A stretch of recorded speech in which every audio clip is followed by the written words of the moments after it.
ಶ್ರೀ ದುರ್ಗಾ ಪರಮೇಶ್ವರಿ ಅಮ್ಮನವರ ಪಾದಾಂತಕ್ಕೆ ಗೋವಿಂದ ಅನ್ನಿ ಗೋವಿಂದ. ಶ್ರೀ ಮಹಾಗಣಪತಿ ದೇವರ ಪಾದಾಂತಕ್ಕೆ ಗೋವಿಂದ ಅನ್ನಿ ಗೋವಿಂದ. ಶ್ರೀಮದ್ ರಮಾರಮಣ ಗೋವಿಂದ ಅನ್ನಿ ಗೋವಿಂದ.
ಮದಮೂರ ವೇಷ ದೇವ ಜಗದೀಶ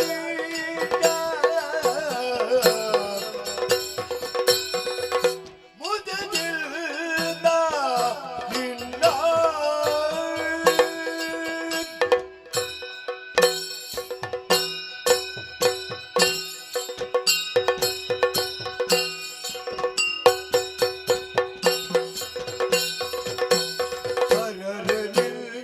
ಮಹಿಮೆಯನು ಪೊಗಳದಳವಲ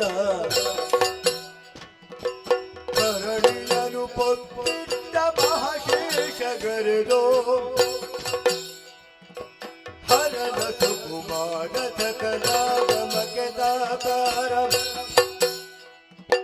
ಹರಿಯುಳು ವಿಶೇಷ ಮನ ಪೂರವೆ ಭೇದ ದೇವ ಜಗದೀಶ ಮುದಲಿಲ್ಲ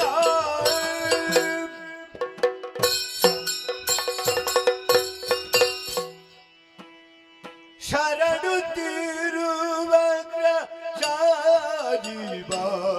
ಶಾಜಿಬಾಹಿನೆ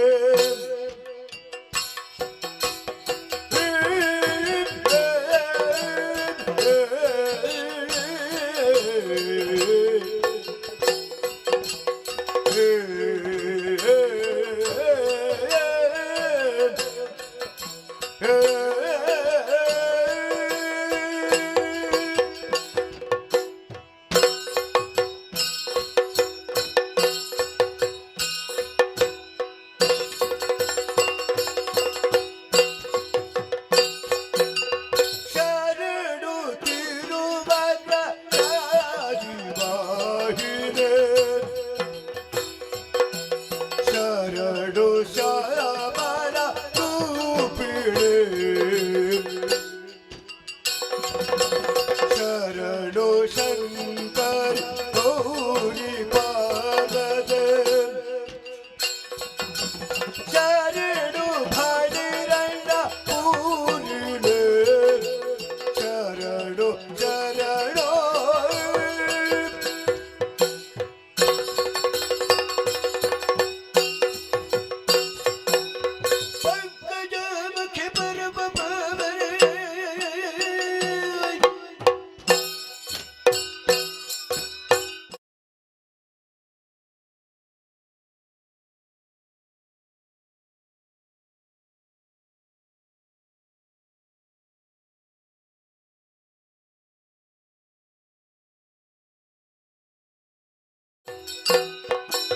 पंकजमुखि परम पावन शंख चक्र गदाधरी शंकर प्रिय देवी तव पद शंकरोह के नमो नमः शंकर प्रिय देवी तव शंकरोह के नमो नमः शरणु शरणो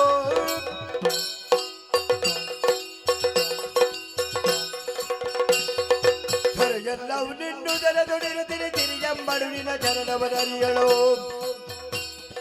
ಶರಣಾಗತ ರಕ್ಷಾಮಣಿ ನರಹರಿ ಗಗನ ಬಿಲೌ ನಾನಾಭಿ ಗಗನ ಬಿಲೌ ನಾನಾಭಿ ಗಗನ ಬಿಲೌ ನಾಭಿ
ನಿಜವಾಗಿ ಕರುಣಿಸು ವರಗಡ ಪ್ರಭುವೇ ನಿಜವಾಗಿ ಕರುಣಿಸು ವರಗಡ ಪ್ರಭುವೇ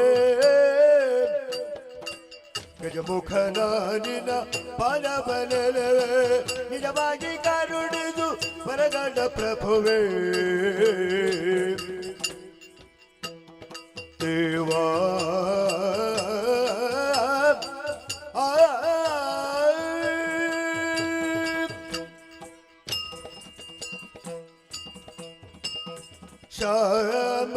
ಶ್ಯಾಮಲವರ್ಣ ವಿಳಂಬಿತ ಸುತ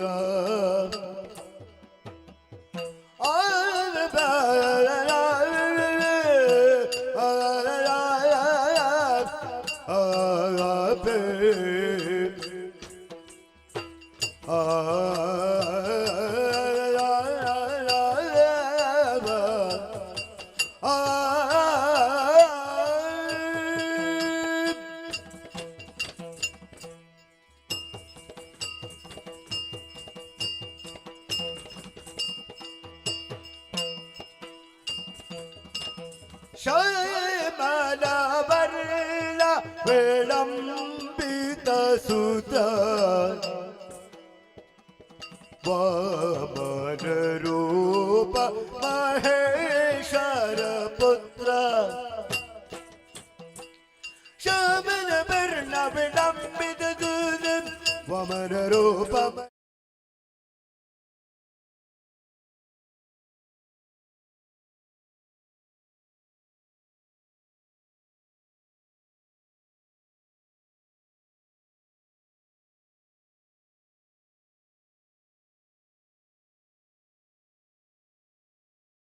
ಭೂವೇ ದೇವಾ ತೊಂದಲ ದಿನ್ನಡಿ ತಿಂದಲ ದಿನ್ನಡಿ ತದೇ ದಿನ್ನಡಿ ತಿಂದಲ ದಿನ್ನಡಿ ತದೇ ದಿನದೆ ತದೇ ದಿನದೆ ತದೇ ದಿನದೆ ದಿನದ ದಿನದೆ ದಿನದ ದಿನದೆ ದಿನದ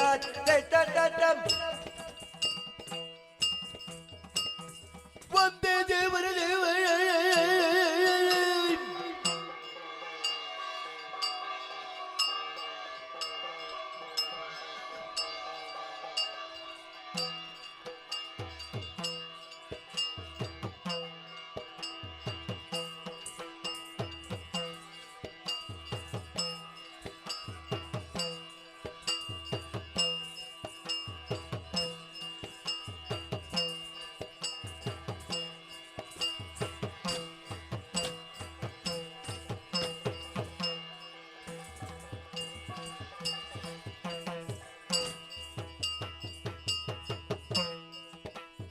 Tonga to bom daga da di na di.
ಚಿಕ್ಕ ಪ್ರಾಯದ ಬಾಲಿ ಚದುರಿ ನಿಲ್ನಂಗಬ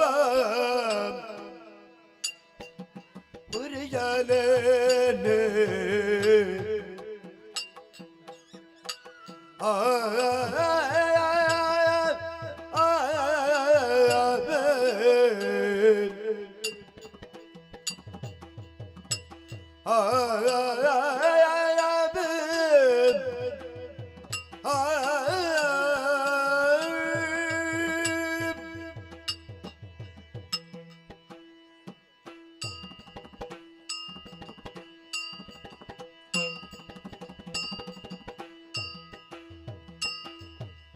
ಚಿಕ್ಕ ಪ್ರಾಯದ ಬಾಲಿ ಚದುರೆ ನಿನ್ನಂಗಬ ಉರಿಯಲೇನೆ ಮದವು ಕೂತ ಬರುತ್ತಿದೆ ಮರಣ ಮದದಾನೆ ಮದವು ಕೂತ ಬರುತ್ತಿದೆ ಮರಣ ಮದದಾನೆ ಚಿಕ್ಕ ಪ್ರಾಯದ ಬಾಲಿ ಚದುರಿ ನಿನ್ನಂಗವ ಹೊರೆಯಲೇಂದೆ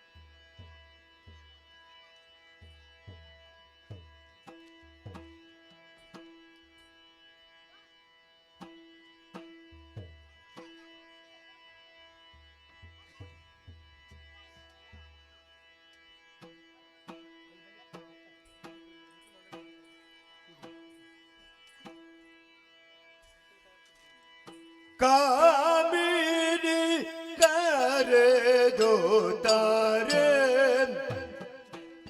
ಶ್ರೀ ಮಂಜುನಾಥ ಸ್ವಾಮಿಯ ಬಿಟ್ಟಿರಲಾರೆ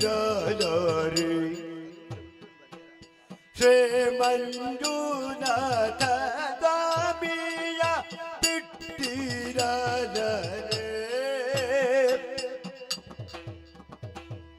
ತಾನನಾಥ ತಿರುನ ಹರೇ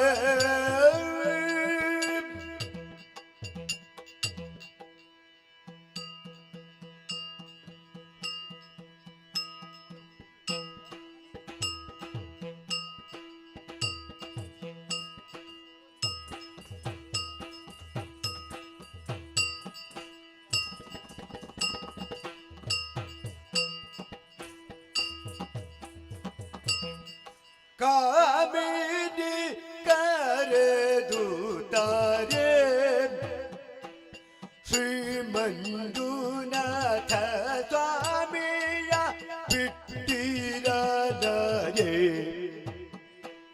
ಶ್ರೀ ಮಂಜುನಾಥ ಸ್ವಾಮಿಯ ಬಿಟ್ಟಿರಲಾರೆ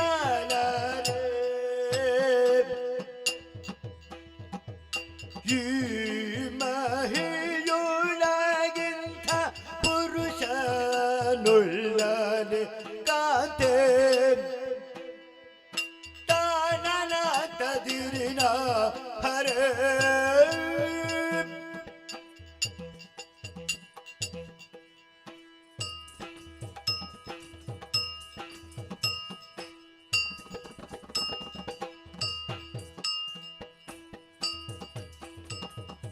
ಈ ಮಹಿಯೊಳಗಿಂತ ಪುರುಷನುಳ್ಳನೆ ಕಾಂತೆ ಭೀಮ ಬಲನು ಬಲು ಸಾಮರ್ಥ್ಯನು ಇವಳ ಭೀಮ ಬಲನು ಬಲು ಸಾಮರ್ಥ್ಯನು ಇವ ಪ್ರೇಮದಿ ಕರೆದರೆ ಕಾಮಿತ ಬೀವನ ಪ್ರೇಮದಿ ಕರೆದರೆ ಕಾಮಿತ ಬೀವನ ಪ್ರೇಮದಿ ಕರೆದರೆ ಕಾಮಿತ ಬೀವನ ದಿನನತೆ ತಕತ ದಿನದೆ ಕಿಡದಾದಿ ಥೆಮೆತ ದಿನದೆ ಕಿಡದಾದೆ ತೋವಂದ ದಿನದೆ ಥಿಯಿಂದ ದಿನದೆ ತಕತ ದಿನದೆ ಥೆಮೆತ ದಿನದೆ ದಿನದೆ ದಿನದೆ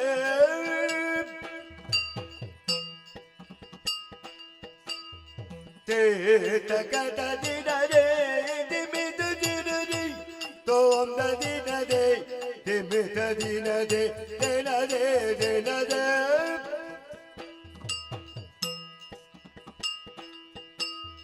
te janota janute janota takate janota dinade janute janute janute janute Dhim dana, dana tom dana, dana dhim dana, dana tom dana, dana dhim dana dirina, tom dana dirina, dirina, dirina, dirina.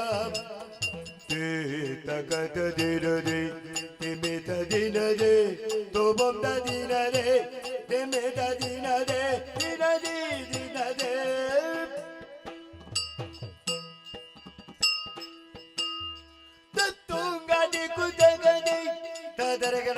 Dhitom dhemita dinade tadare gada gada thattom gathi kudagade tadare gada gada dhitom dhemita dinade te takata dinade dhemita dinade tom da dinade dhemita dinade dinade dinade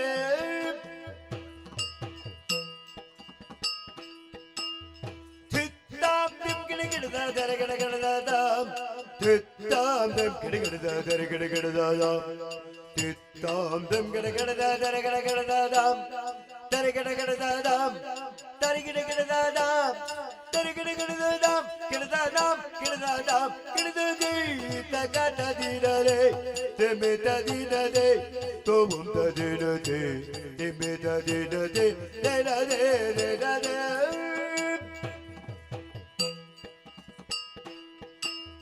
Tim gada gada da dari gada gada da tim gada gada da dari gada gada da tim gada gada da dari gada thitta bhitta bhitta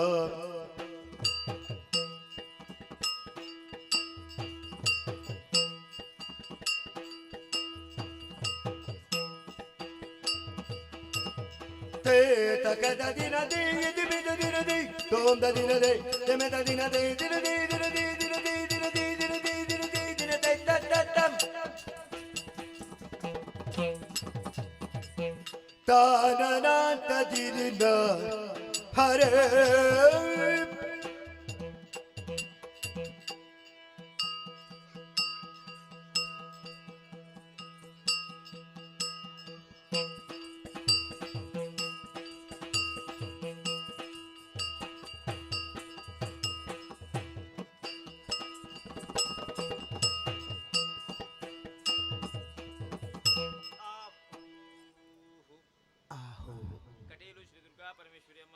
Kateel Shri Durga Parameshwari ಅಮ್ಮನವರು ಮತ್ತು ಕಟೀಲು ಶ್ರೀ ದುರ್ಗಾ ಪರಮೇಶ್ವರಿ ಅಮ್ಮನವರು ನಂಬಿದಂಥ ಭಕ್ತರಿಗೆ ಪ್ರೀತಿ ಇಟ್ಟುಕೊಟ್ಟಿರುವಂತಹ ಸಿರಿಮುಡಿಗಂಧ ಪ್ರಸಾದ ಶಿವ ಆಹೋ ಮೇಳದಲ್ಲಿ ವಾಸವಾಗಿರುವ ಶ್ರೀ ಮಹಾಗಣಪತಿ ದೇವರು ಮೇಳದಲ್ಲಿ ವಾಸವಂತ ಶ್ರೀ ಮಹಾಗಣಪತಿ ದೇವರು ಮತ್ತು ಮೇಳದಲ್ಲಿ ವಾಸವಂತ ಶ್ರೀ ಮಹಾಗಣಪತಿ ದೇವರು ನಂಬಿದಂಥ ಭಕ್ತರಿಗೆ ಪ್ರೀತಿ ಇಟ್ಟುಕೊಟ್ಟಿರುವಂತಹ ಸಿರಿಮುಡಿಗಂಧ ಪ್ರಸಾದ ಶಿವ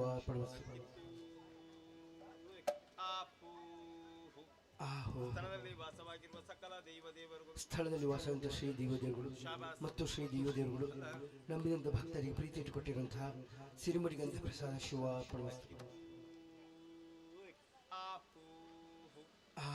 ಮಹಾರಾಜ ಶ್ರೀಗಳಾದ ಕೊಡತೂರು ಮತ್ತು ಸನತ್ಮಂಡಲರು ಮಹಾರಾಜ ಶ್ರೀಗಳಾದ ಕೊಡತೂರು ಮತ್ತು ಸಂತಪಶೆಟ್ಟುಗಳಯ್ಯ ಮತ್ತು ಮಹಾರಾಜ ಶ್ರೀಗಳಾದ ಕೊಡತೂರು ಮತ್ತು ಸಂತಪಶೆಟ್ಟುಗಳಯ್ಯ ಅರ್ತಿಗಾರರು ಕುಶಾಲಗರು ಮೋಜುಗಾರರು ತನ್ನ ಕೀರ್ತಿ ನಾಲ್ಕರಲ್ಲಿ ಹಬ್ಬಲಿಂದ ಕೊಟ್ಟಂತಹ 60 ಮೊಳ ಪಟ್ಟೆ ಶಾಲು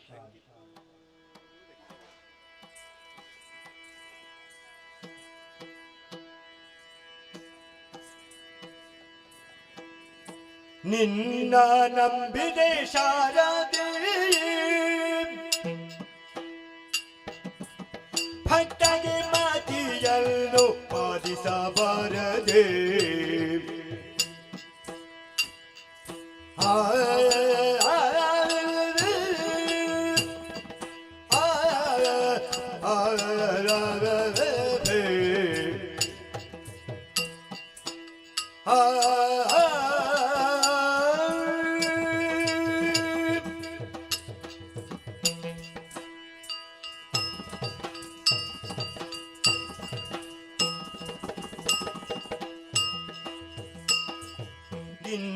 ನಂಬಿದೆ ಶಾರದೆ ಭಕ್ತಗೆ ಮಾತಿಯನ್ನು ಪಾಲಿಸಬಾರದೆ ಚೆನ್ನಾಗಿ ವಿದ್ಯೆಯ ಕಲಿತು ಮರೆಯದಂತೆ ಎನ್ನ ಕಮಲದೆ ನೆಲೆಸಿದು ಅನುದಿನದ ನಿನ್ನ ನಂಬಿದ ಶಾರದೆ ಭಕ್ತಗೆ ಮತಿಯನ್ನು ಪಾಲಿಸಬಾರದೆ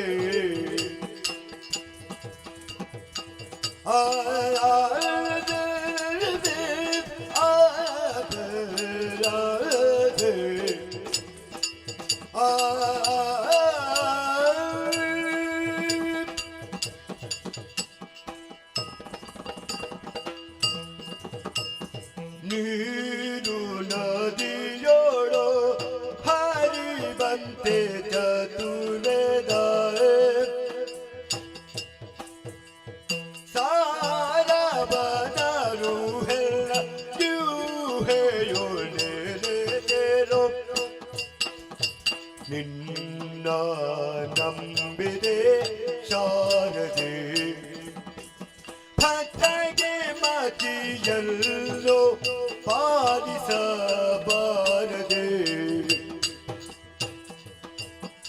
ತೊಂದರ ದಿನ್ನಡಿ ಚಿಂತನ ದಿನ್ನಡಿ ತದೇ ದಿನ್ನಡಿ ಚಿಂತನ ದಿನ್ನಡಿ ತದೇ ದಿನದೆ ತದೇ ದಿನದೆ ತದೇ ದಿನದೆ ತೇ ದಿನದ ದಿನದೇ ದಿನದ ದಿನದೇ ದಿನದ ದಿನದಿ ತತ್ತಂ ತೋಂಗ ತೋ ಒಂದಗದ ದಿನದೆ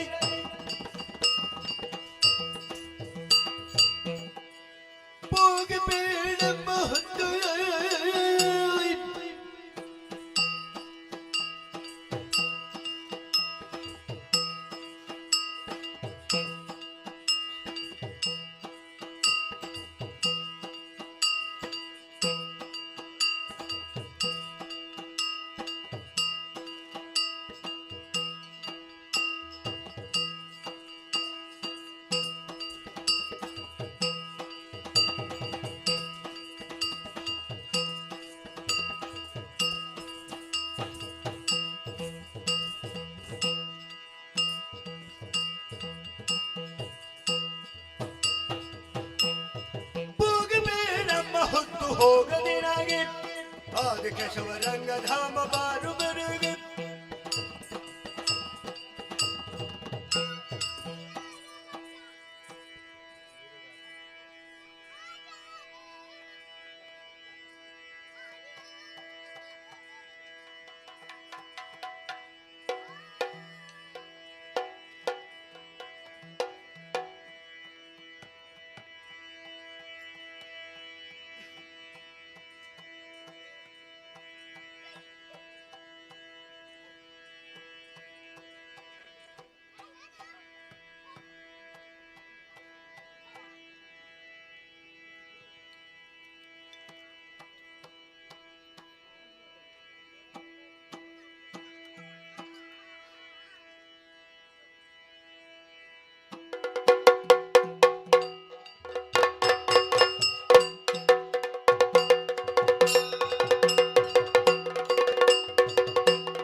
ಅಂಬುರು ಹರಳ ನೇತ್ರ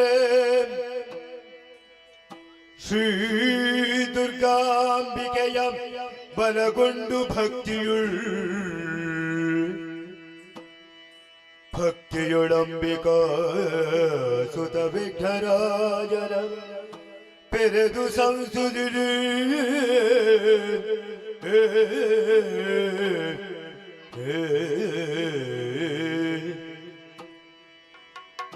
ಅಂಬುನಿಧಿಯ ಬಗೆಗೆ ಕೈ ಮುಗಿದೋ ಅಂಬುಜಾಸನ ವಾಡಿಯರೆ ಪಾದಾಂಬುಜಕ್ಕೆ ಪುನ ಬಿಡುದ ಬಣಿಪೆ ನಿಕಥಾಮೃತವೆ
ಕಾಡಿಗೆ ಬೇಟೆಗೆಂದು ಬಂದಂತಹ ಸಂದರ್ಭದಲ್ಲಿ ನಮ್ಮದಾದಂತಹ ಆಶ್ರಮದತ್ತ ಬಂದ ನನ್ನಪ್ಪನಾದಂತಹ ಜಮದಗ್ನಿ ಮಹರ್ಷಿಗಳು ಬೇಟೆಗೆ ಬಂದು ದಣಿದಿರಬಹುದು ಎನ್ನುವಂತಹ ಕಾರಣದಿಂದಲಾಗಿ ಅವನನ್ನು ಆಶ್ರಮಕ್ಕೆ ಕರೆದು ದೇವಲೋಕದಿಂದ ದೇವೇಂದ್ರನಿಂದ ದತ್ತವಾದಂತಹ ಕಾಮಧೇನುವಿನ ಮೂಲಕವಾಗಿ ಏರ್ಪಡಿಸಿದಂತಹ ಸಿದ್ಧಗೊಳಿಸಿದಂತಹ ಭೋಜನವನ್ನು ಕೊಟ್ಟರೆ ಇದು ಹೇಗೆ ಬಂತು ಎನ್ನುವಂತಹ ಪ್ರಶ್ನೆ ಕಾರ್ತವೀರ್ಯಾರ್ಜುನನಿಂದ ಬಂತು. ದೇವಲೋಕದಿಂದ ಬಂದ ಧೇನು ಎನ್ನುವ ಹಾಗೆ ಹೇಳಿದಂತಹ ಕಾಲದಲ್ಲಿ ನಿನಗ್ಯಾಕೆ ಇದೆಲ್ಲ? ಈ ಆಶ್ರಮಕ್ಕೆ ಅವಶ್ಯಕತೆ ಇದೆ. ಸಾವಿರಾರು ಮಂದಿಗಳು ಬರ್ತಾರೆ ನಮ್ಮದಾದಂಥ ಅರಮನೆಗೆ. ಆದ್ದರಿಂದ ಆ ಧೇನುವನ್ನು ನೀ ಕೊಡಬೇಕು. ಮಾತ್ರವಲ್ಲ, ವಿಶಿಷ್ಟವಾದಂತಹ ಮಹತ್ತರವಾದಂತಹ ವಸ್ತುವೊಂದು ಉಂಟು ಅಂತಾದರೆ ಅದು ಅರಸನಿಗೆ ಸೇರಬೇಕು ಎನ್ನುವ ಹಾಗೆ ದೌಷ್ಟ್ಯದಿಂದ ಕೇಳುವುದಕ್ಕಾಗಿ ಮುಂದುವರಿದ ಕಾರ್ತವೀರ್ಯಾರ್ಜುನ ಎಷ್ಟು ಹೇಳಿದ್ರು ಕೇಳುವ ಪರಿಸ್ಥಿತಿಯಲ್ಲಿಲ್ಲ. ಉಂಡ ಅನ್ನಕ್ಕೆ ಎರಡು ಬಗೆಯುವಂತಹ ಆ ಮಾತನ್ನೇ ಆಡಿಬಿಟ್ಟನಲ್ಲ. ಮಾತ್ರವಲ್ಲ, ದೇನುವನ್ನು ಸೆಳೆದೊಯ್ದ. ಅವನದಂತ ಪುರಕ್ಕೆ ಸೆಳೆದೊಯ್ದಂತಹ ಕಾಲದಲ್ಲಿ ಮಮ್ಮಲ ಮರುಗಿದ್ರು. ಎಂತಹ ದುಸ್ಥಿತಿ ಬಂತು ಎನ್ನುವ ಹಾಗೆ ನನ್ನ ಅಪ್ಪ ಮರುಗುತ್ತಿರುವಂತಹ ಕಾಲಕ್ಕೆ ಪರಶುಧರನಾದಂತಹ ನಾನೇ ಅಪ್ಪನ ಮುಂದೆ ಹೋದೆ. ಭಯ ಪಡುವಂತ ಅವಶ್ಯಕತೆ ಇಲ್ಲ, ಚಿಂತೆ ಪಡುವಂತ ಅವಶ್ಯಕತೆ ಇಲ್ಲ. ನಮ್ಮ ಧೇನುವನ್ನು ಯಾರು ಸೆಳೆದಿದ್ದಾನೋ ಅವನಿಗೆ ಸರಿಯಾದಂತಹ ಶಿಕ್ಷೆಯನ್ನು ಕೊಟ್ಟು ನಾ ಧೇನುವನ್ನು ತರ್ತೇನೆ ಎನ್ನುವಂತಹ ಭರವಸೆಯನ್ನಿಟ್ಟು ಮುಂದಾದಂತಹ ಸಂದರ್ಭದಲ್ಲಿ ಕಾಲಜ್ಞ ಶಕ್ರಜಿತ್ವೇ ಮೊದಲಾದವರು ಸಿಕ್ಕಿದರು. ಅವರ ನಾಶವನ್ನು ಮಾಡಿ ಮುಂದಾದಂತಹ ಕಾಲದಲ್ಲಿ ಸಿಕ್ಕಿದನಲ್ವೇ ಕಾರ್ತವೀರ್ಯಾರ್ಜುನ. ನನ್ನೊಡನೆ ಕಾಡಾಕಾಡಿಯಾಗಿ ಹೋರಾಟವನ್ನು ಮಾಡಿ ನನ್ನಿಂದಲೇ ಮಡಿದ. ತದನಂತರದಲ್ಲಿ ನಮಗೆ ಸೇರಿದಂತಹ ಆ ಧೇನುವನ್ನು ಸೆಳೆದು ನಮ್ಮ ತಾದಂತಹ ಆಶ್ರಮಕ್ಕೆ ಹೋದಂತಹ ಕಾಲದಲ್ಲಿ ಯಾವ ಸುಖ ಸಂಪತ್ತು ಅಥವಾ ಯಾವ ಸಂತೋಷ ಮೊದಲಿತ್ತು ಅದೇ ಸಂತೋಷ ಎನ್ನುವುದು ಮತ್ತೆ ಬಂತು. ಇದನ್ನು ಕಂಡು ಸಂತೋಷಭರಿತನಾದೆ. ತದನಂತರದಲ್ಲಿ ಕಾರ್ತವೀರ್ಯಾರ್ಜುನನ ಮಕ್ಕಳು ಅಪ್ಪನ ಸಾವಿಗೆ ಸರಿಯಾದಂತಹ ಶಿಕ್ಷೆಯನ್ನು ಕೊಡಬೇಕೆನ್ನುವ ಹಾಗೆ ಮುಂದುವರಿದರಂತೆ. ನಿರಪರಾಧಿಯಾದಂತಹ ನನ್ನಪ್ಪ ಜಮದಗ್ನಿ ಮಹರ್ಷಿಗಳನ್ನು ತರಿದರಲ್ವೇ. ಅಯ್ಯೋ, ಆಶ್ರಮಕ್ಕೆ ಬಂದಂತಹ ಸಂದರ್ಭದಲ್ಲಿ ಎಂತಹ ಹೃದಯ ವಿದ್ರಾವಕವಾದಂತಹ ಪರಿಸ್ಥಿತಿಯನ್ನು ನಾ ಕಂಡೆ. ರಕ್ತದ ವಾಕುಳಿಯೇ ಹರಿದು ಹೋಗಿತ್ತು. ಅಮ್ಮಮ್ಮಲು ಮರುಗುವಂತಹ ಸ್ಥಿತಿಯನ್ನು ಕಾಣುವುದಕ್ಕೆ ಸಾಧ್ಯವಾಗುವುದಿಲ್ಲ. ಮಾತ್ರವಲ್ಲ, ಅಪ್ಪನ ಶಿರವನ್ನು ಹಿಡಿದುಕೊಂಡು 3-7 ಬಾರಿ ನೆಲಕ್ಕೆ ಹೊಡೆಯುವುದನ್ನು ನಾ ಕಂಡಿರಲ್ಲ. ಆದ್ದರಿಂದ ಇದಕ್ಕೆ ಕಾರಣೀಕರ್ತರಾದಂತಹ ಕಾರ್ತವೀರ್ಯಾರ್ಜುನನ ಮಕ್ಕಳನ್ನು ಕರೆದವರಿದ್ದೇನೆ. ಮಾತ್ರವಲ್ಲ, ಬ್ರಾಹ್ಮಣ್ಯಕ್ಕೆ ವಿರೋಧವಾದಂತಹ ಕಾರ್ಯವನ್ನೊಬ್ಬರು ಮಾಡ್ತಾರಂತಾದ್ರೆ ದುಷ್ಟ ಕ್ಷತ್ರಿಯರೇ ಎನ್ನುವುದು ಸ್ಪಷ್ಟ. ಆದ್ದರಿಂದ ಬ್ರಾಹ್ಮಣ್ಯಕ್ಕೆ ಈ ರೀತಿಯಾದಂತಹ ಪರಿಸ್ಥಿತಿ ಇನ್ನು ಮುಂದೆ ಈ ಭೂಮಂಡಲದಲ್ಲಿ ಬರಕೂಡದು ಎನ್ನುವಂತಹ ದೃಢವಾದಂತಹ ನಿಶ್ಚಯವನ್ನು ತೆಗೆದುಕೊಂಡು ಇಡೀ ಭೂಮಂಡಲದಲ್ಲಿ ಯಾರಿದ್ದಾರೆ ದುಷ್ಟರು ಅವರನ್ನು ತರೆಯಬೇಕೆನ್ನುವ ಹಾಗೆ ಅಮ್ಮನ ಆಶೀರ್ವಾದವನ್ನು ಪಡೆದು ಮುಂದುವರಿದಿದ್ದೇನೆ.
ಪ್ರದಕ್ಷಿಣೆಯನ್ನು ಮಾಡಿದಂತಹ ಸಂದರ್ಭದಲ್ಲಿ ಹಿರಿಯರಾದಂತಹ ಕ್ಷತ್ರಿಯರನ್ನು ತಡೆಯುವುದಕ್ಕಾಗಿ ಮುಂದಾದೆ.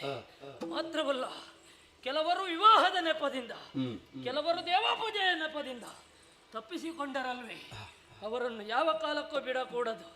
ಮುಂದೊಂದು ದಿನ ಸಿಗುತ್ತಾರೆ ಎನ್ನುವಂತಹ ಕಾರಣದಿಂದಲಾಗಿ ಮುಂದಾಗಿ ಹೋದೆ. ಮಾತ್ರವಲ್ಲ, ಯಾಕೆ ಕೇವಲವಾದಂತಹ ನಾಶ ಎನ್ನುವುದೇ ಮುಖ್ಯವಲ್ಲ. ನಾನೊಂದು ಪಣವನ್ನು ತೊಟ್ಟದ್ದು ಹೇಗೆ, ಯಾರನ್ನು ಉಳಿಸುತ್ತೇನೆ ಬಲ್ಲಿರ? ಹರಿಯ ಪೂಜಾಮೃತವನಿರತ ಮಾಡುತ್ತಲಿರುವ ತರುಣಿಯರ ವರಿಸುದಲ್ಲಿ ಕಂಕಣವ ಧರಿದಿರುವ ತರಣಿ ಬಾಲಚಿರವ ಕಾವಿ ನಿಲ್ಲುವ ನೇಮದಿಂದಲ ಪರಶೂಧರನೋ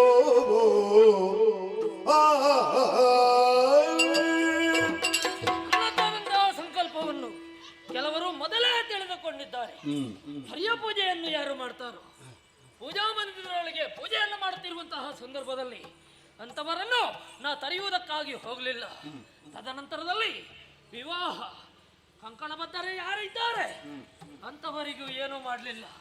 ಹಾಗಂತ ಹೇಳಿ ಅವರನ್ನು ಬಿಡ್ತೇನೆ ಎನ್ನುವುದೇ ಉದ್ದೇಶ ಅಲ್ಲ. ಮುಂದೊಂದು ದಿನ ಸಿಗುವುದಕ್ಕೂ ಸಾಧ್ಯ ಇದೆ. ಧರೆಯನ್ನು ಎಷ್ಟು ಬಾರಿ ಸಂಚರಿಸ್ತೇನೋ, ಯಾರೆಲ್ಲ ಸಿಗುತ್ತಾರೋ ಅಂತಹ ದುಷ್ಟರನ್ನು ತಡೆಯುವುದಕ್ಕೆ ಬೇಕಾಗಿ ಮುಂದಾಗಿದ್ದೇನೆ. ಮಾತ್ರವಲ್ಲ, ಇಂತಹ ದುಷ್ಕೃತ್ಯವನ್ನು ಮಾಡಿದ್ರೆ ಇನ್ನೊಂದು ಆಗಬಾರದು. ನಮಗೆ ಒದಗಿದಂತಹ ಪರಿಸ್ಥಿತಿ ಯಾವೊಬ್ಬನಿಗೂ ಬರಕೂಡದು. ನಾವಾದ್ರೂ ಪ್ರತಿಭಟನೆಯನ್ನು ಮಾಡಬಲ್ಲೆವು, ಆದರೆ ಸಾಮಾನ್ಯರ ಪರಿಸ್ಥಿತಿ ಏನು? ಹಾಗಾಗಿ ಸಾಮಾನ್ಯರಿಗೆ ಇಂತಹ ಪರಿಸ್ಥಿತಿ ಬರಕೂಡದು ಎನ್ನುವಂತಹ ಉದ್ದೇಶದಿಂದ ದುಷ್ಟರ ನಾಶಕ್ಕಾಗಿ ಹೊರಟಿದ್ದೇನೆ, ಮುಂದುವರಿದ್ದೇನೆ.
ನನ್ನಂತ ಅದೃಷ್ಟಶಾಲಿ ಪೂರ್ವಜರಿಂದಲೇ ಸುಕೃತದ ಫಲದಿಂದ ಸಿಕ್ಕಿದಂತಹ ಈ ಅರಸ ಪಟ್ಟ, ಹಾಗಾದರೆ ನನ್ನಂತ ಅದೃಷ್ಟವಂತನಿಗೆ ಸಿಗುವಂತಹ ಈ ಒಂದು ಅರಸ ಪಟ್ಟದಲ್ಲಿ ಸಂತೋಷದಲ್ಲಿ ಜೀವನವನ್ನು ಸಾಗಿಸುತ್ತಾ ಬಂದಿದ್ದೇನೆ. ಅವರು ಮಾಡಿದಂತಹ ಪುಣ್ಯದ ಫಲದಿಂದ ಅಥವಾ ನಾನು ಮಾಡಿದಂತಹ ಸಾಧನೆಯಿಂದ ನನಗೆ ಸಿಕ್ಕಿದಂತಹ ಈ ಪಟ್ಟ, ಸಂತೋಷದಲ್ಲಿ ಈ ರಾಜ್ಯವನ್ನು ನೋಡಿಕೊಂಡು ಬಂದವನಿದ್ದೇನೆ. ಪ್ರಜೆಗಳನ್ನು ಕೂಡ ಮಕ್ಕಳಂತೆ ಕಾಣುತ್ತಾ ಬಂದವನಿದ್ದೇನೆ. ಅವರೂ ಹಾಗೆ ನನ್ನನ್ನು ದೇವರ ಹಾಗೆ ನೋಡಿಕೊಂಡು ಬಂದವರಿದ್ದಾರೆ. ಅವರ ಸಂತೋಷವನ್ನೇ ದಿನನಿತ್ಯವೂ ನಾನು ನೋಡಿಕೊಂಡು ಬಂದವನು. ಹಾಗಂತ ಈ ಪ್ರದೇಶದಲ್ಲಿ ಯಾರಿಗೂ ಏನು ಕುಂದು ಕೊರತೆ ಬಾರದ ರೀತಿಯಲ್ಲಿ ನೋಡಿಕೊಂಡು ಬಂದವನಿದ್ದೇನೆ. ನನ್ನದಂತ ಈ ಓಲಗವನ್ನು ಪ್ರವೇಶ ಮಾಡಿದಂತಾದರೆ ಎಲ್ಲರೂ ಜಯಘೋಷವನ್ನೇ ಕೂಗುತ್ತಾ ಇದ್ದಾರೆ. ವಂಗಾ ದೇಶದ ಅರಸನಾದಂತಹ ಜಯಸೇನನಿಗೆ ಜಯವಾಗಲಿ ಎಂಬುದಾಗಿ ಜಯಘೋಷವನ್ನೇ ಕೂಗುತ್ತಾ ಇದ್ದಾರೆ. ಅವರಾಡುವಂತಹ ಜಯಘೋಷದಿಂದ ಮನಸ್ಸಿಗೆ ಸಂತೋಷವಾಗುತ್ತಾ ಇದೆ. ಅದೇ ರೀತಿಯಾಗಿ ನನ್ನದಾದಂತಹ ಸಿಂಹಾಸನವನ್ನು ಏರಿ ಕುಳಿತಂತಹ ಸಂದರ್ಭದಲ್ಲಿ ನೋಡಿದೀರ, ವಾದ್ಯಘೋಷವನ್ನು ಮೊಳಗಿಸುತ್ತಾ ಇದ್ದಾರೆ. ಒಂದು ಕಡೆಯಲ್ಲಿ ತಾಳಮದ್ದಳೆ ಇಂತಹ ವೈವಿಧ್ಯಮಯ ಕಾರ್ಯಕ್ರಮವನ್ನು ನಡೆಸುತ್ತಾ ಇದ್ದವನು ನಾನು.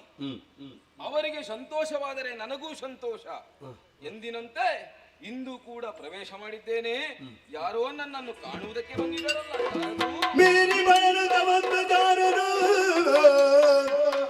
ಕಾರಣಿ ಬಾಲನಿಗೆ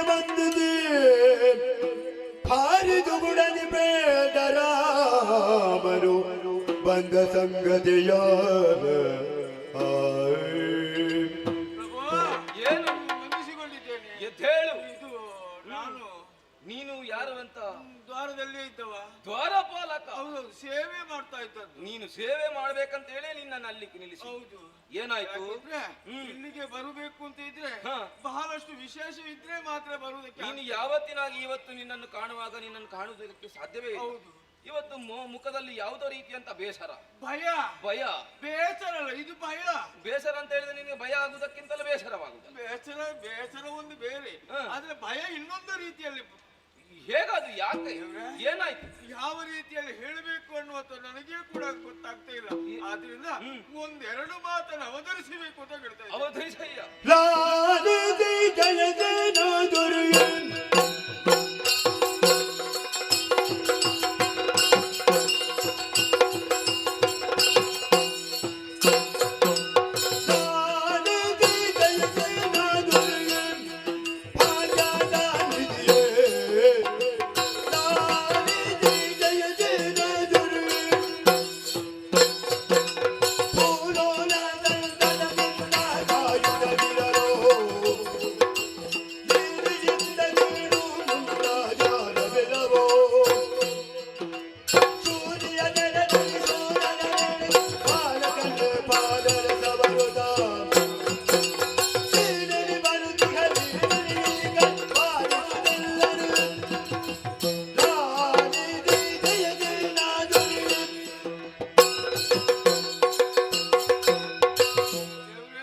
ಏನು? ನಿಮ್ಮಲ್ಲಿ ಬರಬೇಕಿದ್ರೆ ನಾವು ಕೂಡ ಭಯಭೀತರಾಗಿ ಬರಬೇಕಾಗುವಂತ ಅನಿವಾರ್ಯ ಪರಿಸ್ಥಿತಿ. ಭಯಪಡಬೇಕಾದಂತಹ ವಿಚಾರ ನಿನ್ನಲ್ಲಿ ಏನು ಉಂಟು ಅಂತ ಹೇಳಬಹುದಲ್ವೇ ನೀನು? ಅಲ್ಲಿ ಹೇಳುವುದಕ್ಕೆ ಉಂಟು, ಅದು ಯಾವ ರೀತಿಯಲ್ಲಿ ಹೇಳಬೇಕು ಅಂತ ಕೂಡ ನನಗೂ ಕೂಡ ಅರ್ಥವಾಗ್ತಾ ಇಲ್ಲ. ನೀನು ಯಾವ ರೀತಿ ಹೇಳುತ್ತೀಯ ಹಾಗೆ ಹೇಳು. ದೇವ್ರೆ, ಹ್ಮ್. ಹೇಳಬೇಕಾದನ್ನು ಹೇಳಲೇಬೇಕಾದ ಅನಿವಾರ್ಯ. ನಿಜ. ಆದ್ರೆ ನಮ್ಮಲ್ಲಿಗೆ ಸೇನೆ ಬರುವಂತದ್ದು ಯಾರು ಇಲ್ಲ. ಯಾಕಂದ್ರೆ ನಿಮ್ಮ ಹೆಸರು ಕೇಳಿದ್ರೆ ಎಲ್ಲರಿಗೂ ಗೊತ್ತಾಗ್ತದೆ. ನಮ್ಮ ರಾಜ್ಯದಲ್ಲಿ ಹೆದರಿಕೆ ಎಂಬುದು ಯಾರಿಗೂ ಯಾರಿಗೂ ಇಲ್ಲ. ಇಲ್ಲ. ಹಾಗಾಗಿ ಹಾಗಾದ್ರೆ ಯಾರಾದ್ರೂ ನಮ್ಮಲ್ಲಿಗೆ ದಾಳಿಯನ್ನು ಮಾಡುವವರಿದ್ದಾರೆ ದಾರಿ ಅನ್ನುವಂಥದ್ದು ಪ್ರಶ್ನೆ ಮಾಡಿದ್ರೆ ಯಾರು ನಮ್ಮಲ್ಲಿಗೆ ದಾಳಿ ಇಷ್ಟರ ಮಾಡ್ತಾರೆ? ತನಕ ಯಾರು ಕೂಡ ನಮ್ಮ ದೇಶಕ್ಕೆ ದಾಳಿ ಮಾಡುವುದಂತ ಇಲ್ಲ. ಇಲ್ವೇ ಇಲ್ಲ. ಹೌದಲ್ವಾ? ಹೌದು. ಆದ್ರೆ ಇವತ್ತಿಂದು ಹಾಗಲ್ಲ. ಯಾರು ಇನ್ನೊಬ್ಬರು ಬಂದು ದಾಳಿ ಮಾಡುವುದಲ್ಲ. ಮತ್ತೆ ಆದ್ರೆ ವಿಶೇಷವಾದ ಒಂದು ವರ್ತಮಾನವನ್ನು ಕೇಳಿ ತಿಳಿದಿದ್ದೇನೆ. ವಿಶೇಷವಾದ ವರ್ತಮಾನ. ಹೌದು. ಏನದು? ಜಮದಗ್ನಿ ರೇಣುಕಾ ಸುಪುತ್ರನಾದ ಪರಶುರಾಮ ದೇಶ ಸಂಚಾರವನ್ನು ಮಾಡಿ ಕ್ಷತ್ರಿಯರೆಲ್ಲ ಸಂವರಿಸಿಕೊಂಡು ಮುಂದುವರಿತಾ ಬರ್ತಾ ಇದ್ದಾರಂತೆ. ಹ, ದೇಶ ಸುತ್ತುವುದು ಹೌದು ಅಂತ ಹೇಳಿದ್ವಿ. ಹೌದು. ಈಗ ದೇಶ ಸುತ್ತುವುದಕ್ಕೆ ಕಾರಣ ಏನು? ಭಯಪಡುವುದಕ್ಕೂ ನೀನು ಕಾರಣ ಏನು? ಅಲ್ಲಿ ಅವರು ಬರುವುದಕ್ಕೂ ಇಲ್ಲಿ ನಾನು ಜೀವದಿಂದ ಬೆದರಿಕೆಯನ್ನು ಹುಟ್ಟಿಸಿಕೊಳ್ಳುವುದಕ್ಕೂ ಒಂದು ವಿಶೇಷವಾದ ಏನಾದ್ರೂ ಒಂದು ಕಾರಣವಿರಬೇಕಲ್ಲ. ಕಾರಣ ಉಂಟು. ಏನದು ಕಾರಣ? ಕ್ಷತ್ರಿಯರನ್ನು ನಾಶ ಮಾಡಿಕೊಂಡು ಮುಂದುವರಿತಾ ಇದ್ದಾರೆ. ಕ್ಷತ್ರಿಯರನ್ನು ನಾಶ ಮಾಡುತ್ತಾ ಮುಂದುವರಿತಾ ಇದ್ದಾರೆ. ಭಾಷೆಯನ್ನು ಹಾಕಿದ್ದಾರೆ, ಪ್ರತಿಜ್ಞೆ ಮಾಡ್ತಾಗಿದ್ದಾರೆ. ಏನಂತ? ಅದೇ ಕೆಲವರನ್ನೆಲ್ಲ ಕೊಂದು ಮುಗಿಸಿದವರಿದ್ದಾರೆ. ಆದ್ರೆ ಈ ಕಾಲಕ್ಕಾಗೋ ಇಲ್ಲಿಗೆ ಅವರ ಆಗಮನವಾಗಿದೆ. ಇಲ್ಲಿಗೆ ಆಗಮನವಾಗಿದೆ. ಹಾಗಾದ್ರೆ ನಮಗೂ ಕೂಡ ಇಲ್ಲಿ ಹುಲಿಗಾಲ ಇಲ್ಲ ಅನ್ನುವುದನ್ನು ಇಲ್ಲಿ ಅವರು ತೋರಿಸಿಕೊಡ್ತಾ ಇದ್ದಾರೆ. ಆದ್ರಿಂದ ಏನು ಮಾಡಬೇಕು ಅಂತ ಗೊತ್ತಾಗ್ತಿಲ್ಲ. ನೀವು ಕೂಡ ಬದುಕುವಂತ ದಾರಿ ಬೇಕು, ನಾವು ಕೂಡ ಬದುಕುವುದಕ್ಕೆ ಒಂದು ವ್ಯವಸ್ಥೆ ಆಗಬೇಕು. ಹಾಗಿದ್ರೆ ಅವರು ಬಂದ್ರೆ ನಮಗೇ ಹುಲಿಗಾಲ ಯಾವುದಾದ್ರೂ ರೀತಿಯಲ್ಲಿ ಬದುಕುವುದಕ್ಕೆ ಪರಶುರಾಮ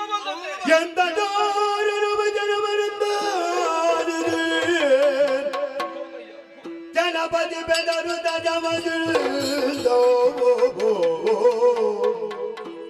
ಮುಂದಕ್ಕೆ ಧಾವಿಸಿ ಬರುತ್ತಿರೆ ನೊಂದವನೆಂದನು ಮನದೊಳಗೆಣಿಸುದ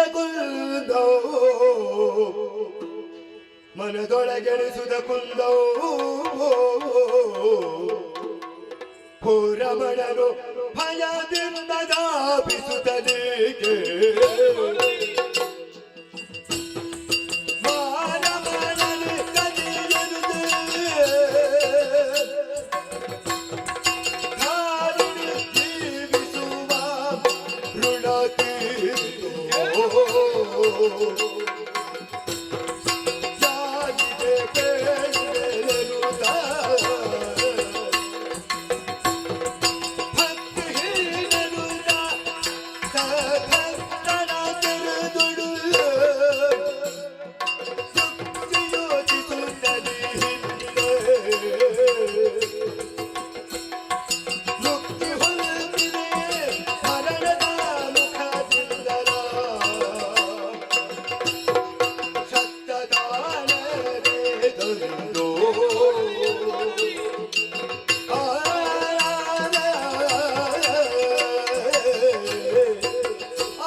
ಮಾಡಿದ್ದಿಲ್ಲ. ಹಾಗಂತ ಹೇಳಿ ಅದೆಷ್ಟೋ ವೀರಾದಿ ವೀರರನ್ನು ಗೆಲ್ಲಿದವನು ನಾನಾಗಿದ್ದೇನೆ.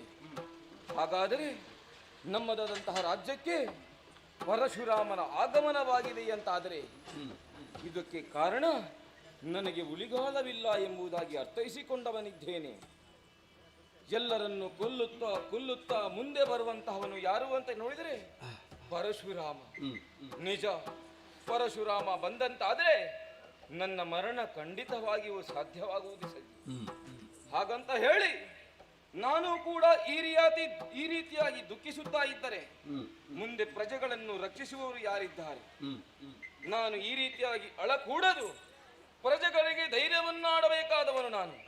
ಹಾಗಾದರೆ ಬಂದವನು ಪರಶುರಾಮ, ಅವನಲ್ಲಿ ಹೋರಾಡಬೇಕಾದದ್ದು ನನ್ನ ಕರ್ತವ್ಯ. ಅವನಿಂದ ಮರಣವನ್ನಿದರೆ ಅದು ನನ್ನ ಭಾಗ್ಯ. ಹಾಗಾಗಿ ತಡ ಮಾಡುವುದಲ್ಲ, ಪರಶುರಾಮನನ್ನು ಓಡುವುದಕ್ಕಾಗಿ ಹೋಗ್ತೇನೆ ಮುಂದಕ್ಕೆ.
ಸಿಕ್ಕಿದೆ.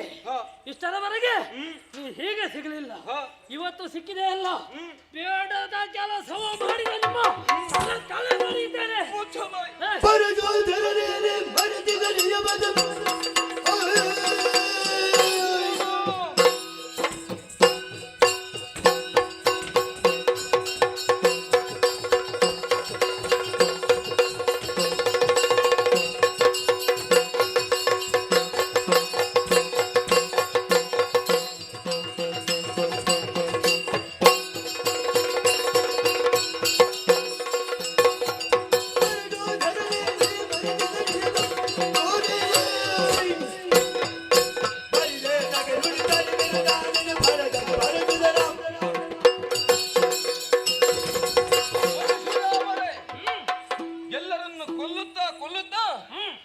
ಮುಂದೆ ಬರುತ್ತವೆ ಇದ್ದೀರಾ ನೀವು? ಲೋಕದಲ್ಲಿ ನಿಯಮಗಳನ್ನು ಪಾಲಿಸಬೇಕಾದಂತ ನೀವು ಈ ರೀತಿಯಾಗಿ ಎಲ್ಲರನ್ನು ಕೊಲ್ಲುವುದಕ್ಕೆ ಮುಂದೆ ಬರ್ತಾ ಇದ್ದೀರಲ್ಲ, ನೀವು ಮಾಡಬೇಕಾದದ್ದು ಹೇಗೆ?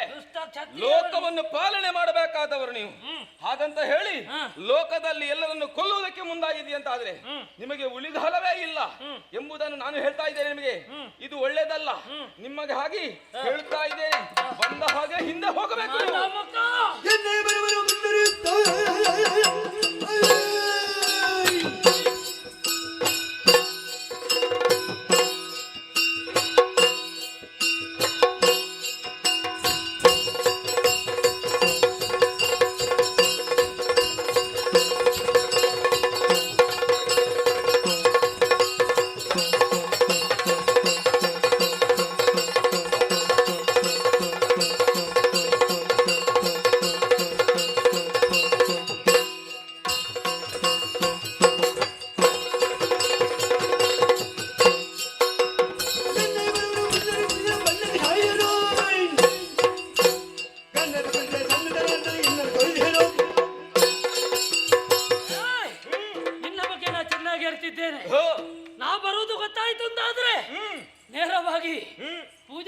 ಮಂದಿರವನ್ನು ಸೇರುವವ ನೀನು, ಹೌದು ಪನ್ನಗ ಶಯನನ ಆರಾಧನೆ ಮಾಡುವವ ನೀನು. ಹೌದೌದು. ನಿಮಗೆ ಕಷ್ಟ ಬರುವಾಗ ಎಲ್ಲ ದೇವರ ನೆನಪಾಗುದು, ಹ. ಇಲ್ಲದಿದ್ರೆ ದೇವರ ಸತ್ಯ ಇಲ್ಲ. ಏಯ್, ಹ. ಈ ಸಂದರ್ಭದಲ್ಲಿ ಹೀಗೆ ಸಿಕ್ಕಿದೆಯಲ್ಲ, ನಿನ್ನ ಶಿರವನ್ನು ಚೆಂಡಾಡದೆ ನನಗೆ ಸಮಾಧಾನವಿಲ್ಲ. ಮಾತೆ ಬರಲು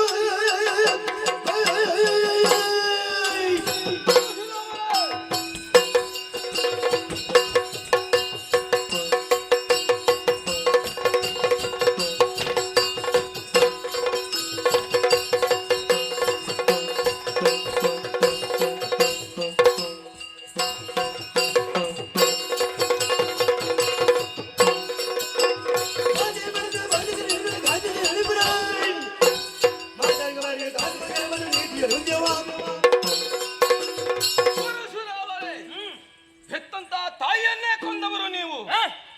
ಅಪ್ಪನ ಮಾತನ್ನು ಉಳಿಸುವುದಕ್ಕೆ ಬೇಕಾಗಿ ನೀವು ಕೊಂದದ್ದು ತಾಯಿಯನ್ನು ಹೌದಾ ಅಲ್ವೋ? ಏ, ಲೋಕದಲ್ಲಿ ನಿಯಮವನ್ನು ಪಾಲಿಸಬೇಕಾದವರು ನೀವು. ಮತ್ತೊಮ್ಮೆ ಬದುಕಿಸುವ ಶಕ್ತಿ ನನಗುಂಟೆ. ಆ, ಯಾವ ಇಷ್ಟಾದರೂ ನೀವು ತಾಯಿಯನ್ನು ಕೊಂದದ್ದೇ ನಿಮಗೆ ಪಾಪ ತಟ್ಟುವುದಿಲ್ಲವೇ? ಅದಕ್ಕಾಗಿ ಹೇಳ್ತಾ ಇದ್ದೇನೆ, ನಿನಗೆ ಅದಕ್ಕೆ ಸರಿ ಯಾವ ಗೊತ್ತಿಲ್ಲ. ನೀತಿಯನ್ನು ನೀನು ನೀವು ಗೊತ್ತಿಲ್ಲದೆ ಮಾತಾಡುವುದು ಅದಕ್ಕೆ ಹೇಳುದು. ಅಪ್ಪನಲ್ಲಿ ಕೇಳಿದ್ದು ನಾನೇನು ಮಾತೃ ಹತ್ಯೆ ದೋಷ ಇಲ್ಲದ ಬರ ಕೂಡದೇನು ಆಹಾ. ತಪಶಕ್ತಿಯ ಮೂಲಕವಾಗಿ ಎಲ್ಲವನ್ನು ಶಮನ ಮಾಡಿದ್ದಾರೆ ಅಲ್ವಾ? ಎಲ್ಲರೂ ನಿಮಗೆ ಒಮ್ಮೆ ಅದೆಲ್ಲ ಗೊತ್ತಾಗುದಿಲ್ಲ. ನಿಮಗೆ ಯಾರು ಕದ್ದರೂ ಕೂಡ ಅವನ ಕದ್ದಂತ ಹೇಳುದವನನ್ನು ಹೌದವ. ಏ, ಹಾಗಾಗಿ ನೀನು ಆಡಿದ ನೀನು ಮಾತು ಕೊಂದದ್ದು ತಾಯಿಯನ್ನು ಹೌದಲ್ವ? ಕೊಂದ ಪಾಪ ಯಾವತ್ತೂ ಹೋಗುವುದಿಲ್ಲ. ಅದಕ್ಕಾಗಿ ಹೇಳ್ತಾ ಇದ್ದೇನೆ, ಲೋಕದಲ್ಲಿ ಲೋಕ ಕಲ್ಯಾಣವಾಗಬೇಕಂತ ಆದ್ರೆ ನಿಮ್ಮಂತವರು ಮುಂದಿರಬೇಕು. ನಿನ್ನ ತಲೆ ಕಡಿಬೇಕು. ನೀವು ತಲೆ ಕೊಡುವುದಕ್ಕೆ ಮುಂದಾಗಿದ್ದೀರಾ, ನಿಮ್ಮ ಶಿರವನ್ನು ನಾನು ಕಟ್ತೇನೆ. ಯಾರು? ನಾನು ನೀನು ನೋಡುವ ಯಾರು ಅಂತ ನೋಡುವ.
ಸೇನನ ಶಿರವನ್ನರಿದ್ದೇನೆ.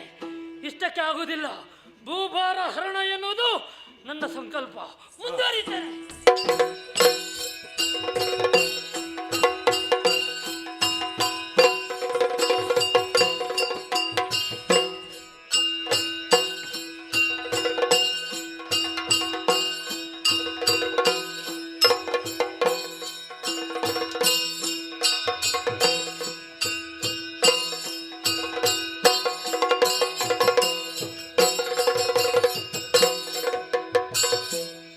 ಮೆರೆಯು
ಮೇಲಕ್ಕೆ ಮೆರೆಯುವ ಕಳಿಂಗ ರಾಜನದರೆ ವಿಜಯಸೇನ ನಾಮಕನು ನಾನು.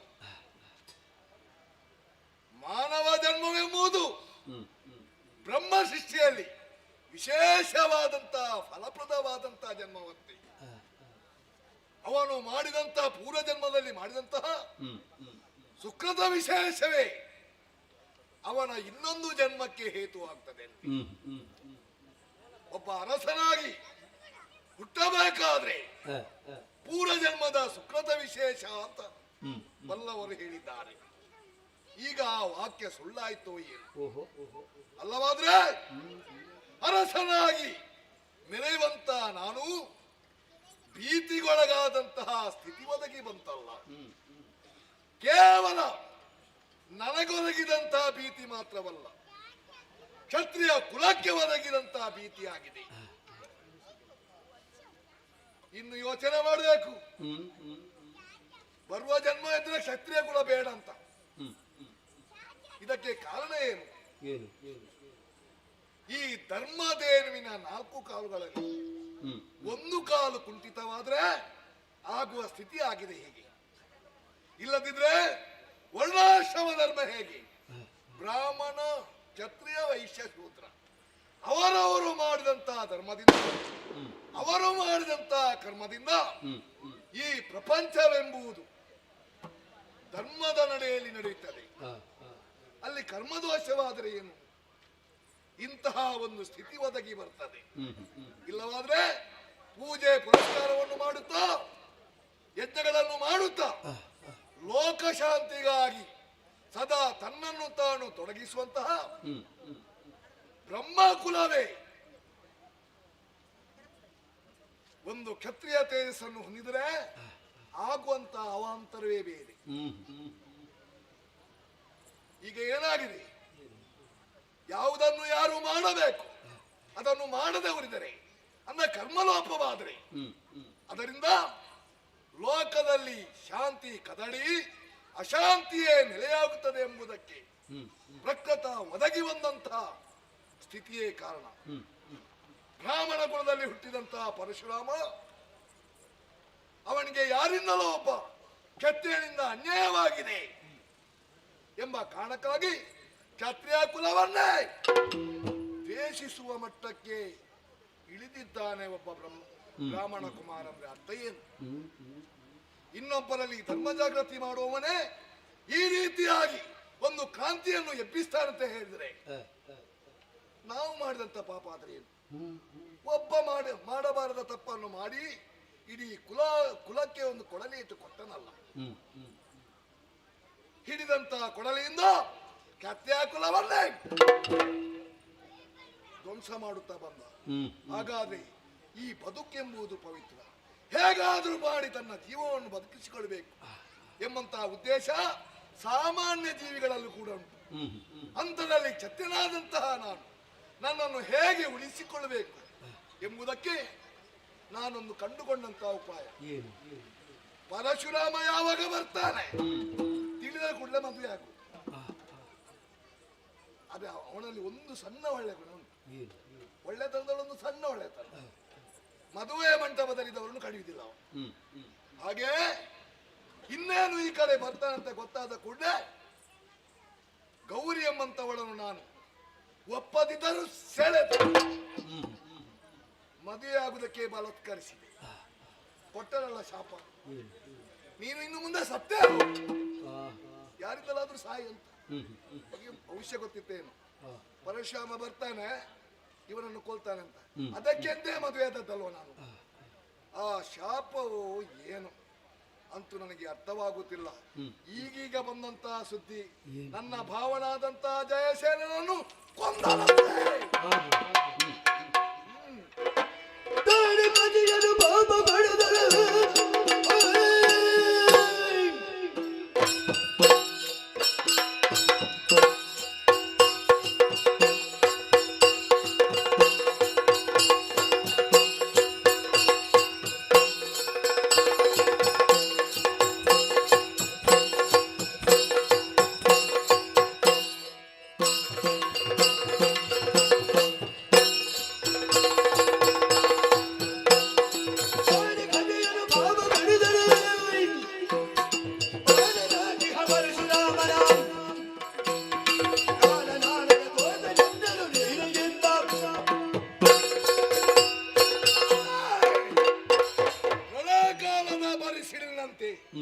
ಬಂದಂತ ಸುದ್ದಿಯಿಂದ ನಾವೆಲ್ಲ ತತ್ತರಿಸಿ ಹೋಗಿದ್ದೇವೆ.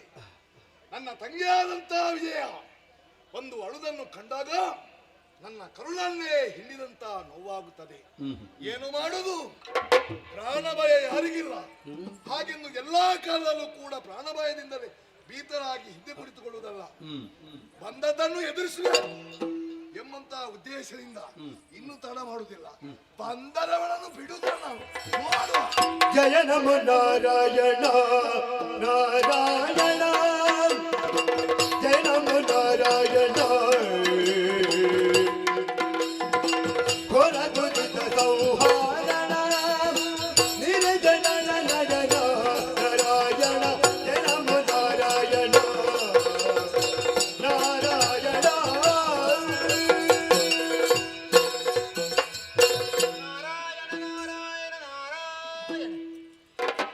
ಸುರಮುನೆ ನಾರಾಯಣ ಬರುವುದು ಕಾಣುತ್ತದೆ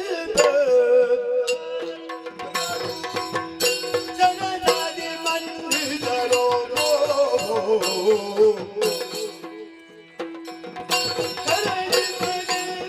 ಬರುಹು ವಿಶೇಷವ ಏನು ವಿಶೇಷ? ಹರಿದುರಗಲೋ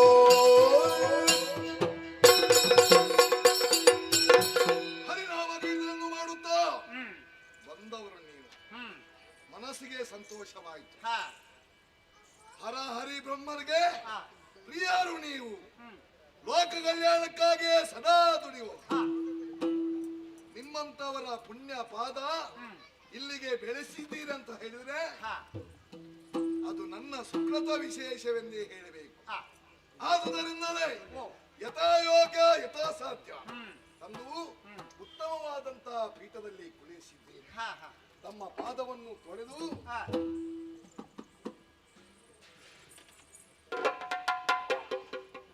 ತೀರ್ಥವೆಂದು ಸ್ವೀಕರಿಸಿಕೊಂಡಿದ್ದೇನೆ. ಪರಮ ಪಾವನವಾದಂತಹ ಪಾದ ಇದು.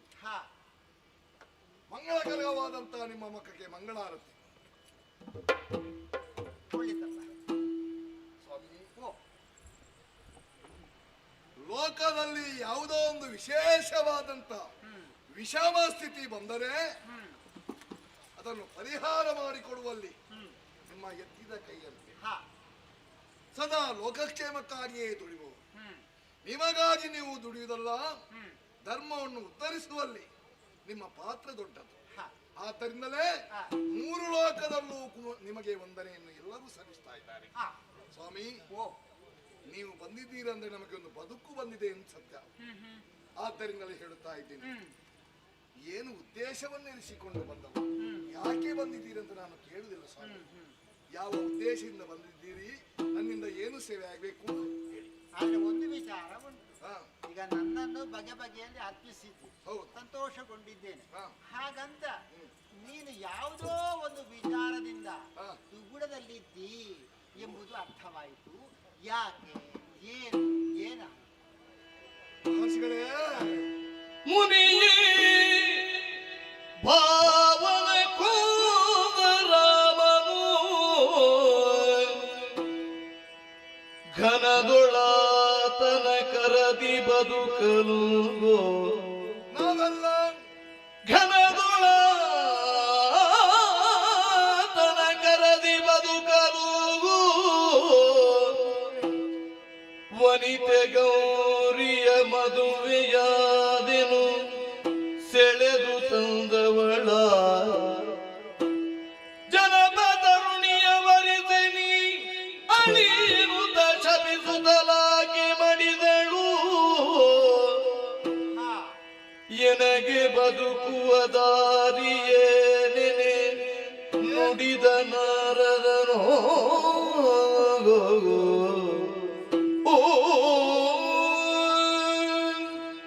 ನಾರದ ಮಹರ್ಷಿಗಳೇ, ಭೂಪತಿ, ನೀವು ಲೋಕಗುರು ಎಂದ್ರು ತಪ್ಪಾಗಲಿಕ್ಕಿಲ್ಲ. ಗುರು ಎಂಬಂತ ಪದದ ಅರ್ಥವೇ ಹಾಗೆ. ಅಜ್ಞಾನವೆಂಬಂತಹ ಕತ್ತಲೆಯನ್ನು ಹೋಗಲಾಡಿಸುವಂತಹ ಜ್ಞಾನವು, ಪರಮ ಸತ್ಯವನ್ನು ಪರತತ್ವವನ್ನು ಇನ್ನೊಬ್ಬರಿಗೆ ಬೋಧಿಸುವಂತಹ ಮಹಾಜ್ಞಾನಿ ನೀವು. ನನಗೊದಗಿದಂತಹ ಸಂಕಟ ಕೇವಲ ನನಗೆ ಮಾತ್ರ ಒದಗಿದ ಸಂಕಟ ಅಲ್ಲ, ಮತ್ತೆ ನಮ್ಮಂತವರಿಗೆ ಎಲ್ಲ ಒದಗಿದ ಸಂಕಟ. ಹೇಗೂ ಯಾವ ರೀತಿ? ಭಾರ್ಗವರಾಮ ಹೌದು. ಕಾರ್ತವೀರ್ಯರಿಂದ ಅವನ ಮಕ್ಕಳಿಂದ ಅನ್ಯಾಯವಾಗಿದೆ ಎಂಬಂತಹ ವಿಷಯವನ್ನು ತಿಳಿದು ಕ್ಷಾತ್ರ ತೇಜಸ್ಸನ್ನೇ ಕೆಡವಿ ಹಾಕುವಂತ ಮನ ಮಾಡಿದ್ದಾನೆ ಆತ. ಹಾ ಹೀಗೆ ಹಾ. ಭೂಮಂಡಲವೆಲ್ಲವನ್ನು ಸುತ್ತುತ್ತಾ ಕ್ಷಾತ್ರಿಯ ಕುಲವನ್ನೇ ನಿಶ್ಚಯ ಮಾಡುವಂತಹ ಸ್ಥಿತಿಗೆ ಬಂದಿದ್ದಾನೆ ಈಗ. ಹೊರಟದು ಹೌದು. ಅದಕ್ಕೂ ನಿನಗೂ ಏನಪ್ಪ ಸಂಬಂಧ? ಸಂಬಂಧ ಉಂಟು. ಏನದು? ಮೊನ್ನೆ ನನ್ನ ತಂಗಿ ಗಂಡನಾದಂತ ಜಯಸೇನನ್ನು ರಣದಲ್ಲಿ ಕೊಂದ. ಹಾ. ಇನ್ನೇನು ಬದುಕುವಂತ ಆಸೆ ಎಲ್ಲರಿಗೂ ಸಾಮಾನ್ಯವಾದುದಲ್ವಿ. ಕೆಲವರಿಗೆ ಹಾಗಪ್ಪ. ಹಾಗೆಂದು ತಪ್ಪಿಸುವುದಕ್ಕಾಗಿ ನಾನು ಆಗಾಗ ಒಂದು ಮದುವೆ ಆದೆ. ಹಾ ಹಾ ಹಾ ಹಾ. ಇನ್ನೇನು ಈ ಕಡೆಗೆ ಮುಖ ಮಾಡಿದ್ದಾನೆಂದು ತಿಳಿದು ಗೌರಿ ಎಂಬಂತಹ ಕನ್ಯೆಯನ್ನು ಬಲಾತ್ಕಾರವಾಗಿ ಹಾ. ಮದುವೆಯಾಗುವುದಕ್ಕೆ ನಾನು ಮನ ಮಾಡಿದ್ದೆ. ಹಸೆ ಮನೆಯಲ್ಲಿ ಇದ್ದರೆ ಬಿಟ್ಟು ಹೋಗ್ತಾನೆ ಹೌದೌದು ಅನ್ನುವ ನೆಲೆಯಲ್ಲಿ. ಹೌದು. ಹಾ ಹಾಗೆ ಹಾ ಆಕೆ ಒಲಿದು ಬರಲಿಲ್ಲ. ಹಾ ಒಂದು ರೀತಿಯ ಮಾರಿಯಾದನು. ಹಾ ಹಾ. ನಿನಗೆ ಆದಷ್ಟು ಶೀಘ್ರವಾಗಿ ಸಾವು ಬರಲಿ ಎಂದು ಶಾಪವನ್ನು ಕೊಟ್ಟು ಅವಳು ತನ್ನ ಪ್ರಾಣವನ್ನು ಕಳೆದುಕೊಂಡಳು. ಒಟ್ಟು ಈ ಪಾಪದ ಕೂಪಕ್ಕೆ ನಾನು ಬಿದ್ದೆ. ಈಗ ಅದು ಕೂಡ ಅವ ಬರ್ತಾ ಇದ್ದಾನೆ. ಬರ್ತಾನೆ ಹೋಗ್ತಾನೆ. ಅವನಿಂದ ಹೇಗೆ ನಾವು ಬದುಕಿಕೊಳ್ಳುವುದು ಹೇಳಿ? ಧರಣಿ ಶೋಕವನು ತೊರೆಯುತ್ತ ಹರುಚದುಳಿರು ನೀನು.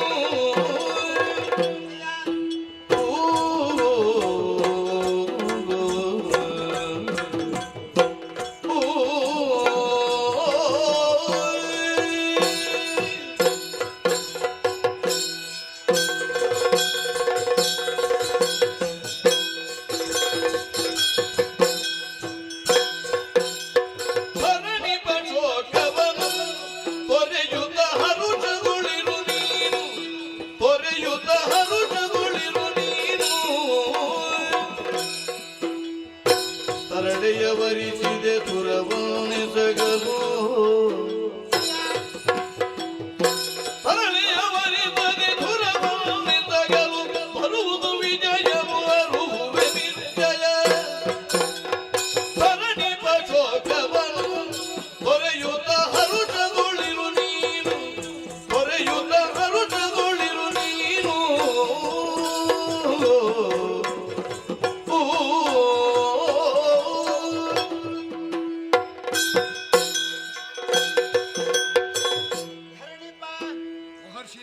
ಮರಣದ ಭೀತಿ ಪ್ರತಿಯೊಬ್ಬರಿಗೂ ಇರುವುದು ಸಹಜ. ಹಾಗಂತ ಭೂಮಿಯ ಮೇಲೆ ಉದಿಸಿದ ನಂತರ ಒಂದಲ್ಲ ಒಂದು ದಿನ ಸಾವನ್ನಪ್ಪಲೇಬೇಕು. ಜಾತಸ್ಯ ಮರಣಂ ಧ್ರುವ. ಆದರೆ ಅದಕ್ಕೂ ಒಂದು ಜಾಗ ಬೇಕಲ್ಲ, ಸ್ಥಾನ ಬೇಕಲ್ಲ.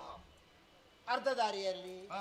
ಅಥವಾ ಬೇರೊಂದು ಕಾರಣದಿಂದ ಆ ಮರಣದ ಸ್ಥಿತಿ ಒದಗಿದರೆ ಅದು ಸ್ವಲ್ಪ ಕಷ್ಟವೇ ಆಹುದು, ತಡೆದುಕೊಳ್ಳುವುದಕ್ಕೆ ಅಸಾಧ್ಯವಾಗ್ತದೆ. ಹಾ. ಇಲ್ಲಿ ಕೂಡ ಹಾಗೆ ಸಕಲ ಕ್ಷತ್ರಿಯರನ್ನ ವಧಿಸಿಕೊಂಡು ನಿನ್ನೆಡೆಗೆ ಮುಖ ಮಾಡಿದ್ದಾನೆ ರಾಮ ಹಾ. ಎನ್ನುವಂತ ವಿಚಾರವನ್ನು ತಿಳಿದೆ.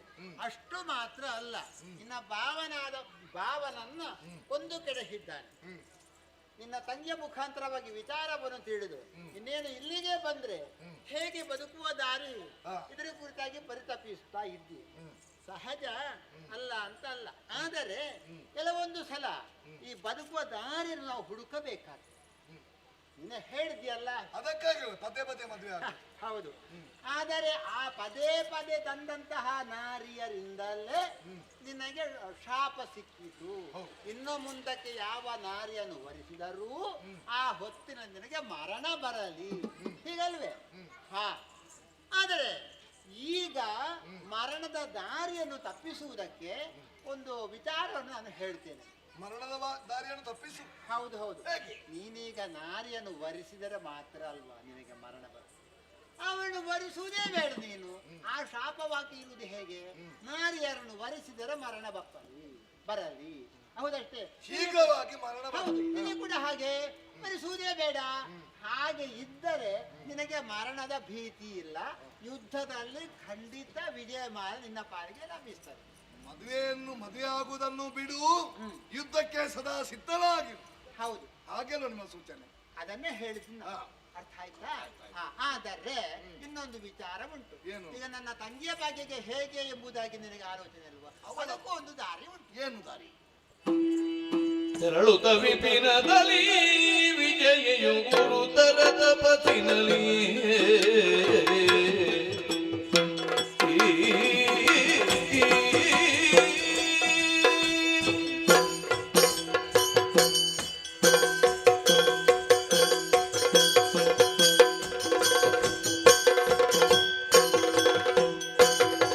ತೆರಳುತ್ತ ವಿಪಿನದಲ್ಲಿ ವಿಜಯೆಯು ಗುರುತರ ತಪಸ್ಸಿನಲ್ಲಿಯೇ ಧರಣಿ ರಮಣೀಯ ಪರದಲ್ಲಿ ಮೆಚ್ಚಿಸಿ ಧರಣಿ ರಮಣೀಯ ಪರದಲ್ಲಿ ಮೆಚ್ಚಿಸಿ ವರಗಳ ಬಡೆಯಲಿ ಸರಸಗೊಳ್ಳುತ್ತ ತೆರಳುತ್ತ ವಿಪಿನದಲ್ಲಿ ವಿಜಯೆಯು ಗುರುತರ ತಪಸ್ಸಿನಲ್ಲಿಯೇ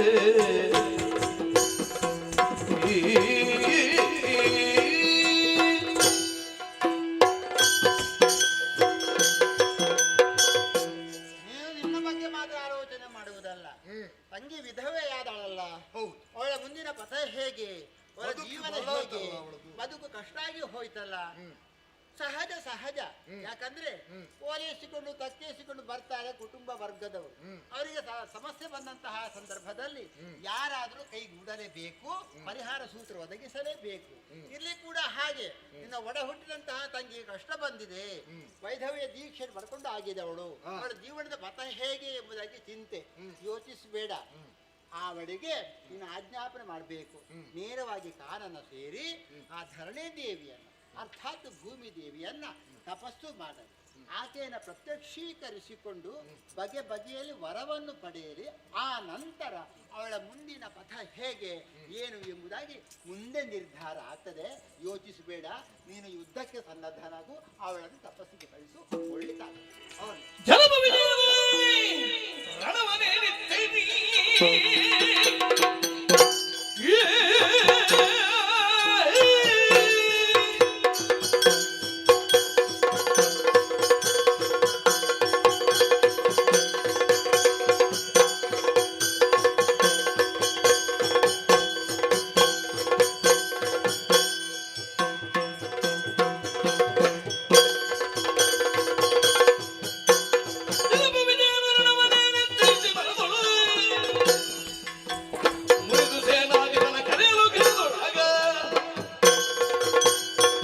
ನನ್ನ ಸಂಶಯ ಪರಿಹಾರವಾಯಿತು. ಸರಿಯಾದಂತಹ ಪಥವನ್ನೇ ತೋರಿಸಿದ್ದಾರೆ ನಾರದರು. ಕ್ಷತ್ರಿಯರಿಗೆ ಯುದ್ಧವೆಂದರೆ ಒಂದು ಹಬ್ಬದಂತೆ. ಕೇವಲ ನಾನು ಹೆದರಿ ಕುಳಿತದ್ದಲ್ಲ, ವಿನಾಶಾಯವಾದ. ಹಾಗಾದ್ರೆ ಬಂದಂತಹ ಆತನನ್ನು ಎದುರಿಸುವುದೇ ಸದ್ಯದಲ್ಲಿ ನನಗೊಳ್ಳುವಂತಹ ಸ್ಥಿತಿ. ತಡ ಮಾಡುವುದಿಲ್ಲ. ಎಲ್ಲಿದ್ದಾನೆ ಸೇನಾನಾಯಕ?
ಕೆಳ ಹಾಕುವಂತ ದೃಷ್ಟಿಯಿಂದ ಹಾ, ಆ ಉದ್ದೇಶದಿಂದ ಉಲ್ಲಾಸದಿಂದ ರಾಮ ಬರುತ್ತಾ ಇದ್ದಾನಂತೆ. ಹಾ, ಬಂದಂತ ಬಡ ಬ್ರಾಹ್ಮಣನ ಹಾ, ತಲೆಯನ್ನು ಕಾಡಿದ.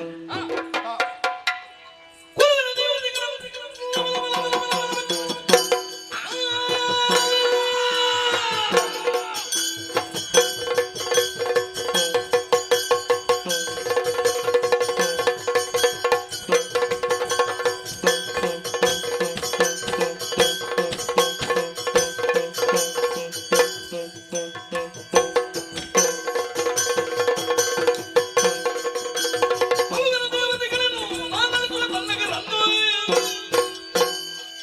ಸಮರಕ್ಕೆ ನೀನು ಈ ಬಲವಿಲ್ಲದೆ ನಾನೇನು ನೀನು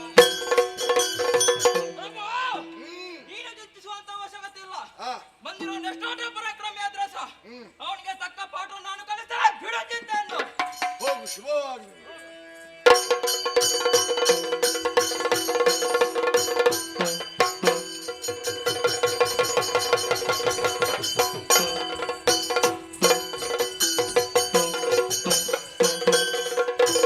ಬಿಡು ಬದಲು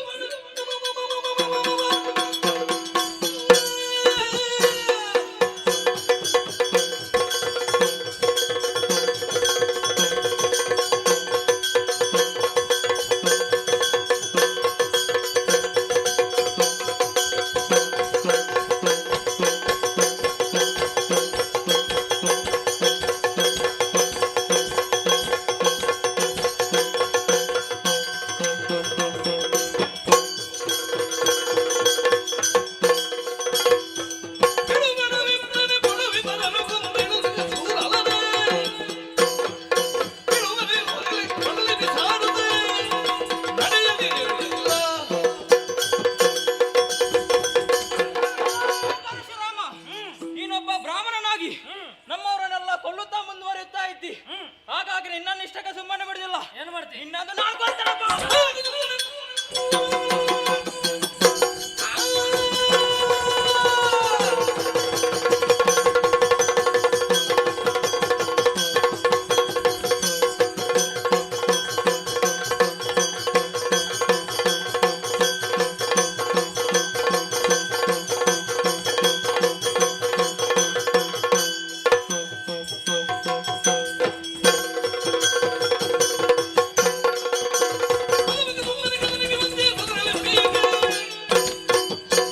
ಸದೆವರು ನಿನ್ನನ್ನು ಬದುಕಬೇಕೆ ಮುಂದೆ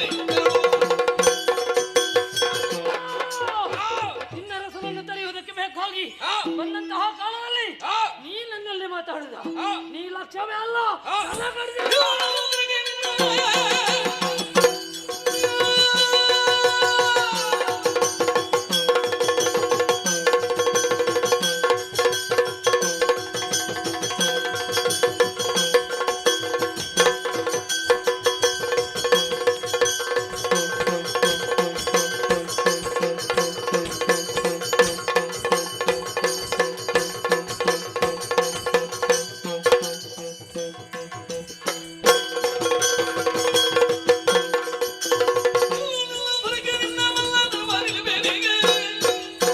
ಬಲ್ಲಿದ ತನಗೆ ದೊರುವುಳ್ಳ ಪ್ರಾಣ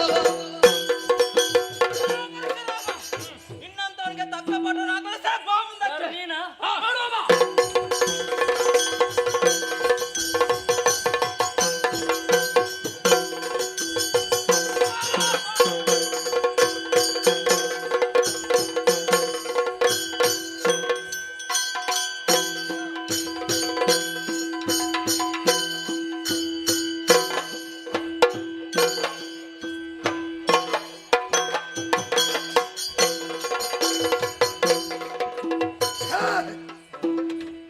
ಬರುತ್ತಾ ಭೀತಿ ಆವರಿಸಲಿಕ್ಕೆ ಆರಂಭವಾಯಿತು. ನನ್ನ ತಂಗಿಯಾನು ಧರಣಿದೇವಿಯನ್ನು ಪ್ರತ್ಯಕ್ಷೀಕರಿಸಿ ವರವನ್ನು ಪಡೆದಿದ್ದಾಳಂತೆ. ಸಂತೋಷದ ವಿಷಯ. ಆದ್ರೆ ಈಗ ತಾನೇ ಬಂದಂತಹ ಸುದ್ದಿ ನಮ್ಮ ದಂಡನಾಯಕನ ಅಡಿವಾಯಿತಂತೆ. ಮುಂದೆ ಹೋಗಬೇಕಾದ್ದು ಕರ್ತವ್ಯ. ಆದರೆ ಕತ್ತಲಾಗಿ ಹೋಯಿತು. ಸ್ವಲ್ಪ ವಿಶ್ರಾಂತಿ ಕೊಟ್ಟೆ.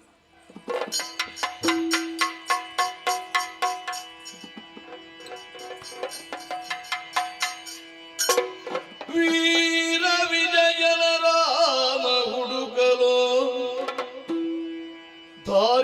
ನಿದ್ರೆಯಲೇ ಭೀತಿಯ ಭಾರಿ ಕನಸನು ಕಂಡು ಬೆದರುದ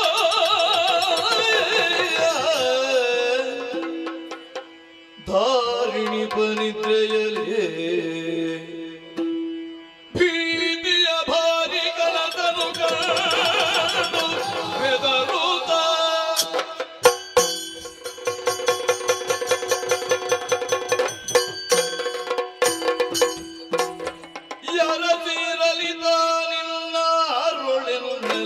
ಕನಸನೋ ಯಾರ ಹೋಗಲಿ ಯಾರ ತೀರಲಿದಾನಿಲ್ಲರುಳಿನಲ್ಲಿ ಕನಸನು ಮಾರಾರಿ ಮುನಿಯ ಯಾರೇನ ಮಾಡುವರೋ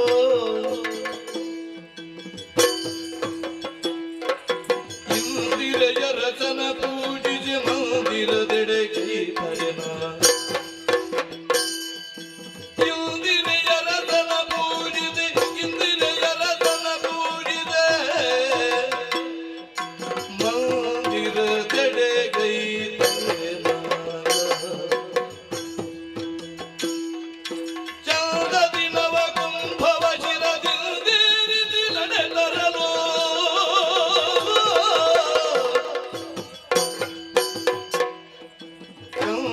ವಿಧವೆಯು ಬರುತಿಗಳೊಂದಿಗ ಭೂತುರ ಸಹಿತದೆ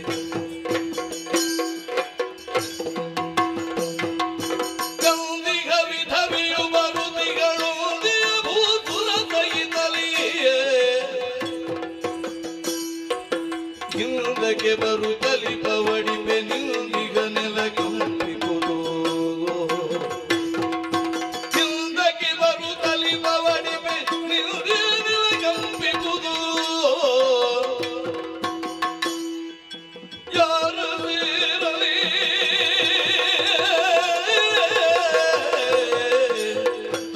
ಈ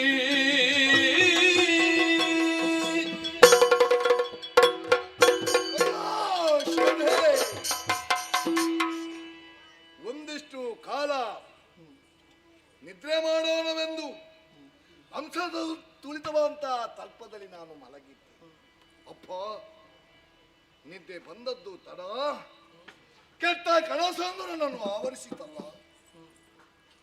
ಛೇ ಛೇ, ಆ ಕನಸಲ್ಲಿ ನಾನು ಕಂಡಂತಹ ದೃಶ್ಯ ಇಂದಿರೇಶನನ್ನು ಪೂಜಿಸುವುದಕ್ಕಾಗಿ ಅವನ ಮಂದಿರಕ್ಕೆ ಹೋಗುವಾಗ ಮಧ್ಯಪಥದಲ್ಲಿ ಹೊಸ ಕುಂಭ ಇಟ್ಕೊಂಡು ಗಂಡ ಸತ್ತಂತ ವಿದೆಯೋ ಒಬ್ಬಳು ನನ್ನ ಕಣ್ಣೆದುರಿಗೆ ಬರುತ್ತಾ ಇತ್ತು.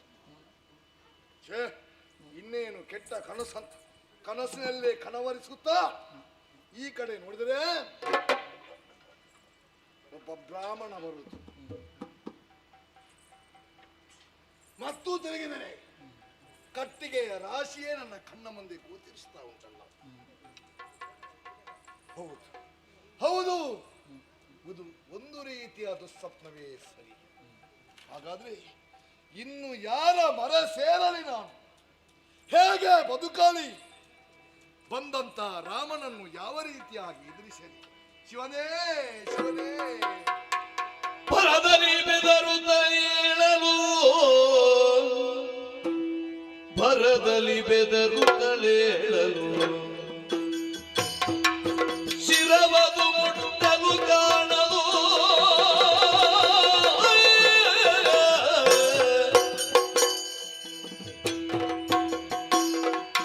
ಹೊರ ಕನ್ನಡಿಗಳು ತೋರದು ಹರ ಹರ ತನುವನು ತತ್ತವರು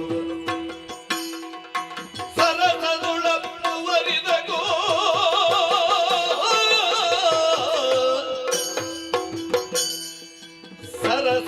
ಸರಸದುಳಪ್ಪುವರಿದಗೋ ಎರಡಾಗುತ್ತ ಕಾಣುವುದು ಎರಡಾಗುತ್ತ ಕಾಣುವುದು ತುರಿವಾದಿ ಕವು ನೋಡಲು ಅರಮನೆ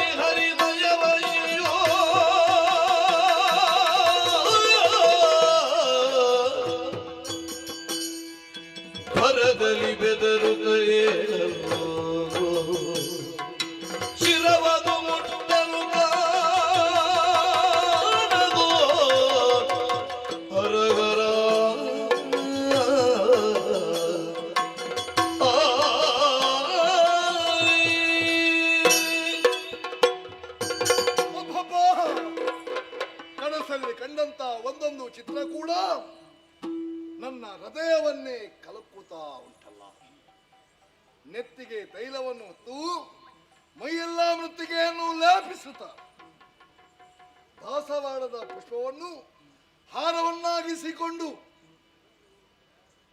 ಕೊರಳಿಗೆ ಹಾಕುತ್ತಾ ಕತ್ತೆಯನ್ನೇರಿ ದಕ್ಷಿಣ ಯಾತ್ರೆಗೆ ಹೋದಂತ ಚಿತ್ರವನ್ನು ನಾನು ಕಂಡೆ. ಅಪ್ಪ, ಏನು ವಿಶೇಷ, ಹೀಗೂ ಆಯ್ತಲ್ಲ ಹೀಗೂ ಆಯ್ತಲ್ಲ ಅಂತ ತಲೆಯನ್ನು ತಡವರಿಸಿದ್ದೆ. ತಡ ನನಗೆ ತಲೆ ಇಲ್ಲದೆ ಆಗಿದೆ.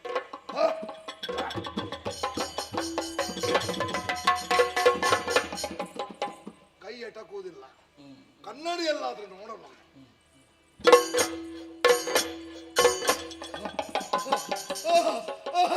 ನನಗೆ ತಲೆ ಇಲ್ಲ,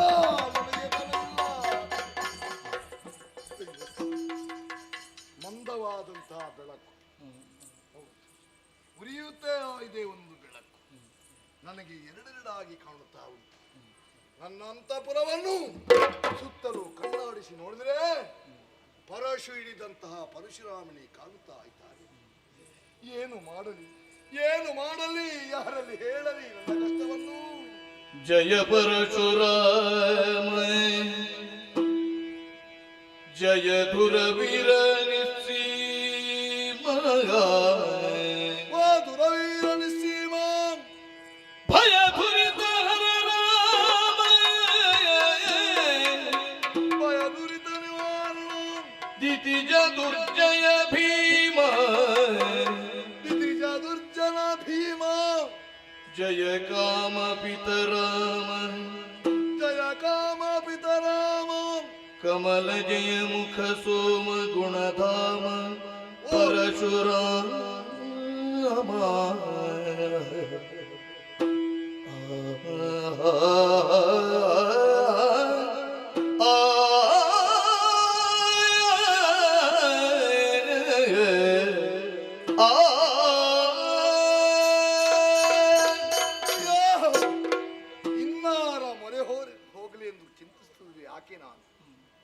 ಬಂದವ ಯಾರು ಎಂಬುದು ಸ್ಪಷ್ಟವಾಗಿ ನನಗೆ ಅರ್ಥವಾಗುತ್ತಾ ಉಂಟು.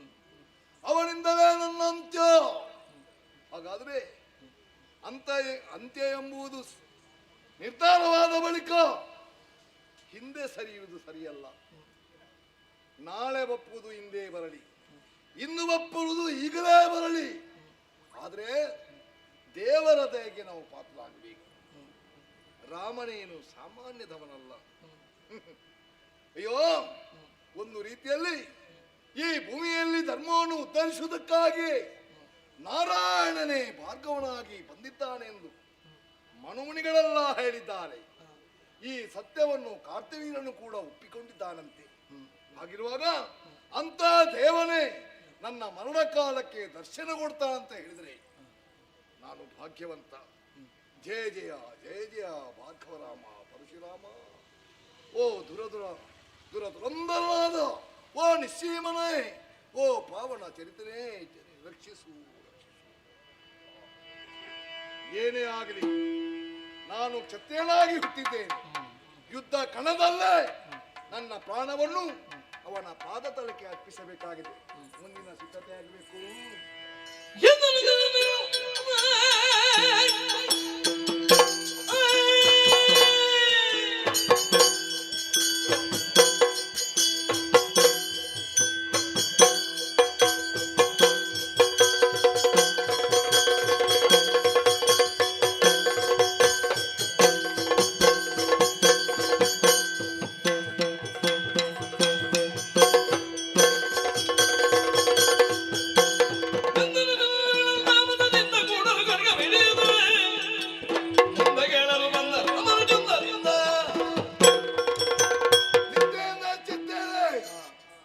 ಸನ್ನದ್ಧನಾಗಬೇಕೆಂಬಂತಹ ಉದ್ದೇಶದಿಂದ ನಿತ್ಯ ಕರ್ಮಗಳನ್ನು ತೀರಿಸಿ ಹರಿಪಾದವನ್ನು ಸೇರುವಂತಹ ಪರ್ವದಿನಕ್ಕಾಗಿ ನಿರೀಕ್ಷೆಯನ್ನು ಮಾಡ್ತಾ ಇದ್ದೇವೆ. ನೋಡೋಣ.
ಮದುವೆಯನ್ನಾದೆಯ, ಹೌದು. ಕಂಕಣಬದ್ಧನಾದೆಯ, ಜೀವವನ್ನು ಉಳಿಸಿಕೊಂಡೆಯ.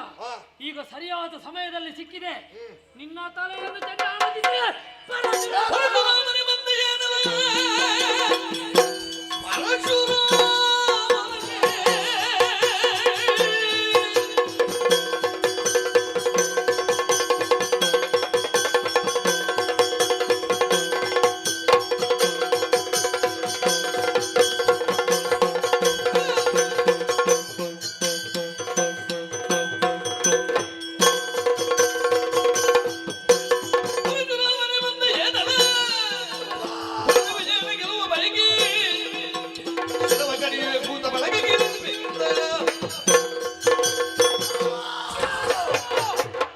ಮಾರ್ಕಾಲ ಬಡ ವಿಪ್ರ.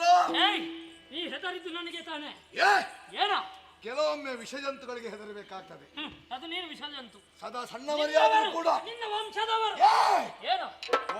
ವಂಶದ ಮೇಲೆ ಸವಾರಿ ಮಾಡಬೇಡ. ಹಂದಿಯಿಂದ ತಾಗಿಸಿಕೊಂಡವನು ಒಂದು ಕಪ್ಪಿನ ಮಡಕೆಯನ್ನು ಕಂಡರು, ಕಲ್ಲನ್ನು ಕಂಡರು ಭಯಪಡುವಂತೆ.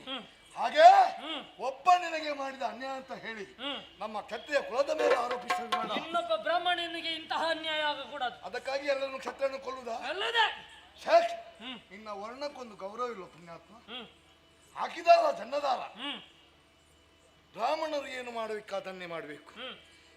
ಯಾವ ಧರ್ಮ ಸೂಕ್ಷ್ಮತೆ ಉಂಟು ಅದು ಲೋಕದಲ್ಲಿ ಅದು ಪಾಠವಾಗಿ ಪರಿಗಣಿಸಬೇಕು.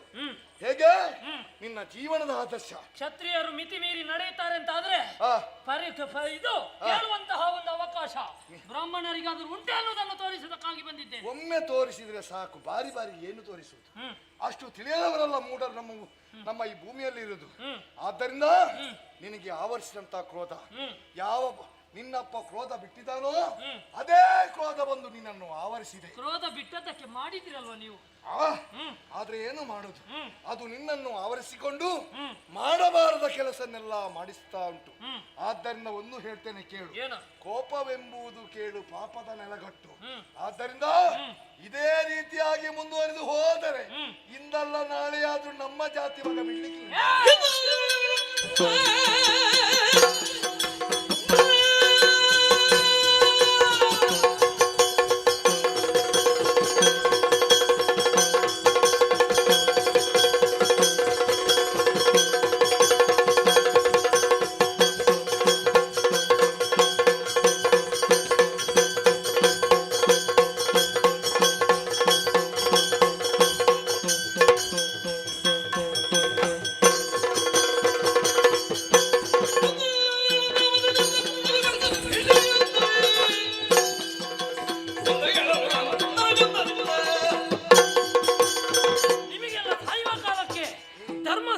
ಗೊತ್ತಾಗುದು.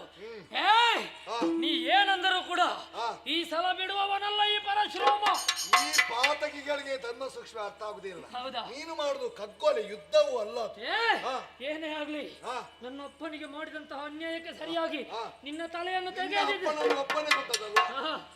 ಅವರನ್ನು ತಳೆದ ಬಳಿದ್ದೇನೆ. ಅವರ ನಿರ್ನಾಮವನ್ನು ಮಾಡ್ತೇನೆ ಅನ್ನುವಂತಹ ಉದ್ದೇಶದಿಂದ ಬಂದಿದ್ದೇನೆ. ಒಂದು ನೆನಪಿಟ್ಟುಕೋ, ಏನ ದಟ್ಟವಾದಂತಹ ಕಾಡಲ್ಲಿ ಎಷ್ಟು ಮರಗಳನ್ನು ಕಡಿದರೂ ಕೂಡ ಮತ್ತೆ ಮತ್ತೆ ಚಿಗುರು ಬರ್ತದೆ. ನಮ್ಮ ವಂಶ ಬರಿದಾಗುವುದು ನೆನಪಿಡು ನೀನು. ಚಿಗುರು ಬರ್ಲಿ ನೋಡುವ, ಆಮೇಲೆ ಅಲ್ವಾ ನಿನ್ನನ್ನು ತರೆಯುವುದೇ ಬಾ.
ವಿಜಯಾರಸನನ್ನು ಕೊಂದಂತಹ ಸಂದರ್ಭದಲ್ಲಿ ಸುರರು ಜಯ ಜಯ ಜಯ ಜಯ ಎನ್ನುವಂತಹ ಹೊರಹೊಮ್ಮಿಸ್ತಾ ಇದ್ದಾನೆ.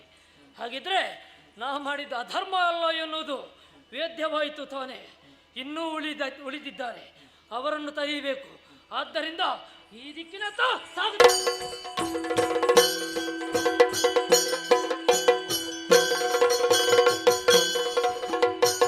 ಚಂದದ ಭಾಗ್ಯನು ನೆನೆಯುತ್ತ ಮುಂದೆ ಬಂದಳು.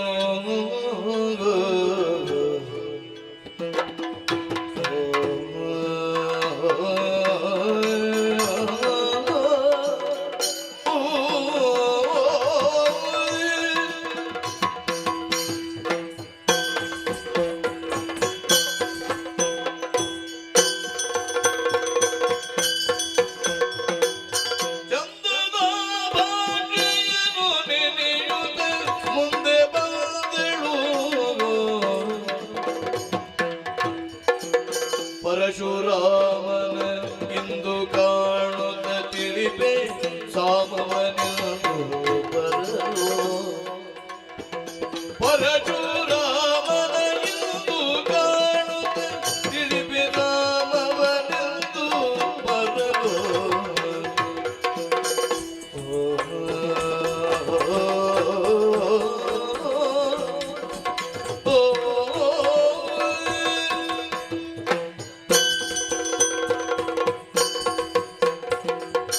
ಅಧರ್ಮವೆಂಬುದು ನಡೆಯಕೂಡದು, ಧರ್ಮದಲ್ಲೇ ಪ್ರತಿಯೊಬ್ಬರೂ ಇರಬೇಕು ಎಂಬ ಹಾಗೆ ಆಶೆ ಪಡುವವಳು ಈ ಭೂದೇವಿ. ಆದರೆ ವಿಜಯ ಎಂಬಂತಹ ನಾರಿ ನನ್ನನ್ನು ಭಕ್ತಿಪೂರ್ವಕವಾಗಿ ಪ್ರಾರ್ಥಿಸಿಕೊಂಡು ನನ್ನಲ್ಲಾಡಿದಂತಹ ಮಾತಾದರೂ ಏನು?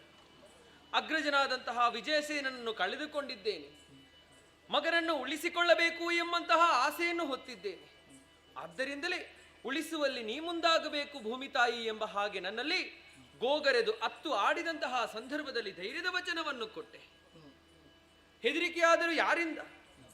ಪರಶುರಾಮನಿಂದ. ಭೂಪ್ರದಕ್ಷಿಣೆಯನ್ನೇ ಹಾಕುತ್ತಾ ಇದ್ದಾನಂತೆ.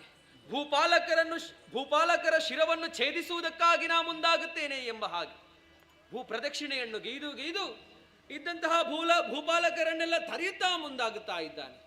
ಆದರೆ ಅಧರ್ಮ ಎಂಬ ಹಾಗೆ ಭಾವಿಸಿಕೊಂಡು ಅವರು ಹೊರಟದ್ದಾದರು.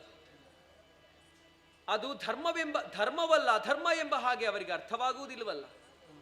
ಅದಕ್ಕಾಗಿ ನಾನೇ ಅವರನ್ನು ಎದುರುಗೊಳ್ಳಬೇಕೆಂಬಂತಹ ಉದ್ದೇಶದಿಂದ ನಾ ಬಂದಿದ್ದೇನೆ. ಗುರುಪುತ್ರನಾದಂತಹ ಅವರು ತಿದ್ದಿ ತೀಡಿ ಬುದ್ಧಿವಾದದ ಮಾತುಗಳನ್ನು ಹೇಳಿ ಸರಿದಾರಿಗೆ ತರಬೇಕಾದವರೇ ಹೊರತು ಅವರೇ ಅಧರ್ಮದ ದಾರಿಯನ್ನು ಹಿಡಿದರು ಎಂದಾದರೆ ಮತ್ತೆ ಲೋಕ ಮುಂದಕ್ಕೇನಾದೀತು ಹೇಳಿ. ಅದಕ್ಕಾಗಿ ಭೂದೇವಿಯಾದಂತಹ ನಾನು ಪರಶುರಾಮನನ್ನು ಎದುರುಗೊಳ್ಳಬೇಕೆಂಬಂತಹ ಉದ್ದೇಶದಿಂದ ವಿಜಯಗೆ ಧೈರ್ಯದ ಮಾತನ್ನರುಹಿ ಬಂದವಳಿದ್ದೇನೆ. ಹಾಗಾಗಿ ತಡ ಮಾಡುವುದಲ್ಲ, ಆದಷ್ಟು ಬೇಗ ಆ ಭಾರ್ಗವರಾಮನನ್ನು ಕಾಣಬೇಕು. ಆ ಕಡೆಗೆ ನಡೆಯುತ್ತೇನೆ.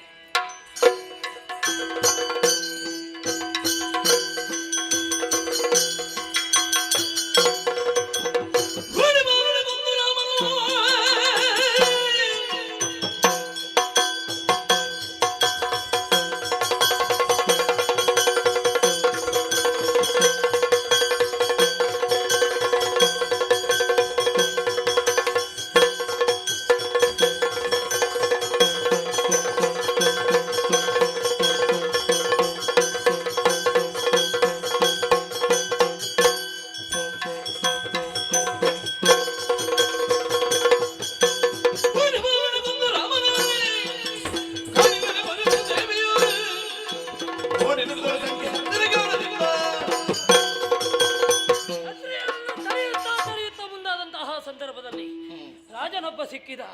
ಶ್ರೀವೇಷವನ್ನು ಮಾಡಿ ನನ್ನ ಮುಂದೆ ಬಂದ. ಮೊದಲಿಗೆ ಗೊತ್ತಾಗಲಿಲ್ಲ, ಓಡುವೆ ಎಲ್ಲಿಗೆ ನಾರಿ ಎನ್ನುವ ಹಾಗೆ ಕೇಳಿದಂತಹ ಸಂದರ್ಭದಲ್ಲಿ ವೇಷ ಕಳಚವಾಗಲೇ ಗೊತ್ತಾದ್ದು ಇವ ಅರಸ ಎನ್ನುವ ಹಾಗೆ ಅವನ ಕುತ್ತಿಗೆಯನ್ನು ಹಿಡಿದು ಮಾಡಿದ್ದೇನೆ. ಇಷ್ಟಕ್ಕೆ ಬಿಡ್ತೇನೆ, ಮುಂದುವರಿತೇನೆ.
ಇದ್ದೀರಲ್ಲ, ಈ ಸಂದರ್ಭದಲ್ಲಿ ತಡೆದು ನಿಲ್ಲಿಸಿದವರು ಯಾರು ಅಂತ ಗೊತ್ತಾಯ್ತು. ಭೂದೇವಿ ಬರುವುದಕ್ಕೂ ಕಾರಣ ಉಂಟು. ಏನು ಕಾರಣ? ನೀವು ಮಾಡುತ್ತಾ ಇರುವುದು ಅಧರ್ಮದ ಕೆಲಸ ಎಂಬ ಹಾಗೆ ನಿಮಗೆ ಅರ್ಥವಾಗಲಿಲ್ವೋ ಏನು? ಆದರೆ ಆದಂತಹ ಸಣ್ಣ ನೋವಿನಿಂದಾಗಿ, ಒಬ್ಬರಿದ್ದಾದಂತಹ ಅಪರಾಧದಿಂದಾಗಿ ಆ ತಪ್ಪಿಗೆ ಶಿಕ್ಷೆಯನ್ನು ಕೊಡಬೇಕು ಎಂಬಂತಹ ಉದ್ದೇಶದಿಂದ ನೀವು ಭೂಪ್ರದಕ್ಷಿಣೆಯನ್ನೇ ಹಾಕುತ್ತಾ ಮುಂದುವರಿಯುತ್ತಾ ಇದ್ದೀರಲ್ಲ. ಒಬ್ಬ ಮಾಡಿದಂತಹ ತಪ್ಪಿನ ಕೆಲಸದಿಂದಾಗಿ ಯಾರೂ ಯಾವ ತಪ್ಪವನ್ನು ಎಸಗದೆ ಇನ್ನುಳಿದವರಿಗೆ ಶಿಕ್ಷೆ ಕೊಡುವುದು ಯಾವ ನ್ಯಾಯ ಹೇಳಿ? ಅದರಲ್ಲೂ ವಿದ್ಯೆ ಬುದ್ಧಿ ಸಂಸ್ಕಾರಾದಿಗಳನ್ನು ಒದಗಿಸಿಕೊಡಬೇಕಾದಂತಹ ಗುರು ಪುತ್ರ ನೀವೇ ಇಂತಹ ತಪ್ಪುದಾರಿಗಳನ್ನು ಹಿಡಿದಿರಿ ಎಂದಾದರೆ ಅದಕ್ಕೆ ಏನೆನ್ನಬೇಕು ಹೇಳಿ? ಅದಕ್ಕಾಗಿ ನನ್ನನ್ನು ಮೆಚ್ಚಿಸಿಕೊಂಡವಳಿದ್ದಾಳೆ ವಿಜಯಸೇನನ ತಂಗಿಯಾದಂತಹ ವಿಜಯ. ತನ್ನ ಮನಸ್ಸಿನೊಳಗಿರುವಂತಹ ನೋವುಗಳನ್ನೆಲ್ಲ ನನ್ನಲ್ಲಿ ಹೇಳಿಕೊಂಡಾಗ ಮಗನನ್ನು ನಾ ಉಳಿಸುತ್ತೇನೆ ಎಂಬಂತಹ ಧೈರ್ಯದ ಮಾತನ್ನು ಹೇಳಿ ಬಂದವಳಿದ್ದೇನೆ. ಕಾರಣ ಅವರಿಗಾದಂತಹ ನೋವನ್ನು ದೂರಪಡಿಸಬೇಕಾದಂತಹ ಕರ್ತವ್ಯವೂ ಎನಗಿದೆ. ಭೂಪಾಲಕರಿಗೆ ಯಾವ ಕಷ್ಟವೂ ಒದಗಬಾರದು ಎಂಬ ಹಾಗೆ ನಾನು ನೋಡಿಕೊಂಡು ಬರಬೇಕು ತಾನೆ. ಅದಕ್ಕಾಗಿ ನಿನ್ನ ಕಣ್ಣ ಮುಂದೆ ಬರಬೇಕಾಯಿತು. ಹಾಗಾಗಿ ಮಾಡುತ್ತಾ ಇರುವುದು ತಪ್ಪು ಕೆಲಸ ಎಂಬ ಹಾಗೆ ಈಗಲಾದರೂ ಅರ್ಥೈಸಿಕೊಂಡು ಕೈಗೆತ್ತಿರುವಂತಹ ಆಯುಧಗಳನ್ನು ಕೆಳಗಿಳಿಸಿ ದಯಮಾಡಿ ನಿನ್ನ ದಾರಿಯನ್ನು ಹಿಡಿಯುವೆ ನೀನು. ನಿಮ್ಮ ನುಡಿಯಲ್ವೇ? ನುಡಿ ನುಡಿ ನುಡಿ ನುಡಿ ನೀನು ಜಡ ಜಗತ್ತಿನಿಯೇ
ಮುಂದಾಗಿದ್ದೀನಿ. ಅದಕ್ಕಾಗಿಯೇ ಬಂದೆ. ಕೇವಲ ಒಬ್ಬರಿಂದಲಾಗಿ ಇಬ್ಬರಿಂದಲಾಗಿ ಆದಂತಹ ತಪ್ಪಿಗೆ ಎಲ್ಲರಿಗೂ ಶಿಕ್ಷೆ ಕೊಡುವುದಕ್ಕಾಗಿ ಮುಂದಾಗಿದ್ದಿ ಎನ್ನುವುದನ್ನು ಹೇಳುವುದಕ್ಕಾಗಿ ತೊಡಗಿದ್ದಿ. ನಿಜ, ಇದು ಸರಿಯಲ್ಲ ಎನ್ನುವುದು ನಿಮ್ಮ ಭಾವ. ಅದೇ ತಪ್ಪು ಅಂತ ಕಾಣುವವರ ಕಣ್ಣಿಗೆ ಹಾಗೆ ಕಂಡರೂ ಕೂಡ ಕ್ಷತ್ರಿಯರ ದಬ್ಬಾಳಿಕೆ, ಕ್ಷತ್ರಿಯರ ಅಧರ್ಮ ಎನ್ನುವುದು ನಿಮ್ಮ ಕಣ್ಣಿಗೆ ಬೀಳದೆ ಹೋಯ್ತಲ್ವ? ನಮಗೆ ಗೊತ್ತಾಗುತ್ತಾ ಇದೆ ಈ ಭೂಮಿಗೆ ಯಾವ ರೀತಿಯಾದಂತಹ ತೊಂದರೆ ಆಗುತ್ತಾ ಉಂಟು ದುಷ್ಟ ಕ್ಷತ್ರಿಯರಿಂದ ಎನ್ನುವುದು. ಆದ್ದರಿಂದ ಅಂತವರ ನಾಶವನ್ನು ಮಾಡುವುದಕ್ಕಾಗಿ ಮುಂದಾದವ ನಾಗೈದದ್ದು ಅಧರ್ಮ ಅಲ್ಲ, ಧರ್ಮ ಎನ್ನುವುದು ನನಗೆ ಗೊತ್ತಾಗಿದೆ. ಹೇಗೆ? ಒಬ್ಬ ಅರಸನನ್ನು ತರಿದಂತಹ ಸಂದರ್ಭದಲ್ಲಿ ಸುರರು ಜಯ ಜಯ ಎಂದು ಹೇಳಬೇಕಿದ್ರೆ ನಾಗೈದದ್ದು ಅಪರಾಧ ಎನ್ನುವ ಹಾಗೆ ಹೇಳುವುದಕ್ಕೆ ನೀ ತೊಡಗುತ್ತೆ ಅಂತಾದ್ರೆ ಯಾಕೆ ಎನ್ನುವುದು ನನಗೆ ಗೊತ್ತಾಯಿತು. ಒಬ್ಬಳಿಗೆ ಮಾತನ್ನು ಕೊಟ್ಟು ಬಂದಿದ್ದಿ, ಅದನ್ನು ಉಳಿಸುವುದಕ್ಕೆ ಬೇಕಾಗಿ ನಿನ್ನ ನುಡಿತಾನೆ. ಆದ್ದರಿಂದ ಭೂದೇವಿಯಾದಂತಹ ನೀನು ಈ ರೀತಿಯಾದಂತಹ ತಾರತಮ್ಯವನ್ನು ಮಾಡಬೇಡ. ನನಗಾದಂತಹ ಅನ್ಯಾಯ ಸಣ್ಣ ಅನ್ಯಾಯವಲ್ಲ, ನಿರಪರಾಧಿಯಾದಂತಹ ಯಾರ ತಂಟೆಗೂ ಹೋಗದಂತಹ ನನ್ನ ಅಪ್ಪನ ಶಿರವನ್ನು ತರೀಬೇಕಿದ್ರೆ ಎಷ್ಟು ಕ್ರೌರ್ಯವನ್ನು ಮೆರೆದಿದ್ದಾರೆ ಎನ್ನುವುದನ್ನು ನೀ ಯೋಚನೆ ಮಾಡು. ಆದ್ದರಿಂದ ನನ್ನನ್ನು ತಡಿಬೇಡ, ನಿನ್ನ ದಾರಿಗೆ ನೀ ಮುಂದೆ ಹೋಗು. ಹೋಗು. ನೀ ಮಾಡಿದಂತಹ ಕೃತ್ಯದಿಂದ ಏನಾಯಿತು ಗೊತ್ತಾ? ಪೂರಮಣರ ಕೊಂದು ಪೂರಮಣಿಯ ನಿಲ್ದು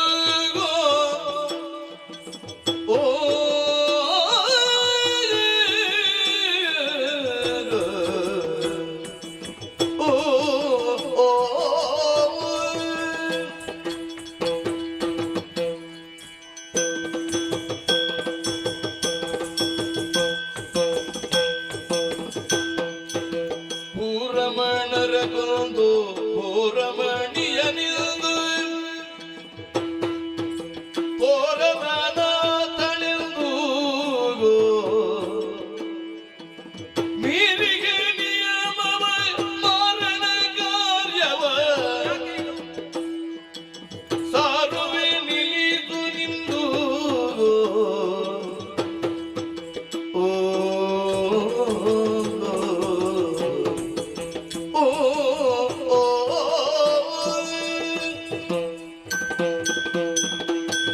ಭಾರ್ಗವರಾಮ, ಆಡಿದ ಮಾತು ನಿನಗೆ ಅರ್ಥವಾಗುವುದಿಲ್ಲ ಎಂಬ ಹಾಗೆ ಸ್ಪಷ್ಟವಾಗಿ ಅರ್ಥ ಮಾಡಿಕೊಂಡೆ. ಯಾಕೆ ಸಿಟ್ಟು ನೆತ್ತಿಗೆ ಏರಿದೆ. ಆ ಸಿಟ್ಟಿನ ಪ್ರಭಾವದಿಂದಾಗಿ ಯಾರು ಆಡುವಂತಹ ಮಾತು ನೀ ಕೇಳುವ ಸ್ಥಿತಿಯಲ್ಲಿಲ್ಲ ಎಂಬ ಹಾಗೆ ಇದರಿಂದಲೇ ನಮಗೆ ಅರ್ಥ ಮಾಡಿಕೊಳ್ಳಬಹುದು. ಆದರೆ ನಾನು ಹೇಳಿದ ಅರ್ಥ ಆಯ್ತಲ್ಲ ನಿನಗೆ? ಖಂಡಿತವಾಗಿಯೂ ಅರ್ಥವಾಯಿತು.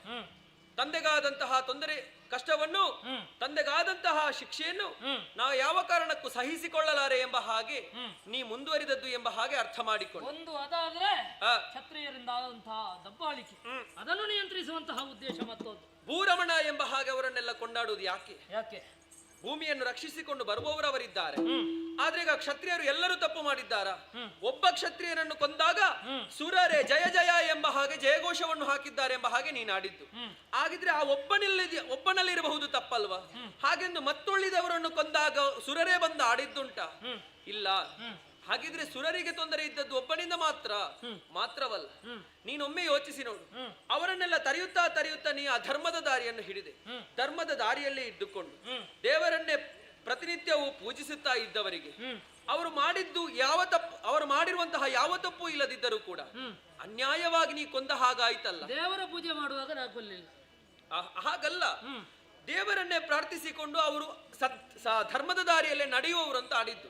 ಅಂತಹ ಧರ್ಮದ ದಾರಿಯಲ್ಲಿದ್ದಂತಹ ಕ್ಷತ್ರಿಯರನ್ನು ಕೊಂದ್ರೆ ಅದು ಅನ್ಯಾಯವಾಗುವುದಿಲ್ವಾ? ಹಾಗಾಗಿ ಆಡಿದ್ದು ನಾನು. ಭೂರಮಣರನ್ನು ನೀ ಕೊಂದೆ ಎಂದಾದರೆ ಬರಿದಾದದ್ದು ಭೂಮಿ, ಮತ್ತೆ ಅಲ್ಲಿ ಸತ್ಕರ್ಮಗಳು ನಡೆಯುವುದಕ್ಕೆ ಸಾಧ್ಯವಿಲ್ಲ. ನೀ ಅನಾಥ ಆಗುದಂತ ಹೇಳುದು ಖಂಡಿತ. ಭೂದೇವಿಯೇ ಅನಾಥಳಾಗಿ ಹೋಗುತ್ತಾಳೆ ಎಂಬ ಹಾಗೆ ಮಾತ್ರವಲ್ಲ, ತಾವು ಕೈ ಹಿಡಿದು ಬಂದಂತಹ ಮಡದಿಯರೆಲ್ಲರೂ ಕಣ್ಣೀರು ಸುರಿಸುವಾಗ ಅವರ ಕಣ್ಣೀರು ತಾಗುವುದೆಲ್ಲಿಗೆ ಗೊತ್ತಾ? ಈ ಭೂದೇವಿಗೆ. ಹಾಗಿರುವಾಗ ಅವರ ಮನಸ್ಸು ನೊಂದು ಹೋಯಿತು ಎಂದಾದರೆ ಸಹಿಸಿಕೊಳ್ಳುವುದಕ್ಕೂ ನನ್ನಿಂದ ಸಾಧ್ಯವಿಲ್ಲ. ಗುರುತರವಾದಂತಹ ತಪ್ಪನ್ನು ಯಾರು ಮಾಡ್ತಾನೋ ಅಂತವರಿಗೆ ಯಾವ ರೀತಿಯಾದಂತಹ ಶಿಕ್ಷೆ ಒದಗಿ ಬರ್ತದೆ ಎನ್ನುವುದು ಮನಸ್ಸಿನಲ್ಲಿ ಇರ್ಬೇಕು. ಹೆದರಿಕೆ, ಭಯ ಇರ್ಬೇಕು. ಭಾರ್ಗವ ರಾಮ, ನೀನು ಸರಿಯಾಗಿ ಯೋಚಿಸಿ ನೋಡು. ನೀನು ಮಾಡುತ್ತಾ ಇರುವುದು ಅಧರ್ಮದ ಕೆಲಸವೇ ತಪ್ಪೇ. ಒಂದೊಮ್ಮೆಗೆ ಮಾಡಿ ಇನ್ನೊಬ್ಬರಿಂದ ನಿನಗೆ ತಪ್ಪಾಯಿತು ಎಂದಾದರೆ ಸರಿದಾರಿಗೆ ತರುವಂತಹ ಒಂದು ಹೊಣೆಗಾರಿಕೆ ನಿನಗುಂಟು. ಆ ಸ್ಥಾನಮಾನವನ್ನು ನೀ ಹೊಂದಿಕೊಂಡಿರುವೆ. ಅದನ್ನು ಬಿಟ್ಟು ಅವರನ್ನು ತೀಡಿ ಒಳ್ಳೆಯ ದಾರಿಗೆ ತರುವುದನ್ನು ಬಿಟ್ಟು ನೀನೇ ಅಧರ್ಮದ ದಾರಿಯನ್ನು ಹಿಡಿದೆ ಎಂದಾದರೆ ಇದು ಮುಂದಕ್ಕೆ ಮಾರಣ ದಾರಿಯನ್ನು ನೀ ಹಿಡಿದಿದ್ದೀಯಾ? ಇದು ಒಳಿತಾಗದು.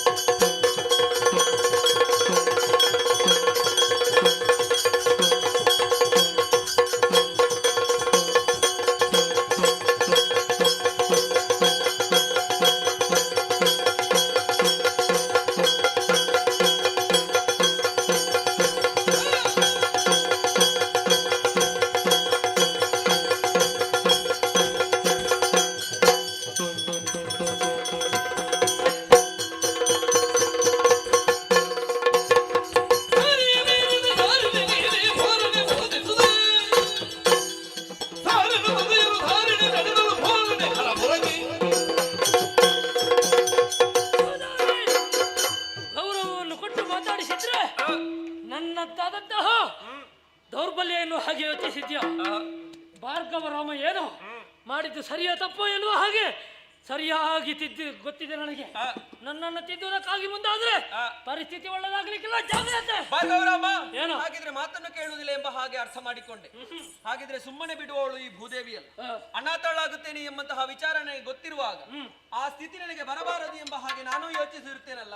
ಹಾಗಾಗಿ ದಾರಿ ಏನೆಂಬ ಹಾಗೆ ನಾನು ಕಂಡು ಹಿಡಿಯುತ್ತೇನೆ. ಆದ್ರೆ ಇದೇ ದಾರಿಯಲ್ಲಿ ಮುಂದುವರಿಯುವುದಕ್ಕಾಗಿ ನಾ ಬಿಡುವುದಿಲ್ಲ. ಯೋಚಿಸುತ್ತಾ ಇರು. ಏನು ಮಾಡ್ತಿ? ನಾನು ಕೂಡ ನೋಡ್ತೇನೆ.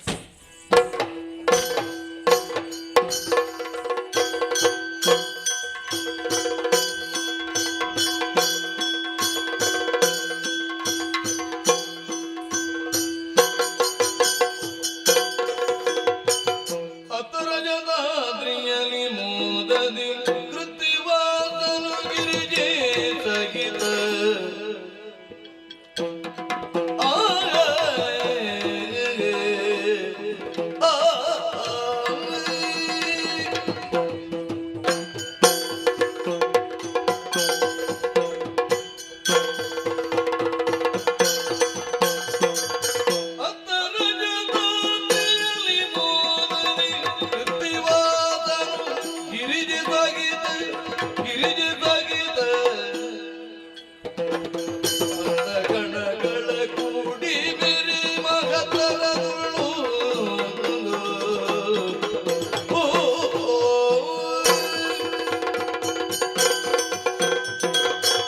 ಸುತ್ತಲಿನ ಎತ್ತರದ ರಜತಾದ್ರಿಯದು ಲಯದ ಅಧಿಷ್ಠಾದೇವತೆಯಾಗಿ ತ್ರಿಮೂರ್ತಿಗಳಲ್ಲಿ ಒಬ್ಬನಾಗಿ ಮೆರೆದಾಡುತ್ತಿರುವಂತಹ ಪರಮೇಶ್ವರ ನಾನು. ಬಿಳಿಯ ಬಣ್ಣ ಶಾಂತಿಯ ಸಂಕೇತ ಪ್ರಪಂಚಕ್ಕೆ. ಎಲ್ಲಿ ಶಾಂತಿ ಸ್ಥಿರವಾಗಿರ್ತದೆಯೋ ಅಲ್ಲಿ ಭಗವಂತನ ಸನ್ನಿಧಾನ ಇರುತ್ತದೆ ಎನ್ನುವುದು ಭಾವುಕ ಪ್ರಪಂಚ ಒಪ್ಪಿಕೊಂಡಂತಹ ಸತ್ಯ ಅಲ್ಲವೇ? ಹಾಗೆಯೇ ಬಿಳಿಯ ಬಣ್ಣ ಕೈಲಾಸ ಪರ್ವತ, ಇಲ್ಲಿ ಭಗವಂತನಾಗಿ ನಾನೇ ನೆಲೆಯಾಗಿದ್ದೇನೆ. ಗಿರಿಜೆಯ ಸಹಿತ ಪ್ರಮದಾದಿ ಗಣಗಳೊಂದಿಗೆ ಸಂತೋಷವಾಗಿ ಕಾಲವನ್ನು ಕಳೆಯುವಂತಹ ಹೊತ್ತು ಯಾರದ ಈ ಕಡೆ ಬರ್ತಾ ಇರುವುದು? ದುರಿತ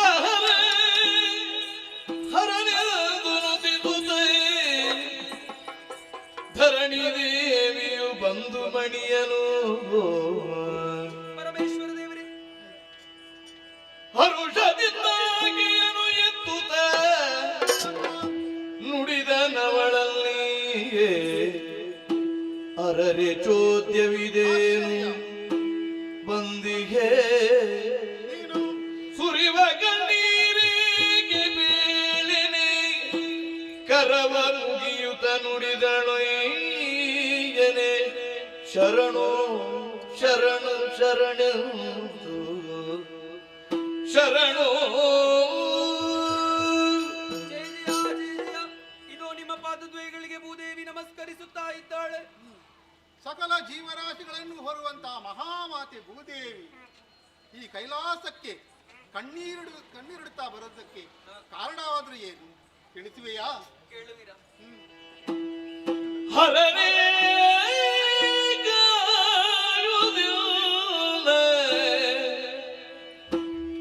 ಉರಗೇಂದ್ರ ಧರನೆ ಸರಿಯಿಲ್ಲ ನಿನಗಾರು ಗರಳ ಕಂಧರನೆ ಪರಶುರಾಮನು ಘನತರದಿ ಭೂಪಾಲರ ತರಿಯುತ್ತಲಿರುವನು ಹೌದು ದೇವ. ವರತವ ಕಾರ್ಯವ ಹರಿಯೇ ಮಾಡುತ್ತಲಿಗನು ನೋಡಲು ನಿನ್ನ ಭರದಿ ಧಿಕ್ಕರಿಸುವನು ಎಲ್ಲಯ ರಮಣರ ಕೊಲ್ಲುದೀಗವನು ಅನಾಥಳೆಂದೊರೆಯನು ತುಳಿದನು ಪೊರೆ ತನ್ನ ನೀನು ತುಳಿದನು ಪೊರೆ ತನ್ನ ನೀನು ಓ ಓ ದೇವ, ಈ ಕಡೆಗೆ ಬರುವರೇ ಬಲವಾದ ಕಾರಣವೇ? ಏನದು? ಸಂಕಷ್ಟವೊಂದು ಒದಗಿ ಬಂದಂತಹ ಸಂದರ್ಭದಲ್ಲಿ ಯಾರಲ್ಲಿ ಹೇಳಿಕೊಳ್ಳೋಣ ಎಂಬ ಹಾಗೆ ಯೋಚಿಸಿದ.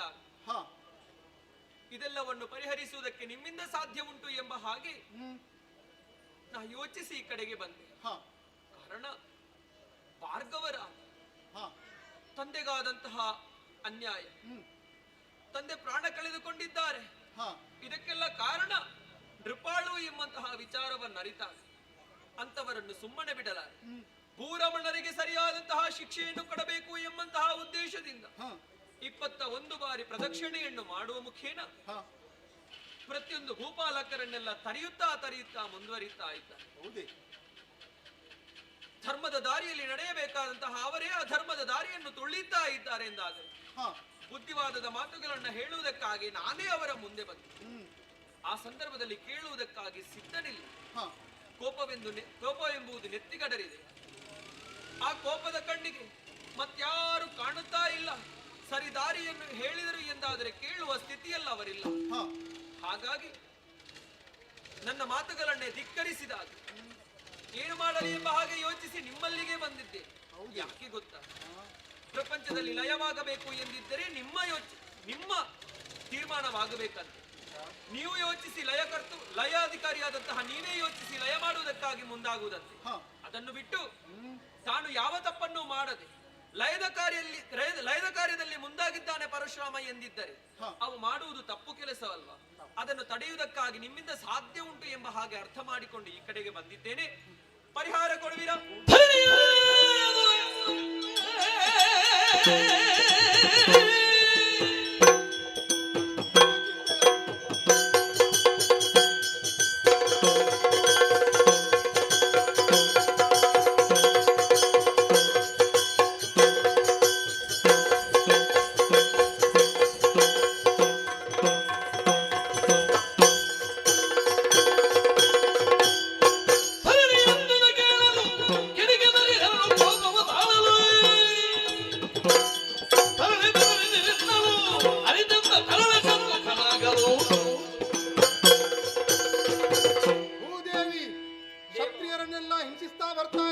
ಪರಶುರಾಮ, ಬಿಡು ಚಿಂತೆಯ. ಸರಿಯಾದಂತಹ ದಾರಿಯನ್ನು ನಾನು ಯೋಚಿಸ್ತೇನೆ. ಎಲ್ಲಿ ನಮ್ಮವರು ಈ ಕಡೆ ಬರಲಿ. ಹಾಗೆ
ಪರಶುರಾಮ ಕ್ಷತ್ರಿಯರನ್ನೆಲ್ಲ ಕೊಲ್ಲುತ್ತಾ ಮುಂದುವರೆದು ಬರ್ತಾ ಇದ್ದಾನಂತೆ. ಆತನನ್ನು ವಿಚಾರಣೆ ಮಾಡಬೇಕಾಗಿದೆ.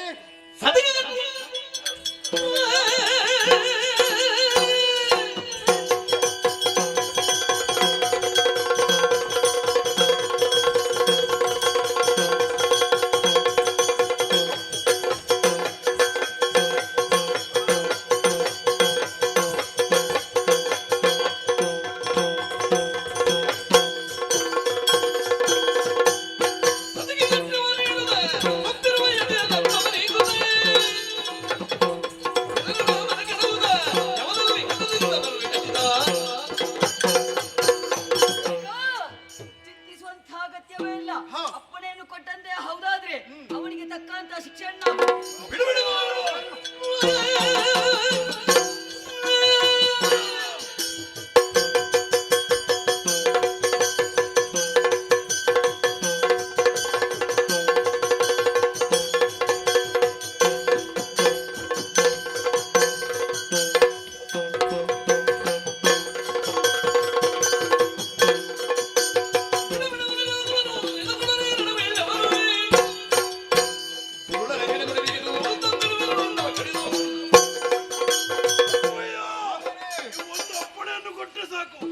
ಪರಶುರಾಮನಿಗೆ ಸರಿಯಾದ ಶಾಸ್ತಿಯನ್ನು ನಾನು ಮಾಡುತ್ತೇನೆ.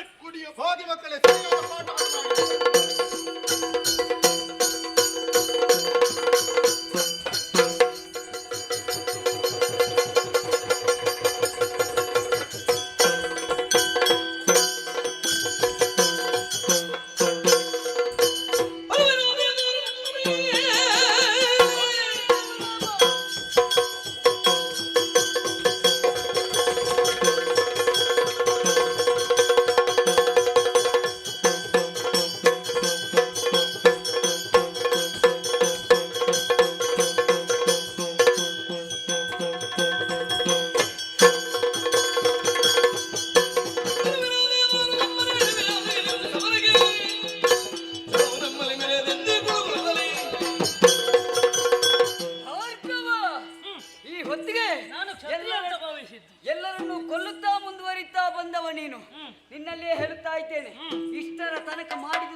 ಶರಣಾದ್ರೆ ನಿನ್ನನ್ನು ಕೂಡ ಬದುಕುವುದಕ್ಕೆ ಬಿಟ್ಟೆನು. ಹಾ. ಇಲ್ಲದೆ ಹೋದ್ರೆ ಏನು ಮಾಡಿ ಏನು ಗೊತ್ತಾ? ಕ್ಷತ್ರಿಯನ ವೇಷ ತಂದೆ ಅಲ್ಲ. ಮಾಡುತ್ತಿರುವಂತ ಕೆಲಸವನ್ನು ನಾ ಮಾಡಿ ಎಲ್ಲಿಂದ ಬಂದದ್ದು? ಎಲ್ಲಿಂದ? ಕೈಲಾಸದಿಂದ.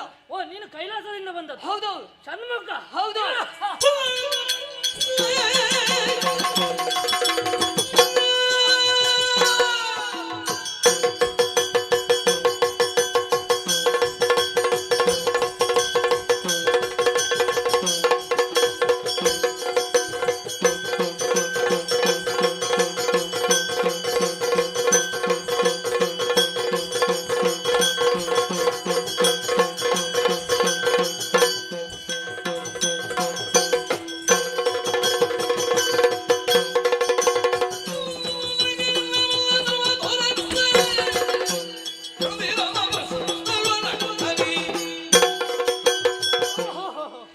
ಕೈಲಾಸದಿಂದ ಹಿಡಿದು ಬಂದವ. ಹೌದು. ನಾವು ಮಾಡಿದಂತಹ ಕೃತ್ಯವನ್ನು ಹೇ, ಪ್ರಶ್ನಿಸುವುದಕ್ಕಾಗಿ ಬಂದಿದ್ದೆ. ನಿಜ. ನೀವೆಲ್ಲ ಈ ರೀತಿಯಾಗಿ ಮುಂದುವರಿತೀರಿ ಎನ್ನುವ ಹಾಗೆ ಹೇ. ನಿರೀಕ್ಷೆಯೂ ಇರಲಿಲ್ಲ. ಓಹೋ. ಮೇಲುಲೋಕದವರೆಗೆ ಮುಟ್ಟಿತಲ್ವೋ ವಿಷಯ. ಹಾಗಾಗಿ ಹೇ. ನೀವೆಲ್ಲ ಬಂದು ಹೇ. ನಿಮ್ಮನ್ನು ಆರಾಧಿಸುವವರು ನಾವು. ಒಂದು ವೇಳೆ ಹೇ. ನನ್ನ ದಾರಿಗೆ ಅಡ್ಡ ಬಂದ್ರು ಅಂತಾದ್ರೆ ಹೇ. ಕೈಲಾಸದಿಂದ ಬಂದದಂತ ನೋಡ್ಲಿಕ್ಕಿಲ್ಲ. ಹೌದೌದು, ಹೌದೌದು.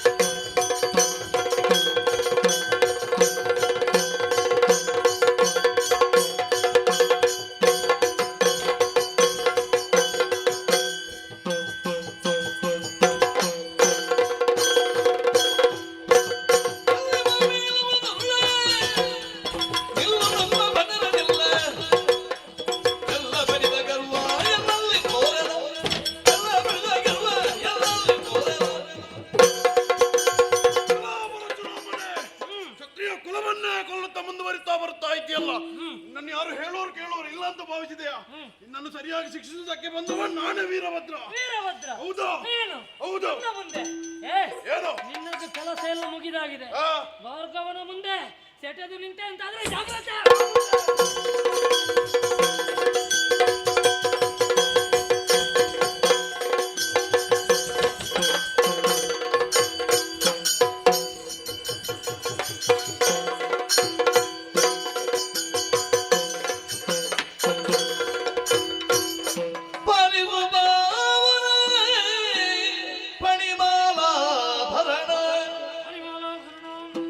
ಫಲನಯನ ಹರ ಪಾರ್ವತಿ ರಮಣ ಕಾಲಕಂದರ ಕಲ ವಂಶ ವಿದಾರಣ ಕಾಲ ದುರಿತ ಹರ ಶರಣರು ಭೂಷಣ ಪಾಲಿತು ಪಾವನ ಫಣಿಮಾಲಾಭರಣ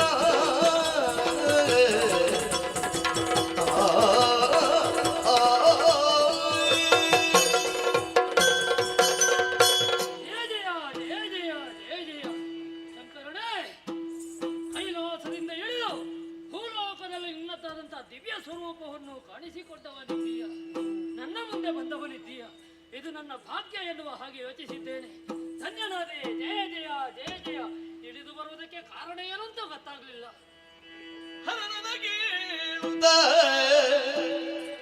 ಅರುಹಿದ ನೆಲೆ ಮುನಿ ಕರಳನೆ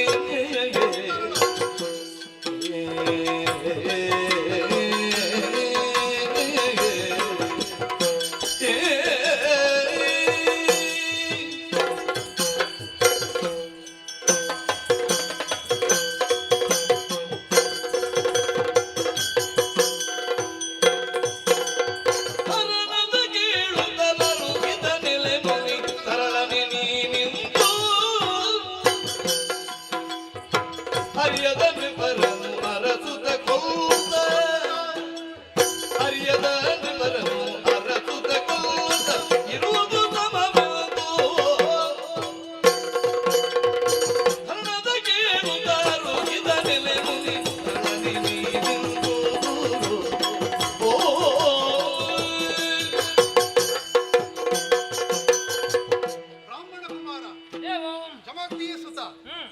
ಇಂತಹ ಕಾರ್ಯವನ್ನು ಮಾಡುವುದು ಸರಿಯೇ ನೀವು? ಶಾಸ್ತ್ರ ಧರ್ಮವನ್ನು ಪಾಲಿಸುವವರು ಕ್ಷತ್ರಿಯರು. ಅವರನ್ನೆಲ್ಲರನ್ನು ತರೀತಾ ಮುಂದುವರಿದು ಬರುತ್ತಾ ಇದ್ದೀಯಂತೆ. ಬ್ರಾಹ್ಮಣರಾದವರು ಲೋಕಕ್ಕೆ ಆದರ್ಶ ಪ್ರಿಯರಾಗಿರಬೇಕೇ ವಿನಃ ಈ ರೀತಿಯಾಗಿ ವರ್ತನೆ ಸರಿಯೇ ನಿನ್ನದು. ಇದನ್ನು ತಿಳಿದೇ ನಿನ್ನನ್ನು ವಿಚಾರಿಸಕ್ಕೆ ಬಂದವನು ಈ ರೀತಿಯ ಕೃತ್ಯವನ್ನು ಮಾಡುವುದು ಸರಿಯಲ್ಲ ನಿನಗೆ. ನಾನು ತಪ್ಪು ಮಾಡಿದೆ ಅಂತ ಹೇಳೋದಕ್ಕ ಪುರಹರನೇ ನೀ ಕೇಳು ನಾನೊರೆಯುವೆನೈ ಕರುಣಾಳು.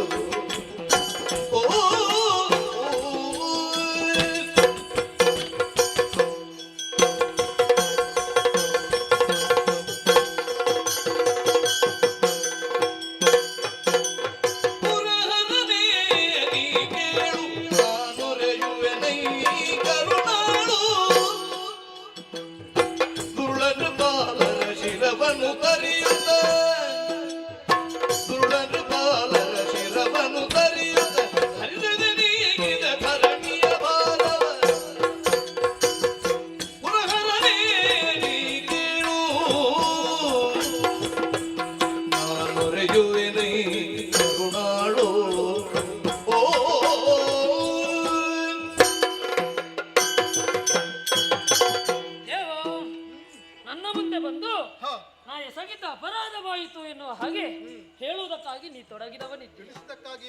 ಜ್ಞಾನೇಶ್ವರನಿದ್ದೀಯ ನೀನು. ಪಂಚಶಿರವನ್ನು ಹೊಂದಿದವನಿದ್ದೀಯ. ಅಘೋರ ಈಶಾನ ತತ್ಪುರುಷ ವಾಮದೇವ ಸತ್ಯೋಜಾತ ಎನ್ನುವ ಹಾಗೆ ಜ್ಞಾನೇಶ್ವರನಾದಂತಹ ನೀನು ನನ್ನಲ್ಲಿ ಈ ರೀತಿಯಾದಂತಹ ಪ್ರಶ್ನೆಯನ್ನು ಮಾಡಬಹುದೇ? ಯಾಕೆ ಕೇಳಿದ್ರೆ ನಾ ಎಸಗಿದ್ದು ತಪ್ಪೇ. ನಮಗಾದಂತಹ ಅಪರಾಧಕ್ಕೆ ಬೇಕಾಗಿ ನಾ ಮಾಡಿದಂತಹ ಕಾರ್ಯ ನಿರಪರಾಧಿಯಾದಂತಹ ನನ್ನಪ್ಪನನ್ನು ತರಿದಂತಹ ಶಿಕ್ಷೆಗಾಗಿ ನಾ ಶಿಕ್ಷೆಯನ್ನು ಕೊಟ್ಟಿದ್ದೇನೆ ಹೊರತು ಅನ್ಯತಾ ಅಲ್ಲ. ಯಾಕೆ ನೀವೆಲ್ಲ ಕೆಲಸವನ್ನು ಎಸಗುವುದು ಯಾಕೆ ಎನ್ನುವುದು ನನಗೆ ಗೊತ್ತಿದೆ. ಧರೆಯ ಭಾರವ ಕಳೆಯಲು ಸುಖ. ಆದ್ದರಿಂದ ದುಷ್ಟ ಕ್ಷತ್ರಿಯರು ಇದ್ದಾರೆ ಅಂತ ಆದ್ರೆ ಧರೆಗೆ ಭಾರ ಎನ್ನುವಂತಹ ಉದ್ದೇಶದಿಂದ ಧರೆಯ ಭಾರವನ್ನು ಕಳೆಯುವುದಕ್ಕೆ ಬೇಕಾಗಿ ನಾ ಮುಂದಾದೆ. ಇದು ತಪ್ಪೇ ಹೇಳಿ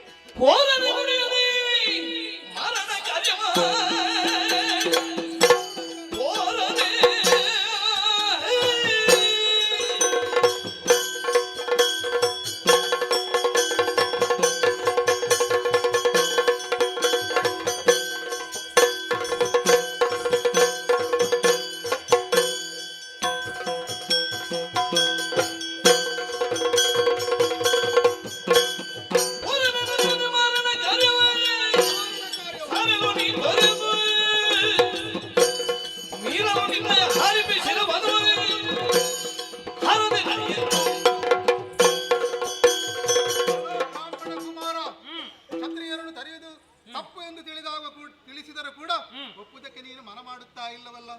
ಸಾರಿ ಹೇಳುತ್ತಾ ಇದ್ದೇನೆ, ಮಾರಣ ಹೋಮವನ್ನು ಗೈಯುವುದನ್ನು ನಿಲ್ಲಿಸಿದರೆ ಬಿಟ್ಟೇನು, ಇಲ್ಲೇ ನಾನು ಯಾರೆನ್ನುವುದನ್ನು ತೋರಿಸಬೇಕಾದ ನಿನಗೆ.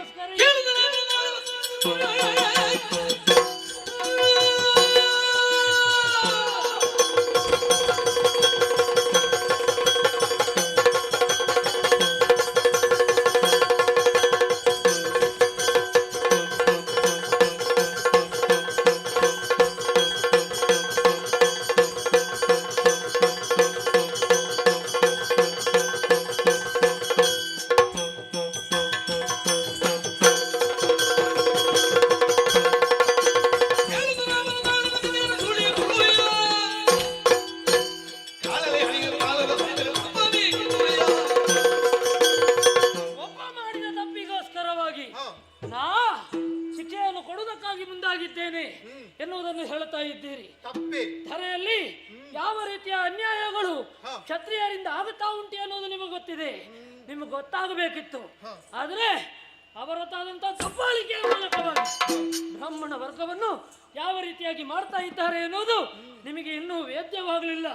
ಯಜ್ಞ ಯಾಗಾದಿಗಳಿಂದ ಸಂಗ್ರಹಿತವಾದಂತಹ ಆ ದಕ್ಷಿಣೆ ಏನುಂಟು ಅದನ್ನೆಲ್ಲ ಅಪಹರಿಸುವವರು ಆ ಕ್ಷತ್ರಿಯರು. ಆದ್ದರಿಂದ ಅವರದ್ದಾದಂತಹ ನಾಶವನ್ನು ಮಾಡಲೇಬೇಕು. ಯಾಕೆ ಮುಳ್ಳಿನ ಗಿಡಗಳೇ ಉಂಟು ಅಂತಾದ್ರೆ ಮುಂದೆ ಬೆಳೆ ತೆಗೆಯುವುದಕ್ಕೆ ಸಾಧ್ಯ ಉಂಟೆ ಹೇಳಿ? ಆದ್ದರಿಂದ ಅವುಗಳ ನಾಶವನ್ನು ಮಾಡಬೇಕು, ಮುಂದೆ ಹೋಗುವುದಕ್ಕೆ ಸಾಧ್ಯ ಇಲ್ಲ. ಕೆಲವೊಮ್ಮೆ ಕಳೆ ತೆಗೆಯುವಾಗ ಬೆಳೆಯು ಹೋಗುತ್ತದೆ, ಅದು ಲಕ್ಷ್ಯ ಅಲ್ಲ. ಮುಂದೆ ಬರುವಂತಹ ಬೆಳೆ ಏನುಂಟು ಅದು ಮುಖ್ಯವಾಗಿರ್ತದೆ. ಆದ್ದರಿಂದ ಪರಶಿವನಾದರೂ ಹೇಳುವುದಿಷ್ಟೇ, ಏನದು? ನಾನು ಮಾಡುವಂತಹ ಕಾರ್ಯಕ್ಕೆ ಅಡ್ಡಿಯನ್ನು ತಂದೊಡ್ಡಿದ್ರೆ ಪರಶಿವ ಎನ್ನುವ ಹಾಗೆ ನೋಡ್ಲಿಕ್ಕಿಲ್ಲ, ಜಾಗ್ರತೆ. ಒಂದು ಮನೆಯಲ್ಲಿ 10 ಮಂದಿ ಇದ್ರೆ ಹ. ಒಬ್ಬ ತಪ್ಪು ಮಾಡಿದ್ರೆ ಒಬ್ಬನನ್ನೇ ಶಿಕ್ಷಿಸಬೇಕು, ಉಳಿದವರನ್ನೆಲ್ಲ ಶಿಕ್ಷಿಸುವುದು ತಪ್ಪೇ ಎನ್ನುವುದಾಗಿ ನಾನು ಹೇಳುವುದು. ಪರಮೇಶ್ವರನಾಗಿ ನೀ ಹೇಳಬಾರ್ದು. ಯಾಕೆ? ಯಾಕೆ? ನಿನ್ನ ಬುದ್ಧಿ ಭ್ರಮಣೆ ಆಗಿದೆ. ನಿನಗೆ 4 ಬಿದ್ರೆ ಸರಿ ಆಗ್ತದೆ ಬಾನು.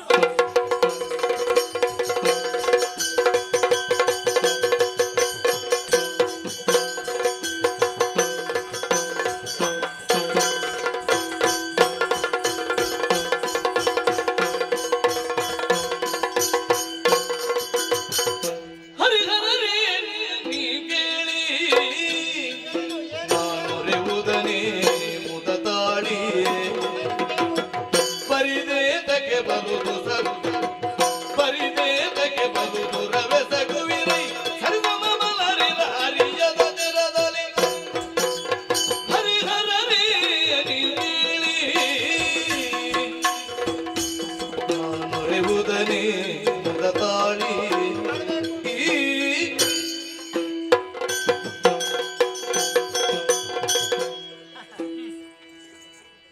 ನಮಸ್ಕರಿಸಿದೆ ಶ್ರೀಹರಿಯೇ ವಂದಿಸಿಕೊಂಡಿದ್ದೆ. ಪ್ರತಿ ನಮಸ್ಕಾರಗಳು.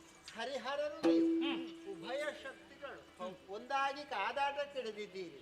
ಈ ರೀತಿ ಆದ್ರೆ ಲೋಕಮುಖಕ್ಕೆ ಉಳಿಗಾಲ ಉಂಟೆ. ದೇವ್ರೆ, ಏನದು ಯಾರು ಅಂತ ಹೇಳ್ಬೇಕು ಅಂತಿಲ್ಲ ತಾನೆ. ಅವತಾರದಲ್ಲಿ ಒಂದಲ್ವೇ ಶ್ರೀಹರಿ. ಹಾಗಾಗಿ ಉದ್ದೇಶ ಬೇರೆ ಉಂಟು. ಈ ಅವತಾರದಲ್ಲಿ ಒಂದಷ್ಟು ಘನ ಕಾರ್ಯ ಮಾಡಬೇಕು ಎಂಬ ಇರಾದೆ ಪರಶುರಾಮ ದೇವರಿಗಿದ್ರೆ ಅದನ್ನು ತಡೆಯುವುದಕ್ಕೆ ಬಹಳ ಕಷ್ಟ. ಹಾಗಂತ ಎಲ್ಲವನ್ನೂ ಬಲ್ಲಂತಹ ನೀವು ಈ ರೀತಿಯಾಗಿ ಎಸಗಿದರೆ ನಮ್ಮಂತವರ ಪಾಡೇನು, ಇದನ್ನು ನೋಡು ಬಗೆಯಾದ್ರೂ ಹೇಗೆ? ಹಾಗಾಗಿ ಕೂಡದು ಯುದ್ಧವನ್ನು ನಿಲ್ಲಿಸಬೇಕು. ಸಮಬಲರು ನೀವು, ಸಮಬಲರಾಗಿದ್ದೀರಿ. ದೇವರೇ ಹರಿ ಮನ್ನಿಸಬೇಕು, ನಮ್ಮನ್ನೆಲ್ಲ ಉದ್ಧರಿಸಬೇಕು ದೇವರು ಬಯರು ಸೇರಿ. ಆದ್ರೆ ಯುದ್ಧ ಪ್ರಾರಂಭ ಆಗಿದೆಯಲ್ಲ, ನಿಲ್ಲಿಸ್ಬೇಕಲ್ಲ, ಅದಕ್ಕೊಂದು ಪರಿಮಾರ್ಜಿನ ಹಾದಿ ಅಂತ ಬೇಕಲ್ಲ. ದೇವ್ರೆ, ಒಂದು ವಿಚಾರ ಉಂಟು. ಕ್ಷತ್ರಿಯಾಂತಕನೆಂಬ ಬಿರುದನು ಕೃತ್ತಿವಾಸ ಸರೋಜ ಭವತು ದರಿತೊಡನೆ ಕ್ಷತ್ರಿಯಾಂತಕನೆಂಬ ಬಿರುದನು ಕೃತ್ತಿವಾಸ ಸರೋಜ ಭವತು ದರಿತೊಡನೆ ತೆರಳಿದ ರಾಮನು ಮಾತೆಯೆಡೆಗೆ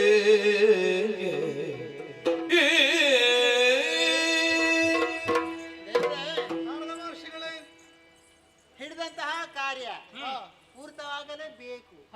ಆದ್ರೆ ಆಯ್ತು, ಸಾಧಾರಣವಾಗಿ ಪೂರ್ತಿ ಆಗಲೇ ಇನ್ನು ಇಲ್ಲ ಅಂತ ಅರಿತುಕೊಂಡಿದ್ದೇನೆ. ಹಾಗಂತ ಅವತರಿಸಿದ ಮೇಲೆ ಇನ್ನಿದ್ರೂ ಬಿಡುವುದಿಲ್ಲ. ಇಂತಹ ಘನ ಕಾರ್ಯವನ್ನು ಎಸಗಿದಂತಹ ಪರಶುರಾಮ ದೇವರಿಗೆ ಒಂದು ಬಿರುದು ಬರಬೇಕಲ್ವೇ? ಅದನ್ನು ನೀವೇ ಕರುಣಿಸಬೇಕು, ಬೇರೆ ಯಾವುದೂ ಅಲ್ಲ. ಮುಂದಕ್ಕೆ ಕ್ಷತ್ರಿಯ ಕುಲ ಅಂತ ಕನಿಮಂತ ಬಿರುದನ್ನು ತಾವು ಕರುಣಿಸಿದ್ರೆ ಉತ್ತಮ ಅಂತ ಭಾವಿಸ್ತೇವೆ. ಆದೀತು ಪರಶುರಾಮ ದೇವರೇ, ನಿಮಗೆ ಕ್ಷತ್ರಿಯ ಕುಲಾಂತಕ ಎನ್ನುವಂತಹ ಬಿರುದನ್ನು ಕರುಣಿಸಿದ್ದೇನೆ. ನೀವಿರುವರು ಜೊತೆ ಸೇರಿ ಕೊಟ್ಟಿದ್ದೀರಿ ಅಂತಾದ್ರೆ ನನ್ನ ಭಾಗ್ಯ ಎನ್ನುವ ಹಾಗೆ ಯೋಚಿಸಿದ್ದೇನೆ. ನನಗೂ ಭಾಗ್ಯ ವಿಶೇಷವೇ ಸರಿ. ಹೌದಲ್ವೇ? ನಿಮ್ಮೆಡೆಗೆ ಬರುವಂತಾಯ್ತು. ಒಂದು ಪೂರ್ಣ ವಿರಾಮ ಹಾಕುವ ಈ ಪ್ರಸಂಗಕ್ಕೆ. ಹೌದಲ್ವೇ? ನನ್ನದಾದಂತಹ ಗುರಿ ಇನ್ನೂ ಇದೆ. ಅದಕ್ಕಿಂತ ಮೊದಲಾಗಿ ಅಮ್ಮನನ್ನ ಕಾಣ್ತೇನೆ. ಸರಿ.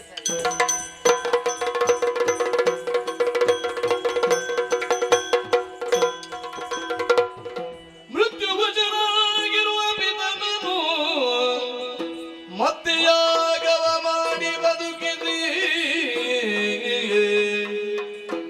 ಚಿತ್ತಶುದ್ಧದಿ ನಡೆಯ ತಪಸ್ಸಿಗೆ ಪರಶುಧಾರಕನು ಮತ್ತೊಮ್ಮೆ ಆಶ್ರಮಕ್ಕೆ ಬಂದೆ ಅಂತಾದ್ರೆ ಅಮ್ಮ ಕಣ್ಣೀರನ್ನೇ ಸುರಿಸ್ತಾ ಇದ್ದಾರೆ. ಅಪ್ಪ ಇಲ್ವಲ್ಲ ಮಗನೇ ಎನ್ನುವ ಹಾಗೆ. ಆದ್ದರಿಂದ ಮತ್ತೆ ಯಜ್ಞವೊಂದನ್ನು ವಿರೋಧಿಸಿ ಮತ್ತೊಮ್ಮೆ ಅಪ್ಪ ಮೇಲೆದ್ದು ಬರುವ ಹಾಗೆ ಮಾಡಿದ್ದೇವೆ. ಹಾಗಿದ್ರೆ ಎಲ್ಲವೂ ಸುಖಾಂತ್ಯವಾಯಿತು ಎನ್ನುವುದರಲ್ಲಿ ಅನುಮಾನ ಇಲ್ಲ. ಮೊದಲಿದ್ದಂತಹ ಸಂತೋಷ ಎನ್ನುವುದು ಈ ಆಶ್ರಮದಲ್ಲಿ ಇದೆ ಎನ್ನುವುದಕ್ಕೆ ಸಂತೋಷವಾಯಿತು. ಮುಂದುವರಿತೆ.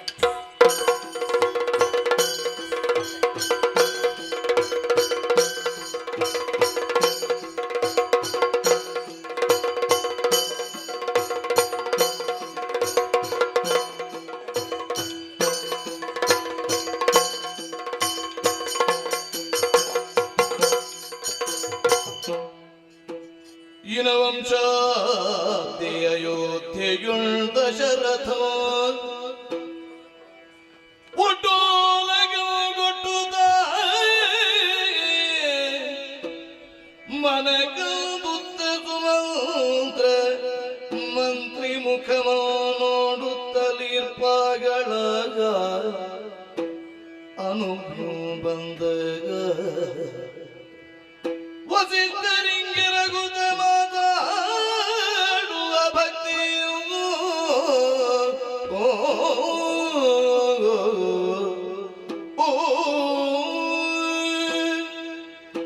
ಶ್ರೀರಂಗನಾಥ ಸ್ವಾಮಿ ಕಾಪಾಡು ತಂದೆಯೇ ಕಾಪಾಡು. ಕುಲದೇವನಾದಂತಹ ರಂಗನಾಥ ಸ್ವಾಮಿಯನ್ನು ಭಕ್ತಿ ಭಾವದಿಂದ ಅರ್ಚಿಸಿ ಪ್ರಸಾದಾದಿಗಳನ್ನು ಸ್ವೀಕರಿಸಿ ಒಡ್ಡೋಲಗವನ್ನು ಕೊಟ್ಟವನು. ಸಂತೋಷವಾಗುತ್ತದೆ, ಸಂತೋಷವಾಗುತ್ತದೆ. ನನ್ನದಾದಂತಹ ಈ 60,000 ದೀರ್ಘ ಕಾಲದ ಆಳ್ವಿಕೆಯಲ್ಲಿ ಪ್ರಜಾಜನರೆಲ್ಲರೂ ಇಂದಿಗೂ ಸಹ ನನ್ನ ಕುರಿತಾಗಿ ವಿಶೇಷವಾದ ಅಭಿಮಾನವನ್ನು, ಭಕ್ತಿಯನ್ನು, ಪ್ರೀತಿಯನ್ನು ತೋರುತ್ತಾ ಇದ್ದಾರೆ. ಹೇಳಿ ಕೇಳಿ ಲೋಕ ಪ್ರಖ್ಯಾತವಾದಂತಹ ಸೂರ್ಯವಂಶ ನಮ್ಮದು. ಮನುದೇವನೆನ್ನುವ ವಂಶವನ್ನು ಸ್ಥಾಪಿಸಿದವರಾದ್ದರಿಂದ ಅವನು ಯಾವ ಸ್ಮೃತಿಯನ್ನು ರಚಿಸಿದ್ದಾನೋ ಅದಕ್ಕನುಗುಣವಾಗಿ ನಾವು ಆಳಿಕೊಂಡು ಬರುತ್ತಿದ್ದೇವೆ, ಬಾಳಿಕೊಂಡು ಬರುತ್ತಿದ್ದೇವೆ. ಕಾಲ ಕಾಲಕ್ಕೆ ಯಾಗ, ಯಜನ, ಹೋಮ, ಹವನ, ಅರ್ಪಣ ತರ್ಪಣಾದಿಗಳನ್ನು ಮಾಡುತ್ತಿರುವುದರಿಂದ ಈ ದಶರಥನ ನಾಡಿನಲ್ಲಿ ಎಲ್ಲಿಯೂ ದುರ್ಭಿಕ್ಷವೆನ್ನುವುದಿಲ್ಲ. ಎಲ್ಲೆಡೆ ಸುಖ, ಶಾಂತಿ, ನೆಮ್ಮದಿ ಉಂಟು. ವಿಶಿಷ್ಟವಾದಂತಹ ನಗರಿ ಅಯೋಧ್ಯೆ. ಚತುರಂಗ ಸೇನೆ ಸದಾಕಾಲದಲ್ಲಿಯೂ ಬಿಚ್ಚುಗಟ್ಟಿಯ ಭಟರಿಂದ ಇದನ್ನು ರಕ್ಷಿಸುತ್ತಾ ಇರುವುದರಿಂದ ನಗರದ ಜನರಿಗೆ ಯಾವುದೇ ರೀತಿಯದಾದಂತಹ ಭೀತಿ, ಬೇಸರಗಳೂ ಇಲ್ಲ.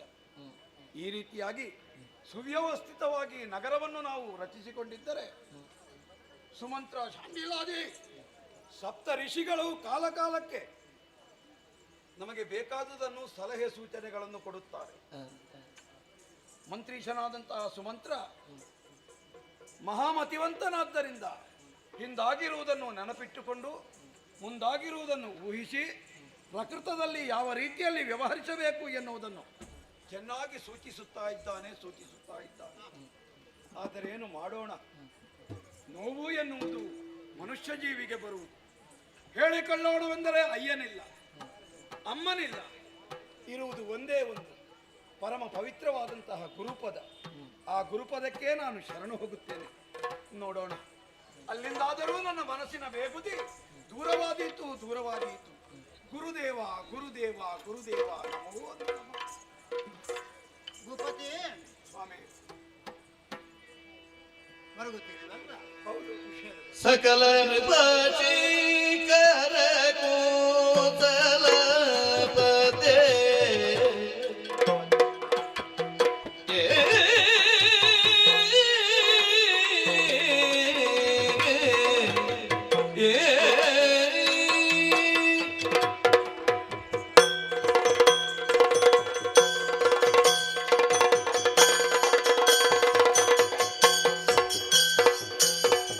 ಸಕಲ ನೃಪಶೇಖರ ಕೋತಲ ಪತಿಯೇ ಹೇಳಲ್ಲ ಭೂಪಾಲ ನಿನ್ನ ಮನದಿರವ ಸುರಪಾಲನಿಗೆ ಸಮತೀರ ನೀನವುದು ಸುರಪಾಲನಿಗೆ ಸಮತೀರ ನೀನವುದೆನರು ಓ ಓ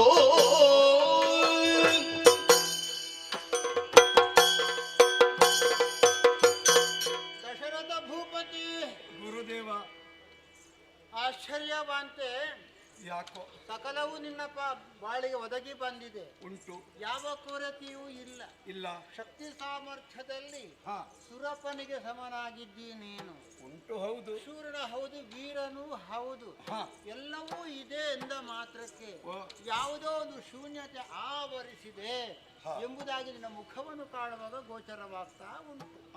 ಏನೇ ಇರಲಿ, ಯಾವುದೇ ಸಮಸ್ಯೆ ಇದ್ರೂ ಕೂಡ ಅದಕ್ಕೊಂದು ಪರಿಹಾರ ಸೂತ್ರ ಇದ್ದೇ ಇದೆ ತಾನೆ. ಗುರುವಾದಂತಹ ನಾನಿಲ್ವೇ, ಏನದು, ಯಾಕೆ ಹೀಗೆ ದುಃಖ ಹೇಳಬಹುದೇ?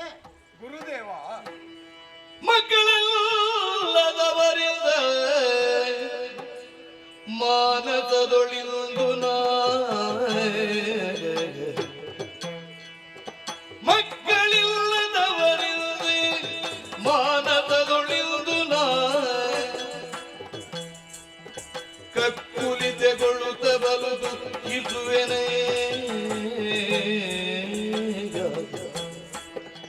ಅಶ್ವಮೇಧವರ ಜೊತೆ ಅಮರ ಕುಲಗಳಿಗೆಲ್ಲ ಐಶ್ವರ್ಯ ಮಾಡಿದರೆ ಆಗದೇನಯ್ಯ.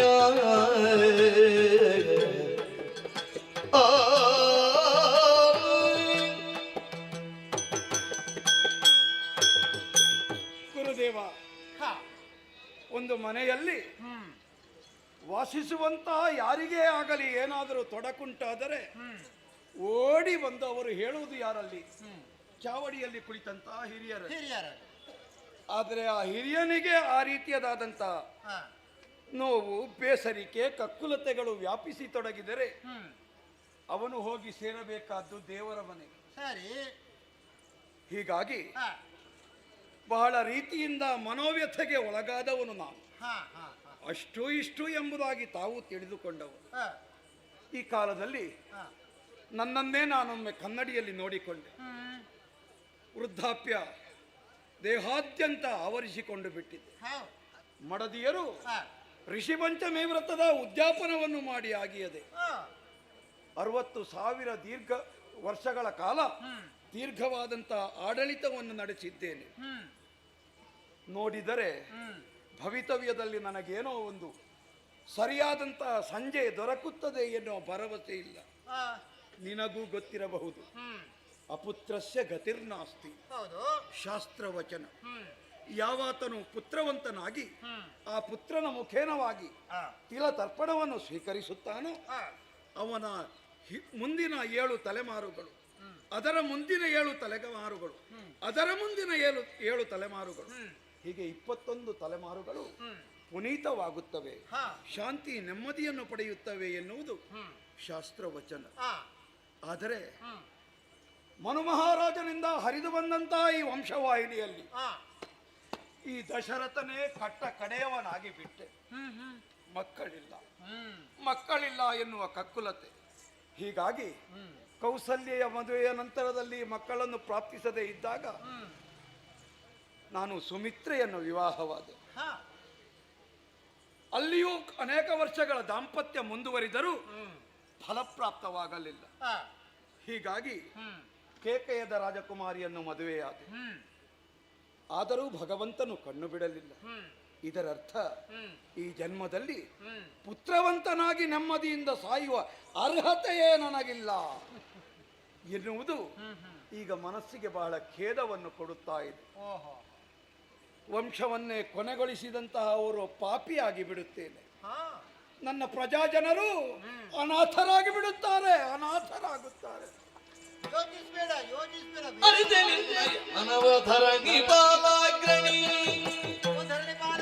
ತರಿಸಬೇಕಾದುದನ್ನು ತಡವ ಮಾಡದಿರೋ ಪುರಗವ ಬಿಡು ನೃಪತಿ ದೀಕ್ಷೆಯೂ ಆಚರಿಸು ಹರಿಣಾಕ್ಷಿಯರ ಸಹಿತ ಆಗಿ ತೊಡಗಯ್ಯ.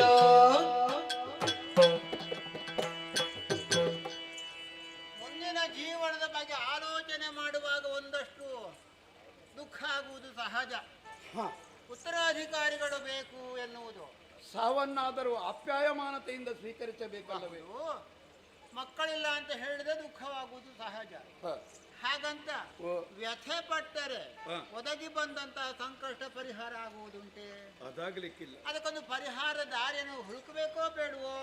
ನಾವು ಮಾಡದಂತಹ ವ್ರತಗಳುಂಟೆ, ನೇಮ ನಿಯಮ ನಿಷ್ಠೆಗಳುಂಟೆ, ಅದೆಷ್ಟೋ ಮಾಡಿದ್ದೀವಿ, ಹೌದು. ಆದರೂ ಯೋಗ ಕೂಡಿ ಬರಬೇಕಲ್ಲ ಯಾವುದಕ್ಕೂ. ಯೋಗ ಕೂಡಿ ಬರದೆ ಯಾವುದಾದ್ರೂ ಒದಗಿ ಬರ್ತದೆಯೇ? ಅದು ಬರುವುದಿಲ್ಲ. ಇಲ್ಲಿ ಕೂಡ ಹಾಗೆ ನಾವು ಪ್ರಯತ್ನ ಪಡಬೇಕು, ಪ್ರಯತ್ನಶೀಲರಾಗಬೇಕು. ಅದರಲ್ಲಿ ನಾವು ಯಾವತ್ತು ಹಿಂಜರಿಯಬಾರದು, ಫಲ ಕೊಡಲಿಲ್ಲ ಅನ್ನೋ ಬಗ್ಗೆ ಚಿಂತೆ ಮಾಡಬಾರದು. ಸರಿ. ದೇವನೊಲಿದರೆ ಕೊರಡು ಕೊನರುವುದಯ್ಯ. ಹೌದು ಗುರುಗಳೇ, ಹೌದಷ್ಟೇ. ನಿಜ ಗುರುಗಳೇ. ಒಂದು ಮಾತು ಸಾಕಲ್ಲ ಜೀವನದ ಸಾಕೇ ಆಶಯ ಸಾಕು. ಮೂಡುವುದಕ್ಕೆ. ಸಾಕೇ ಹಾಗಾಗಿ ಅಷ್ಟು ಮಾಡಿದ್ದೇನೆ, ಇಷ್ಟು ಮಾಡಿದ್ದೇನೆ, ವಿಚಾರ ಬಿಟ್ಟು ಬಿಡು. ಅದೆಲ್ಲ ಕಳೆದು ಹೋದಂತ ವಿಚಾರ. ಇನ್ನು ಮುಂದೆ ಮಾಡಬೇಕಾದ್ದು ಉಂಟು. ನೀನು ಏನು? ತುರಗವನ್ನ ಬಿಡು, ಯಾಗಕ್ಕೆ ಸಿದ್ಧನಾಗು. ಆದ್ರೆ ಯಾವುದು ಅಂತ ಪ್ರಮುಖವಾದಂತ ವಿಚಾರ. ಅದು ಯಾವುದು? ಪುತ್ರಕಾಮೇಷ್ಠಿ ಯಾಗ, ಅದನ್ನ ಮಾಡು.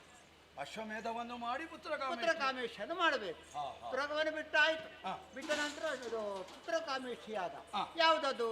ಪುತ್ರ ಸಂಕಲ್ಪವನ್ನು ಇರಿಸಿಕೊಂಡು ಮಾಡುವಂತಹ ಯಾಗ. ಮಕ್ಕಳಾಗಬೇಕು ಎನ್ನುವ ಬಯಕೆಯನ್ನೇ ಇಟ್ಟುಕೊಂಡು. ಹೌದು, ಅದನ್ನು ತೊಡಗು ನೀನು. ಆದಷ್ಟು ಶೀಘ್ರವಾಗಿ ಆ ಹರಿಯ ಕರುಣೆಯಿಂದ ಖಂಡಿತವಾಗಿಯೂ ನನಗೆ ಪುತ್ರ ಸಂತತಿ ಆಗಿಯೇ ಆಗ. ಗುರುಗಳೇ, ಆ ದೇವರೇ ನಿಮ್ಮ ಬಾಯಿಂದ ಈ ಮಾತನ್ನು ಹೇಳಿದ್ದು. ಆದ್ದರಿಂದ ನೀವೇ ಮುಂದೆ ನಿಂತು ಈ ಯಜ್ಞವನ್ನು ನಡೆಸಿಕೊಡಬೇಕು. ಕೂಡದು ನೀವಾಗುದಿಲ್ಲ? ಆಗುದಿಲ್ಲ ಅಂತಲ್ಲ, ಮತ್ತೆ ಮಾಡಿ. ಹಾಗಂತ ನಾನೊಂದು ಸಂಕಲ್ಪ ಮಾಡಿ ಆಗಿದೆ. ಹೇಗೋ ಅಗ್ರಮಾನ್ಯನು ಮಹಾಮಹಿಮನಾದಂತಹ ಒಬ್ಬ ಋಷಿ ಇದ್ದಾನೆ. ಯಾರೋ ಋಷ್ಯಶೃಂಗ ಎಂಬುದಾಗಿ ಆತನ ಋಷ್ಯಶೃಂಗರು. ಹೌದು, ಲೋಕ ಪ್ರಸಿದ್ಧನು ಹೌದು. ವಿಚಾರ ನಿನಗೂ ಗೊತ್ತಿರಬಹುದು. ರೋಮಪಾದನ ಅರಮನೆಯಲ್ಲಿ ಆತ ಇದ್ದಾನೆ. ನಿನ್ನ ಆಳುಗಳನ್ನು ಅಟುವ ಮುಖಾಂತರವಾಗಿ ಬಹಳ ಗೌರವ ಆದರಗಳಿಂದ ಆತನ ಇಲ್ಲಿಗೆ ಬರಮಾಡಿಸಿ ಆತನನ್ನೇ ಪ್ರಮುಖನನ್ನಾಗಿಸಿ ಪುತ್ರಕಾಮೇಷ್ಠಿ ಯಾಗವನ್ನು ಮಾಡಿದಲ್ಲಿ ಎಲ್ಲವೂ ಸುಸೂತ್ರವಾಗಿದೆ. ಮಹರ್ಷಿಗಳೇ, ಈಗ ಎಲ್ಲವೂ ನನಗೆ ವೇದ್ಯವಾಯಿತು. ರೋಮಪಾದರು ನನ್ನ ಬಾಲ್ಯ ಶಿಷ್ಯ ಅಲ್ವೇ? ನನ್ನ ಒಬ್ಬಳು ಮಗಳನ್ನು ಅವನಿಗೆ ದತ್ತಕವಾಗಿ ಕೊಟ್ಟಿದ್ದ. ನೋಡು, ಹೀಗಿರುವಾಗ ನನ್ನ ಅಪೇಕ್ಷೆಯನ್ನು ಎಂದಿಗೂ ತಿರಸ್ಕರಿಸುವುದಕ್ಕಿಲ್ಲ. ಈಗಲೇ ದೂತರನ್ನಟ್ಟಿ ಅವರನ್ನು ಬರೆಸಿಕೊಳ್ಳುವುದಕ್ಕೆ ಸುಮಂತ್ರನೇ ಮೊದಲಾದವರನ್ನು ಕಳುಹಿಕೊಡುತ್ತೇನೆ. ಮುಂದಿನ ಸಿದ್ಧತೆಗಳ ಕಡೆಗೆ ಮನವಿಡಲೇ.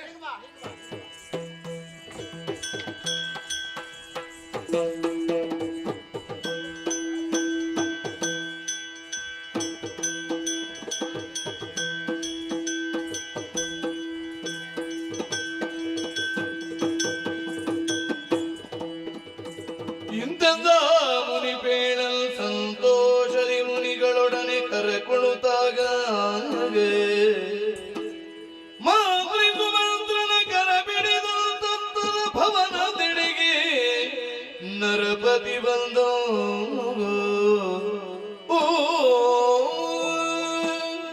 ರಾಣಿಯರೇ, ಒಂದು ಹರುಷದ ಸುದ್ದಿಯನ್ನು ತಂದವನಿದ್ದೇನೆ.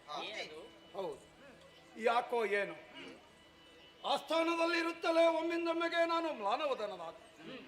ಮನಸ್ಸಿನೊಳಗೆ ಇಷ್ಟರವರೆಗೆ ನಮ್ಮೆಲ್ಲರನ್ನು ಕೊರೆಯುತ್ತಿದ್ದಂತಹ ಅಪುತ್ರವಂತಿಕೆ ಎನ್ನುವ ಆ ದುಃಖ ನನ್ನ ಕರುಳನ್ನು ಬಗೆಯತೊಡಗಿತು.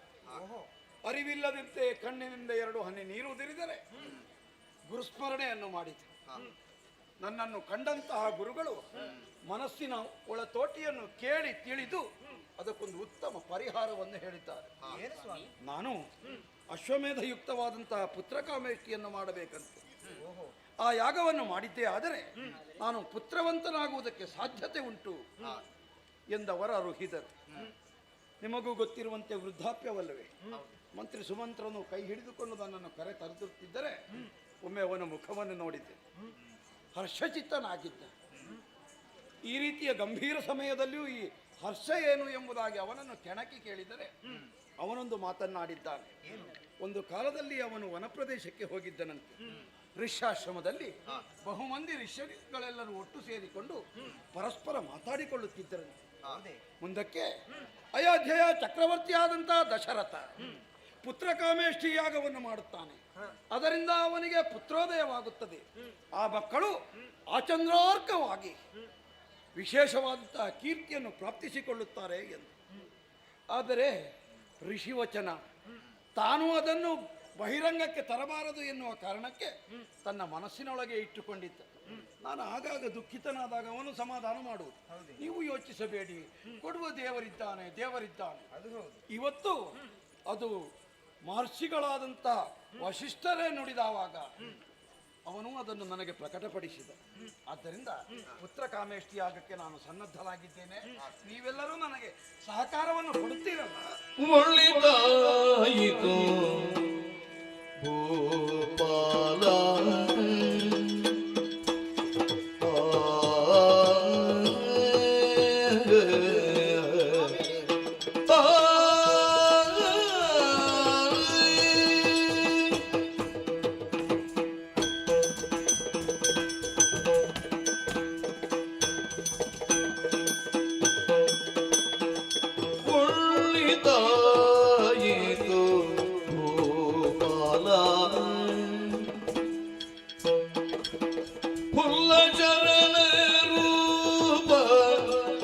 ನಲ್ಲ ನಮಗೆ ಬೇಡಿದ್ದೀಗ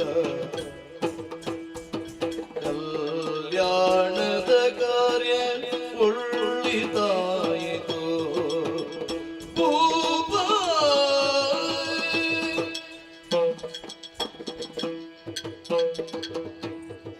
ಸ್ವಾಮಿ ಕೌಸಲ್ಯ, ನೀವು ಹೇಳಿದಂತಹ ಮಾತುಗಳನ್ನು ಕೇಳಿದವಾಗ ಪುತ್ರರನ್ನು ಪಡೆಯುವುದಕ್ಕೆ ಉದ್ದೇಶಿಸಿ ಹೌದು ಮಾಡುವಂತಹ ಪುತ್ರಕಾಮೇಷ್ಟಿಯಾಗ ಹಾ ಈ ಇಷ್ಟಿ ಎನ್ನುವುದು ಹಾ ಕಾಮ, ಅರ್ಥ, ಬಯಕೆ, ಹೌದು ಸಂಗ್ರಹ ಹಾ ಮೊದಲಾದಂತಹ ಸೂಚ್ಯಗಳನ್ನು ಹೊಂದಿದೆ. ನಿಜ.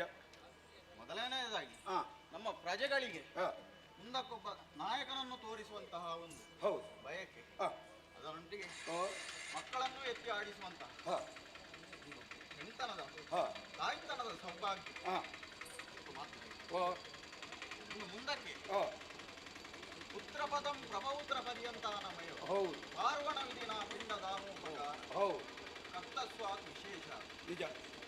ನಮಗೆ ಪಿಂಡದಾನವನ್ನು ಮಾಡುವಂತಹ ಪುತ್ರರಿಲ್ಲದಂತಹ ಹಾ ಆ ತೊಡಕನ್ನು ನಿವಾರಿಸುತ್ತಾರೆ. ಹೌದು ಯಾವಾಗ ಪುತ್ರನಿಲ್ಲವೋ ಅಲ್ಲಿ ಪೌತ್ರನೂ ಇಲ್ಲ. ಇಲ್ಲ. ಹಾಗೆ ಹಿಂದಗೆ ಅರಾಜಕತೆಯ ಸಂಕೇತ. ಹಾ ಇದನ್ನೂ ನಿವಾರಿಸುವುದಕ್ಕಾಗಿ ಹಾ ನಾವು ಕೈಗೊಂಡಿರುವಂತಹ ಯಾಗ ಹಾ ಒಳ್ಳೆಯದು ಸ್ವಾಮಿ. ನಿನಗೇನನ್ನಿಸ್ತದೆ?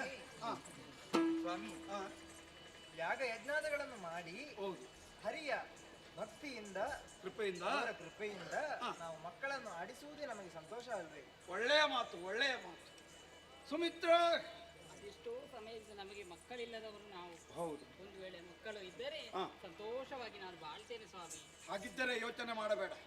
ಗುರುಮುಖದಿಂದ ಬಂದ ಮಾತು ವೇದವಾಣಿಗೆ ಸಮಾನವಾದದ್ದು. ಎಲ್ಲರೂ ಬನ್ನಿ, ಯಜ್ಞ ಶಾಲೆಯ ಕಡೆಗೆ ಹೋಗೋಣ.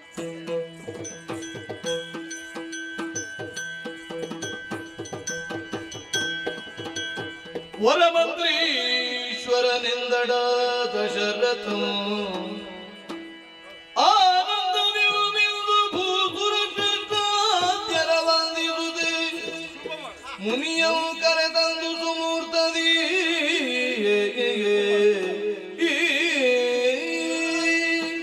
ಗುರುಗಳೇ, ಮಹರ್ಷಿಗಳಾದಂತಹ ಋಷ್ಯಸಿಂಹರ ಆಗಮನವಾಗಿದೆ. ಅದಾಗಲೇ ಯಜ್ಞದ ಆರಂಭಿಕ ಕಾರ್ಯಗಳನ್ನು ಮುಗಿಸಿದ್ದಾರೆ. ಈ ದಿನ ಕೊನೆಯ ದಿನ, ಸ್ವಲ್ಪವೂ ಗಳಿಗೆ ತಪ್ಪದೇ ಮುಂದುವರಿಯಬೇಕು ಎಂದಿದ್ದಾರೆ. ಅಂದ ಮೇಲೆ ಉಪವಿಶ್ಯನಾಗಲೇ ಧಾರಾಳವಾಗಿ ಯಜ್ಞ ಪ್ರಾರಂಭ.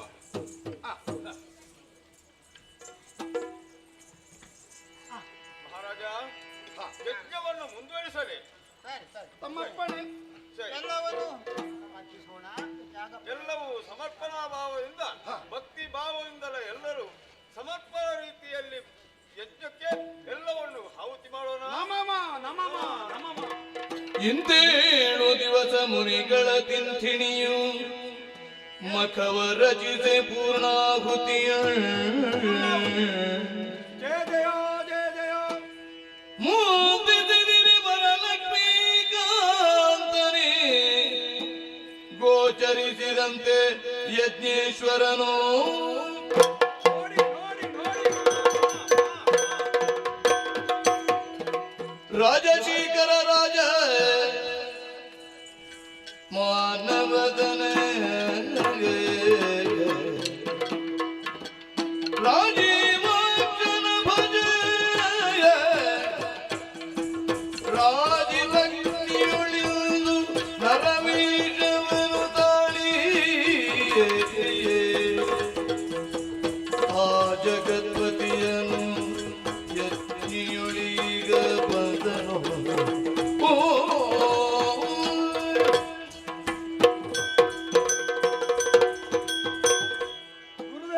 ಗುರುದೇವ ವಿಶೇಷ ವಿದ್ಯಮಾನ ನಮೋ ನಮಃ. ಯಜ್ಞನಾರಾಯಣನೇ ಪ್ರತ್ಯಕ್ಷನಾಗಿದ್ದ. ಅಯ್ಯ ರಾಜನ್, ಸ್ವಾಮಿ. ಮಕ್ಕಳಿಲ್ಲ ಎಂಬುದಾಗಿ ಚಿಂತೆಯನ್ನು ಪಡುತ್ತಾ ಇದ್ಯಾ? ಹೌದು. ಚಿಂತಿಸುವಂತ ಅಗತ್ಯವೇ ಇಲ್ಲ. ಹಾ. ಇದು ಯಜ್ಞ ನಾರಾಯಣನಂತ ನಾನೇ ಪ್ರತ್ಯಕ್ಷನಾಗಿದ್ದೇನೆ. ಧನ್ಯೋಸ್ಮಿ. ಇದು ದೇವತೆಗಳೇ ಕೊಟ್ಟಂತ ಪಾಯಸ ಹೊಂದಿದೆ. ಹಾ. ಇದನ್ನು ನೀನು ಸ್ವೀಕರಿಸಬೇಕಯ್ಯ. ಸ್ವೀಕರಿಸುವುದು ಮಾತ್ರವಲ್ಲ, ಇದನ್ನು ನಿನ್ನ ಮಡದಿಯರಿಗೆ ನೀನು ಹಂಚಿದೆ ಅಂತಾದ್ರೆ ಪುತ್ರ ಸಂತಾನವನ್ನು ಪಡೆಯುವುದಕ್ಕೆ ಸಾಧ್ಯತೆ ಇದೆ. ಹೋಗು ಮಗಳು, ನಿನಗೆ ಶುಭವಾಗಲಿ.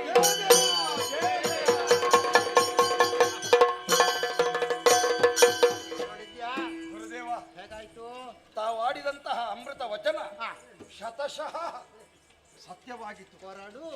ಹೊನರಿ ಬಿಟ್ಟು ಧನ್ಯನಾದೆ ಧನ್ಯನಾದೆ.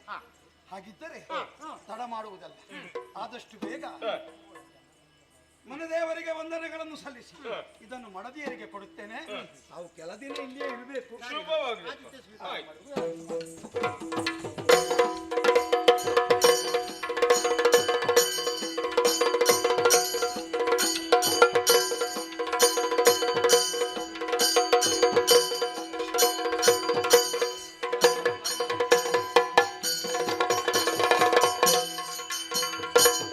ಒಂದೊಮ್ಮೆಗೆ ನನ್ನ ಹೊಣೆಗಾರಿಕೆ ಮುಗಿಯಿತು. ಯಜ್ಞೇಶ್ವರನು ಕೊಟ್ಟಂತಹ ಪಾಯಸವನ್ನು ಹಂಚಿಕೊಡುವುದಕ್ಕಾಗಿ ಸಮ ಅರ್ಧವನ್ನು ಕೌಸಲ್ಯಗೆ ಕೊಟ್ಟೆ. ಉಳಿದ ಅರ್ಧವನ್ನು 2 ಪಾಲು ಮಾಡಿ ಕೌಸಲ್ಯ ಸುಮಿತ್ರೆಯರಿಗೆ ಕೊಟ್ಟೆ. ಆದರೆ ನನ್ನ ಮಡದಿಯರ ಔದಾರ್ಯ, ಹಿರಿಯವಳಾದಂತಹ ಕೌಸಲ್ಯೆಯು ಆನಂತರದಲ್ಲಿ ಕೈಕೈಯು ತಮ್ಮದಾದಂತಹ ಪಾಲಿನಿಂದ ಒಂದಿಷ್ಟಿಷ್ಟನ್ನು ತೆಗೆದು ಮತ್ತೊಮ್ಮೆಗೆ ಸುಮಿತ್ರೆಗೆ ಕೊಟ್ಟರು. ಹೀಗಾಗಿ ಮೂವರು ಸಹ ಪಾಯಸ ಪ್ರಸಾದವನ್ನು ಭುಂಜಿಸಿದವರಿದ್ದಾರೆ. ಸದ್ಯೋ ಭವಿಷ್ಯದಲ್ಲಿ ನಾನು ಮಕ್ಕಳ ಒಂದಿಗನಾಗುತ್ತೇನೆ.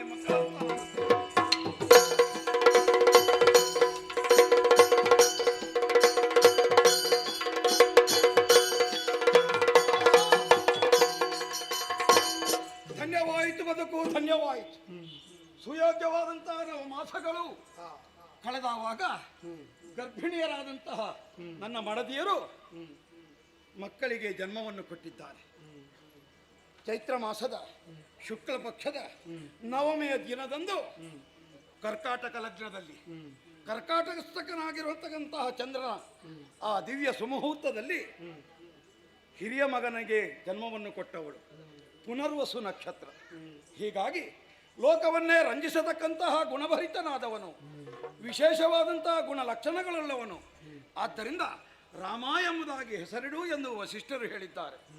ತದನಂತರದಲ್ಲಿ ಪುಷ್ಯ ನಕ್ಷತ್ರದ ದಿನದಲ್ಲಿ ಕೈಕೇಯಿಯು ಮತ್ತೋರ್ವ ಪುತ್ರನಿಗೆ ಜನ್ಮವನ್ನು ಕೊಟ್ಟರು. ಆತನಿಗೆ ಈ ನಮ್ಮ ವಂಶವನ್ನು ಭರಿಸುವವನು ಎನ್ನುವ ಅರ್ಥದಲ್ಲಿ ಭರತ ಎಂಬುದಾಗಿ ನಾಮಕರಣವನ್ನು ಮಾಡಿದ್ದೆ. ತದನಂತರದ ದಿನ ಆಶ್ಲೇಷ ನಕ್ಷತ್ರಯುಕ್ತವಾದ ಆ ಶುಭ ಘಳಿಗೆಯಲ್ಲಿ ಸುಮಿತ್ರೆ 2 ಮಕ್ಕಳಿಗೆ ಜನ್ಮವನ್ನು ಕೊಟ್ಟಿದ್ದಾಳೆ. ಒಬ್ಬಾತನು ಸಕಲ ಲಕ್ಷಣ ಸಂಯುಕ್ತನಾದವನಾದ್ದರಿಂದ ಲಕ್ಷ್ಮಣ ಎಂಬುದಾಗಿ ಅವನಿಗೆ ಹೆಸರು. ಮತ್ತೊಬ್ಬನು ಕಾಮಕ್ರೋಧ ಲೋಭ ಮೋಹ ಮದಮತ್ಸರವೇ ಮೊದಲಾದಂತಹ ಅರಿಷಡ್ವೈರಿಗಳನ್ನು ದಮನಿಸತಕ್ಕಂತಹ ಮಹತಿಯ ಮನಸ್ಸುಳ್ಳವನಾದ್ದರಿಂದ ಅವನಿಗೆ ಶತ್ರುಹರ ಅಥವಾ ಶತ್ರುಘ್ನ ಎಂಬುದಾಗಿ ನಾಮಕರಣವನ್ನು ಮಾಡುವುದಕ್ಕೆ ಹೇಳಿದ್ದಾರೆ. ಅಂತೆಯೇ ನಾಮಕರಣ ಇತ್ಯಾದಿಗಳೆಲ್ಲವೂ ನಡೆದಿದೆ. ನಮ್ಮ ಅಯೋಧ್ಯೆಯಲ್ಲಿ ಎಲ್ಲಿ ನೋಡಿದರಲ್ಲಿ ಪುತ್ರೋತ್ಸವ ಸಂಭ್ರಮದಿಂದ ನಡೆಯುತ್ತಾ ಇದೆ. ನನಗೂ ಬಹಳಷ್ಟು ಮಂದಿ ಬರ ಹೇಳಿದ್ದಾರೆ, ಪ್ರಜಾಜನರಿಗೆ ಉಡುಗೊರೆಗಳನ್ನು ಕೊಡಬೇಕು, ಆ ಕಡೆಗೆ ಗಮನವನ್ನು ಹರಿಸಬೇಕು.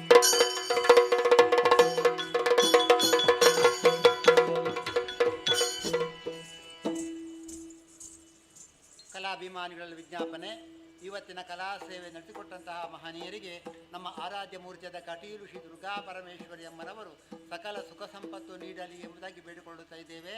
ಹಾಗೆ ಬರುವ ನಾವು ವಿಟ್ಲದಲ್ಲಿ ಶ್ರೀದೇವಿ ಮಹಾತ್ಮ ಕಥಾನಕವನ್ನು ಆಡಿ ತೋರಿಸುತ್ತಿದ್ದೇವೆ. ಕಥೆ ಮಧ್ಯಮಂದು ರಸಭಂಗ ಮಾಡಿದ್ದಕ್ಕಾಗಿ ಕ್ಷಮನಿಸುತ್ತಾ ಕಥೆಯನ್ನು ಮುಂದುವರೆದ ಸಭೀಕರಣ ಅಪ್ಪಣೆ ಹತ್ತಿದ್ದೇವೆ. ಯಕ್ಷಗಾನಂ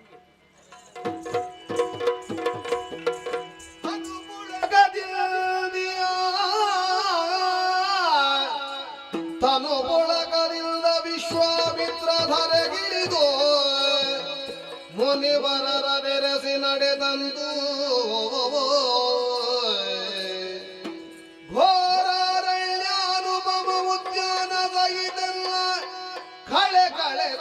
ಅಯೋಧ್ಯಾಪುರಕ್ಕೆ ನಡೆದವನು ತನು ಪುಳಗರಿಂದ ವಿಶ್ವಾಮಿತ್ರ ಧರೆಗಿಳಿದು ಆ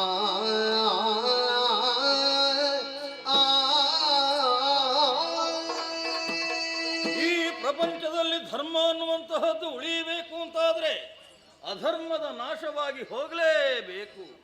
ಹಾಗಾದ ಕಾರಣವೇ ಬ್ರಾಹ್ಮಣೋತ್ತಮರು ಋಷಿಮುನಿಗಳು ಈ ಕಾಡಿನಲ್ಲಿ ಯಾಗಯಜ್ಞಾದಿಗಳನ್ನು ಮಾಡುವುದರ ಮುಖೇನವಾಗಿಯೇ ಹವಿಸ್ಸನ್ನು ದೇವತೆಗಳಿಗೆ ಅರ್ಪಿಸ್ತಾ ಇದ್ದೇವೆ. ಆದರೆ ಏನು ಮಾಡೋಣ ಹೇಳಿ? ಕೆಲವು ಸಮಯಗಳ ನಂತರದಲ್ಲಿ ಇದೇ ಈ ಗುಂಡಾರಣ್ಯದಲ್ಲಿ ಅನೇಕ ಮಂದಿ ರಕ್ಕಸರು ಕಿರುಕುಳವನ್ನು ಕೊಡ್ತಾ ಇದ್ದಾರೆ. ಯಾಗಯಜ್ಞಾದಿಗಳನ್ನು ಸಾಂಗವಾಗಿ ನೆರವೇರುವುದಕ್ಕೆ ಬಿಡುವುದಿಲ್ಲ. ಯಜ್ಞವನ್ನು ಮಾಡ್ತಾ ಇರುವಾಗ ಬಂದು ಎಂಜಲನ್ನು ಸುರಿಸುವುದು, ಆ ಬೆಂಕಿಗೆ ನೀರನ್ನು ಸುರಿಸುವುದು ಇತ್ಯಾದಿ ಇತ್ಯಾದಿ ಅಧರ್ಮದ ತಾಂಡವವೇ ಆಡುತ್ತಾ ಉಂಟು. ಹಾಗಿದ್ರೆ ಸರಿಯಾದಂತಹ ಒಂದು ಪಾಠವನ್ನು ಕಲಿಸಿ ಅವರಿಗೆ ಬುದ್ಧಿ ಮಾತನ್ನು ಹೇಳಿ ಅದನ್ನೂ ಕೂಡ ಕೇಳದೇ ಇದ್ದಾಗ ಅವರನ್ನು ತರೆಯುವುದೇ ನಮ್ಮ ಉದ್ದೇಶ ಅಂತ ಹೇಳಿ ತಿಳಿದುಕೊಂಡು ನೆನಪಿಸಿಕೊಂಡಾಗ ಅಯೋಧ್ಯೆಯಲ್ಲಿ ದಶರಥನಿಗೆ ಮಕ್ಕಳು ಹುಟ್ಟಿಕೊಂಡಿದ್ದಾರೆ. ರಾಮ ಲಕ್ಷ್ಮಣರು ಬೆಳೆದು ದೊಡ್ಡವರಾಗುತ್ತಾ ಇದ್ದಾರೆ. ಹಾಗಾಗಿ ಅವರನ್ನೇ ಕರೆದುಕೊಂಡು ಹೋಗಬೇಕು ಯಜ್ಞ ಸಂರಕ್ಷಣೆಗೆ ಅನ್ನುವ ಹಾಗೆ ತಿಳಿದು ಯೋಚನೆಯನ್ನು ಮಾಡಿ ನೇರವಾಗಿ ಆ ಕಡೆಗೆ ತೆರಳಿದೆ. ದಶರಥನಲ್ಲಿ ಸವಿಸ್ತಾರವಾಗಿ ವಿಚಾರವನ್ನು ತಿಳಿಸಿದಾಗ ಒಂದೊಮ್ಮೆಗೆ ಬೇಸರದಿಂದ ನನ್ನ ಮಕ್ಕಳನ್ನು ಕಳುಹಿಸಿಕೊಡುವುದಕ್ಕೆ ಆಗುವುದಿಲ್ಲ ಅನ್ನುವ ಹಾಗೆ ಹೇಳಿಬಿಟ್ಟ. ಆವಾಗಲೇ ನಾನೊಂದು ತೀರ್ಮಾನವನ್ನು ಕೈಗೊಂಡೆ. ಮಕ್ಕಳನ್ನು ನನ್ನ ಜೊತೆಯಲ್ಲಿ ನೀನು ಕಳುಹಿಸಿ ಕೊಡದೇ ಹೋದ್ರೆ ನಾನೇ ಇಲ್ಲಿಂದ ಮುಂದುವರಿತೇನೆ, ಹೋಗ್ತೇನೆ ಅನ್ನುವ ಹಾಗೆ ಹೇಳಿದವಾಗ ವಶಿಷ್ಠರ ಮಾತುಗಳನ್ನು ಕೇಳಿ ದಶರಥ ಮಹಾರಾಜ ಸಂತೋಷದಿಂದ ಒಪ್ಪಿಕೊಂಡು ಮಕ್ಕಳನ್ನು ನನ್ನ ಜೊತೆಯಲ್ಲಿ ಕಳುಹಿಸಿಕೊಟ್ಟಿದ್ದಾನೆ. ಜೊತೆಯಲ್ಲಿ ಮಕ್ಕಳಿದ್ದಾರೆ. ಮಕ್ಕಳೇ ರಾಮ ಲಕ್ಷ್ಮಣರೇ.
ಮಾಡುವಾಗ ಒಂದೊಮ್ಮೆಗೆ ಒಳ್ಳೆ ಎಂಬುದಾಗಿ ಹೇಳಿದರು, ಮಗದೊಮ್ಮೆ ನಿಮ್ಮ ಜೊತೆಯಲ್ಲಿ ನಮ್ಮನ್ನು ಕಳಿಸಿಕೊಟ್ಟವರಿದ್ದಾರೆ. ಹೌದಪ್ಪ.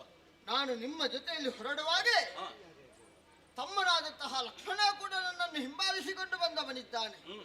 ಆದ್ರೆ ಅಯೋಧ್ಯೆಯನ್ನು ಬಿಟ್ಟು ಅದೆಷ್ಟೋ ದೂರ ಗಮಿಸಿ ಬಂದವರು ನಾವು. ಸ್ವಲ್ಪ ಹೊತ್ತು ವಿಶ್ರಾಂತಿಯನ್ನು ಪಡೆಯುವ ಮಕ್ಕಳೇ ಎಂಬುದಾಗಿ ಹೇಳಿದವರು ಮಗನೇ ರಾಮ ಎಂಬುದಾಗಿ ಕರೆದವರಿದ್ದೀರಿ.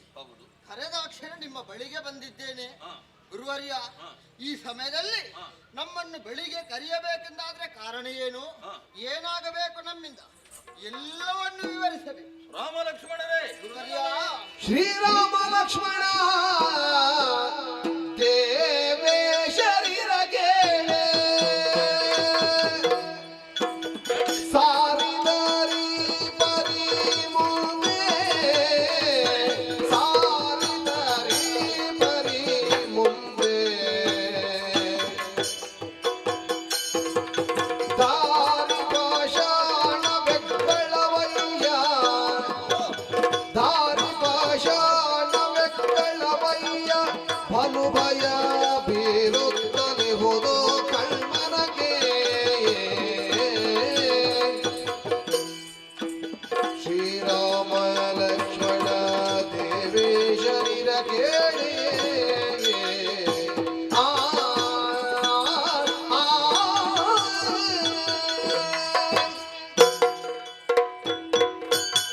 ಭಕ್ತಿಯಿಂದಲೇ ಪಾದಕ್ಕೆ ನಮಿಸಿ ಏನಾಗಬೇಕು ಅಂತ ಕೇಳಿದಾಗ ಮನಸ್ಸಿಗೆ ಸಂತೋಷವಾಯಿತು. ಆಗ್ಲಿ. ಶ್ರೀರಾಮ ಲಕ್ಷ್ಮಣ ದೇವೇ ಶರೀರ ಕೇಳಿ. ಏನು ಸ್ವಾಮಿ? ನಿಮ್ಮ ತಂದೆಯಿಂದ ಬೀಳುಕೊಟ್ಟು ಏ, ನೇರವಾಗಿ ಕಾಡ ಪ್ರದೇಶವನ್ನು ನಾವು ಸೇರಿದವರು. ಖಂಡಿತ. ಹಾಗಿದ್ರೆ ಯಜ್ಞ ಸಂರಕ್ಷಣೆ ಆ, ಅನ್ನುವುದು ನಮ್ಮ ಉದ್ದೇಶವೇ, ಮೂಲ ಮಂತ್ರವಲ್ವಿ. ಓ, ಹಾಗಾದ ಕಾರಣವೇ ಏ, ನಾವು ಮೂವರು ಹೊರಟು ನಿಂತಿದ್ದೇವೆ. ನಿಜ. ಆದ್ರೆ ಇದು ಘೋರವಾದಂತಹ ಅರಣ್ಯ. ಏ, ದಾರಿಗಳಲ್ಲಿ ಕಲ್ಲು ಮುಳ್ಳುಗಳು ಇದ್ದದ್ದು ಸಹಜವೇ. ಖಂಡಿತ. ಆದ್ರೆ ಆ, ಮೃಗ ಪಕ್ಷಿಗಳು, ಅನೇಕ ಭಯಂಕರವಾದಂತಹ ಮೃಗಗಳು ಕೂಡ ಆ, ಈ ಕಾಡಿನಲ್ಲಿ ನೆಲೆಸಿಯೇ ಇದ್ದಾವೆ. ಓ, ಮತ್ತೆ ಏ, ಭಯಂಕರವಾದಂತಹ ಅರಣ್ಯ, ಕತ್ತಲು ಪ್ರದೇಶ, ಏ, ದಾರಿ ಅನ್ನುವಂತಹದ್ದು ಏ, ಪಾಷಾಣ ಬೆಗ್ಗಳದಂತೆ ಇದೆ. ಓ, ಹಾಗಿದ್ರೆ ಏ, ನಡೆದುಕೊಂಡು ಹೋಗುವುದಕ್ಕೆ ಏ, ಬಹಳ ಕಷ್ಟವಾದೀತು. ಏ, ಆದ್ದರಿಂದಲೇ ಹ್ಮ್. ನಿಮಗೆ ಏ, ಬಳಲಿಕೆ ಏನಾದರೂ ಆದರೆ ಏ, ನನ್ನಲ್ಲಿ ಹೇಳಿದ್ರೆ ಏ, ಸರಿಯಾದಂತಹ ಪರಿಹಾರದ ಮಾರ್ಗವನ್ನು ನಾನೇ ಸೂಚಿಸ್ತೇನೆ. ಮಕ್ಕಳೇ, ಏ, ಏನಾಗಬೇಕು ಹೇಳಿ. ಗುರುವರ್ಯ, ಕರುಣಿಸೋ ಮುನಿವರ ಮಂತ್ರೋಪದೇಶವ ಆ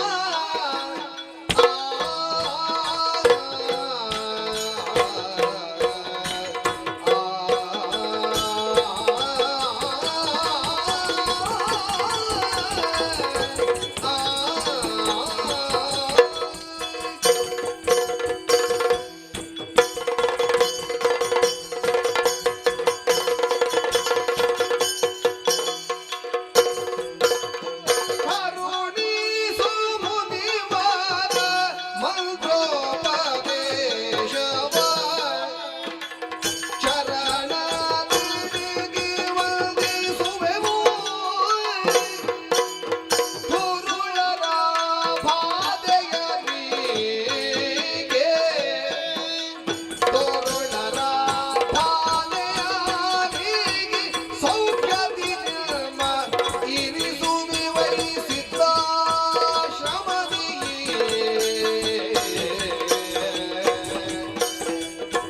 ಕರುಣಿಸೋ ಮುನಿವರ ಆ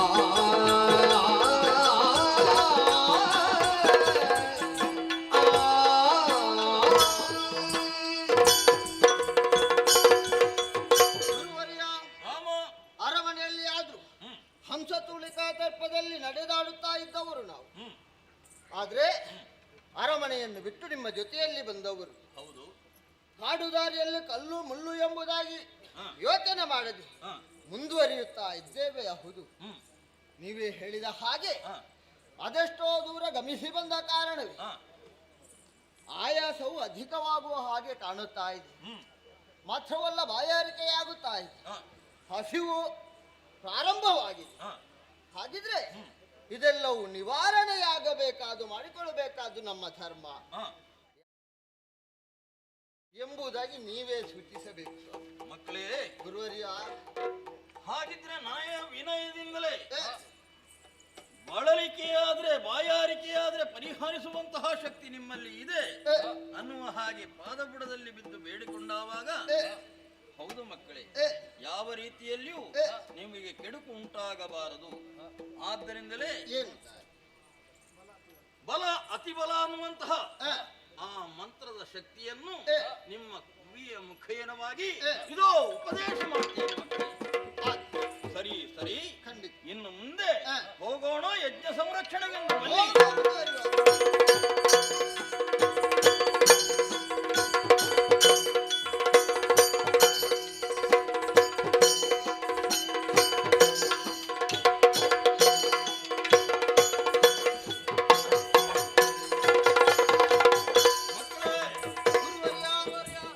ಏನಿದು?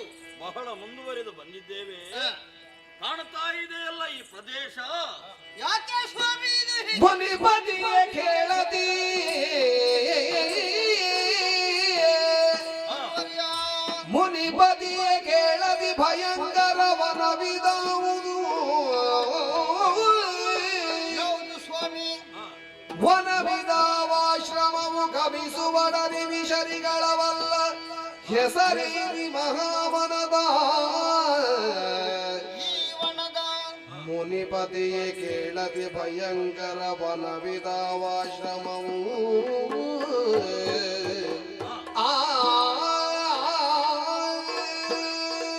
ಗುರುವರ್ಯ, ಮಗನೇ, ನಿಮ್ಮ ಜೊತೆಯಲ್ಲಿ ನೀವು ಹೇಳಿಕೊಟ್ಟಂತಹ ವಿದ್ಯೆಯನ್ನು ಕಲಿಯುತ್ತಲೋ ನೀವು ಆಡಿದ ಮಾತಿನ ಹಾಗೆ ಮುಂದೆ ಮುಂದೆ ಮುಂದೆ ಬಂದು ಅದೆಷ್ಟೋ ದೂರ ಬಂದವರಿದ್ದೇವೆ. ಹೌದು.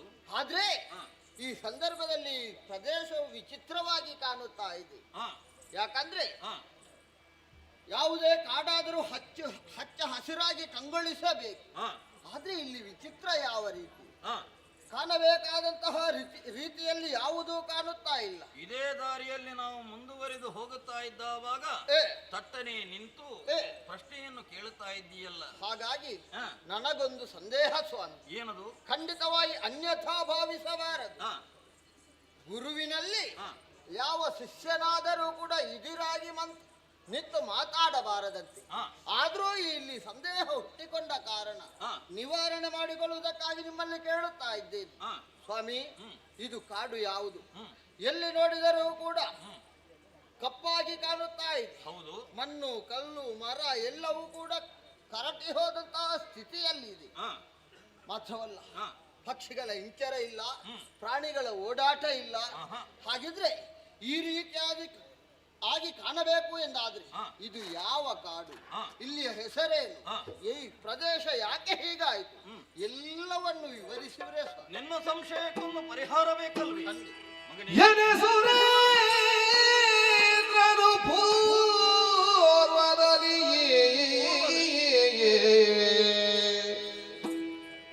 ಸುರೇಂದ್ರನು ಪೂರ್ವದಲ್ಲಿ ವೃತ್ರನ ವಿಧಾರಿದೆ ಬಂದೊದಾದಗಿ ಜನಿತ ಕಲ್ಮಶ ದೋಷ ಜನಿತ ಕಲ್ಮಶ ದೋಷವಾದಿನ ಕೆಂದನ ಮುನಿಬ ಕಲ್ಮಶ ದೋಷ ಇಂದ್ರನಿಗೆ ಕಲುಷವದನದ ಅಪಹರಿಸಲ ಖಂಡಲನ ಬಳಿ ಗಜ ಬಂದು ಗಂಗಾ ಜಲದಲ ಅಭಿಷೇಕವನ್ನು ಮಾಡಿದನ ಸುರೇಂದ್ರಗೆ. ಬಳಿಕ ಜಲಗಿಳಿಯಲೀವನ ಕಲುಷ ಕಾನನವಾಯ್ತು. ಬಳಿಕ ಜಲ ಇಳಿಯಲೀವನ ಕಲುಷ ಕಾನನವಾಯ್ತು. ಭಾರಿಯಗಳರಿಗಾಶ್ರಯವಾಯ್ತು ನಮ್ಮ ಆಶ್ರಮಕ್ಕೆ ಹಾಗೆಯಾಯ್ತು. ಎನೆ ಸುರೇಂದ್ರನು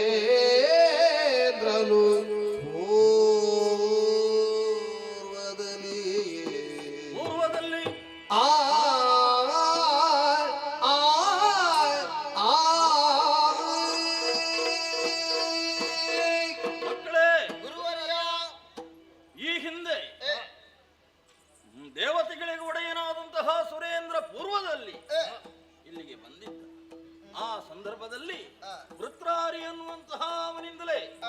ಅವನಿಗೆ ಕಳಂಕ ತಟ್ಟಿತು.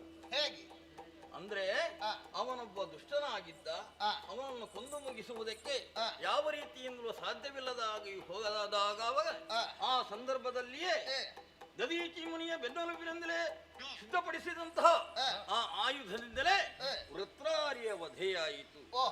ಹಾಗಿದ್ದ ಕಾರಣವೇ ಇಂದ್ರನಿಗೂ ದೋಷ ತಟ್ಟಿರುವುದರಿಂದ ಅಜನನ್ನು ಪ್ರಾರ್ಥಿಸಿದವಾಗ ಬ್ರಹ್ಮದೇವನೇ ಬಂದು ಮಂತ್ರ ಪ್ರೋಕ್ಷಣೆಯನ್ನು ಮಾಡಿ ಅವನಿಗೆ ಪ್ರೋಕ್ಷಣೆಯನ್ನು ಮಾಡಿದವಾಗ ಆ ದೋಷಕ್ಕೆ ಒಂದು ಪರಿಹಾರವೂ ಕೂಡ ಸಿಕ್ಕಿತು. ತದನಂತರದಲ್ಲಿ ನದಿಗೆ ಇಳಿದವಾಗ ಮತ್ತೆ ಈ ಪ್ರದೇಶವೇ ಭಯಂಕರವಾಗಿ ಗೋಚರಿಸತೊಡಗಿತು. ಈ ಪ್ರದೇಶಕ್ಕೆ ಹೆಸರೇ ಆಗಿ ಹಾಗೆ ಕಲುಷಕಾಂತಾರ. ಅಂದ್ರೆ ಇಲ್ಲಿ ಇರುವಂತಹ ಆ ಮೃಗ ಪಕ್ಷಿಗಳಾಗಲಿ ವ್ಯಕ್ತಿಗಳಾಗಲಿ ಯಾರೂ ಕೂಡ ಒಳ್ಳೆಯವರು ಅಂತ ಕಾಣಿಸುವುದಿಲ್ಲ ಮಕ್ಕಳೇ. ಎಲ್ಲವರು ದುಷ್ಟರೇ ಇಲ್ಲಿ ಇರುವುದು. ಹಾಗಾಗಿ ಇಲ್ಲಿವರೆಗೆ ನಿಮ್ಮನ್ನು ಕರೆತಂದಿದ್ದೇನೆ. ದುಷ್ಟರ ವಧೆ ಶೀಘ್ರವಾಗಿ ಆಗಬೇಕು, ಧರ್ಮ ಸಂರಕ್ಷಣೆ ಆಗಬೇಕು ಮಕ್ಕಳೇ. ತದನಂತರದಲ್ಲಿ ಇಲ್ಲಿ ಇರುವವಳು ಒಬ್ಳು ಸಾಮಾನ್ಯಳಲ್ಲ. ಅಂದ್ರೆ ತಾಟಕಿ ಅನ್ನುವ ಹಾಗೆ ಅವಳಿಗೆ ಹೆಸರು. ಅಂದ್ರೆ ಅವಳಿಗೆ ಮಕ್ಕಳು ಕೂಡ ಇದ್ದಾರೆ. ಆದ್ರೆ ಆಹಾರವನ್ನು ಹುಡುಕುತ್ತಾ ಇದೇ ಕಲುಷಕಾಂತಾರದಲ್ಲಿ ತಿರುಗಾಟವನ್ನು ಅವಳು ಕೂಡ ಮಾಡ್ತಾ ಇದ್ದಾಳೆ. ಸಿಕ್ಕಿದ ಮೃಗಗಳನ್ನು ವ್ಯಕ್ತಿಗಳನ್ನು ಬಂದ್ರೆ ಅವಳು ಬಿಡುವವಳೇ ಅಲ್ಲ. ಆದ್ದರಿಂದ ಅವಳು ಯಾವ ರೀತಿಯಲ್ಲಿ ಬರ್ತಾಳೆ, ಯಾವ ಹೊತ್ತಿನಲ್ಲಿ ಬರ್ತಾಳೆ ಅನ್ನುವುದಕ್ಕೆ ಹೇಳುವುದಕ್ಕೆ ಸಾಧ್ಯ ಇಲ್ಲ. ಆದ್ದರಿಂದಲೇ ಮುಂದುವರಿಯುತ್ತಾ ಮುಂದೆ ಹೋಗೋಣ ಮಕ್ಕಳೇ.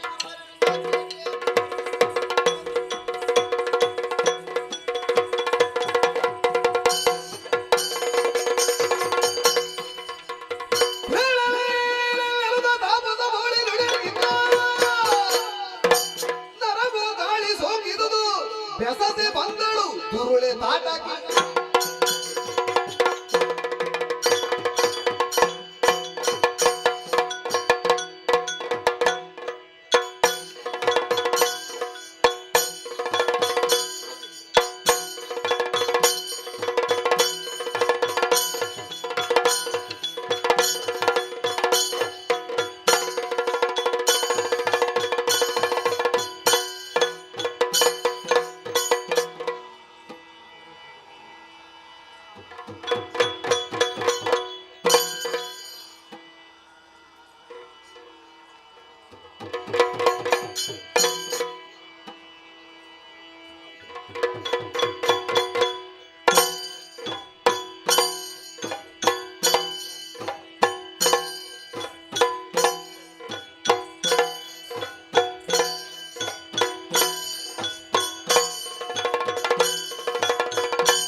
ಕಾಂತಾರಕ್ಕೆ ಯಾರೆಂಬುದಾಗಿ ಕೇಳಿದ್ದೇನೆ. ತಾಟಕಿ ಎಂಬುದಾಗಿ ಹೇಳಿದ್ದೇನೆ. ನಾನೇ ಸರಿ ಕಾರ್ಯಕಾರಣ ಅನೇಕ ವಿಧೆ.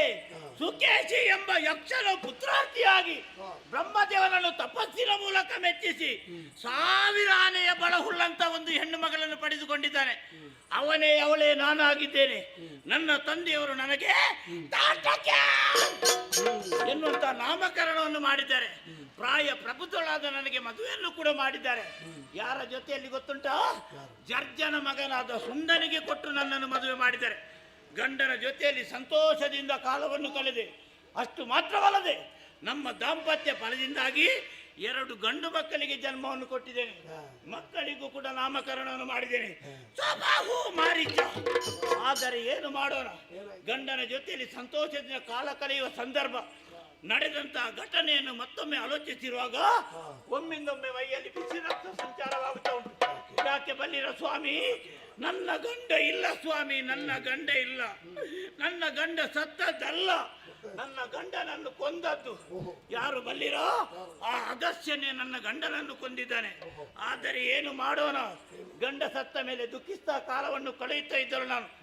ಆದರೆ ಒಂದು ಪ್ರತಿಜ್ಞೆಯನ್ನು ಮಾಡಿದ್ದೇನೆ. ಎಲ್ಲಿ ಯಾಗ ಯಜ್ಞ ನಡೆಯುತ್ತಾ ಇದೆ, ಎಲ್ಲಿ ಋಷಿಮುನಿಗಳಿದ್ದಾರೆ, ಅವರನ್ನು ಸದೆ ಬಡಿಯುವುದೇ ನನ್ನ ಉದ್ದೇಶವಾಗಿದೆ. ಆದರೆ ಈ ವೇಳೆ ನಾನು ಅದೆಲ್ಲ ಯೋಚಿಸುವುದು, ನನ್ನ ಮಕ್ಕಳಾದ ಸುಬಾಹು ಮಾರೀಚರನ್ನು ಸಾಕಬೇಕಾದ ತಾಯಿಯಾದ ನನ್ನ ಕೆಲಸ. ಸ್ವಲ್ಪ ಬೇಟೆಯಾಡಬೇಕು, ಅದಕ್ಕಾಗಿ ಮುಂದೆ ನಡೀತೇನೆ.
ಬಂದು ನೋಡಿದಂತೆ ಕಲುಷ ಕಾಂತಾರದಲ್ಲಿ ನನ್ನ ನಾಸಿಕಕ್ಕೆ ಬಡಿಯುತ್ತಾ ಉಂಟು. ಹಾಗಾದ್ರೆ ಯಾರೋ ಮಾನವರು ಕಲುಷ ಕಾಂತಾರವನ್ನು ಪ್ರವೇಶ ಮಾಡಿದರೆ ಎಂಬುದರಲ್ಲಿ ಸಂದೇಹವಿಲ್ಲ. ಬರಲಿ ಬರಲಿ, ಮನುಷ್ಯರ ಮಾಂಸವೇ ಮೆಲುವದೆ ದಿವಸವೂ ಕಳೆದು ಹೋಯ್ತು. ಹಾಗಾದ್ರೆ ಇವರು ಬಂದಿದ್ದಾರೆ ಅನ್ನೋದಿದ್ರೆ ಪೂರ್ವ ಜನ್ಮದಿಂದ ಫಲದಿಂದಾಗಿ ಇವರು ಬಂದಿದ್ದಾರೆ. ಈ ಮಾನವರನ್ನು ಏನು ಮಾಡ್ತೇನೆ ಗೊತ್ತುಂಟ?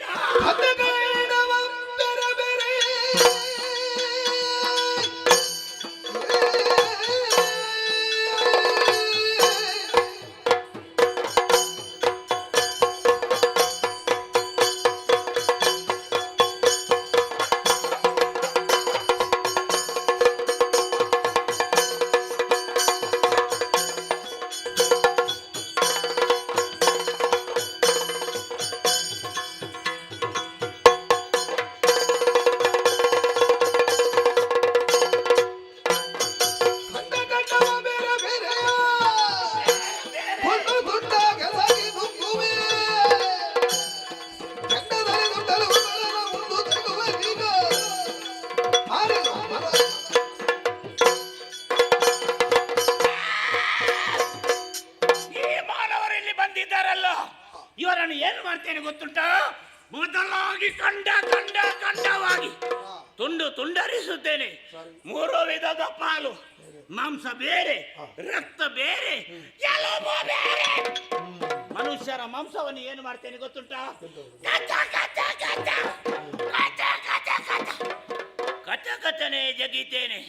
ಮತ್ತೆ ರಕ್ತ ಅಂದ್ರೆ ತಾಟಕಿಗೆ ಬಹಳ ಪ್ರೀತಿ. ರಕ್ತ ಸಿಕ್ಕಿದರೆ ಯಾವತ್ತೂ ತಾಟಕಿ ನೀರು ಕುಡಿಯೋದಲ್ಲ. ಈ ರಕ್ತವನ್ನು ಏನು ಮಾಡ್ತೇನೆ ಗೊತ್ತುಂಟ?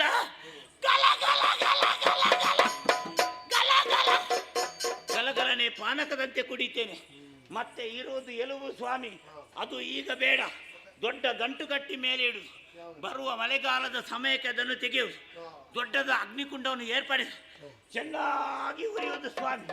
ಅದರ ಶಬ್ದ ನೋಡ್ಬೇಕು. ಕಟ ಕಟ ಕಟ ಕಟ ಕಟಕಟನೆ ಜಗಿತ್ತೇನೆ. ಹಾಗಾದ್ರೆ ಈ ಮಾನವರು ಬಂದಿದ್ದಾರೆ, ಯಾರು ಎಲ್ಲಿ ನೋಡ್ತೇನೆ.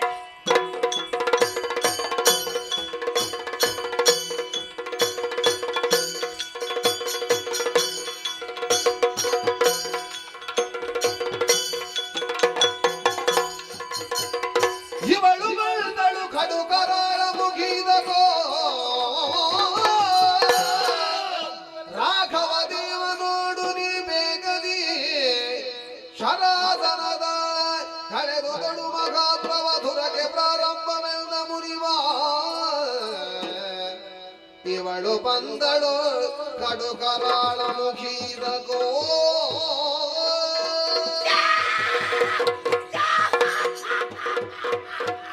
ಏನದು ರಾಮ, ಗುರುವರ್ಯ? ಹಿಂದೆ ನಿನ್ನಲ್ಲಿ ಒಂದು ಮಾತನ್ನು ಹೇಳಿದ್ದೇನೆ. ಯಾವ?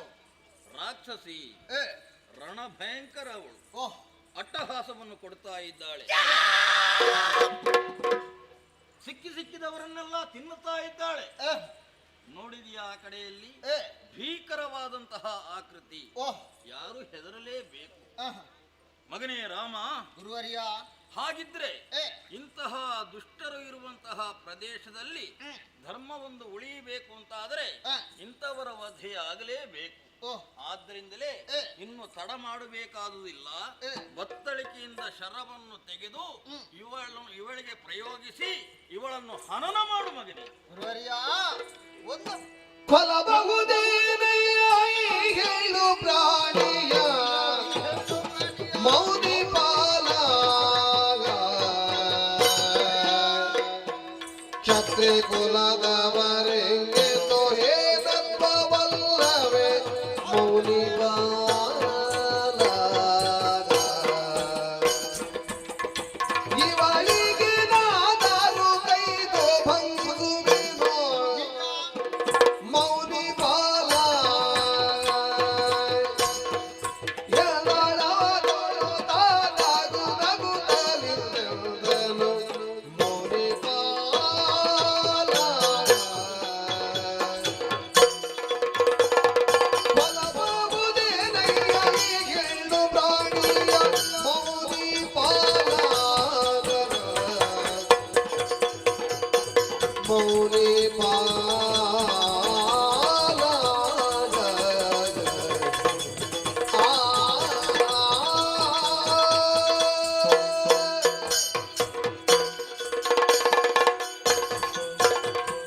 ಗುರುವರ್ಯ, ಹಟ್ಟಾಸವನ್ನಿಯುತ್ತ ರಾಕ್ಷಸಿಯರುಗಳು ಮುಂದೆ ಮುಂದೆ ಬರುತ್ತಾ ಇದ್ದಾಳೆ.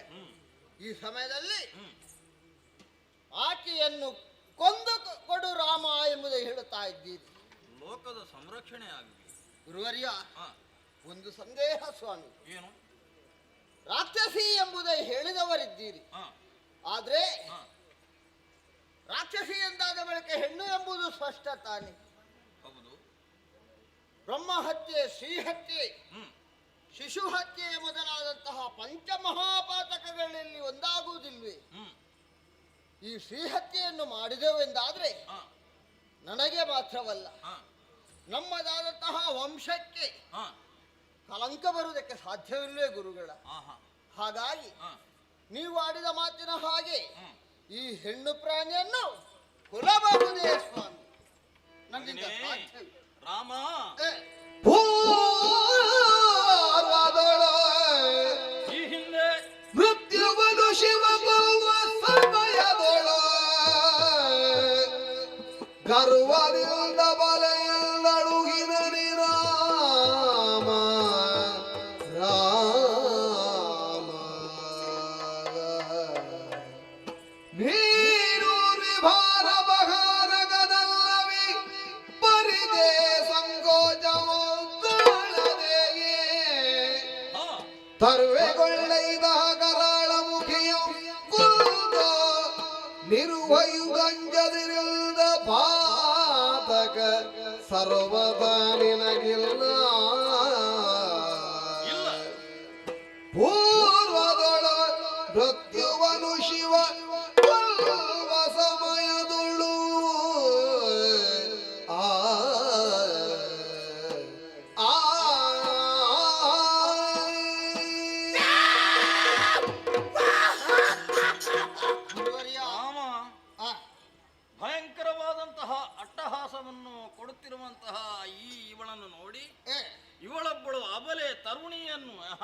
ಹಿಡಿದು ಅವಳನ್ನು ಕೊಲ್ಲುವುದು ಹೇಗೆ ಗುರುಗಳೇ? ಪಾಪ ಬರುವುದಿಲ್ವಾ? ಶ್ರೀಹತ್ಯ ದೋಷ ಬರುವುದಕ್ಕೆ ಅನ್ನುವಂತಹ ಪ್ರಶ್ನೆ ಮೂಡುವುದು ಸಹಜವೇ ಮಗನೇ.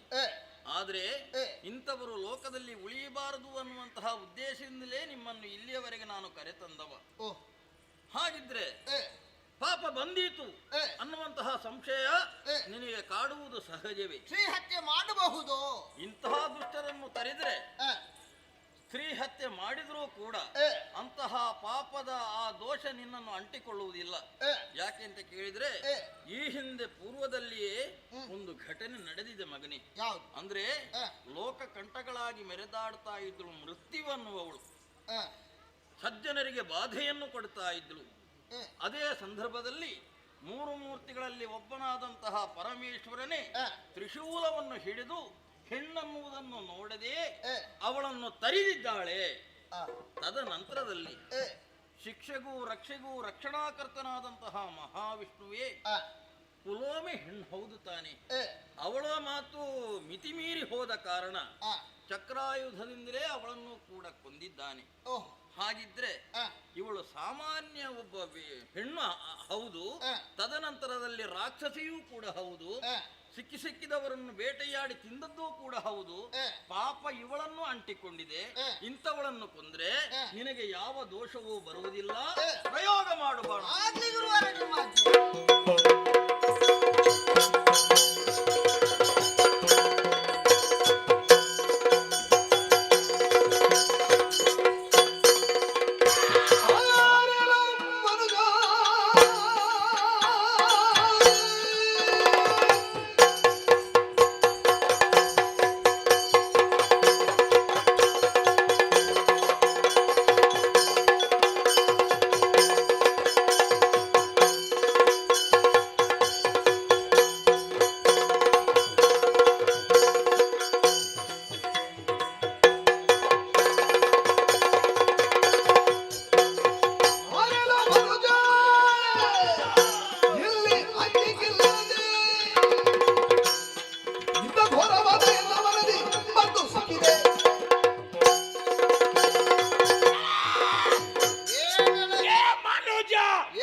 ಮಾಡಿದ್ದೀರಾ?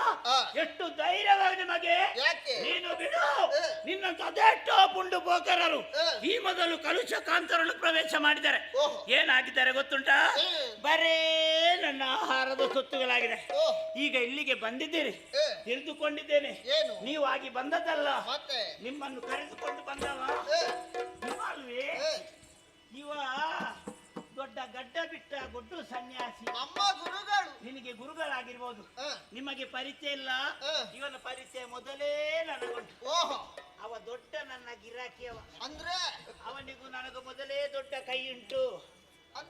ಇವನನ್ನು ಕರೆದುಕೊಂಡು ಏನೇನು ಹೇಳಿ ಪಾಪ ಕಟ್ಟಿಕೊಳ್ಬೇಡ. ಇಲ್ಲಿ ಬಂದಿದ್ದಲ್ಲ, ನಿಮ್ಮನ್ನು ಕೊಲಿಸಕ್ಕಾಗಿ ಬಂದಿದ್ದೇನೆ.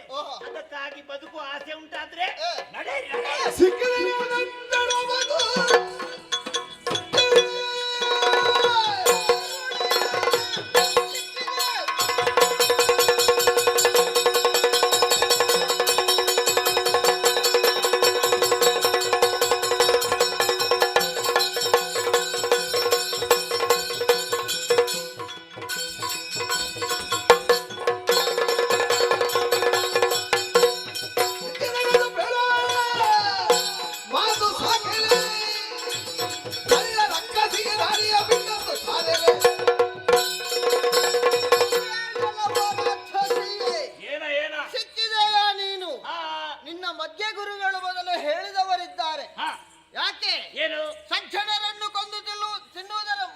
ಪರಿಚಯ ಇರುವಾಗ ವಿಷಯವನ್ನು ಹೇಳಲೇಬೇಕಲ್ಲ.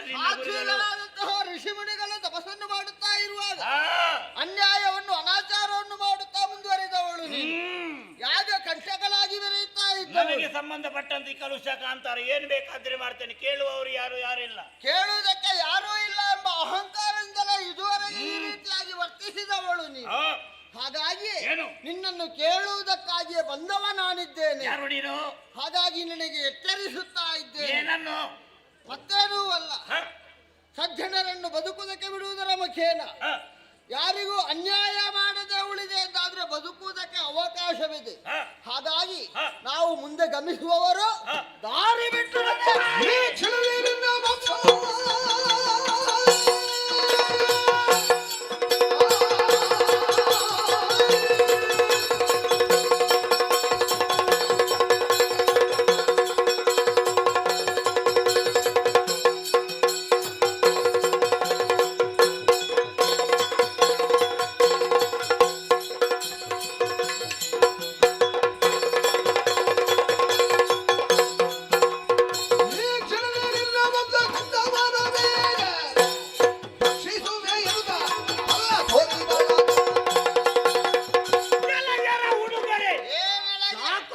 ಸಾಕು ಮಾಡಿ ತುಟಿ ಬಿಚ್ಚಿದ್ರೆ ಜಾಗ್ರತೆ. ಎಷ್ಟು ಧೈರ್ಯವು ನನ್ನ ಈ ಕಲುಷ ಕಾಂತರ ನಿಂತು ನನಗೆ ಎದುರಾಗಿ ಮಾತಾಡ್ತಾ ಇದೀಯ. ನಿನ್ನ ನೀತಿ ಮಾತಾ ನನಗೆ ನೀತಿ ಮಾತು ನನಗೆ ಅಗತ್ಯವಿಲ್ಲ. ಹೇಗೋ ಬಂದಿದ್ದೀರಿ, ನೀತಿ ಮಾತು ಹೇಳಿದ್ರೆ ನನಗೆ ಕೇಳುವಾಗ ಇಷ್ಟವಿಲ್ಲ. ನಿಮ್ಮನ್ನು ಬಿಡುದಿಲ್ಲ. ಹಲ್ಲು ಹಲ್ಲು ತಾಗದಾಗೆ ನಿಲ್ಲುವಾಗ ಯಾರಿದ್ದಾರೆ ನಾನು ನೋಡ್ತೀನಿ.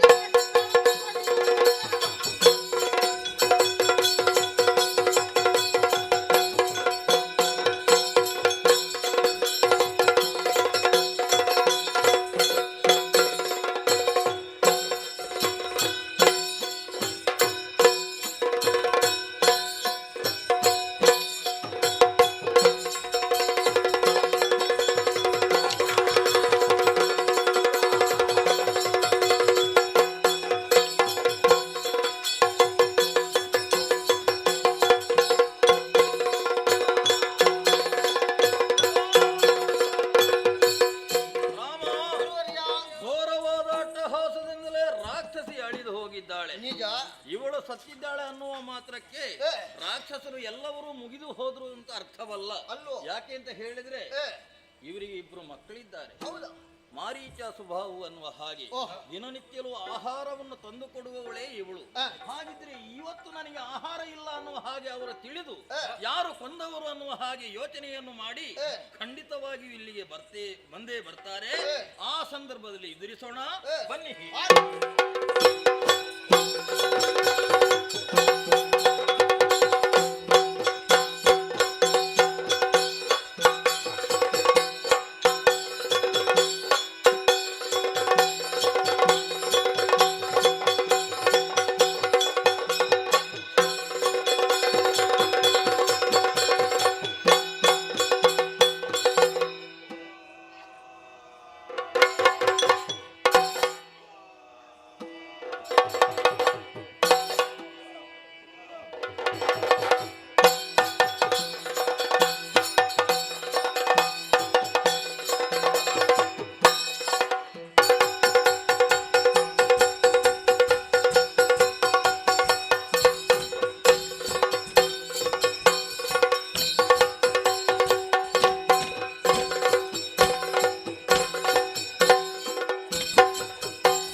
ನಾಯಕರು. ಹೌದು. ಅದರ ಈ ಹೊತ್ತಲ್ಲಿ ಹ. ನಮ್ಮ ಹಸಿರೆಯನ್ನು ನಿವಾರಿಸಬೇಕೆಂಬ ಉದ್ದೇಶವೆನಿಸಿಕೊಂಡು ಹ. ನೇರವಾಗಿ ಕಾಡಿಗೆ ತೆರಳಿದವಳು. ಹೌದಣ್ಣ. ಹಸಿ ಮಾಂಸವನ್ನು ತಂದು ಕೊಡ್ತಾಳೆ ಎಂಬ ನಿರೀಕ್ಷೆಯಲ್ಲಿದ್ದವರು. ಹ. ನಮ್ಮ ತಾಯಿ ಕಾಡಿಗೆ ಹೋದವಳು ಇನ್ನೂ ಬರಲಿಲ್ಲ. ಏನೇದು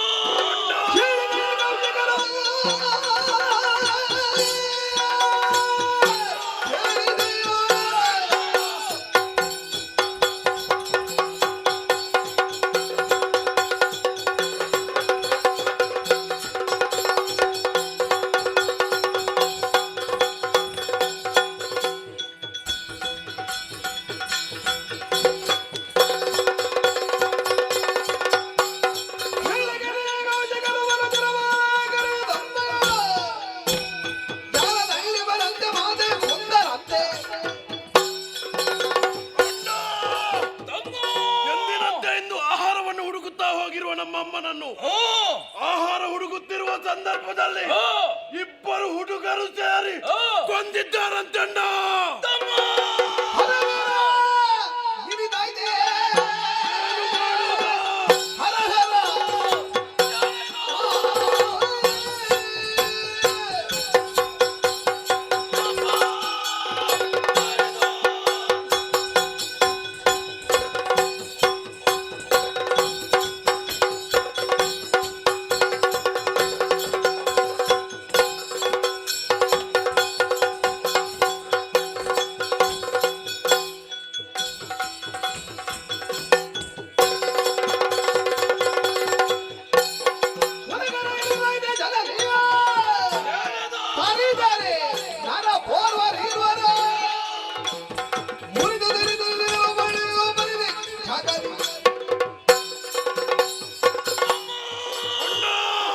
ಯುದ್ಧ ವಾರ್ತೆಯನ್ನು ಕೇಳಿದ್ದಾನೆ. ನಮ್ಮ ತಾಯಿ ಹೌದಾ? ಹಸಿರಿಗಾಗಿ ಮಾಂಸವನ್ನು ತರುಕದ್ದಕ್ಕೆ ಹೋದಂತಹ ಸಂದರ್ಭದಲ್ಲಿ ಇರುವರು ಬೋಧಕರಿಂದ ಹೌದಣ್ಣ. ನಮ್ಮ ತಾಯಿಯ ಮರಣ. ಹೌದು. ಇದನ್ನು ಕೇಳಿ ಸುಮ್ಮನಿರಬೇಕ.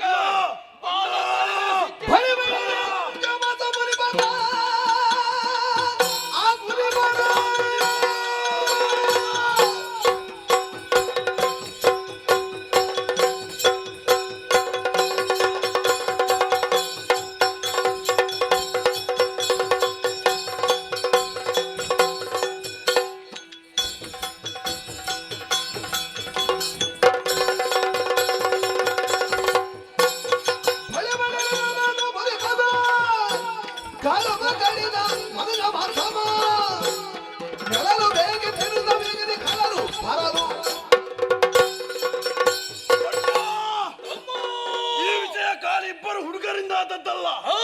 ಆ ಹುಡುಗರಿಗೆ ಆ ಗಡ್ಡ ಬಿಟ್ಟು ಕೊಟ್ಟು ಸನ್ಯಾಸಿಯೊಂದಿಗೆ ಸೇರಿ ಈ ಕೃತ್ಯವನ್ನು ಮಾಡಿದ್ದಾರೆ. ಹಾಗಾಗಿ ತಡ ಮಾಡುವುದು ಸರಿಯಲ್ಲ. ಅವರನ್ನು ಹುಡುಕಿ ಕೊಲ್ಲಬೇಕು. ತೆರಳೋಣ. ಮಾಡುವುದಕ್ಕೆ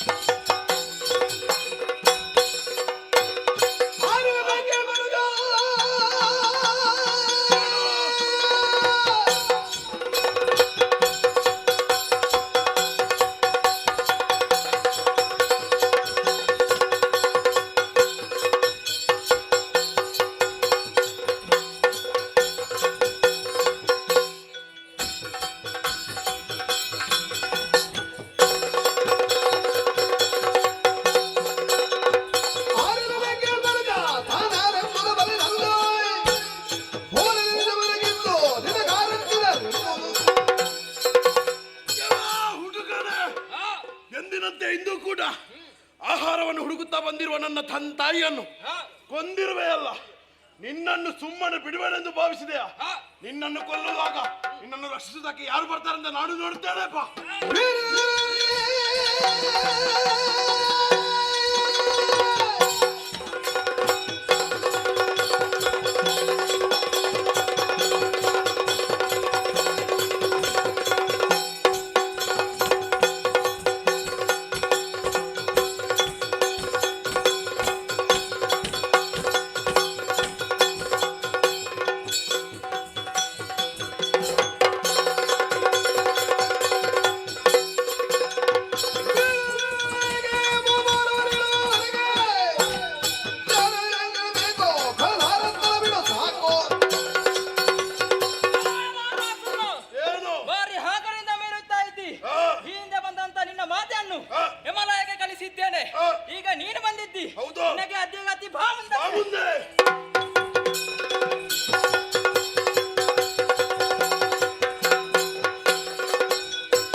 ತಾಯಿಯನ್ನು ಕೊಂದಯ್ಯ. ಏ ಪಾತಕಿ, ಏನು ನೀನು ಕೊಂದದ್ದು, ಹ. ಏಯ್ ನನ್ನ ತಾಯಿಯನ್ನು ಕೊಂದದ್ದು ನಮಗಾಗಿ ಮಾಂಸವನ್ನು ತರುವುದಕ್ಕಾಗಿ ಕಾಡಿಗೆ ಹೋದವಳು ಹಸಿರೆಯನ್ನು ತಾಳಲಾದ ಇದ್ದಂತಹ ಸಂದರ್ಭದಲ್ಲಿ ನನ್ನ ತಾಯಿಯ ವಾರ್ತೆ, ಮರಣದ ವಾರ್ತೆ, ಅದು ನಿಮ್ಮಿಂದ ಯಾಕಾಗಿ ಕೊಂದರೆ ಹೇಳಿ. ನಾವು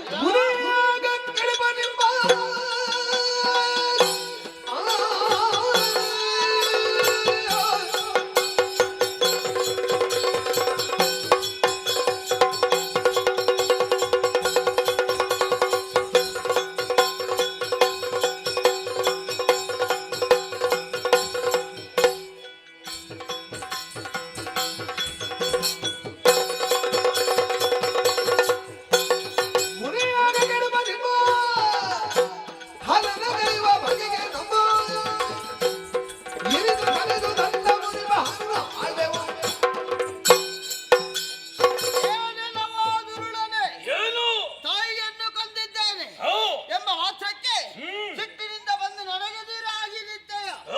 ಹೌದೇನೋ? ನಿನ್ನ ತಾಯಿಯನ್ನು ಕೊಲ್ಲುವುದಕ್ಕೂ ಬಲವಾದ ಕಾರಣವಿದೆ. ಏನು ಕಾರಣ? ಯಜ್ಞ ಯಾಗಾದಿಗಳನ್ನು ಕೆಡಿಸುವುದರ ಮುಖೇನ ಸಜ್ಜನರಿಗೆ ಹಿಂಸೆಯನ್ನು ಕೊಡುತ್ತಾ ಇದ್ದವಳು ನಿನ್ನ ತಾಯಿ.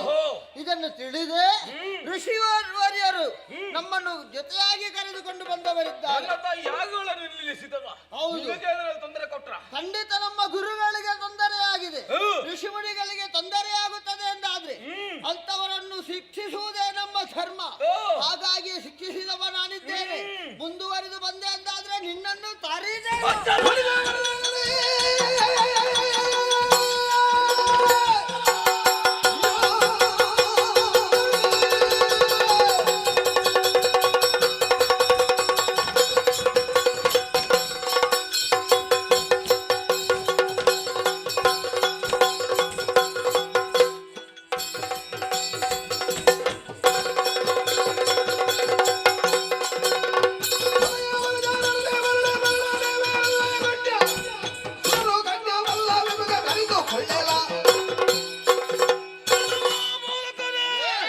ನನ್ನ ತಾಯಿಯನ್ನು ಕೊಂದದ ಮಾತ್ರಕ್ಕೆ ನಿಮ್ಮನ್ನು ಸುಮ್ಮನೆ ಬಿಡುವುದಿಲ್ಲ. ಇದು ಆಯುಧದಿಂದ ನಿನ್ನ ಶಿರವನ್ನು ಕತ್ತರಿಸಿ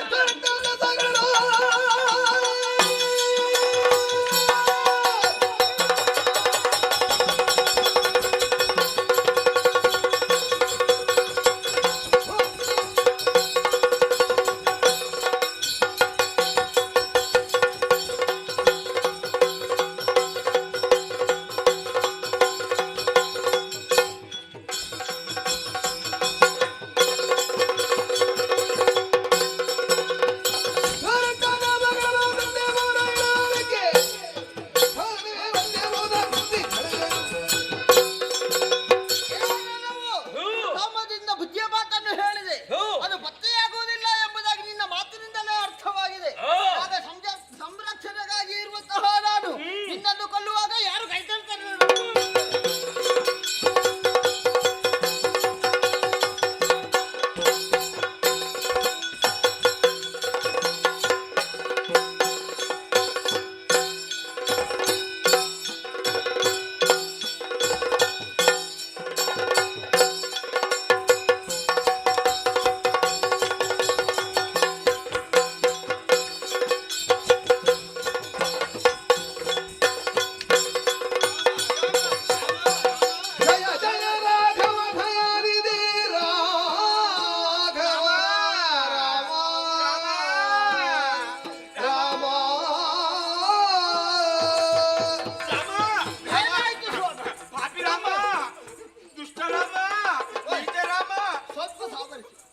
ಯಾರು ಪಾಪಿ, ಯಾರು ದುಷ್ಟ, ಯಾರು? ರಾಮ ಬಂದವ ಪಾಪಿ, ರಾಮ ಬಂದವ ಪಾಪಿ, ದುಷ್ಟ ರಾಮ.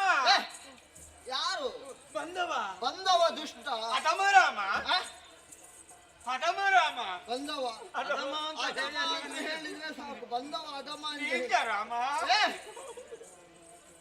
ಬಂದವ ನೀಚ. ನೀಚ ರಾಮ. ಹೌದು, ನೀನು ಯಾರು? ನಿನಗೆ ಏನಾಗಬೇಕು? ಯಾಕೆ ಹೆದರಿಕೊಂಡು? ಪ್ರಾಣಭಿಕ್ಷೆ, ಪ್ರಾಣಭಿಕ್ಷೆ, ಪ್ರಾಣಭಿಕ್ಷೆ. ಹೌದು. ಬ್ರಾಹ್ಮಣರು ಹೌದು. ಪ್ರಾಣಭಿಕ್ಷೆಯನ್ನು ಕೇಳ್ತಾ ಇದ್ದೀರಿ, ಹೆದರಿಕೊಂಡಿದ್ದೀರಿ. ಬ್ರಾಹ್ಮಣರು, ಬ್ರಾಹ್ಮಣರು. ಖಂಡಿತವಾಗಿ ನಿಮ್ಮನ್ನು ರಕ್ಷಿಸುತ್ತೇನೆ. ನಾವು ರಾಮ, ರಕ್ಷಣೆ ನಿನ್ನದು ಸರಿ. ಬ್ರಾಹ್ಮಣ ಬ್ರಾಹ್ಮಣ, ಬ್ರಾಹ್ಮಣ, ಜನಿವಾರ, ಜನಿವಾರ, ಜನಿವಾರ. ಅದೇನು ಬದಲಾವಣೆ ಆದದ್ದು? ಸರಿಯಾದ ಜನಿವಾರ ಅಲ್ವಾ? ಗಡಿಬಿಡಿಯಲ್ಲಿ ಆಚೆ ಈಚೆ ಆಗಿತ್ತು. ರಾಮ, ಗುರುವರ್ಯ. ಸರಿಯಾಗಿ ನಾವು ಯೋಚನೆಯನ್ನು ಮಾಡಬೇಕು. ಏನ್ ನಿಜವಾದ ಬ್ರಾಹ್ಮಣನ ಈತನಲ್ಲ, ಮತ್ತೆ ಇದೊಂದು ವೇಷ. ಅಂದ್ರೆ ಬ್ರಾಹ್ಮಣ ವೇಷ ಮಾಡಿದ್ದಾನೆ. ಅವನೇ ಮಾರೀಚ. ಮಾರೀಚ. ಹೌದು. ಓಹೋ. ಕ್ಷಣ ಕ್ಷಣಕ್ಕೂ ಯಾವುದಾದ್ರೂ ಒಂದು ವೇಷವನ್ನು ಮಾಡುವುದಕ್ಕೆ ಅವನು ಸಮರ್ಥ. ಹ. ಹಾಗಾಗಿ ಬ್ರಾಹ್ಮಣ ವೇಷಧಾರಿಯಾಗಿ ಬಂದಿದ್ದಾನೆ. ಏ, ನೀನು ನೇರವಾಗಿ ಶರವನ್ನು ಪ್ರಯೋಗಿಸಿ ಇವನನ್ನು ಕೊಲ್ಲುವುದು ಬೇಡ. ಏ, ಯಾಕೆಂತ ಹೇಳಿದ್ರೆ ವೇಷ ಮಾಡಿದ್ದಾನಲ್ಲ. ಅಲ್ವಾ? ಬ್ರಾಹ್ಮಣ ಆ ವೇಷಕ್ಕಾದ್ರೂ ಮರ್ಯಾದೆ ಆ, ಕೊಡು. ಬ್ರಾಹ್ಮಣನಿಗೆ ಒಂದು ಗೌರವವನ್ನು ಕೊಡಬೇಕು. ಗೌರವ. ಆದ್ದರಿಂದಲೇ ಇವ ಇಲ್ಲಿ ನಿಲ್ಲುವುದು ಬೇಡ. ಮತ್ತೆ ಶರವನ್ನು ಪ್ರಯೋಗಿಸಿ ಸಮುದ್ರದ ತಟದತ್ತ ಬಿಸಾಡಿ ಬಿಡು. ಹಾಗೇ ಆಗಲಿ ಪ್ರಯೋಗ.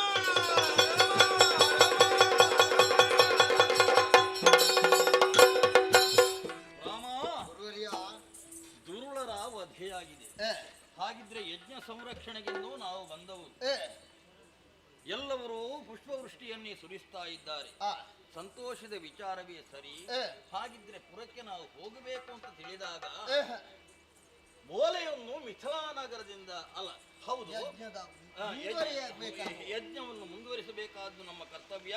ಹಾಗಾಗಿ ಮುಂದುವರಿಯೋಣ.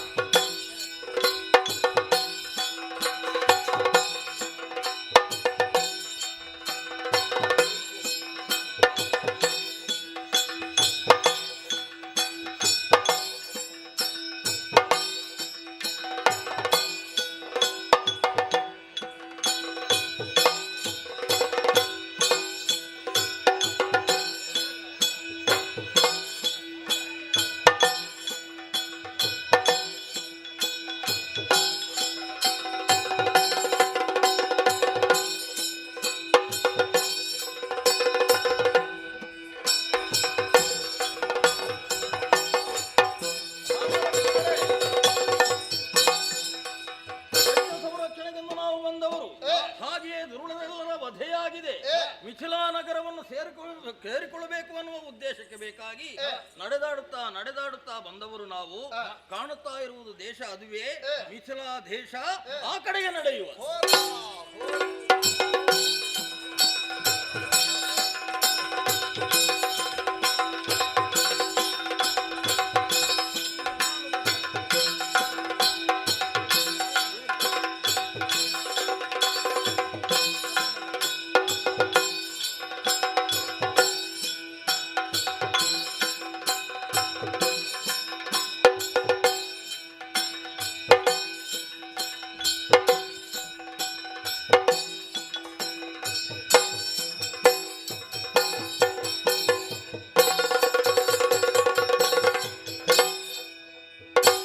ಒಂದು ದಿನ ಮಿಥಿಲೇಶ ಕಾಯ ಮಖ ಗೆಲ್ದು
ಮಿಥಿಲಾನಗರಿಯನ್ನು ಆಳುತ್ತಿರುವಂತಹ ಈ ಹಿಂದೆ ಪರಂಪರೆಯಲ್ಲಿ ಶೋಧಿಸಲ್ಪಟ್ಟಂತಹ ಜನಕ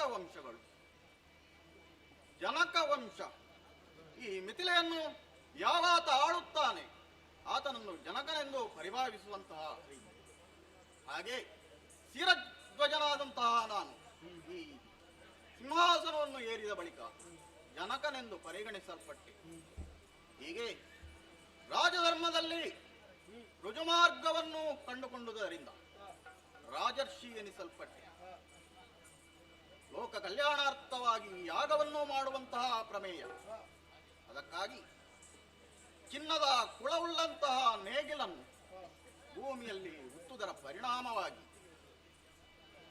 ದೊರಕಿದಂತಹ ಒಂದು ಶಿಶು ಸೀತೆಯಲ್ಲಿ ಜನಿಸುವುದರಿಂದ ಆಕೆಗೆ ಸೀತೆ ಎಂದು ನಾಮಕರಣವನ್ನು ಮಾಡಿದೆ. ಭಾಗ್ಯಲಕ್ಷ್ಮಿ ಒಲಿದಂತಾಯಿತು. ಮಿಥಿಲೆಯ ಭಾಗ್ಯದ ಬಾಗಿಲು ತೆರೆಯಿತು. ಪ್ರಾಯಕ್ಕೆ ಬಂದಂತಹ ಮಗಳನ್ನು ಮನೆಯಲ್ಲಿಯೇ ಉಳಿಸಿಕೊಳ್ಳುವುದು ಎಷ್ಟು ಸರಿಯಾದೀತು ಹೇಳಿದೆ. ಅದಕ್ಕಾಗಿ ಕಲ್ಯಾಣವನ್ನು ಏರ್ಪಡಿಸಬೇಕು ಎನ್ನುವಂತಹ ಮಹಾಬಯಕೆ. ಅದಕ್ಕಾಗಿ ಏನು ಮಾಡೋಣ ಹೇಳಿ, ನಮ್ಮವಳಾದಂತಹ ಸೀತೆಯನ್ನು ಸಾಮಾನ್ಯರು ವರಿಸುವುದಾದರೆ ಸರಿಯಾದೀತೆ ಹೇಳಿ. ಆರ್ಯಾವರ್ತದಲ್ಲಿ ಪ್ರಚಂಡನೆನಿಸಲ್ಪಟ್ಟಂತಹ ಪರಾಕ್ರಮಿ ಸೀತೆಯನ್ನು ವರಿಸಲ್ಪಬೇಕು. ಅದಕ್ಕಾಗಿ ಮಹತ್ವಾಕಾಂಕ್ಷೆಯಿಂದ ಸೀತಾ ಕಲ್ಯಾಣವನ್ನು ನೆರವೇರಿಸಬೇಕು. ರಾಜಾದಿರಾಜರನ್ನೆಲ್ಲ ಭರಿಸಿ ಮಹಾ ಸ್ವಯಂವರವೇ ಏರ್ಪಡಿಸಬೇಕು ಎನ್ನುವಂತಹ ನಿರ್ದಿಷ್ಟವಾದಂತಹ ಗುರಿಯನ್ನು ಹೊಂದಿದ್ದರಿಂದ ಅದಕ್ಕಾಗಿ ಸಿದ್ಧತೆಯನ್ನು ಮಾಡಿಯಾಗಿದೆ. ಸಕಲ ದೇಶಗಳಿಗೂ ಓಲೆಯನ್ನು ಕಳಿಸುವುದಾಯಿತು. ನಿರೀಕ್ಷೆಯಲ್ಲಿರುತ್ತೇನಂತೆ.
ಮಂತ್ರ ಅದನ್ನು ಜಪಿಸಿದ ಕ್ಷಣವೇ ಹೊಸ ಉತ್ಸಾಹ ನಮಗೆಲ್ಲ ಬರುವುದು. ರಾವಣೇಶ್ವರ ಹೆಸರಿನಲ್ಲಿಯೂ ಈಶ್ವರ ಎನ್ನುವುದು ಸೇರಿಕೊಂಡಿದೆ. ಮನಸ್ಸಿಗೆ ಸಂತೋಷವಾಗುವುದು. ಲೋಕ ಮೂರನೇ ಗೆದ್ದು ನಮ್ಮ ಅಧಿಕಾರವನ್ನು ನಾವು ಸ್ಥಾಪಿಸಿ ಆಗಿದೆ. ಸುಮನಸ ವರ್ಗದವರು ತಲೆ ತಗ್ಗಿಸುವ ಹಾಗೆ ಮಾಡಿದ್ದೇನೆ ಎನ್ನುವಲ್ಲಿ ನಮಗೆ ಅಭಿಮಾನ. ಈ ಶಕ್ತಿ ಹೇಗೆ ಬಂತು?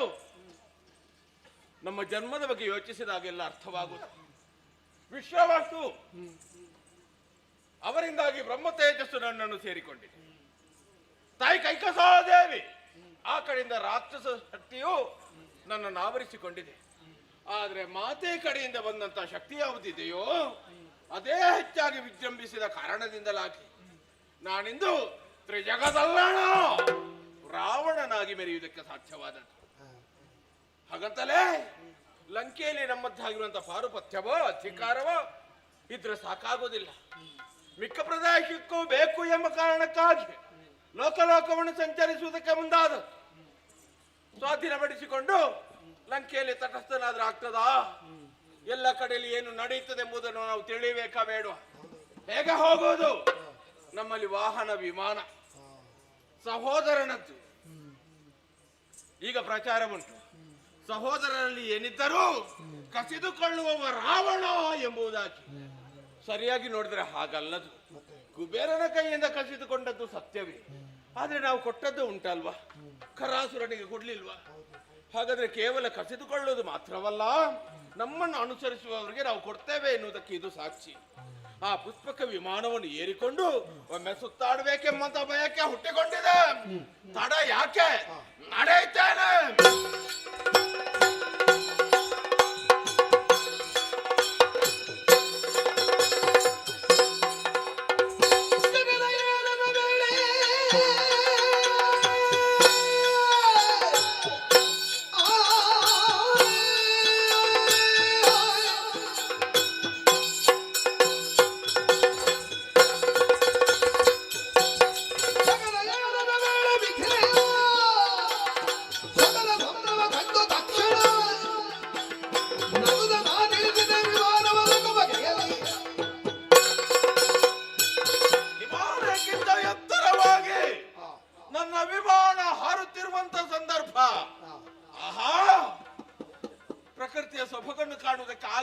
ಎಂಬ ಉದ್ದೇಶದಿಂದಲೇ ಮತ್ತೆ ಕೆಳಗಿಳಿಸುವುದಕ್ಕೆ ಪ್ರಯತ್ನವನ್ನು ಮಾಡಿತು. ಈಗ ಎಷ್ಟು ಸೊಬಗು, ಏನು ಚಂದ. ಮುಂದೆ ಮುಂದೆ ಮುಂದೆ ಮುಂದೆ ಬಂದಾಗ ವ್ಯಕ್ತಿಗಳು ಸಂಚರಿಸುವಂತಹ ದೃಶ್ಯವೊಂದು ಕಾಣುತ್ತಾ ಉಂಟು. ಯಾವ ಕ್ಷೇತ್ರವಾಗಿರಬಹುದು, ಏನು ವಿಶೇಷತೆಯಾಗಿರಬಹುದು, ಪ್ರತಿಯೊಬ್ಬರೂ ಸೇರಿ ಇಲ್ಲಿ ಏನು ನಡೆಸುತ್ತಾ ಇರಬಹುದು, ಇದನ್ನೆಲ್ಲವನ್ನು ತಿಳಿಯಬೇಕು. ಗೋಚರಿಸಲ್ಪಡ್ತಾ ಉಂಟು ಮಿಥಿಲಾ ನಗರ.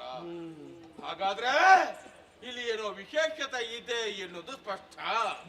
ಏನಿರಬಹುದು ಗೊತ್ತಿಲ್ಲ. ತಿಳಿಯಬೇಕಿದ್ದರೆ ಅಲ್ಲಿಗೆ ನಮ್ಮ ವಿಮಾನವನ್ನು ಇಳಿಸಬೇಕು. ಆವಾಗ ಯಾರಾದ್ರೂ ಇರಬಹುದು, ವಿಚಾರಿಸಬಹುದು.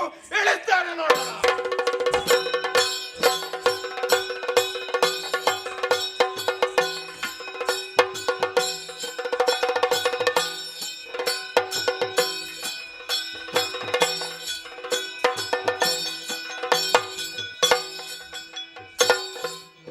ಕುಮಾರಿಯ ಕಲ್ಯಾಣದ ಸಿದ್ಧತೆಯನ್ನು ಮಾಡಿರುವುದಾಯಿತು.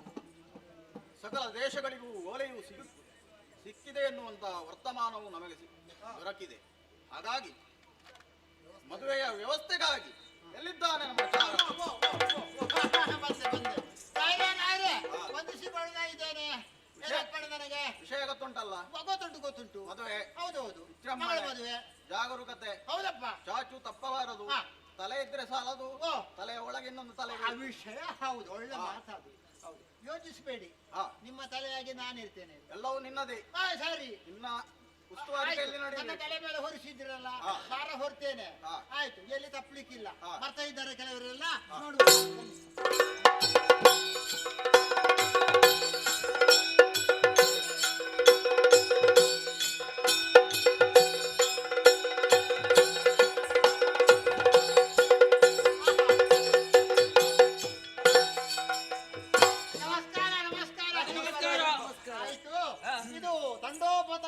ರಾಜಾದಿರಾಜರೆಲ್ಲ ಬರ್ತಾ ಇದ್ದಾರೆ. ಬಹಳ ಸಂತೋಷವೇ. ಸರಿ ಇಲ್ಲ ಹಾಗಂತ ಬಂದವರು ಯಥಾ ರೀತಿಯ ಸತ್ಕಾರ ಮಾಡಬೇಕಾದ್ದು ಆದ್ಯ ಕರ್ತವ್ಯ. ಮಹಾರಾಜರು ಪೂರ ನನ್ನ ತಲೆ ಮೇಲೆ ಬರ್ಸಿದ್ದಾರೆ. ತಲೆಗೆ ಹಾಕಿದ್ದು ಭಾರ ಹಾಗಂತ ಇದು ತೆಗೆದು ತೋರಿಸ್ಬೇಕು ಅಂತಿಲ್ಲ. ಅಡ್ಡಿಲ್ಲ. ಅಂದ ಹಾಗೆ ತಮ್ಮ ಊರು ಯಾವುದು? ವಂಗದೇಶದ ರಾಜ, ಹೆಸರು ವೀರವರ್ಮ. ಅಡ್ಡಿಲ್ಲ, ಮುಖದಲ್ಲೇ ಕಾಣ್ತಾ ಉಂಟು, ಮತ್ತೆ ಮೀಸೆಯಲ್ಲೇ ತೋರ್ತಾ ಉಂಟು. ಆಯ್ತು, ಹಾಗಾದ್ರೆ ನಿಮಗೊಂದು ಆಸನದ ವ್ಯವಸ್ಥೆ ಆಗ್ಬೇಕಲ್ಲ? ಆಗಿತ್ತು. ಸರಿ, ಆಯ್ತು. ಹಾಗಲೇ ಇದು ಅಂದ ಹಾಗೆ ತಮ್ಮ ಊರು ಕಾಳಿಂಗ. ಅಡ್ಡಿಲ್ಲ, ಹೆಸರು ಇದು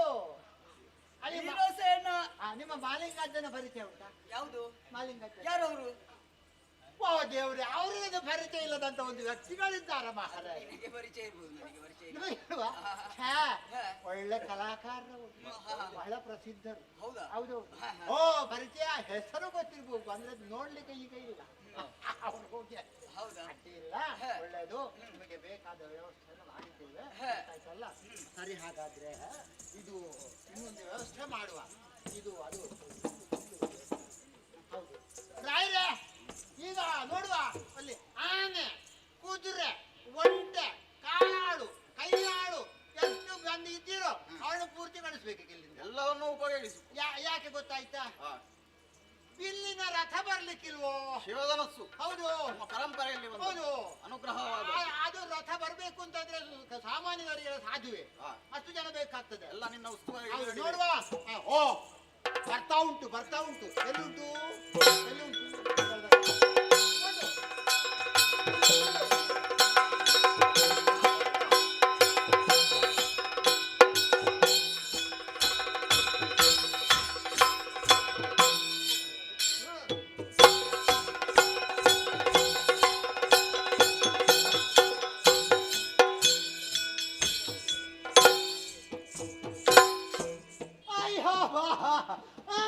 ಬನ್ನಿ, ಎಲ್ಲ ಜೋಕಿರಿ, ಬರ್ಲಿ.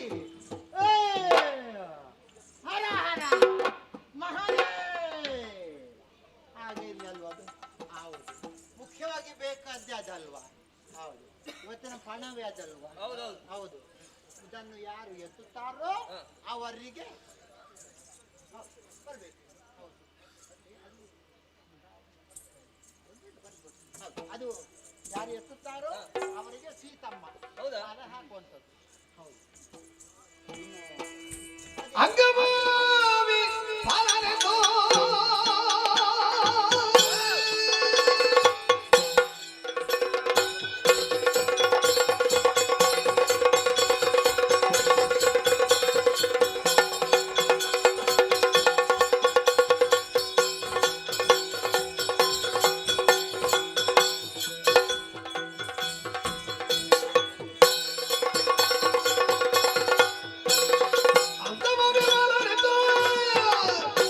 ಮುಂಗೈ ಬಳೆಯದೆ ಧನುವ ಭಂಗ ಬಡಿದ ರಂಗ ಹಳೆಯ ನೀವೊಂದು ಅವಸರ ಇಟ್ಬಿಟ್ಟಿವ್ರಿ ಮತ್ತೆ? ಸುಮ್ಮನೆ ಇರಾದ್ರೆ. ಒಮ್ಮೆ ಬಿಲ್ ಎತ್ತು ಏಯ್, ಅಂತ. ಎಂತದು? ಅವಸರ ಮಾಡುದು ಎಂತದು? ಈಗ ಅವಸರ ಆಯ್ತಾ? ಹಾ, ಒಂದು ಸುಮುಹೂರ್ತ ಅಂತ ಇಲ್ವಾ? ಈಗ ಬಿಲ್ಲು ಎತ್ತಿ ಅಂತ ಹೇಳಿದ ತಕ್ಷಣ ನೀವು ಎದ್ದು ನಿಂತು ನಾವು ಬರುದೇ? ಹಾಗೆ. ನಿಲ್ಲಿ ಯಾಕೆ? ನಿಲ್ಲಿ, ನಾನು ಹೇಳ್ತೇನೆ. ಕಾರಣವುಂಟಾ? ಅದಕ್ಕೆ ಸಮಯ ಉಂಟು, ಸುಮುಹೂರ್ತ ಓ, ಉಂಟು. ಇದು ಅದೆಲ್ಲ ಸಮಯ ಆಗ್ಬೇಕಾಗ್ತದೆ. ಉಂಟಲ್ವಾ? ಸ್ವಲ್ಪ ಆಚೆ ಹೌದು. ಹೇಳಿದ್ರೆ ಹೌದು ನೋಡುವ ಇಲ್ಲಿ ಅವರು ಸೀತಾಮಣ್ಣು ಸಾಯ್ತಾಯಿದ್ರು. ಬನ್ನಿ. ಹೌದು. ಹೆಣ್ಣು ಬರಬೇಕು, ಹೆಣ್ಣು ಬರಬೇಕು. ನಿಮಗೆ ಬಿಲ್ಲು ಮಾತ್ರ ಕಾಣುದಾ? ಮತ್ತೆ? ಹೆಣ್ಣು ನೋಡ್ಲಿಕ್ಕಿಲ್ವಾ? ನೀವು ನನ್ನನ್ನು ಕರೆದುಕೊಂಡೇ ಬರ್ಲಿಲ್ಲ ಮತ್ತೆ ಎಲ್ಲಿಂದ? ಬನ್ನಿ ನೋಡುವ. ಈ ಬದಿಗೆ ಬನ್ನಿ, ಈ ಬದಿ, ಈ ಬದಿ. ಹೌದು. ಆಯ್ತಾ? ನೋಡಿದ್ರಾ? ಸರಿಯಾಗಿ ಅಲ್ಲ, ಹೆಣ್ಣು ಅಂದ ಚಂದವಾಗಿದ್ದಾರೆ. ಅದು ನಮಗೆ ಗೊತ್ತುಂಟು. ಎಂತದಿಲ್ಲ. ಹೌದು, ಇರ್ಲಿ. ಇರ್ಲಿ ಇರ್ಲಿ ಅದು ತೊಂದ್ರೆ ಇಲ್ಲ. ಇದೆಲ್ಲ ಸರಿ. ಅದೊಂದು ಯಾರದು ಗೊಬ್ಬೆ ಹೊಡಿದೆ ಅಲ್ಲಿ.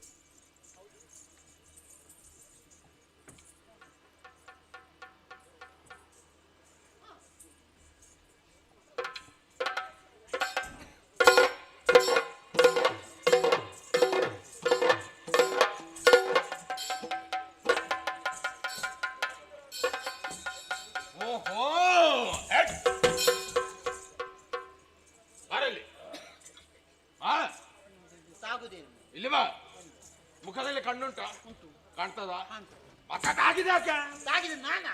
ನನ್ನ ಮಂಡಿ ಬಿಸಿ ನಾನಿದ್ದೇನೆ ಮಹಾರಾಜ. ಹತ್ತಿಂದ ಇತ್ತ ಇಚ್ಚಿಂದ ಇತ್ತ ಹೋಗ್ತಾ ಇದ್ದೇನೆ. ಒಂದು ಬದಿಗೆ ನೀಲಿ ಬಂದು ನಿಲ್ಬೇಕೋ ಬೇಡವೋ ನೀವು? ಈಗ ತಲೆ ಬಿಸಿಯಾ? ಅಲ್ವಾ? ತಲೆ ಇದ್ದವರಿಗೆ ಅಲ್ವಾ? ಮತ್ತೆ ಈಗ ಯಾಕೆ ಬಿಸಿ? ಓ, ನಿಮಗೆ ಅನುಭವ ದೊಡ್ಡದು ಕಾಣ್ತದೆ ಅಲ್ವಾ? ಏನ್ ನಡೀತಾ ಉಂಟು ಇಲ್ಲಿ?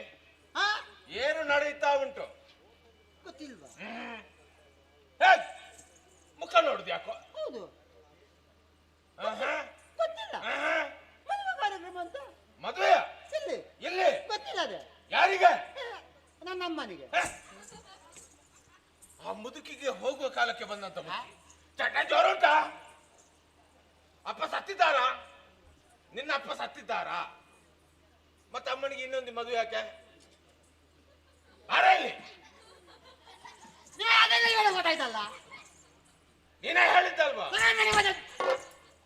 ಅಮ್ಮನಿಗೆ ಮದುವೆ ಅಂತ ಹೇಳಿದ್ದು ನೀನು ಹೌದಾ ಅಲ್ವಾ? ಅಮ್ಮ ಅಂದ್ರೆ ನಾನಿಗೆ ಚಾಕರಿ ಹೌದಾ? ಅಂದ್ರೆ ಇದು ರಾಜರ ಅರಮನೆ. ಹೌದು. ಇಲ್ಲಿ ನಾನು ಚಾಕರಿಗೆ ಇರುವುದು. ಕೆಲಸಕ್ಕಿರುವುದು. ಹೌದು. ರಾಜರಿಗೆ ಮಗಳಿದ್ದಾಳೆ. ಅವಳ ಅಮ್ಮ ಅಂತ ಹೇಳುದು ನಾನು. ನೀವು ಎಲ್ಲಿಗೆ ಹೋಗ್ತಿದ್ವಿ? ನಮ್ಮನೆಗೆ ಇನ್ನೊಂದು ಮದುವೆ ಉಂಟು ಅವರಿಗೆ. ಹೌದಾ? ಕೊನೆಗೆ ಯಾರು ರಾಜ? ಯಾರು? ರಾಜ ಜನಕ ಮಹಾರಾಜರು. ಜನಕ ಮಹಾರಾಜ. ಹೌದು. ಅವರಿಗೆ ಮಗಳು ಹೆಸರೇನು? ಸೀತಾದೇವಿ, ಮತ್ತೊಂದು ಜಾನಕಿ. ಹೌದಾ? ಹೀಗೆಲ್ಲ ಉಂಟು. ಅವರಿಗೆ ಮದುವೆ. ಒಳ್ಳೆದಾಯ್ತು. ಅದು ಕೂಡ ಸ್ವಯಂವರ. ಇಲ್ಲಿ ಬಾ. ಸ್ವಯಂವರ. ಎಂತು? ಸ್ವಯಂವರ. ಅಂದ್ರೆ ವರ ಯಾರು ಅಂತ ಆಗ್ಲಿಲ್ಲ. ಇಲ್ಲವೇ ಇಲ್ಲ. ಸ್ವಯಂವರವ? ಹಾ, ಒಳ್ಳೆದಾಯ್ತು. ಎಂತದು ಒಳ್ಳೆಯದು? ಏನು ಬಾಣ? ನಿಮಗೆ ಅಲ್ಲಯ್ಯ, ಈಗ ಒಂದು ವಿಷಯಕ್ಕೆ ಬರ್ತೇವೆ. ಹ. ಮದುವೆ ಕಾರ್ಯಕ್ರಮ ಹಾ. ಎಲ್ಲಾ ಕಡೆಗೆ ಓಲೆ ಹೋಗಿದೆ. ಅವರೆಲ್ಲ ಬರ್ತಾ ಇದ್ದಾರೆ, ಕೆಲವು ಬಂದಿದ್ದಾರೆ. ಅವರು ಆಮಂತ್ರಣ ಇದ್ದವರು ಬಂದವರು. ಬಂದ. ನಿಮಗೆ ವಿಷಯವೇ ಗೊತ್ತಿಲ್ಲ. ಹಾ. ಆಮಂತ್ರಣ ಇಲ್ಲದೆ ನಿಮ್ಮದೆಂತದ್ದು ಪ್ರವೇಶ? ಏಯ್! ಉಂಟಾ? ಉಂಟಾ? ಉಂಟು. ಅದು ಹೇಗೆ? ಎಲ್ಲಿಗೆ ಹೋಗಬೇಕಿದ್ದರು ಹಾ. ಇನ್ನೊಬ್ಬರಲ್ಲಿ ಕೇಳಿಕೊಂಡು ಹೋಗ ಅಗತ್ಯವಿಲ್ಲ. ಅದು ಅಗತ್ಯ ಇಲ್ಲ. ಅದು ಯಾರಿಗೆ? ನನಗೆ. ಏ ದೇವ್ರೆ, ನನ್ನಂಥವನೇ. ನಿಮ್ಮ ಮನಸ್ಥಿತಿ ಅಂತದ್ದ? ಹೌದಾ?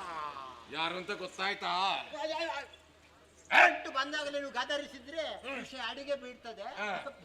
ಹೇಳಕ್ಕೆ ಬರ್ತದೆ. ಹೌದಾ ಹೌದಾ? ಕೇಳೀಗ ಬರ್ಬೇಕು. ಸ್ವಾಗತ ಸ್ವಾಗತ ಅಂತೂ ಬಂದಿದ್ದೀರಲ್ಲ. ಬಂದವರು ನಾವು ಅತಿಥಿ ದೇವರು ಅಂತ ಭಾವಿಸ್ತೇವೆ. ಹಾಗಾಗಿ ಯಾವುದೇ ಹಿಂಜರಿಕೆ ಬೇಡ. ನಿಮಗೆ ಏನು ಬೇಕು, ಎಷ್ಟು ಬೇಕು, ಎಲ್ಲಿ ಬೇಕು, ಹೇಗೆ ಬೇಕು ಅದು ಪೂರ ಕೊಡುವ. ಹಾಗಂತ ಪರಿಚಯ ಆಗಬೇಕು. ಹಾಗಲಿ ನಿಮ್ಮ ಊರು ಯಾವುದು? ಗೊತ್ತಾಗಲಿಲ್ವಾ? ಇಲ್ಲ, ಲಂಕೆ. ಲಂಕೇಶ್. ಹೌದು, ಗೊತ್ತುಂಟು ನನಗೆ. ಲಂಕೆ ಅದು ಕೆಲವು ಕಡೆ ಎಲ್ಲ ಮಂತ್ರಿ ವರ್ತಮಾನದಲ್ಲಿ ನಿಮ್ಮ ಪುಟಗಳಲ್ಲಿ ಬರೆಯಲ್ಪಟ್ಟಿದೆ. ಹೌದಾ? ಲಂಕೇಶ್. ಲಂಕೆ. ಲಂಕೆಯಲ್ಲಿ ರಾವಣ. ಓ, ಅದು ನೀವಾ? ನಾನೇ. ಹೌದಾ? ನಮಗೆ ಏನಯ್ಯ ಗೊತ್ತು, ಗೊತ್ತಾಗ್ತದ? ಗೊತ್ತಾಗ್ಲಿಕ್ಕಿಲ್ಲ. ನೋಡಿದ್ದಿಲ್ಲ, ಕಂಡು ಕೇಳಿದ್ದಿಲ್ಲ. ಅದಕ್ಕೆ ಹೇಳಿದ್ದು ರಾವಣ. ಹೌದಾ? ಬಂದಿದ್ದಾನೆ. ಒಳ್ಳೆ. ಬಂದಿದ್ದಾನೆ. ಈಗ ಹೇಳಿಕೆ ಇಲ್ಲದಿದ್ದರು ಬಂದ ಮೇಲೆ ಒಂದು ಸತ್ಕಾರ ಬೇಕಾ ಬೇಡವಾ? ಬೇಕೇ ಬೇಕು. ಸತ್ಕಾರ ಬೇಕು. ನಮ್ಮ ರಾಜರ ಮರ್ಯಾದೆಯನ್ನ ಮೀರಲಾರೆವು ನಾವು. ಯಾರು ವ್ಯವಸ್ಥೆ ಮಾಡೋದು? ನಾನೇ. ಮಾಡ ಹಾಗಾದ್ರೆ. ಆಯ್ತು. ಮೊದಲಾಗಿ ನಿಮಗೆ ಆಸನ ಅಲ್ವಾ? ಎಂತದು? ಮೊದಲಾಗಿ ಆಸನ ಅಲ್ವಾ? ಆಸನ ಅಲ್ವಾ? ಆಸನ. ಅದೇ ಪೀಠ. ಹೌದು. ಅದನ್ನು ನೀವೊಂದು ಸ್ಪೀಕರ್ ಮಾಡಿದ್ರೆ. ಎಂತದು? ಸ್ಪೀಕರ್ ಮಾಡಿದ್ರೆ. ಸ್ವೀಕಾರ. ಅದೇ ಮತ್ತೆಂತದ್ದು? ಹೌದು. ಬನ್ನಿ ಹೀಗೆ. ಹೌದು. ನನಗ ನಿಮಗೆ ವಜ್ರ ಖಚಿತವಾದ. ಒಳ್ಳೆದಾಯ್ತು. ಅದೇ ನಮಗೆ ಬೇಕಾಗಿರೋದು. ನಿಮ್ಮಂತವರಿಗೆ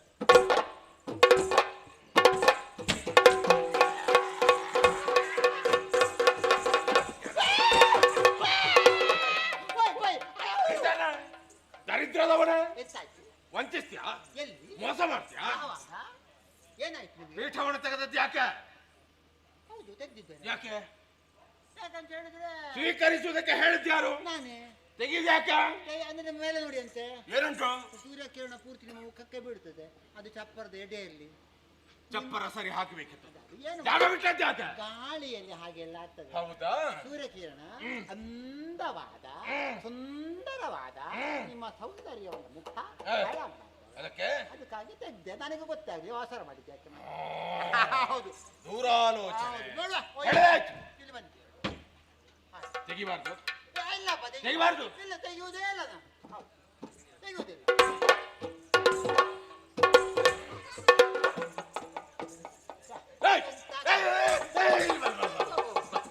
ಏನು ಮೇಲೆ ನೋಡಿಕೊಂಡು ನೀನು ಅಪ್ಪನ ನೋಡಿಕೊಂಡು ಅಲ್ಲ, ಹುಡುಗಿಯ ಮುಖ ನಿಮಗೆ ಕಾಣಬೇಕು. ಕಾಣಬೇಕು. ನಿಮ್ಮ ಮುಖ ಹುಡುಗಿಗೆ ಕಾಣಬೇಕು. ಕಾಣಬೇಕು. ಅಲ್ಲಿದ್ರೆ ಆಗ್ತದ? ಇಟ್ಟದ್ದು ನೀನೆ ಅಲ್ವಾ? ಹೌದು. ಮತ್ತೆ ತಲೆ ಸಾರಿಲ್ವಾ ನಿನಗೆ? ಅಯ್ಯೋ, ಮತ್ತೆಲ್ಲ ಅಂದಾಜು ಆಗುದು.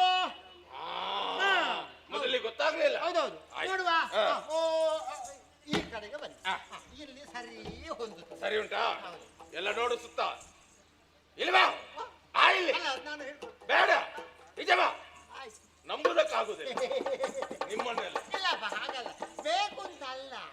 ಹೌದು, ಆಯ್ತು. ನೀವು ಬರಬೇಡ. ನಾ ಬರ್ರೆ. ಬಂದರೆ ನಾ ಬರ್ರೆ. ಮಾತಿಲ್ಲ. ಆಯುಷ್ಯ ಕೆಲಸ ಮಾಡ್ತಾರೆ. ನಾ ಬರ್ರೆ. ಇಲ್ಲ, ನಾನು ಇಲ್ಲೇ ಇದ್ದೇನೆ. ನಾನು ಇಲ್ಲೇ ಇರ್ತೇನೆ. ನಂಬುದಕ್ಕಾಗುದಿಲ್ಲ. ಹೌದು. ಅಯ್ಯ, ಆಸೀನರಾದಿರಿ. ಹೌದು.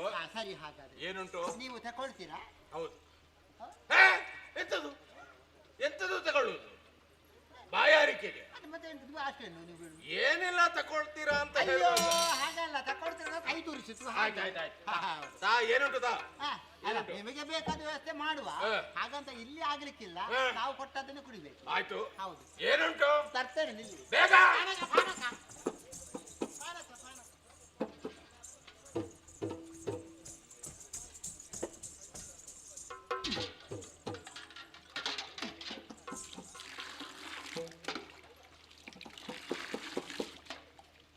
ನಿಲ್ಲಿ.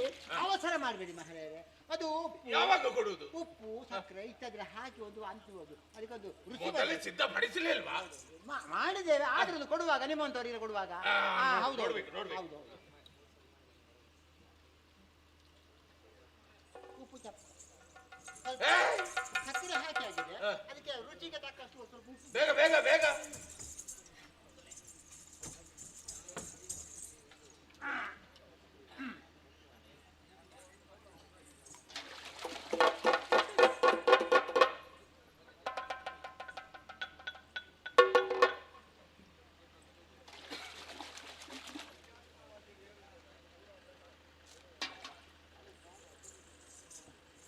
ನನಗ ಮುಖಕ್ಕೆ ಒಂದು ಬಾರಿದ್ದೇನೆ. ದರಿದ್ರದವನೇ, ಕೈ ಹಾಕಿ ತಿರುಗಿಸಿದ್ದಿ, ಮತ್ತೆ ಕುಡಿಯಿತಿ, ಮತ್ತೆ ಕೈ ಹಾಕಿ ನಿನಕ್ಕಂತನೂ ಕತ್ತರಿಸ್ತೇನೆ. ಏನು ಹೇಸಿಗೆ ಅಲ್ಲಯ್ಯ, ಹೀಗೊಂದು ಕ್ರಮ ಉಂಟಾ? ನಾನು ಕೈ ಹಾಕಿದ್ದಲ್ವಾ? ಹೌದು, ರುಚಿ ನೋಡ್ಲಿಲ್ವಾ? ಹೌದು. ಅದೇ ಕೈಯನ್ನು ಏನಿನ ಕರ್ಮವ ಮತ್ತೆ ಮತ್ತೆ ಕೈ ಮುಳುಗಿಸುವುದು. ಕಡಾಗ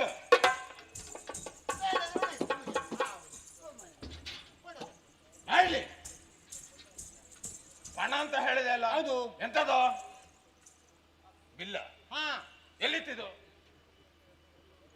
ಓಲೆ ರಸ ಕಾಣ್ತದ? ಹೌದು. ಹಾ, ಅದರಲ್ಲಿ ಇತ್ತು. ಹೌದಾ? ಹಾ, ಇದ್ಯಾಕೆ? ಅದು ಶಿವಧನುಸ್ಸು. ಹಾ, ಅದನ್ನು ಅದನ್ನು ಯಾರು ಹೆಡೆ ಏರಿಸ್ತಾರೋ ಅಂಥವರಿಗೆ ಮಾಲೆ ಇಕ್ಕುವುದು. ಹೌದಾ? ಸುಮದ ಮಾಲೆ ಅವರ ಕೊರಳಿಗೆ. ಹಾ, ಸುಲಭ ಉಂಟು, ಹಾ, ಸುಲಭ ಉಂಟು. ಈಗ ಇವರೆಲ್ಲ ಬಂದದ್ದು. ಹಾ. ಹಾಗಾಗಿ ತಾವು ಆಸೀನರಾಗಿ ನಿಮ್ಮ ಸರದಿ ಬಂದಾಗ ನಾನು ಹೇಳ್ತೇನೆ. ಸರಿ, ಹಾಗಾದ್ರೆ ಬಂದಂತಹ ವೀರಾಧಿವೀರರಲ್ಲಿ ಹೇಳುವುದೇನೆಂದರೆ, ಈಗ ಸುಮುಹೂರ್ತ ಸಮೀಪಿಸಿದ ಕಾರಣ ಪ್ರತಿಯೊಬ್ಬರೂ ಈ ಬಿಲ್ಲನ್ನು ಎತ್ತುವರೆ ಪ್ರಯತ್ನಶೀಲರಾಗಬಹುದು. ಈ ಬಿಲ್ಲನ್ನು ಯಾರು ಎದೇರಿಸ್ತಾರೆ ಅವರಿಗೆ ಸೀತೆಯನ್ನು ಕೊಟ್ಟು ಮದುವೆ ಮಾಡುದು. ಮಾಲೆ ಇಕ್ಕುದು. ಹೌದಾ? ಹೌದು. ನಾನು ಏರಿಸ್ತೇನೆ. ಹೌದಾ? ಇಂಥ ಬಿಲ್ಲು ನಮಗೆ ಲೆಕ್ಕವೇ ಇಲ್ಲ. ಇಂಥ ಬಿಲ್ಲನ್ನು ನಾವು ಎಷ್ಟು ಎತ್ತಿ ಬಿಟ್ಟದ್ದು. ತುಂಬಾ ಕಡೆ ಬಿಲ್ಲು ಮತ್ತೆ ಬಿಲ್ಲು ಸಿಕ್ಕಿದೆ ನಿಮಗೆ. ಯಾವ ಬಿಲ್ಲು? ಅದೇ ಧನುಸ್ಸು. ಅದು ಗೊತ್ತಾಗ್ತದೆ. ಮತ್ತೆ ಹೌದಾ? ಹೌದೌದು. ಜಾಗ್ರತೆ ಮಾಡಿ, ಬೇಡ ಆಗುದಿದ್ರೆ ಮಾತ್ರ ಹೋಗಿ. ಹೌದು, ಆಗುದಾದ್ರಂತ ಆಗ್ತದೆ. ಆಯ್ತು, ಆಯ್ತು. ಮತ್ತೆ ಆಯ್ತು. ಹಾ, ಈಗ ಸ್ವಲ್ಪ ಪ್ರಚಾರ ಮಾಡು. ಯಾವ ಊರು ಅಂದ್ರೆ ಮತ್ತೆ ತುಂಬಾ ಬಂದಿದ್ದಾರಲ್ಲ. ವಂಗದೇಶದ ವೀರವರ್ಮ. ವಂಗದೇಶದ ಅರಸರಾದಂತಹ ಯಾವ ವೀರವರ್ಮರಿದ್ದಾರೋ ಈ ಕ್ಷಣ ಮಾತ್ರದಲ್ಲಿ ಯಾವಲ್ಲ ನಾನೇ. ಅದೇ ಅದೇ ನೀವೇ. ಈ ಕ್ಷಣ ಮಾತ್ರದಲ್ಲಿ ಬಿಲ್ಲನ್ನು ಎತ್ತಿ. ಹೌದು, ಈಗ ಹೆದೆ.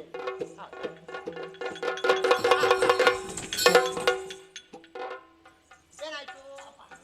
ಕೈ ಕೊಡು. ಕೈ ಯಾರಿಗೆ ಕೈ ಕೊಡುದು? ನನಗಲ್ವಾ, ಇದ್ದವರಿಗೆ. ಅವ ಬೇಡ, ಕೈ ಕೊಡು. ಚಾರಕರೇ, ಏನಾಯ್ತು ಅವನಿಗೆ? ಅದೆಂತ ಯಾರಿದ್ರು? ಅವ ಯಾವ ದೇಶದವ? ವಂಗ. ಅವನಿಗೆ ಹೋಗಿ ಅಂಗವರ್ಧನ ಚಿಕಿತ್ಸೆ ಮಾಡ್ಲಿಕ್ಕೆ ಹೇಳಿ. ಇದೆಲ್ಲ ನಮಗೆ ಬೇಕಿತ್ತ? ಇದು ನಮ್ಮಿಂದ ಆಗ್ಲಿಕ್ಕಿಲ್ಲ. ಸೊಂಟ ನೋವಾಗಿರ್ಬೇಕಲ್ಲ. ಮತ್ತೆ ನಾನು ಮೊದಲು ಹೇಳಿಲ್ಲ. ಆದರೂ ಹತ್ರಕ್ಕೆ ಹೋಗಿ ಹೊಟ್ಟೆ ತುಂಬ ಅದು ಬೇಕು. ಬರ್ತೇವೆ. ಕ್ರಮ ನಾನು ತೋರಿಸ್ತೇನೆ. ಹೌದೌದು. ಹೌದಾ? ಹೌದು, ಈ ಬಿಲ್ಲನ್ನು ಎತ್ತುವುದಕ್ಕೆ ನಾನಿದ್ದೇನೆ. ಬೇಡ. ಯಾರು? ನೀನು ಹೇಳುದಾ? ಹೌದು, ನನಗೆ? ನಾನೇ. ಇದೆಲ್ಲ ಲೆಕ್ಕವೇ ಅಲ್ಲ ನನ್ನ ಬಳಿಗೆ. ಮುಖದಲ್ಲಿ ಇನ್ನೂ ಕೂಡ ಮೀಸೆ ಬರಲಿಲ್ಲ.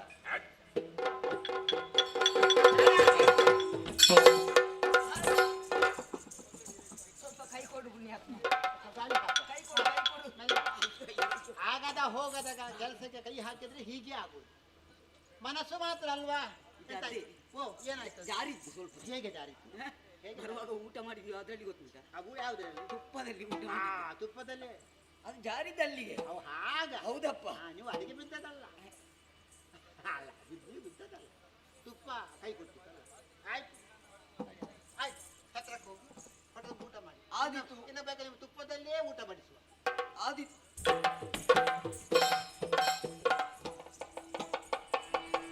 ಧ್ವನಿಯುಗ ಮುಷ್ಟಿಯ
ಅಲ್ಲ ಶುಭಧನುಸ್ಸು ಅಲ್ಲವಾ? ಹಾಗಿದ್ರೆ ಮೇಲೆತ್ತಬೇಕಿದ್ರೆ ಶಿವನ ಭಕ್ತನಿಂದಲ್ಲದೆ ಬೇರೆ ಯಾರಿಂದಲೂ ಸಾಧ್ಯವಿಲ್ಲ. ಈ ಪ್ರಪಂಚದಲ್ಲಿ ವರ್ತಮಾನ ಕಾಲದಲ್ಲಿ ಶಿವನಿಗೆ ಮೆಚ್ಚುಗೆಯಾಗುವಂತ ಒಬ್ಬ ವ್ಯಕ್ತಿ ಅಥವಾ ಒಂದು ಶಕ್ತಿ ಉಂಟು ಅಂತಾದ್ರೆ ಅದು ರಾವಣ. ಹೇಗ ಎಂತದ ಹೇಗೆ? ಏನು ಸಾಧನೆ ಮಾಡಿದ್ರಿ ನೀವೆಲ್ಲ? ಒಂದು ಎರಡು ಎಂತದ್ದು ಸಾಧನೆ 10 ಹಲವು ಉಂಟು. ಅಂತದ್ರಲ್ಲಿ ಕೆಲವು ಘಟನೆ ವಿವರಿಸುವುದಕ್ಕೆ ಮುಂದಾದ ತುಂಬಾ ಇದ್ರೆ ಕಷ್ಟ ಆಗುತ್ತೆ ಅಲ್ಲವಾ? ಅದರಲ್ಲಿ ಒಂದು ಕೈಲಾಸಗಿರಿ. ಅಲ್ಲಿ ಸದಾಶಿವನನ್ನು ಕಾಣುವುದಕ್ಕೆ ಹೋಗಿರುವಂತ ಸಂದರ್ಭ ನನ್ನದ್ದಾಗಿರುವಂತಹ ಪುಷ್ಪಕ ವಿಮಾನ ಅಲ್ಲಿಗೆ ನಿಂತಿತ್ತು. ಅದೇ ಪುಷ್ಪಕನ ಪುಷ್ಕಲ್ಲುವ ಪುಷ್ಪಕ ವಿಮಾನ ಅಲ್ಲಿಗೆ ನಿಂತಿತ್ತು. ಅದೇನು ಹಾಗೆ ಅಲ್ಲಿಗೆ ತಟಸ್ಥ ಕಾರಣ ಉಂಟು. ಮುಂದೆ ಕೈಲಾಸ ಶಿವನಿದ್ದಾನಲ್ಲ, ಹಾಗೆ ಸಾನ್ನಿಧ್ಯ ಅಲ್ಲಿರುವಾಗ ದಾಟಿ ಹೋಗುವುದಿಲ್ಲದು. ನಮಗೆ ದಾರಿ ಬೇಕು. ಅವಾಗ ಏನು ಮಾಡೋಣ? ಬೇಕು ಅಂತಂದ್ರೆ ಏನು ಮಾಡುದು? ದಾರಿ ಬದಲಾಯಿಸುವುದಕ್ಕಾಗುವುದಿಲ್ಲ. ರಾವಣ ಬದಲಾಯಿಸುತ್ತಾನ. ರಾವಣ ಅದಕ್ಕೆ ಬೇಕಾಗಿ ದಾರಿ ಬದಲಾಯಿಸದಿದ್ದರೇನು ಕೈಲಾಸವನ್ನೇ ಬದಲಿಸಿ ಬೇರೆ ಕಡೆಯಲ್ಲಿ ಇಡುವುದಕ್ಕೆ ಸ್ಥಾಪಿಸುವುದಕ್ಕೆ ಮುಂದಾದವ. ಎರಡು ಕೈಯನ್ನು ಸೇರಿಸಿ ಗಿರಿಯಡಿಗೆ ಕೈ ಹಾಕಿ ಕಟಕ ಎತ್ತಿದಾಗ ಎತ್ತಲಿಕ್ಕೆ ನೋಡಿದಾಗ ದೇವರ ಪಟಕ್ಕ ಬಂದದ್ದು ಅಲ್ಲಿಗೆ ಮೆಚ್ಚಿದೆ. ಕೈಲಾಸನಿಗೆ ಬೇಕು ನನ್ನ ಸಾನ್ನಿಧ್ಯ ಇರುವುದು. ಇಲ್ಲಿ ಇರತಕ್ಕದ್ದು ಬೇಡ, ಕೊಂಡು ಹೋಗಬೇಡ, ದೂರ ಇಡಬೇಡ ಅಂತ ಹೇಳಿದ್ರು. ಯಾರು ಹೇಳಿದ್ರು? ಎಂತದು? ಹಾಗೆ ಎತ್ತುವಾಗ ಅಡಿಗೆ ಕೈ ಸಿಲುಕಿ ಸಿಲುಕಿ ಶಿವ ಶಿವ ಅಂತ ಕೈ ಸಿಕ್ಕಿತು. ಹಾಗಲ್ವ? ಕೈ ಸಿಕ್ಕಿದ್ದಲ್ಲ, ದೇವರೇ ಬಂದು ನನಗೆ ಪ್ರತ್ಯಕ್ಷವಾದದ್ದು. ಹೆಸರು ಕೊಟ್ಟದ್ದು ರಾವಣ. ಹಾಗೆ ದಶಗ್ರೀವನಾಗಿರುವಂತ ನಾನು ರಾವಣ ಅಂತ ಗುರುತಿಸ. ಹಾಗಿರುವಾಗ ಇದೇನು ಅವರದ್ದೇ ತನಿಸ್ತು. ಏನು ಮಹಾ ಎತ್ತೇನು ನೋಡ. ಅದು ಹೇಗೆ ಬೇಡುವ ಅಂತ ಸುಮ್ಮನೆ ಬೇಕು. ಇದ್ದ ಮರ್ಯಾದೆ ಸುಮ್ಮನೆ ಮಂದಿ ಉಂಟು ಅದು ಶಾಶ್ವತ. ಆಯ್ತು, ಬೇಡ ಅಪಶಕುನ ದುರಹತ ಬೇಡ. ದಾರಿದ್ರ್ಯದವ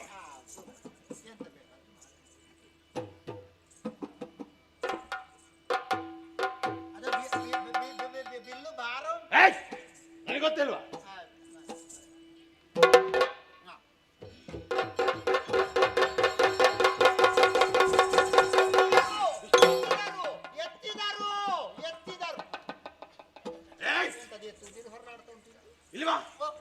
ಇಲ್ವಾ? ಅದು ಭಾರ ಅಲ್ಲ, ಕೈ ಹಾಕಿದ್ದೇಡ. ದೇವರ ಪ್ರಸಾದ, ಅಪರಾಧ ಬರದ ಕೈ.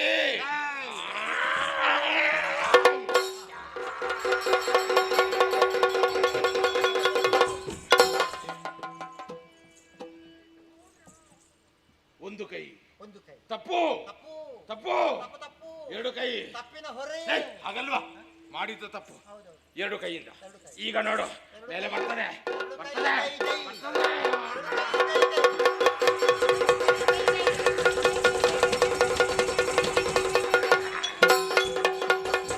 ರೋಗ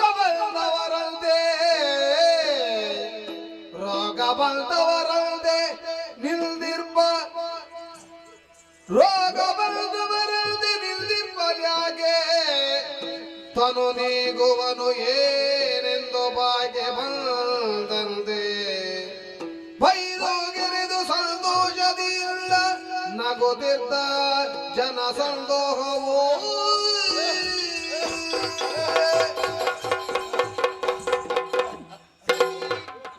ನೋಡಿದ್ದೀರಿ ಒಂದು ದೃಶ್ಯವನ್ನು. ಅದೆಷ್ಟು ವೀರರೆಲ್ಲ ಸೇರಿದ್ರು, ಶಿವಧನಸ್ಸನ್ನು ಎತ್ತುವುದಕ್ಕೆ ಪ್ರಯತ್ನ ಮಾಡಿದ್ರು. ಅದರಲ್ಲಿ ಒಬ್ಬ ರಾಕ್ಷಸನ ಅವಸ್ಥೆಯನ್ನು ನೋಡಂತೆ. 10 ತಲೆ 20 ಕೈಗಳು ಇತ್ತುವುದಕ್ಕೆ ಪ್ರಯತ್ನ ಮಾಡಿದ. ದಪ್ಪನೆ ನೆಲಕ್ಕುರುಳಿ ಬಿದ್ದಿದ್ದಾನೆ. ಹುಳ ಒಂದು ಹೊರಳಾಡಿದಾಗೆ ಕಾಣ್ತದೆ. ನೋಡಿ ಇವನ ಅವಸ್ಥೆಯನ್ನು.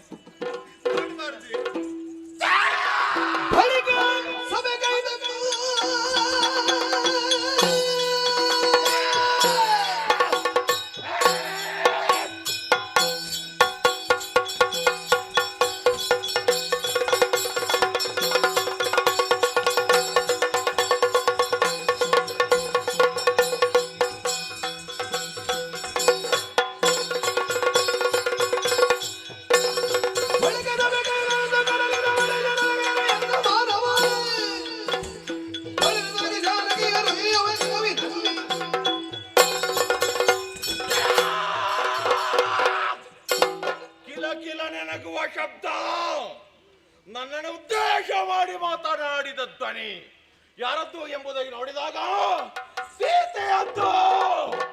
ಅಪರಾಧ ಅಪರಾಧ ಅಪಹಾಸ್ಯ ಮಾಡಿದ ಈಕೆಯನ್ನು ಬಿಡ್ತೇನಾ? ಗೆದ್ದುಕೊಂಡು ಹೋಗುವುದಕ್ಕಾಗದಿದ್ದರೆ ರಾವಣ ಎಲ್ಲರ ಸಮ್ಮುಖದಲ್ಲಿ ಪ್ರತಿಜ್ಞೆ, ಈಕೆಯನ್ನು ಕದ್ದುಕೊಂಡು ನಾನು ಕೊಂಡು ಹೋಗ್ತೇನೆ, ಸ್ವಾಧೀನಪಡಿಸ್ತೇನೆ. ಇದು ಸತ್ಯ ಸತ್ಯ ಸತ್ಯ.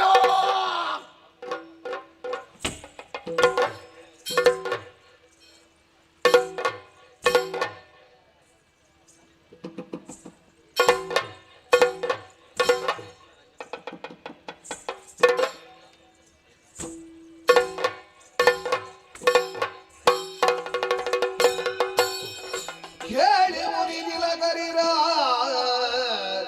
ಕೇಳಿ ಮುನಿ ತಿಲಕರಿರ ಕಡುಕರು ಶಮಿದ ಬೇಡುವೆನು ಮನಸ್ಸಿನೊಳಗಿಂದನು ವಿರುದ್ಧ ಸ್ವದಯ ಪರಿಣಯಕ್ಕಾಗಿ ಸರಿ ಸಮಾನರಾದ ಕ್ಷಿತಿಪರೆಲ್ಲರ ಮಾನ ಕ್ಷಯವಾಯಿದಿಂದು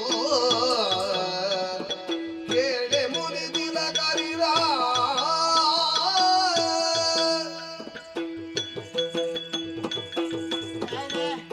ಮಾತಾಡುವ ಹಾಗಿಲ್ಲ. ದೂರದಲ್ಲಿ ಕುಲ ತಿಲಕರು ಹಾಗೆ ಉಭಯ ಮಕ್ಕಳು ಬರ್ತಾ ಇದ್ದಾರೆ. ಆದ್ದರಿಂದ ಕರೆತನ್ನಿ ಕರೆತನ್ನಿ ಕರೆತನ್ನಿ ಜನಕರಾಜನು ಮಾಡುವಂತಹ ಪ್ರಣಾಮ ಒಳ್ಳೆಯದು. ಉಚಿತವಾದಂತಹ ದರ್ಭಾಸನವನ್ನು ತಾವು ಅಲಂಕರಿಸಿ ಸರಿ. ನೋಡಿದರೆ ತೇಜಸ್ವಿಗಳಂತೆ ಕಾಣುತ್ತಾ ಇದ್ದಾರೆ. ಉಕ್ಕುತ್ತಿರುವಂತಹ ಭುಜಶೌರ್ಯ ಯಾರಿರಬಹುದು? ದಶರಥನ ಕುಮಾರನಾದಂತಹ ರಾಮ ಮತ್ತು ಲಕ್ಷ್ಮಣ ಇಬ್ಬರು. ಬಹಳ ಬೇಸರದಲ್ಲಿ ಇದ್ದೀರಿ ಅಂತ ಗೊತ್ತಾಗುವುದು. ಯಾಕಂದ್ರೆ ರಾಜಾದಿರಾಜರು ಸೋತು ಹೋಗಿದ್ದಾರೆ, ಎಲ್ಲ ಕಚ್ಚಿದ್ದಾರೆ. ಹೌದು, ಯಾರೂ ಇಲ್ಲ ಎಂಬ ಸ್ಥಿತಿಯಲ್ಲಿ ಇರುವಾಗ ಮಹಾತ್ಮರು ಇಬ್ಬರು ಕರೆತಂದಿದ್ದಾರೆ. ದಶರಥ ಭೂಪತಿಗಳ ಮಕ್ಕಳು ಅಂತ ಹೇಳ್ತಾ ಇದ್ದಾರೆ. ಅವರಲ್ಲದು ವಿನಂತಿಸಿಕೊಳ್ಳಿ, ಅವರ ಬಳಗದಲ್ಲಿ ಯಾರಾದರೂ ಇದ್ರೆ ಮುನಿಗಳೇ, ಪರಿಸ್ಥಿತಿ ನಿಮಗೂ ತಿಳಿದಿರಬಹುದು. ಸೀತಾ ಕಲ್ಯಾಣ, ನನ್ನ ಮಗಳು ಸೀತೆ ಬಂದಿರುವಂತಹ ರಾಜಾದಿರಾಜರು ಎಲ್ಲ ಪ್ರಯತ್ನಿಸಿ ನೆಲಗಚ್ಚಿ ಹೋಗಿದ್ದಾರೆ. ಉತ್ಕೃಷ್ಟವಾದಂತಹ ಶಿವಧನುಸ್ಸು. ಆದ್ರೆ ಈ ಬಾಲಕರನ್ನು ನೋಡಿದಾಗ ಅವರು ಪ್ರಯತ್ನಿಸುವುದು ಎನ್ನುವುದಕ್ಕೆ ನಮ್ಮಿಂದ ಏನಾದರೂ ಇದಕ್ಕೆ ಅಭಿಪ್ರಾಯ ಹೇಗೆ? ರಾಮ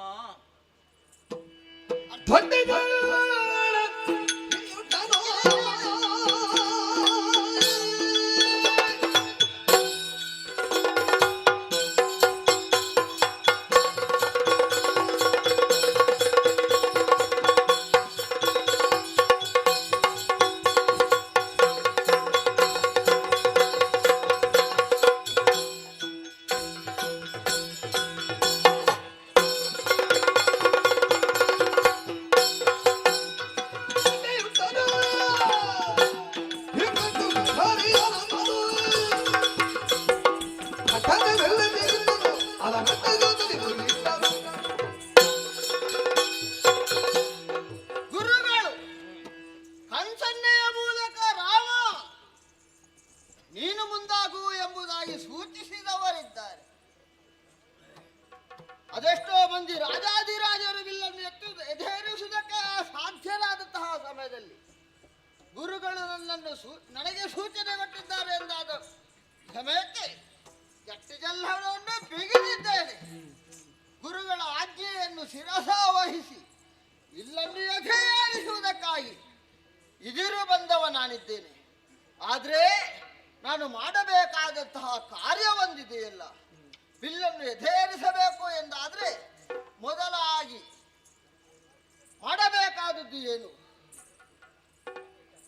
ನಮ್ಮ ಕುಲದೇವನಾದಂತಹ ರಂಗನಾಥ ಸ್ವಾಮಿ, ಆ ರಂಗನಾಥ ಸ್ವಾಮಿಯನ್ನು ಮನಸಾರ ಧ್ಯಾನಿಸಿದ್ದೇನೆ, ಸ್ಮರಿಸಿಕೊಂಡಿದ್ದೇನೆ.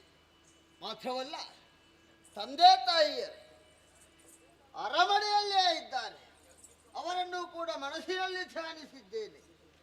ಗುರುಗಳಾದಂತಹ ವಸಿಷ್ಠರನ್ನು ಇಲ್ಲಿಂದಲೇ ನೆನಪಿಸಿ ಸ್ಮರಿಸಿಕೊಂಡು ವಂದಿಸುತ್ತಾ ಇದ್ದೇನೆ. ಇಷ್ಟೇ ಅಲ್ಲ, ಅಷ್ಟ ದಿಕ್ಪಾಲಕರಿಗೂ ವಂದಿಸುವುದರ ಮುಖೇನ ಗುರುಗಳಾದಂತಹ ವಿಶ್ವಾಮಿತ್ರರಿಗೂ ವಂದಿಸಿ ಬಿಲ್ಲನ್ನು ಎದೆಹೇರಿಸುವುದಕ್ಕಾಗಿ ಮುಂದಾಗುತ್ತೆ ನೋಡ್ರು.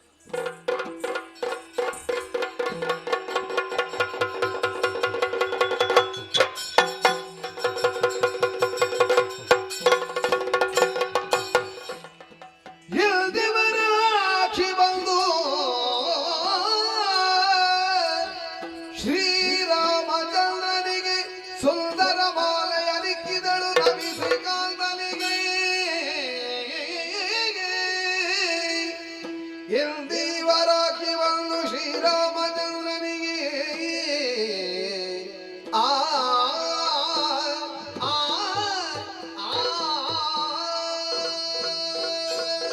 ಜನಕ ಮಹಾರಾಜ, ವಿಶ್ವಾಮಿತ್ರರೇ, ನನ್ನ ಶಿಷ್ಯನಾದಂತಹ ರಾಮಚಂದ್ರನೇ ಬಿಲ್ಲನ್ನು ಹೆದೆಯೇರಿಸಿದ್ದಾನೆ. ಸಂತೋಷವಾಯಿತು. ಹಾಗೆಯೇ ಸೀತಾ ಸ್ವಯಂವರ ನಡೆಯಿತು. ಹೌದು, ಸಾಂಕೇತಿಕವಾಗಿ ಮಾತ್ರ.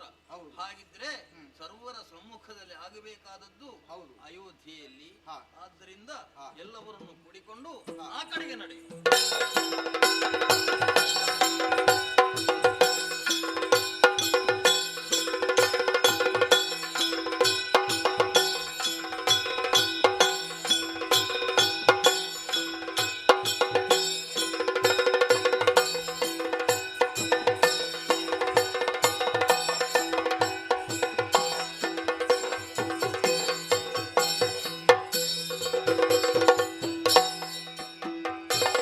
ಮದುವೆಯಂತೂ ವಿಜೃಂಭಣೆಯಿಂದ ಆಯಿತು. ಈಗ ನಾವು ಮಿಥಿಲೆಯಿಂದ ನಮ್ಮ ಅಯೋಧ್ಯೆಗೆ ಪ್ರಯಾಣವನ್ನು ಮುಂದುವರಿಸಬೇಕು. ಆದ್ರಿಂದ ಸುಯೋಗ್ಯವಾದಂತಹ ವ್ಯವಸ್ಥೆ ಆಗಿದೆ. ತಡ ಮಾಡುವುದಲ್ಲ, ರಾಣಿಯರೆಲ್ಲ ಮೇನೆಯನ್ನು ಏರಿಕೊಳ್ಳಲಿ, ನಾವೆಲ್ಲ ರಥಗಳನ್ನು ಏರಿಕೊಂಡು ಮುಂದುವರಿಯೋಣ.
ಇದ್ದಕ್ಕಿದ್ದ ಹಾಗೆ ಎಚ್ಚರವಾಯಿತಲ್ಲ. ಭಯಂಕರವಾದಂತಹ ಶಬ್ದವೊಂದು ನನ್ನ ಕರ್ಣಂಗಳಿಗೆ ಕೇಳಿಸಿತು. ಹಾಗಿದ್ರೆ ಏನು ಎನ್ನುವುದು ತಿಳಿಯಬೇಕು. ಮುಂದುವರಿತೇನೆ.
ನನ್ನ ಮುಂದೆ ವೀರನಂತೆ ಬರುತ್ತಾ ಇದ್ದೀಯಲ್ವ?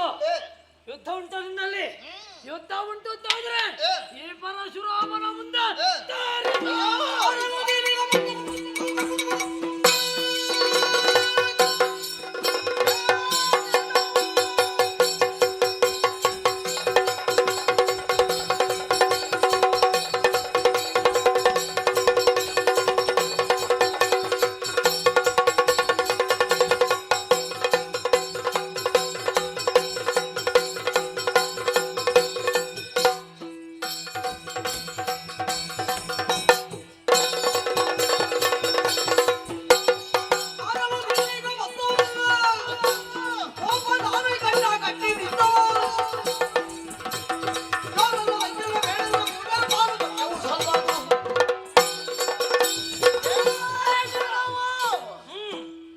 ಮದುವೆಯ ಸಂಭ್ರಮದಲ್ಲಿ ದಿಬ್ಬನ ಸಮೇತರಾಗಿ ನಮ್ಮದಾದಂತಹ ಪುರವನ್ನು ಸೇರಬೇಕು ಎಂಬ ಹಾಗೆ ನಾವೆಲ್ಲರೂ ಜೊತೆಯಾಗಿ ಹೊರಟವರು. ನಾವು ಹೊರಟು ಮುಂದೆ ಮುಂದೆ ಬರುತ್ತಾ ಇದ್ದಂತಹ ಸಂದರ್ಭದಲ್ಲಿ ದಾರಿ ಮಧ್ಯದಲ್ಲಿ ತಡೆದು ನಿಲ್ಲಿಸಿದವರು. ಭೀಕರವಾದಂತಹ ಶಬ್ದ ಏನದು ಶಬ್ದ? ಈ ಸಮಯದಲ್ಲಿ ನಿನ್ನನ್ನು ನೋಡಿದೆ ಅಂದಾದ್ರೆ ದುಷ್ಟನು, ದುರುಳನು, ಅನ್ಯಾಯಗಾರನು ಎನ್ನುವುದಾಗಿ ನಾನು ತಿಳಿದವನಲ್ಲ. ನಿನ್ನನ್ನು ನೋಡಿದ ಕ್ಷಣ ನಮ್ಮವರೆಲ್ಲರೂ ಕೂಡ ಹೆದರಿಕೊಂಡು ಬರಿದ್ದಾರೆ. ಹಾಗಿದ್ರೆ ನನಗಿದಿರಾಗಿ ಬಂದು ಯುದ್ಧ ಸಾಮರ್ಥ್ಯ ಉಂಟು ಎಂಬುದಾಗಿ ಪ್ರಶ್ನಿಸುತ್ತಾ ಇದ್ದೀರಿ. ಯಾರು ನೀನು? ಏನಾಗಬೇಕು?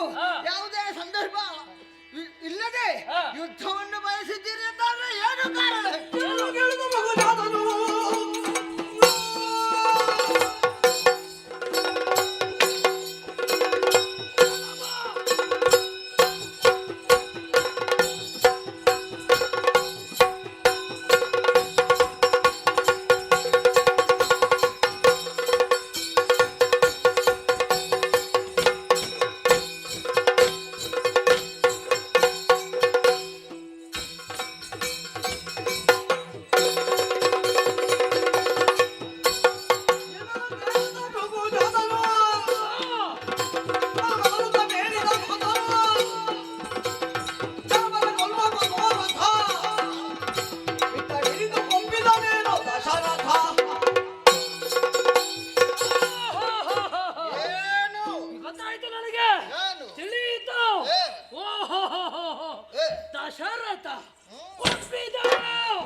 ಪ್ರತಿ ಸಾರಿ ನಾ ಬರುವಂತಹ ಸಂದರ್ಭದಲ್ಲಿ ಕಂಕಣಬದ್ಧನಾಗುತ್ತಾ ಇರುವವಯ್ಯ, ಹೌದಲ್ವೇ?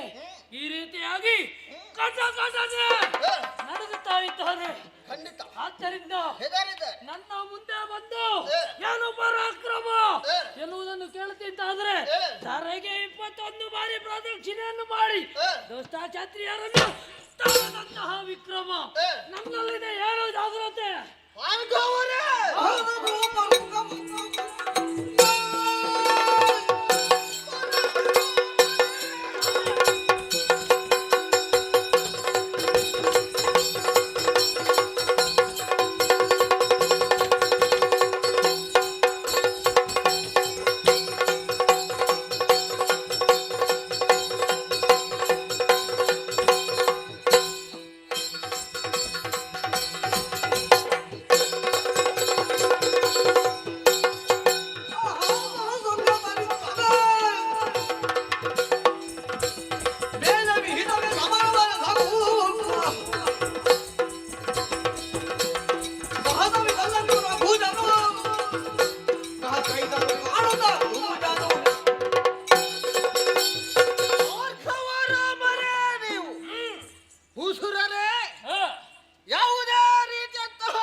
ಈಗ ಬ್ರಾಹ್ಮಣರಾದರೂ ತಾವು ಯುದ್ಧವನ್ನು ಬಯಸುತ್ತೀರಿ ಎಂದಾದ್ರೆ ಸಾಮರ್ಥ್ಯ ಏನು ಎಂಬುದನ್ನು ತೋರಿಸುವುದಕ್ಕೆ ನಾನು ಕೂಡ ಸಿದ್ಧರಿದ್ದೇನೆ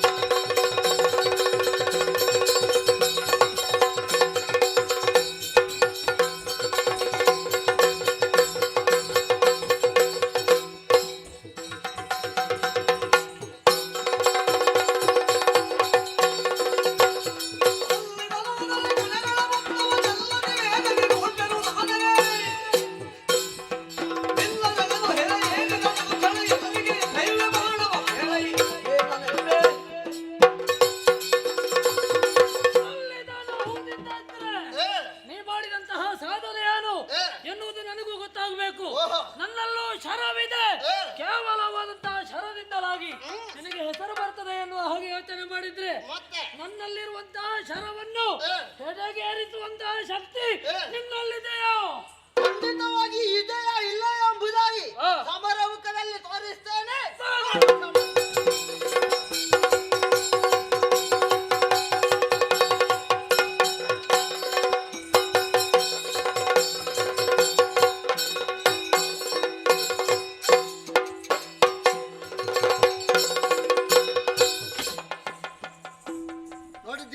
ನನ್ನ ವೈಷ್ಣವ ಶರವನ್ನು ಸೆಳೆದೆಯ ನೀನು.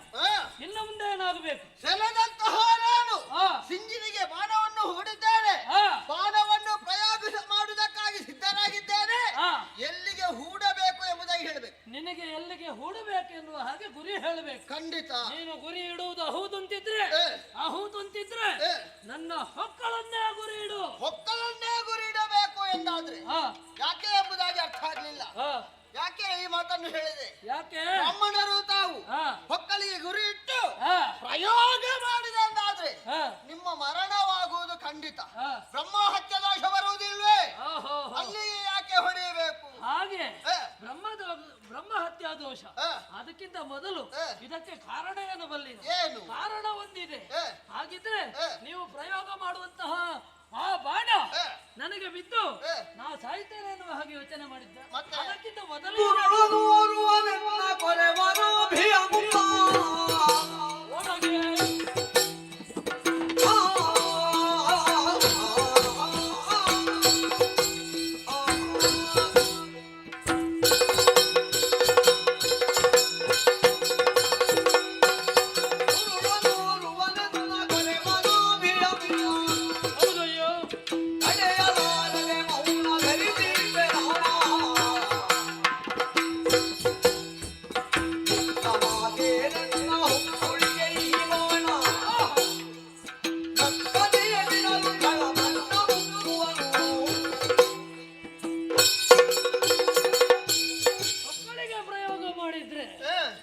ಏನು ಪ್ರಯೋಜನ? ಯಾಕೆ ಅಲ್ಲಿಗೆ ಹೂಡಬೇಕು ಎಂಬುದಾಗಿ ಹೇಳಿದ್ದು? ಅಲ್ಲಿ ಒಬ್ಬ ದಾನವನಿದ್ದಾನೆ. ದಾನವ ಕೊರೆಯುತ್ತಾ ಇದ್ದಾನೆ ನನ್ನನ್ನು. ಆದ್ದರಿಂದ ಅಸಹಾಯಕನಾದಂತಹ ನಾನು ಅವನಿಗೆ ಮಾತು ಕೊಟ್ಟು ಸಿಕ್ಕಿ ಬಿದ್ದವರಿದ್ದೇನೆ. ಆದ್ದರಿಂದ ನೀನು ಪ್ರಯೋಗಿಸುವಂತಹ ಬಾಣ ನನ್ನನ್ನು ಏನು ಮಾಡುವುದಕ್ಕೂ ಸಾಧ್ಯ ಇಲ್ಲ. ಯಾಕೆ? ನಾನು ಚಿರಂಜೀವಿಯಾಗಿದ್ದೇನೆ. ಆದ್ದರಿಂದ ಹಿಂದೆ ಮುಂದೆ ಯೋಚನೆ ಮಾಡಬೇಕಾದಂತ ಅವಶ್ಯಕತೆ ಇಲ್ಲ. ದಾನವನೋರ್ವ ಇದ್ದಾನೆ. ನನ್ನ ಹೊಕ್ಕಳಿಗೆ ನಿನ್ನ ಬಾಣ ಪ್ರಯೋಗ ಹಾಗೆ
ಭಾರ್ಗವ ರಾಮನ ಹೊಕ್ಕಳಲ್ಲಿ ವಾಸವಾಗಿದ್ದೆ. ಒಂದು ಬಾಣವನ್ನು ಬಿಟ್ಟು ನನ್ನನ್ನೇ ಹೊರ ಕೆಳಗಿದ್ದೀನಿ. ನಿಜ. ಎದುರು ನಿಂತು ನೋಡಿದಾಗ ಧನುಸ್ಸನ್ನು ಹಿಡಿದು ನನ್ನ ಎದುರಾಗಿ ಬರ್ತಾ ಇದೆಯಲ್ಲ, ಆಳೆಲ್ಲ ಬಂದವ.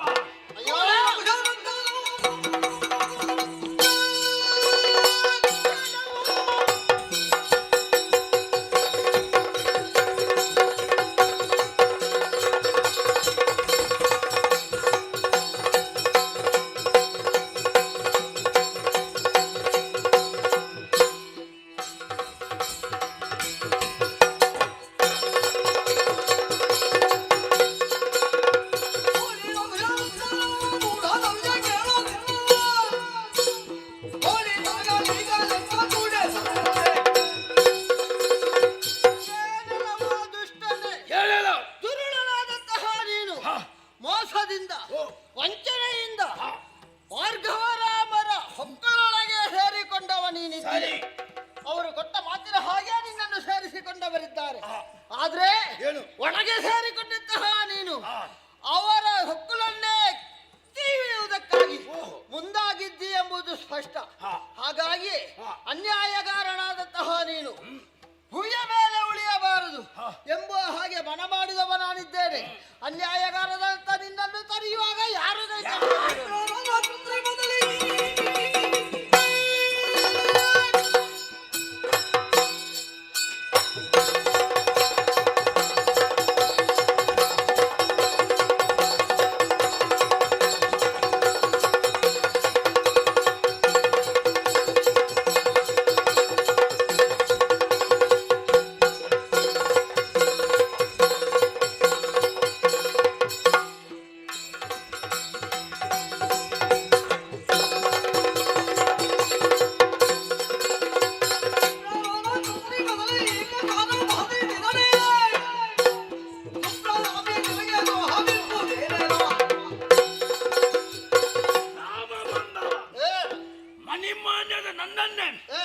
ಹೊರ ಕೆಳಗಿದ್ದೀನಿ. ನಿಜ. ಹೌದೇನು? ಏನು? ಭಾರ್ಗವ ರಾಮನ ಉದರವನ್ನು ಪ್ರವೇಶ ಮಾಡಿದ್ದೇನೆ. ಯಾವ ರೀತಿ ಕಿರುಕುಳ ಕೊಡ್ಬೇಕು ಆ ರೀತಿ ಕೊಟ್ಟಿದ್ದೇನೆ. ಇಂದೀಗ ಹೊರ ಕೆಳಗಿ ನಿನಗೆ ಬದುಕು ಆಸೆ ಉಂಟಾ? ನನಗೆ ಎದುರಾಗಿ ಬಂದವರು ಯಾರು ಉಳಿದದಿಲ್ಲ, ಉಳಿಲಿಕ್ಕೆ ಬಿಡುದಿಲ್ಲ. ನಿನ್ನನ್ನು ಕೊಂದೆ.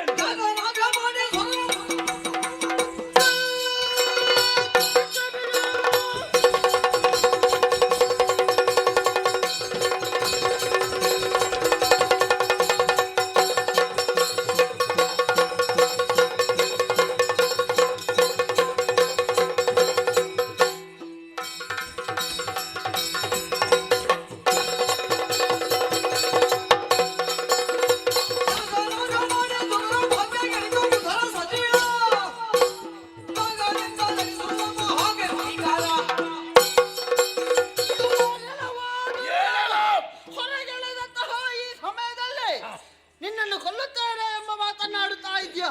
ಕೊಲ್ಲುವ ಮಾತನ್ನು ಬಿಡು ಬಿಡಲು. ಈ ಸಮಯದಲ್ಲಿ ದುರುಳರಾಗಿ ಅನ್ಯಾಯಗಾರನಾಗಿ ಎಲ್ಲರಿಗೂ ಕೂಡ ಅನ್ಯಾಯವನ್ನು ಮಾಡುತ್ತಾ ಇರುವಂತಹ ನಿನ್ನನ್ನು ತರೆಯುವುದಕ್ಕಾಗಿ ಮುಂದಾದವ ರಾಮನಿದ್ದಾನೆ. ನಿನ್ನ ಸಾಮರ್ಥ್ಯ ಏನೆಂಬುದನ್ನು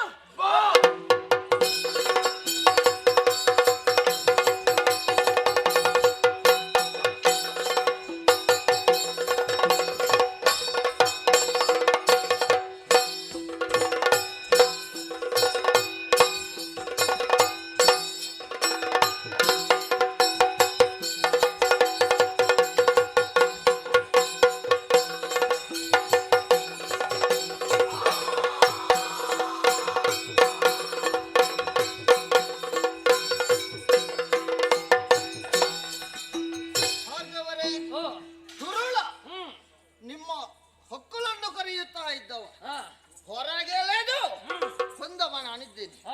ಆದ್ರೆ ಒಂದು ಸ್ವಾಮಿ, ವೀರ ಎನ್ನುವುದರಲ್ಲಿ ಅನುಮಾನ ಇಲ್ಲ.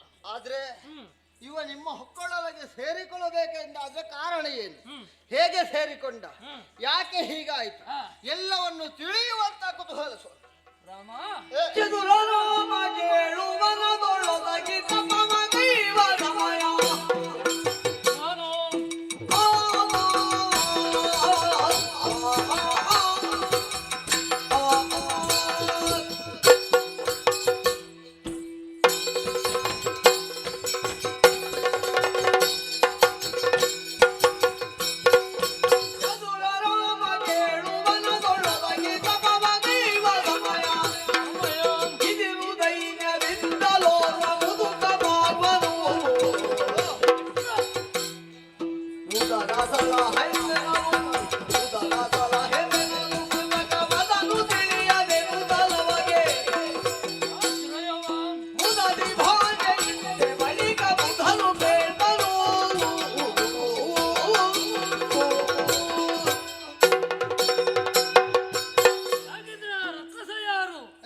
ಆಚರಿಸುವಂತಹ ಸಂದರ್ಭದಲ್ಲಿ ಒಬ್ಬ ವಿಪ್ರ ನನ್ನೆಡೆಗೆ ಬಂದದ್ದು ಮಾತ್ರವಲ್ಲ, ಮತ್ತೆ ಆಶ್ರಯವನ್ನು ಕೇಳಿದ. ಓಹ್ ನನ್ನ ಪ್ರಾಣವನ್ನು ರಕ್ಷಿಸಬೇಕೆನ್ನುವ ಹಾಗೆ ನನ್ನಲ್ಲಿ ಮೊದಲು ಭಾಷೆಯನ್ನು ಬರೆದುಕೊಂಡ. ಆವಾಗ ತದನಂತರದಲ್ಲಿ ಅದಕ್ಕೆ ನಾನು ಅಸ್ತು ಎನ್ನುವ ಹಾಗೆ ನನ್ನದಾದಂತಹ ಮಾತನ್ನು ಕೊಟ್ಟೆ. ಆ ಸಂದರ್ಭದಲ್ಲಿ ಕಪಟ ರೂಪ ಎನ್ನುವುದು ಮತ್ತೆ ಗೊತ್ತಾಯಿತು ನನಗೆ. ಆದ್ರೆ ಹಾಗಿದ್ರೆ ಯಾರು ಆಡಿದಂತಹ ಮಾತನ್ನು ಉಳಿಸಬೇಕಾದ್ದು ನಮ್ಮ ಕರ್ತವ್ಯ. ಖಂಡಿತ ಅದು ರಕ್ಕಸ ಎನ್ನುವುದು ಮತ್ತೆ ಗೊತ್ತಾದ್ದು ನನಗೆ. ಮಣಿಮಾನ್ಯ ಎನ್ನುವಂತಹ ರಾಕ್ಷಸ ನನ್ನ ಹೊಕ್ಕಳಲ್ಲೇ ಆಶ್ರಯವನ್ನು ಪಡೆದಿದ್ದ, ಕೊರೆಯುತ್ತಾ ಇದ್ದ. ಆತನನ್ನು ಸಂಹರಿಸುವುದಕ್ಕೆ ಅಸಹಾಯಕನಾಗಿದ್ದೆ ನಾನು. ನೀ ಬಂದು ಅವನನ್ನು ತರಿದೆಯಲ್ಲ, ಖಂಡಿತ ಇದರಲ್ಲಿಯೂ ಕೂಡ ಒಂದು ರೀತಿಯಾದಂತಹ ಲೋಕ ಕಲ್ಯಾಣ ಎನ್ನುವುದು ಇದೆ.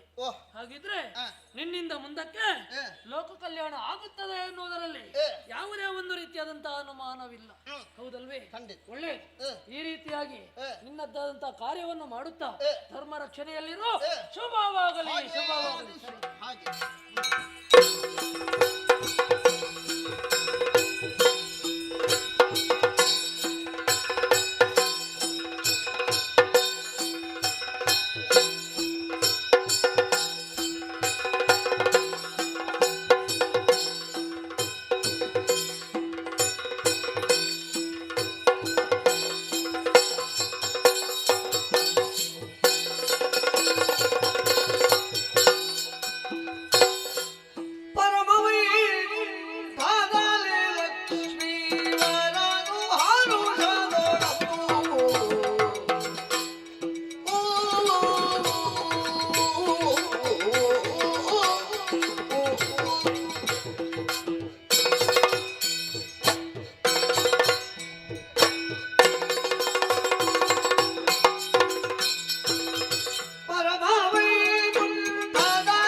ಸಾಗರ ಮಧ್ಯದಲ್ಲಿ ಕುಳಿತುಕೊಂಡು ಲೋಕ ವ್ಯವಹಾರವನ್ನು ನೋಡುವಂತಹ ಎತ್ತರದ ಹೊಣೆಗಾರಿಕೆಯನ್ನು ವಹಿಸಿಕೊಂಡ ಬಳಿಕ ದುಷ್ಟರನ್ನು ಶಿಕ್ಷಿಸುತ್ತಾ ಶಿಷ್ಟರನ್ನು ರಕ್ಷಿಸುವಂತಹ ನನ್ನ ನಡೆಗೆ ಅನುಕೂಲೆಯಾಗಿ ಒದಗಿ ಬಂದವಳು ನೀನು. ನಿಜ.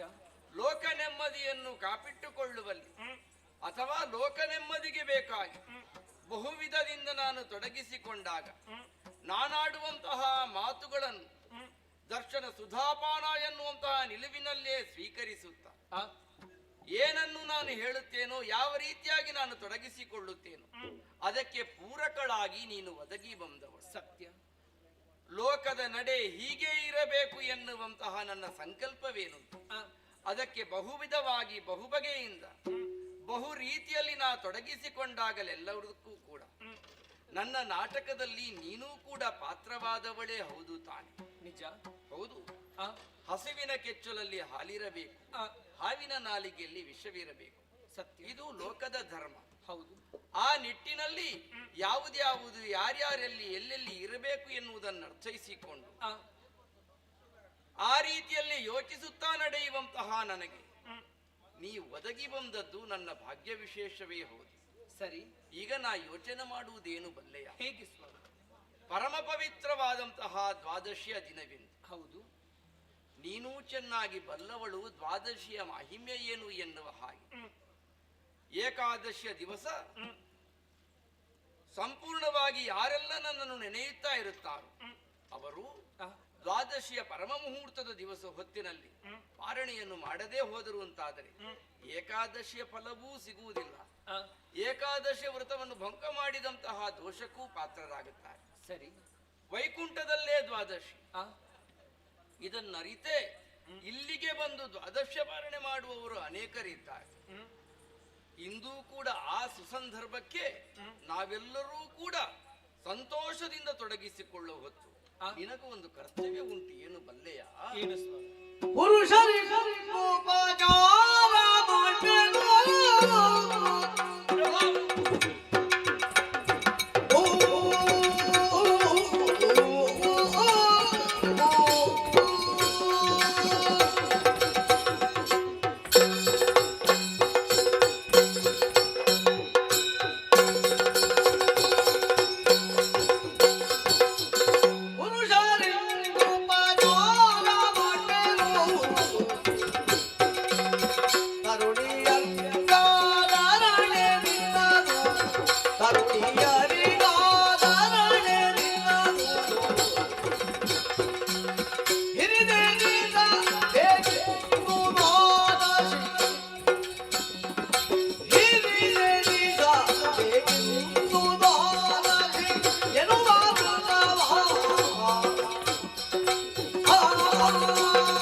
ವೈಕುಂಠದಲ್ಲಿ ದ್ವಾದಶಿ ಆಚರಣೆ, ಇಲ್ಲಿಗೆ ಬರುವವರು ಅನೇಕರು ಎನ್ನುವುದು ನಿನಗೂ ಚೆನ್ನಾಗಿ ತಿಳಿದ ವಿಷಯ. ಸರಿ.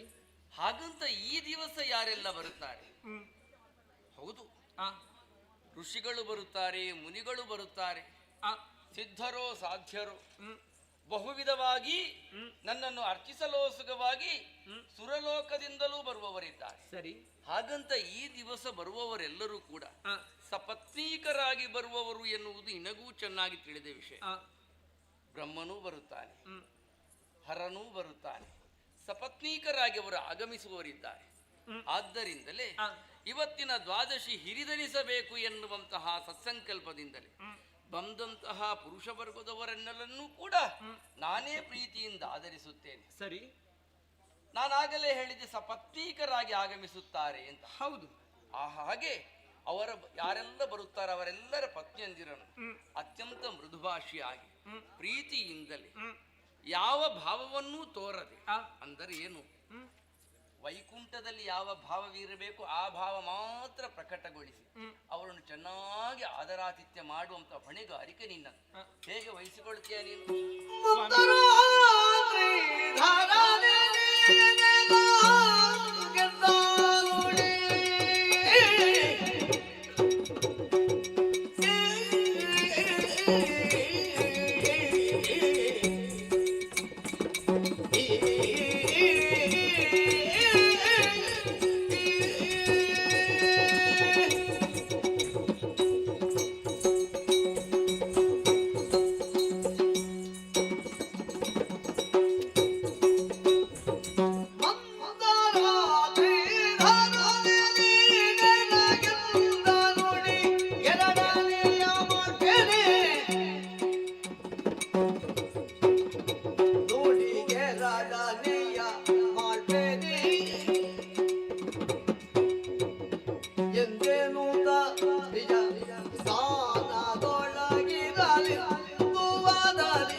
ಹಾಗೆ ನಿಮ್ಮನ್ನು ಪ್ರಪಂಚ ಕೊಂಡಾಡುತ್ತದೆ. ಸರಿ. ಯಾಕೆ? ಆ ಮಂದರಾದ್ರಿಯನ್ನೇ ಎತ್ತಿದವರಂತೆ ನೀವು. ಅಂತಹ ನಿಮ್ಮ ಕೈ ಹಿಡಿದಂತಹ ನಾನೇ ಧನ್ಯಳು ಎಂಬ ಹಾಗೆ ಭಾವಿಸಿದೆ. ಶರದಿ ಮಧ್ಯದಲ್ಲಿ ಹುಟ್ಟಿದಂತಹ ನನಗೊಂದು ಆಯ್ಕೆ ಇತ್ತು. ಯಾರನ್ನು ಬೇಕಾದರೂ ವರಿಸಬಹುದು ಎಂಬ ಹಾಗೆ ಚಂಚಲ ಸ್ವಭಾವವೇ ಆದಂತಹ ಲಕ್ಷ್ಮಿಯನ್ನು ಬಿಗಿಯಾಗಿ ಗಟ್ಟಿಯಾಗಿ ಹಿಡಿದುಕೊಳ್ಳುವುದಕ್ಕಾಗಿ ನಿಮ್ಮನ್ನು ಹೊರತುಪಡಿಸಿ ಮತ್ತಾರೂ ಇಲ್ಲ ಎಂಬ ಹಾಗೆ ಅರ್ಥ ಮಾಡಿಕೊಂಡೆ ನಿಮ್ಮ ಕೊರಳಿಗೆ ಸುಮಮಾಲೆಯನ್ನು ಹಾಕುವ ಮುಖೇನವಾಗಿ ನಾನು ನಿಮ್ಮ ವಕ್ಷಸ್ಥಳದಲ್ಲಿ ಜಾಗವನ್ನು ಮಾಡಿಕೊಂಡೆ. ಅಲ್ಲೇ ನನ್ನ ಮನೆ ಎಂಬ ಹಾಗೆ ತೀರ್ಮಾನ ಮಾಡಿ ಅಲ್ಲೇ ಇರುವುದಕ್ಕಾಗಿ ಪ್ರಾರಂಭಿಸಿದೆ. ನಿಜ. ಪ್ರಪಂಚದಲ್ಲಿ ಪತಿ ಸೇವೆಯೇ ಸೌಭಾಗ್ಯ ಎಂಬ ಹಾಗೆ ಆಡುತ್ತಾರೆ. ಆದ್ದರಿಂದಲೇ ಆ ಮಾತನ್ನು ಮರೆಯದಂತಹ ನಾನು ಪತಿ ಸೇವೆಯಲ್ಲೇ ನಿರಂತರವಾಗಿ ತೊಡಗಿಕೊಂಡವಳು. ಹೇಳುವುದಕ್ಕೆ ನಿಮ್ಮ ಕಾಲೊತ್ತುತ್ತಿದ್ದಾಳೆ ಎಂಬ ಹಾಗೆ ಪ್ರಪಂಚ ಆಡಿದರೂ ಕೂಡ ಅದರಲ್ಲಿದ್ದಂತಹ ತೃಪ್ತಿ, ಅದರಲ್ಲಿರುವಂತಹ ಆನಂದ ಅಷ್ಟಿಷ್ಟಲ್ಲ. ಅದನ್ನು ಪ್ರಪಂಚ ಮುಖದವರು ಏನು ಬಲ್ಲರು ಹೇಳಿ. ಹಾಗಾಗಿ ಸದಾ ನಿಮ್ಮ ಸೇವೆಯನ್ನೇ ಮಾಡಿ ನಿರತಳಾದಂತಹ ನನಗಿಂದು ಅವಕಾಶ. ಪ್ರಭು, ಬಂದಿರುವಂತಹ ನಾರಿಮಣಿಯರನ್ನೆಲ್ಲ ವಿಚಾರಿಸುವಂತಹ ಹೊಣೆಗಾರಿಕೆ ನಿನಗುಂಟು. ಅದನ್ನು ಸಮರ್ಥವಾಗಿ ನಿರ್ವಹಿಸು ಎಂಬ ಹಾಗಲಿ. ಸರಿ. ವೈಕುಂಠಕ್ಕಾಗಿ ನಿಮ್ಮನ್ನು ಕಾಣಬೇಕೆಂಬಂತಹ ಉದ್ದೇಶದಿಂದ ಬಂದವರನ್ನು ಆದರಾತಿಥ್ಯವನ್ನು ಒದಗಿಸಿ ಅವರನ್ನು ಕ್ಷೇಮದಿಂದ ನೋಡಿಕೊಂಡು ಬರುವಂತಹ ಹೊಣೆಗಾರಿಕೆ ನನಗೂ ಇದೆ ತಾನೆ. ಸರಿ. ಹಾಗಾಗಿ ಬಂದವರಿಗೆ ಯಾವ ತೊಡಕೂ ಆಗದ ರೀತಿಯಲ್ಲಿ, ಅವರಿಗೆ ಯಾವ ಕಷ್ಟವೂ ಒದಗದ ರೀತಿಯಲ್ಲಿ ನೋಡಿಕೊಳ್ಳುವಂತಹ ಹೊಣೆಗಾರಿಕೆಯನ್ನು ನಾ ಹೊರುತ್ತೇನೆ ಸ್ವಾಮಿ. ಚಿಂತೆ ಪಡಬೇಕಾದಂತಹ ವಿಚಾರವಿಲ್ಲ. ಯಾವುದೇ ಒಂದು ಕಾರ್ಯಕ್ಕೂ ನಿಮ್ಮ ಆಶೀರ್ವಾದ ಇದ್ರೆ ಸಾಕು, ನಿಮ್ಮ ಬೆಂಬಲ ಇದ್ರೆ ಸಾಕಂತ. ಅಷ್ಟಿದ್ದರೆ ನಾನು ಪೂರ್ಣಾಹುತಿಗೆ ಅದನ್ನು ಬಂದು ತಲುಪಿಸುತ್ತೇನೆ. ನನ್ನ ಅಂತರಂಗ ಬಿಂಬಿಸುವಂತಹ ಭಾವತರಂಗಗಳನ್ನು ಚೆನ್ನಾಗಿ ಅರ್ಥ ಮಾಡಿಕೊಳ್ಳುವಳು ನೀನು ಎನ್ನುವುದರಿಂದಲೇ ನಿನಗೆ ಈ ಹೊಣೆಗಾರಿಕೆಯನ್ನು ವಹಿಸಿದ್ದೇನೆ. ಸರಿ. ಅದು ಶುಭ ಶಂಖಧ್ವನಿ ಕೇಳುತ್ತಾ ಇದೆ. ಯಾರು ಬರ್ತಾ ಇದ್ದಾರೆ. ಪುರುಷರನ್ನು ಎದುರುಗೊಳ್ಳುವುದಕ್ಕೆ ನಾನು ಆ ಕಡೆಗೆ ಹೋಗುತ್ತೇನೆ, ನೀನು ಈ ಕಡೆಯಿಂದ ಹಾಗೆ ಆಗಲಿ. ಪುರುಷರನ್ನು ಎದುರುಗೊಳ್ಳುತ್ತೇನೆ ಎಂಬ ಹಾಗೆ ಹೊರಟಿದ್ದಾರೆ. ಹಾಗಿದ್ದರೆ ನಾರಿಯರು ಎಷ್ಟು ಬರುತ್ತಾರೋ, ಯಾರೆಲ್ಲ ಬರುತ್ತಾರೋ ಎಂಬುದು ನಾನರಿಯೆ. ಯಾರೆಲ್ಲ ಬರುತ್ತಾರೆ ನೋಡುತ್ತಾ ಇರುತ್ತೇನೆ. ನೋಡಿ, ಬರಲಿ ಬರಲಿ, ಹೇಗೆ ಶಿವೆಯೂ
ಈ ಕಡೆಗೆ ನೀವೇ ಬಂದದ್ದ? ಹೌದು, ಸಂತೋಷವಾಯಿತು. ಹೀಗೆ ಬನ್ನಿ, ಹೀಗೆ ಬನ್ನಿ. ಕ್ಷೇಮವೇ? ಎಲ್ಲರೂ ಕ್ಷೇಮದಲ್ಲಿದ್ದೇವೆ. ಹೌದಾ? ಹಾ, ಬರುವಂತಹ ಸಂದರ್ಭದಲ್ಲಿ ನಗುಮೊಗದಿಂದಲೇ ಈ ಕಡೆಗೆ ಬಂದಿದ್ದೀರಲ್ಲ, ಸಂತೋಷವಾಯಿತು, ಸಂತೋಷವಾಯಿತು. ನಿಮ್ಮ ದಾರಿ ನಿರೀಕ್ಷೆಯಲ್ಲಿದ್ದವರು ನಾವು. ಯಾವಾಗ ಬರುತ್ತೀರಿ ಎಂಬ ಹಾಗೆ ಕಾತುರದಿಂದ ಕಾಯ್ತಾ ಇದ್ದವರು. ಎಲ್ಲರನ್ನು ಸೇರಿಸಿಕೊಂಡೇ ನೀವು ಕೈಲಾಸವನ್ನು ಬಿಟ್ಟು ಬಂದದ್ದಲ್ವ? ಹೌದು. ಯಾರು ಉಳಿದಿಲ್ವಲ್ಲಲ್ಲಿ? ಇಲ್ಲ. ಸರಿ ಸರಿ, ಬಂದದ್ದು ಸಂತೋಷ ಆಯ್ತು. ಹೀಗೆ ಬನ್ನಿ, ಹೀಗೆ ಬನ್ನಿ. ಏನದು ಹುಡುಕುದು? ಬರ್ಲಿಲ್ಲ ಅಂತ? ಯಾರು? ನನ್ನ ಸೊಸೆ. ನನ್ನ ಸೊಸೆ ಇಂದೂ ಬರ್ಲಿಲ್ಲ. ಬೇಗ ಬರಬೇಕಿತ್ತು, ಅವಳೇ ಮೊದಲಾಗಿ ಬರಬೇಕಿತ್ತು. ಅವಳ ದಾರಿ ನಿರೀಕ್ಷೆಯಲ್ಲಿ ನಾನಿರುವುದು. ಯಾಕೆ ಬರ್ಲಿಲ್ಲ ಅಂತ? ಬರುವಳಿಗೆಂದು ಗಿರಿಯೇ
ನಮ್ಮಿಂದೇನಾದ್ರೂ ಕಡಿಮೆ ಆದ್ರೆ ಹೇಳುವುದಕ್ಕೆ ಅವಕಾಶವೂ ಉಂಟು. ಏನಾದ್ರೂ ನೀವು ಏನು ಕಡಿಮೆ ಮಾಡುವುದಿಲ್ಲ ಎನ್ನುವುದಾಗಿ ನನಗೆ ವಿಶ್ವಾಸವೂ ಉಂಟು. ಆದ್ರೆ ನಿಮ್ಮಲ್ಲಿ ಏನು ಹುಡುಕುತ್ತಾ ಇದ್ದೀರಿ? ಸೊಸೆ. ಸೊಸೆ? ಶಾರದೆ. ಶಾರದೆಯನ್ನು ಕಾಯುವುದು? ಹೌದು. ಹೌದಪ್ಪ, ನನಗೆ ತಿಳಿಸಿದ್ದಾಳೆ ಅವಳು ಬರ್ತೇನೆ ಅಂತ. ನಾನಾದ್ರೂ ಕೂಡ ಪರಿವಾರವನ್ನು ಸೇರಿಕೊಂಡು ಮೊದಲಾಗಿ ಬಂದಿದ್ದೀನಿ. ಬರ್ಬೋದಪ್ಪ? ಸ್ವಲ್ಪ ಕಾಯಿಲ್ಲ. ನಂಬಿಕೆ ಉಂಟು, ಬರ್ತಾಳೆ ಅಂತ ನಂಬಿಕೆ ಉಂಟು. ಬರ್ತಾಳೆ. ಹೌದೌದು. ಪಾರ್ವತಿ ದೇವಿ, ನಮಸ್ಕರಿಸಿದ್ದೇನೆ. ಎದ್ದೇಳಮ್ಮ. ಬಂದು ಬಹಳ ಬೇರೆಯಾಯಿತೆ ಸ್ಕಂದ ಮಾತೆ ಲೋಕನಾಥೆ.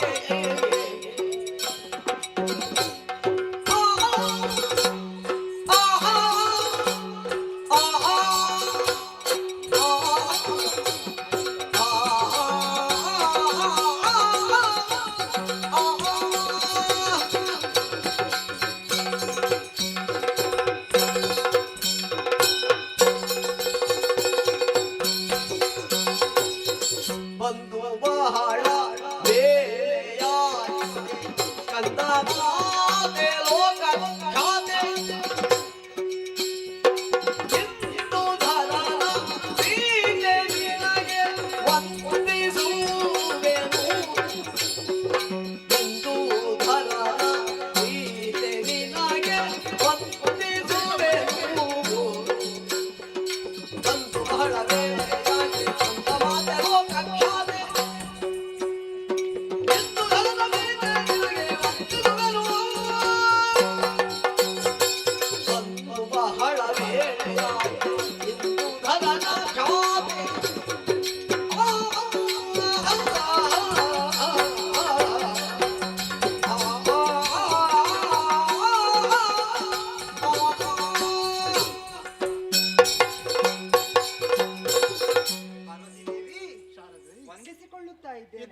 ಏನಾದ್ರು ಕೇಳಿದ್ರ? ಕೇಳ್ತಾ ನಾನು ಬರುವಾಗ ಸ್ವಲ್ಪ ತಡ ಆಯ್ತು, ಆಚೆ ಈಚೆ ಎಲ್ಲ ಹೋಗಿ ಬಂದದ್ದು. ನಿನ್ನ ದಾರಿ ನಿರೀಕ್ಷೆಯಲ್ಲಿ ಇದ್ದಾರೆ ಎಲ್ಲರೂ. ಹೌದೇ? ಹೌದೇ. ಅಲ್ಲ, ಏನಾದ್ರು ಯಾರಾದ್ರೂ ಕೇಳಿದ್ರ ನನ್ನ ವಿಷಯ? ಹೇಳ್ತಾ ಇದ್ರು ನಿನ್ನ. ಹೌದಾ? ಹಾ. ಅಲ್ಲ, ಆದ್ರೆ ನನಗೊಂದು ವಿಚಿತ್ರ ಕಾಣಿಸ್ತಾ ಇದೆ. ಏನು? ಬಂದವಳು ನೀನು ನೇರವಾಗಿ ನನ್ನ ಬಳಿಗೆ ಬಂದೆ, ನನಗೆ ನಮಸ್ಕರಿಸಿದೆ. ಎಷ್ಟು ಸರಿಯೇ ಇದು? ಮನೆಯಲ್ಲೊಂದು ಹಿರಿಯರಿರುವಾಗ ಅವರಿಗೆ ಮೊದಲು ತಾನೇ ನಮಸ್ಕಾರ ಮಾಡಬೇಕು. ನಿನ್ನೆ ಅತ್ತೆಯಾದ ಲಕ್ಷ್ಮೀ ದೇವಿಯನ್ನು ಹೊರತುಪಡಿಸಿ ನನಗೆ ನಮಸ್ಕರಿಸಿದ್ದು ಸರಿಯೇ? ನಿನ್ನ ಚಿಂತೆ ಅದ? ಹಾ. ಇಲ್ಲ ಇಲ್ಲ, ಇದು ಯಾವಾಗ್ಲೂ ಅವರು ನನಗೆ ಸಿಗುವಾರಲ್ವೇ? ಆದ್ರೆ ನೀನು ಹಾಗಲ್ಲ, ನೀನು ಬರುವುದೇ ಅಪರೂಪಕ್ಕೆ. ಎಷ್ಟು ಅಪರೂಪ ಆದರೂ ಸಹ ಹಿರಿಯರನ್ನು ಮೊದಲು ಕಾಣುವಾಗ ಅವರಿಗೆ ಮೊದಲು ನಮಸ್ಕರಿಸಬೇಕು. ಆದ್ರೆ ಅವರು ಯಾವಾಗ್ಲೂ ಸಿಗ್ತಾರೆ, ಆದ್ರೆ ನೀನು ಹಾಗಲ್ಲ. ನೀನು ಯಾವಾಗ್ಲೂ ಬರುವಾಗ ನೀವು ಅತಿಥಿ ಸತ್ಕಾರ ಅಂತ ಹೇಳುದು ನಮ್ಮ ಧರ್ಮ, ಹೌದು ಅಲ್ವೇ? ಹಾಗಾಗಿ ನಿನಗೆ ನಾನು ನಮಸ್ಕರಿಸಿದ್ದೇನೆ. ನೀನು ಕ್ಷೇಮ ಅಲ್ವೇ? ಆದಿತಮ್ಮ, ಸಂತೋಷ. ಏನು ಮಾಡಿದೆ ಶಾರದೆ?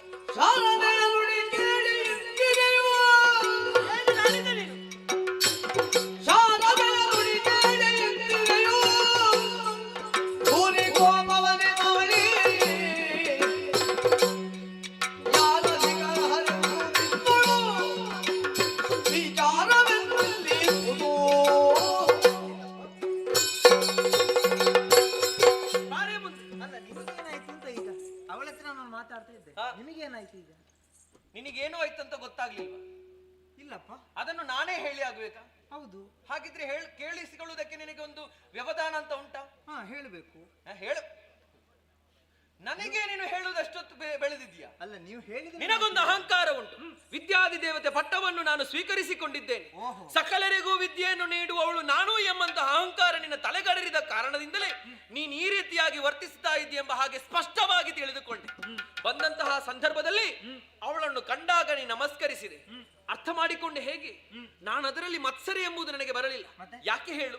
ಬರುವಂತಹ ಸಂದರ್ಭ ನಿನ್ನ ಕಣ್ಣಿಗೆ ಮೊದಲಾಗಿ ಕಾಣಿಸಿಕೊಂಡಿರುವ ಕಾರಣದಿಂದ ನೀ ನಮಸ್ಕರಿಸಿದೆ ಎಂಬ ಹಾಗೆ ಭಾವಿಸಿದೆ. ಬದಲಾಗಿ ನೀ ಮತ್ತೊಂದು ಆಡಿದೆಯಲ್ಲ, ನಿತ್ಯವೂ ಕಾಣುವಂತಹ ಅತ್ತೆಗೇಕೆ ನಮಸ್ಕಾರ, ಬದಲಾಗಿ ನೀನು ಅತಿಥಿಯಾಗಿ ಬಂದಿರುವಂತಹ ಸಂದರ್ಭಕ್ಕೆ ನಿನಗೆ ಅತಿಥಿ ಸತ್ಕಾರ ಎಂಬ ಹಾಗೆ ಈ ಮಾತುಗಳನ್ನು ಕೇಳಿದಾಗ ನನಗೆ ನಗುಬೇಕು ಅಳಬೇಕು ಗೊತ್ತಾಗುವುದಿಲ್ಲ. ಅತ್ತೆಯಲ್ಲಿ ಮಾತನಾಡುವಂತಹ ಮಾತೇ ಇದು. ನಿನಗೊಂದು ಅಹಂಕಾರವೇ. ನೀನು ಮಾಡಿದ್ದು ಹೇಗಾಯ್ತು ಗೊತ್ತಾ? ಮುಚ್ಚೆ ಬಾಯಿ ನೀನು.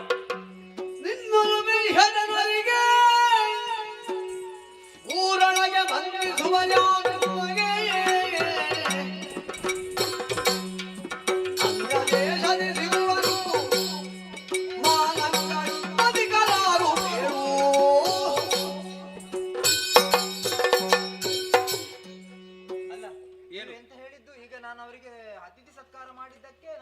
ತಪ್ಪು ಅಂತ ಭಾವಿಸಿದ್ದಲ್ಲ. ನೀನು ಹೇಳಿದಂತಹ ಮಾತುಗಳಿಂದ ನನಗೆ ಅದನ್ನು ಒಪ್ಪುವುದಕ್ಕೆ ಸಾಧ್ಯವಿಲ್ಲ. ಅಲ್ಲ, ಏನು ಲಕ್ಷ್ಮಿ ಅಂತ ಹೇಳಿದ್ರೆ ಲಕ್ಷ್ಮಿಯನ್ನು ಬಯಸುವವರು ಅದೆಷ್ಟೋ ಜನ ಇದ್ದಾರೆ, ಆದ್ರೆ ನೀನು ಅವರ ಕೈಯಲ್ಲಿ ನಿಲ್ಲುವುದಿಲ್ಲ. ಯಾರು ಬಯಸ್ತಾರೆ ಅವರ ಕೈಗೆ ನೀನು ಹೋಗುವುದೂ ಇಲ್ಲ, ಯಾರು ಬಯಸುವುದಿಲ್ಲವೋ ಅವರ ಕೈಗೂ ನೀನು ಹೋಗುವುದಿಲ್ಲ. ಆದ್ರೆ ನಾನು ಹಾಗಲ್ಲ. ಮತ್ತೆ ನಾನು ಯಾರು? ಸರಸ್ವತಿ. ಎಲ್ಲರಲ್ಲೂ ಇದೆ ನಾನು ವಿದ್ಯೆ ಅಂತ ನಾನಿದ್ದೇನೆ. ಹಾಗಾಗಿ ಲೋಕದಲ್ಲಿ ಯಾರು ನನ್ನನ್ನು ಪೂಜಿಸ್ತಾರೋ ಅವರಿಗೆ ನಾನು ಮಾನ ಹೋದಾಗೆ ನಾನು ಮಾಡುವುದಿಲ್ಲ. ಅವರಿಗೆ ಎಲ್ಲಿ ಹೋಗ್ತಾರೋ ಅವರಿಗೆ ಅಲ್ಲಿ ಮರ್ಯಾದೆಯನ್ನು ಸಿಗುವಾಗೆ ನಾನು ಮಾಡ್ತೇನೆ. ಆದ್ರೆ ನೀನು ಹಾಗಲ್ಲ, ನೀನು ಯಾರ ಕೈಯಲ್ಲಿ ನಿಲ್ಲುವುದೂ ಇಲ್ಲ. ಮತ್ತೆ ನೀವೇನು ಮಾತಾಡುದು? ನೋಡಿದೆ ಅಗಿರಿಜೆ, ನೋಡು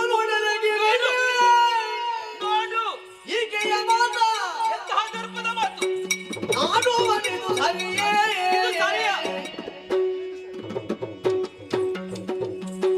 ನೋಡದೆ ಹಿರಿಯಳು ಎಂತೆಂಬ ಅಭಿಮಾನವೇ ಮೂಢೆಯನ್ನು ತನಿಪೇಗಳು. ನೋಡು ಗಿರಿಜೆ, ನೋಡಿದೆಯಾ? ಅರ್ಥ ಮಾಡಿಕೊ. ಮೊದಲಾಗಿ ನೀ ಬಂದರೂ ಕೂಡ ನನ್ನ ಮನಸ್ಸಿನೊಳಗಿದ್ದಂತಹ ಒಂದು ಆಸೆಯನ್ನು ಸೊಸೆಯಾದವಳು ಈ ಸಂದರ್ಭದಲ್ಲಿ ಇಲ್ಲಿಗೆ ಬರಲಿಲ್ಲ ಎಂಬ ಹಾಗೆ ನಿನ್ನ ಮುಂದೆ ಅದನ್ನು ತೋರ್ಪಡಿಸಿದೆ. ಆಗ ನೀನೇ ನನಗೆ ಧೈರ್ಯದ ಮಾತನ್ನು ಹೇಳಿದೆ. ಬರುವವಳು ಇದ್ದಾಳೆ, ಧೈರ್ಯದಿಂದಿರಿ ಎಂಬ ಹಾಗೆ. ಸೊಸೆಯಾದವಳು ಬಂದಾಗ ನನ್ನನ್ನು ಮಾತನಾಡಿಸುವುದು ಬಿಟ್ಟು ಅವಳು ಆಡಿದಂತಹ ದರ್ಪದ ಮಾತುಗಳನ್ನು ನೀ ಕೇಳಿಸಿಕೊಂಡೆಯಲ್ಲ. ಅಹಂಕಾರ ತಲೆಗಡರಿದೆ. ಮೂಢಳು ಎಂಬ ಹಾಗೆ ನನ್ನನ್ನೇ ಆಡಿಬಿಟ್ಟಳಲ್ಲ. ಹೌದು, ನಾನು ಚಂಚಲೆ. ನಾನು ಯಾರ ಕೈಗೂ ಸಿಗುವವಳಲ್ಲ. ಯಾರು ಬಯಸಿದರೂ ಅವರು ಬೇಕು ಎಂದು ಕೇಳಿದರೂ ನಾ ಬರುವವಳಲ್ಲ. ಯಾರು ಬೇಡ ಎಂಬ ಹಾಗೆ ನನ್ನನ್ನು ದೂರಪಡಿಸಿದರೂ ನಾ ಹೋಗುವವಳಲ್ಲ. ಎಲ್ಲಿ ಹೇಗಿರಬೇಕು ಎಂಬ ಹಾಗೆ ಲಕ್ಷ್ಮಿಗೆ ಗೊತ್ತು. ಹಿರಿತನವನದಲ್ಲಿರುವಂತಹ ಹಿರಿಯಾಕೆಯಾದಂತಹ ನನ್ನನ್ನು ಅವಳು ಯಾವ ರೀತಿಯಾಗಿ ಮಾತನಾಡಿಸಿದಳು ಎಂಬ ಹಾಗೆ ನೀನೇ ನೋಡಿದೆಯಲ್ಲ, ಇದು ಸರಿಯಾ ಹೇಳು? ನಿಮ್ಮ ಜಗಳದೊಳಗೆ ನೀನೇ ಹೇಳಬೇಕು. ಸುಮ್ಮನೆ ಇರುವವನಿಗೆ ಈಗ ನೀನೇ ಮಧ್ಯವರ್ತಿ, ನೀನೇ ಹೇಳು. ಒಮ್ಮನಾದಿಂದ ಮನಸ್ಸಿಗೆ ವಾದಿಸುವಿರಿ. ಒಮ್ಮನಾದಿಂದ ಮನಸ್ಸಿಗೆ ವಾದಿಸುವಿರಿ. ಯಾಕೆ ಹೀಗೆ ಜಗಳ ಮಾಡ್ತೀರಿ? ಹೆಮ್ಮೆ ಮಾತುಗಳ ನಾಡಿ ಸೊಕ್ಕಿನಲಿ ನಿಮ್ಮ ಜಗಳದೊಳಗೆ ನನಗೆ ಸುಮ್ಮನೆ ಇರುವವಳಿಗೆ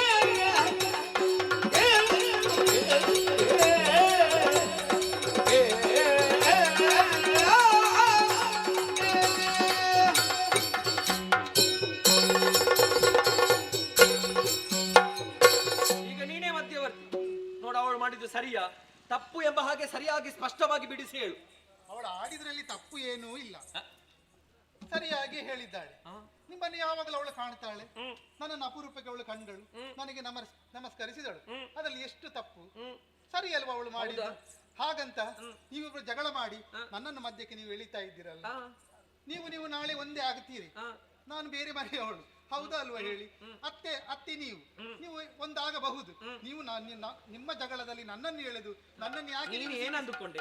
ಸಾಮಾನ್ಯ ಮನೆಯಲ್ಲಿ ಅತ್ತೆ ಸೊಸೆಯ ಜಗಳ ನಡೀತದೆ ಎಂಬ ಹಾಗೆ ಭಾವಿಸಿ ನಾವು ಕೂಡ ಅದೇ ರೀತಿ ಎಂಬ ಹಾಗೆ ಭಾವಿಸಿಕೊಂಡದ್ದ. ಎಷ್ಟು ಬೇಗ ತಪ್ಪಿಸಿಕೊಂಡೆ.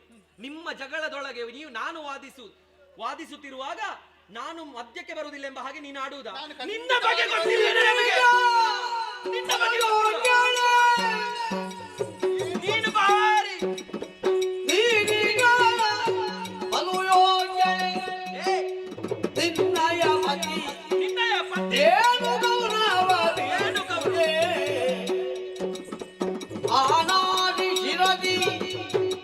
ಎಷ್ಟು ಶಿರ? ಅನಾದಿ ಶಿರದಿ ಶಿರದಲ್ಲಿ ಮಾತಾ ಪಿತೃಗಳಿಗೆ ಸಮಾನರಾಗಿ ಹಸಿದರೆ ಏನಂದರೆ ನೀನೀಗ ಬಲು ಕೆಳೆ. ಮಾತನಾಡುವಾಗ ಯೋಗ್ಯತಾವಂತರಲ್ಲಿ ಮಾತನಾಡಬೇಕಂತ. ನಿನ್ನಂತವರಲ್ಲಿ ಮಾತನಾಡಿ ಪ್ರಯೋಜನವೂ ಇಲ್ಲ. ಕಡಿಮೆ ಆಡಿದ್ದು ನೀನು ಯಾರದು ಸರಿ ಯಾರದು ತಪ್ಪು ಅಂತ ನಾನು ಬಿಂಬಿಸಲಿಕ್ಕೆ ಹೇಳಲಿಲ್ಲ. ಇವಳು ಮಾಡಿದ್ದು ತಪ್ಪಾ ಸರಿ ಎಂಬ ಹಾಗೆ ಆಡಿದ್ದು. ಅದರಲ್ಲೂ ಆಕೆ ಮಾಡಿದ್ದು ಸರಿ. ನಿಮ್ಮಲ್ಲೇನು ನೀವು ಪ್ರತಿನಿತ್ಯವೂ ನೋಡುವವರು ಎಂಬ ಹಾಗೆ ನನಗೇ ನೀನು ಬುದ್ಧಿವಾದದ ಮಾತನ್ನಾಡುವುದಕ್ಕೆ ಬರುವುದಾ? ನೀನೆಷ್ಟು ಯೋಗ್ಯತಾವಂತವಳು ಎಂಬ ಹಾಗೆ ನನಗೊತ್ತಿಲ್ವಾ? ನಿನ್ನ ಪತಿಯ ಬಗ್ಗೆ ನೀನರಿಯದೆ ನನಗೆ ಬುದ್ಧಿವಾದದ ಮಾತನ್ನು ಹೇಳುವುದಾ? ನಿನ್ನ ಪತಿಯ ಬಗ್ಗೆ ಸ್ಪಷ್ಟವಾಗಿ ನೋಡಿಕೋ. ನಿನಗೆ ಏನು ಜಂಗೆಯನ್ನು ಕೊಟ್ಟದ್ದ? ನೀನು ಸೇವೆಯನ್ನು ಮಾಡುವುದಾ? ಆದ್ರೆ ತಲೆಯ ಮೇಲೆ ಹೊತ್ತದ್ದು ಇನ್ನೊಬ್ಬಳನ್ನಲ್ವಾ? ಅದು ಗೊತ್ತಿಲ್ವಾ ನಿನಗೆ? ಗಂಡಸರು ಹೆಣ್ಣನ್ನು ತಲೆಯ ಮೇಲೆ ಹೊತ್ತರೆ ಅಲ್ಲೇ ಕೆಟ್ಟು ಹೋದಂತ ಅರ್ಥ, ಗೊತ್ತಾಯ್ತಾ? ಹಾಗಾಗಿ ಹೇಳಿದ್ದು. ನಿನ್ನ ಗಂಡ ಒಬ್ಬಳನ್ನು ಹೊತ್ತುಕೊಂಡು ನಿನಗೆ ಸ್ಥಾನಮಾನ ಕೊಟ್ಟಿದ್ದಾನೆ. ಅಂತಹ ರೀತಿಯಲ್ಲಿ ನೀನು ಯೋಚಿಸಿದ್ದೀಯ. ಮಾತ್ರವಲ್ಲ,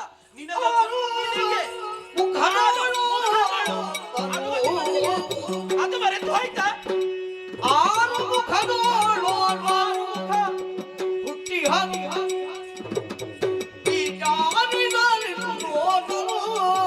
ಇನ್ನೊಬ್ಬ ಇದ್ದಾನೆ, ವಾರಾಣಾನಂತೆ ತೋರುವ ಗೆಲ್ಲುವ ಮಾನಗಾರನು ಪಡೆದೆ ಏನಿರದೆ ಆರು ಮುಖದೋಳು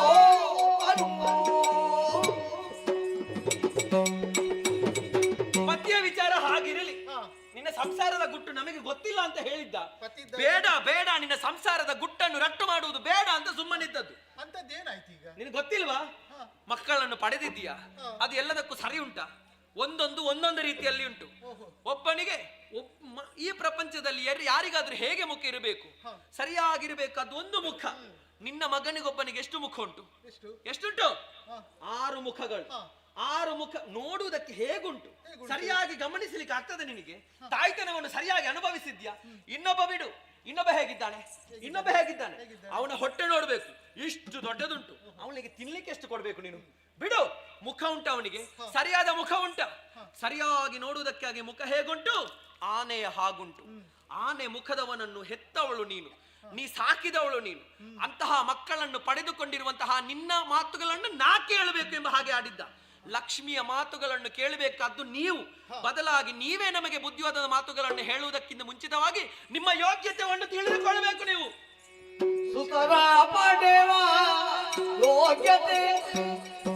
ನನಗೆ ಹೇಳಿ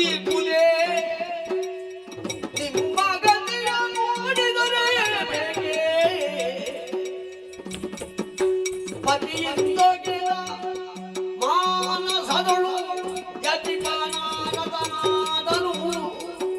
ಇನ್ನೇನು ಸುತರ ಪಡೆವ ಯೋಗ್ಯತೆ. ಲಕ್ಷ್ಮೀದೇವಿ, ಏನು ನಿನ್ನ ಅಹಂಕಾರವೇ ನಿನ್ನ ಮಾತಾಗಿ ಹೊರಗೆ ಬರ್ತಾ ಇದೆ. ಲಕ್ಷ್ಮಿ ಅಹಂಕಾರವೇ? ಸರಿಯಾಗಿ ಯಾಕೆ? ಯಾರು ನೀನು ಅವಳನ್ನೇ ವಾದಿಸಿಕೊಂಡು ಬರಬೇಡ. ನನಗೆ ಅದು ಬೇಡ, ನಿನ್ನದು ಮಾತು ಏನಾದ್ರೂ ಇದ್ರೆ ಹೇಳು.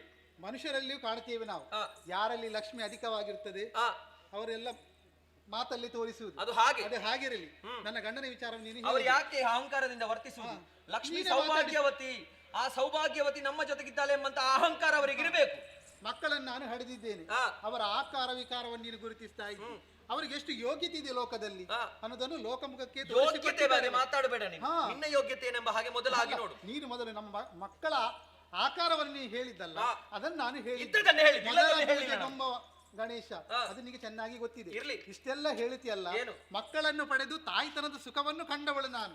ನೀನು ಹಾಗಲ್ಲ, ನಿನಗೆ ಮಕ್ಕಳ ಪಡೆಯುವ ಯೋಗ್ಯತೆ ಇಲ್ಲ, ಎಲ್ಲ ಮಾನಸ ಪುತ್ರರಲ್ಲಿ ಎನ್ನದು. ಅದನ್ನು ನೀನು ಆಲೋಚನೆ ಮಾಡು. ಕಾಲ ಬುಡದಲ್ಲಿರುವಂತಹ ಕಸವನ್ನು ಮೊದಲು ತೆಗಿ, ಬಳಿಕ ಉಳಿದವರ ಕಸವನ್ನು ತಿಳಿದಕ್ಕೆ ಹೊರಡು. ನೀನು ಒಳ್ಳೆ ಹೇಗಾಯ್ತು ಗೊತ್ತಾ?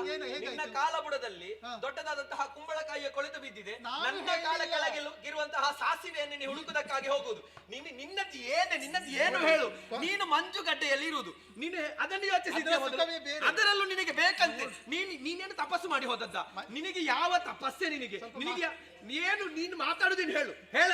ಮಂಜುಗಡ್ಡೆ ಸ್ವಲ್ಪ ದಿನ ಹೋಗ್ಲಿ, ಅದರ ಅವಶ್ಯಕತೆ ಬೇಕಾಗ್ತದೆ. ಯಾಕೆ? ನೀನು ಹೇಳ್ತೀಯಲ್ಲ, ಏನು ಈಗ ಕೊರತೆ ಕಾಣಿಸಿದ್ದು ಯಾರು?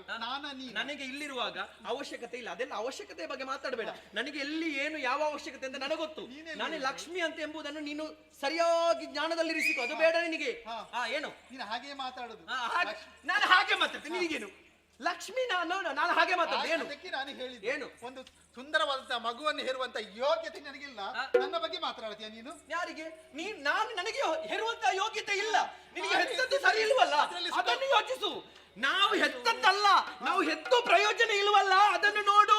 ಪ್ರಯೋಜನ ಇಲ್ಲ ಅಂತ ನೀನು ಹೇಳಬೇಕು. ಏನು? ನಾನು ಹೇಳಬೇಕು. ಆ ಮಕ್ಕಳನ್ನು ಹೊಡೆದು ನಾನು ಸಂತೋಷ ಪಟ್ಟು. ಇಲ್ಲಿ ಬಾ. ನಾನು ಪ್ರಯೋಜನ ಇಲ್ಲ ಅಂತ ಹೇಳು. ಇಲ್ಲಿ ಪ್ರಪಂಚದವರಲ್ಲಿ ಹೇಳುವುದಲ್ಲ, ನಾನೇ ಹೇಳಬೇಕು.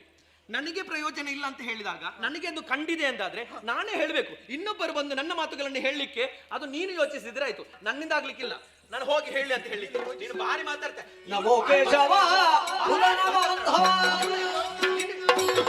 ಮಾತಾಡು, ಇಲ್ಲ ಮಾತಾಡ್ಲಿಕ್ಕೆ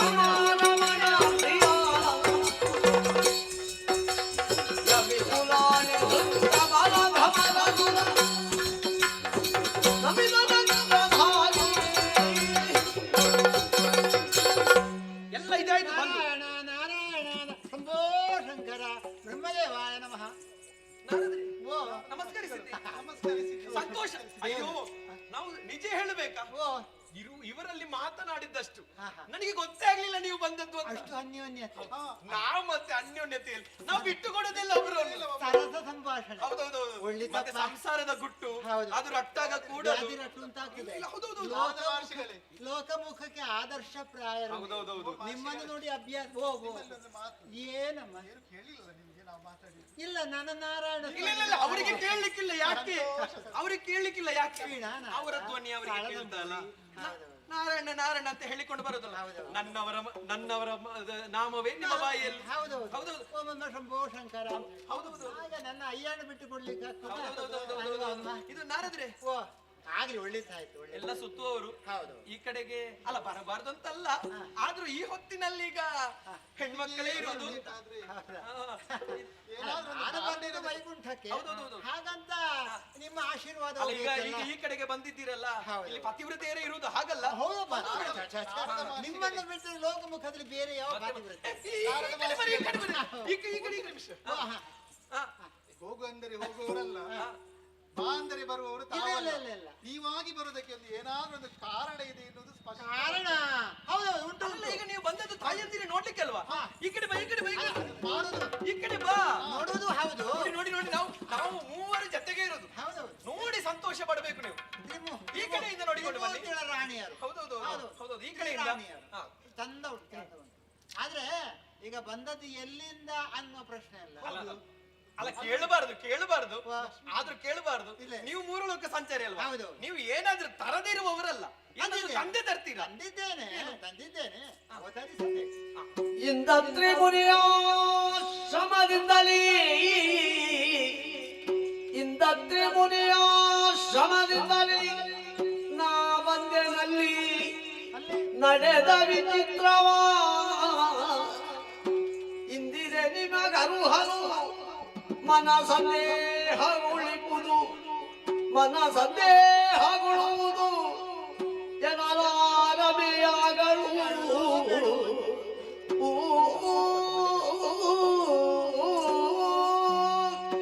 ಲಕ್ಷ್ಮೀದೇವಿ, ನಾರದ ಮಹರ್ಷಿಗಳಿಗೆ ಎಲ್ಲರ ನೋಡಿ ಅವಧರಿಸಬೇಕು. ನೋಡಿ, ನಾವೆಷ್ಟು ಅನ್ಯೋನ್ಯತೆ ಅಂತ. ಲಕ್ಷ್ಮಿ ಅಂತ. ನನ್ನನ್ನು ಕರೆದಾಗ ಅವರಿಗೆ ಬೇಸರ ಆಗ್ತದಂತ. ಒಟ್ಟಿಗೆ ಹೌದು, ಒಟ್ಟಿಗೆ ನಾವು ಅಮ್ಮ ಒಳ್ಳೆಯ ಅಮ್ಮ, ನೀವು ಲಕ್ಷ್ಮೀ ದೇವಿ ಅಂತ ಕೇಳಿದಾಗ ಅಮ್ಮ ಅಂತ ಕರೆದಾಗ ಆಯ್ತು ಅವರಿಗೆ. ಸಂತೋಷ.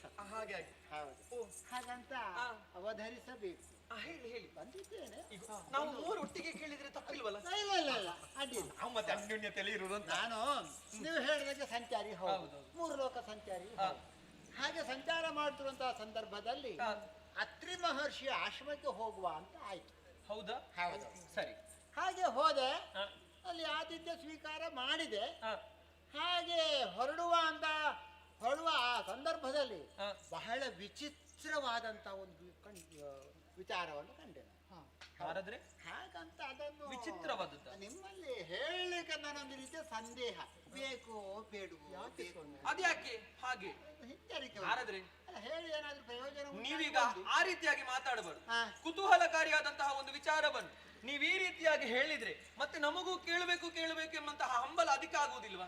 ಹಾಗಾಗಿ ನಮಗೆ ಬೇಸರದ ವಿಚಾರ ಆದ್ರೆ ಬೇಸರವೂ ಆಗುವುದಿಲ್ಲ, ನೋವಿನ ವಿಚಾರ ಆದ್ರೆ ನೋವು ಅನುಭವಿಸುವವರು ನಾವಲ್ಲ, ಸಂತೋಷದ ವಿಚಾರ ಆದ್ರೆ ಮತ್ತಷ್ಟು ಸಂತೋಷ ಪಡುವಂತಹ ಒಂದು ಅವಕಾಶವು ನಮಗಿರುತ್ತದೆ.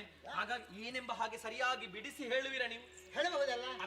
ಅತ್ರಿಗಳಲ್ಲಿ ಕಂಡಂತಹ ವಿಚಾರ ಹೇಳಬೇಕು ನೀವು. ಮೂರು ಮಂದಿ ಹೇಳ್ಬೇಕು. ಹೌದೌದು, ಮೂರು ಮಂದಿಗಳಲ್ಲಿ ಅತ್ರಿ ಮುನಿಯ ರಮಣಿ ಪಾತಿವ್ರತ್ಯವ ನೋಡಿದರೆ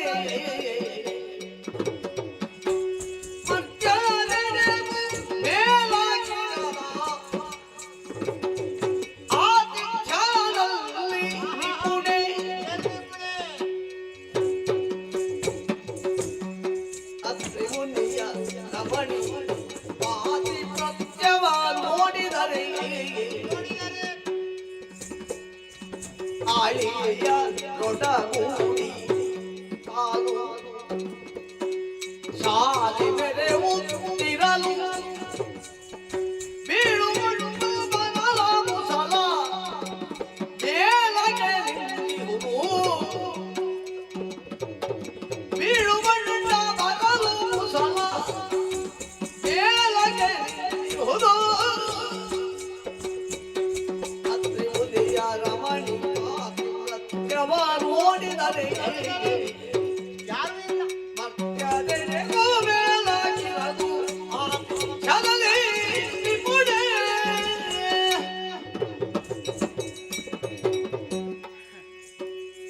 ಲಕ್ಷ್ಮೀದೇವಿ, ಸರಸ್ವತಿಯಮ್ಮ ಹಾಗೆ ಪಾರ್ವತಿಯಮ್ಮ ಆಡುವಂತಹ ಮಾತನ್ನ ಆಲಿಸಬೇಕು.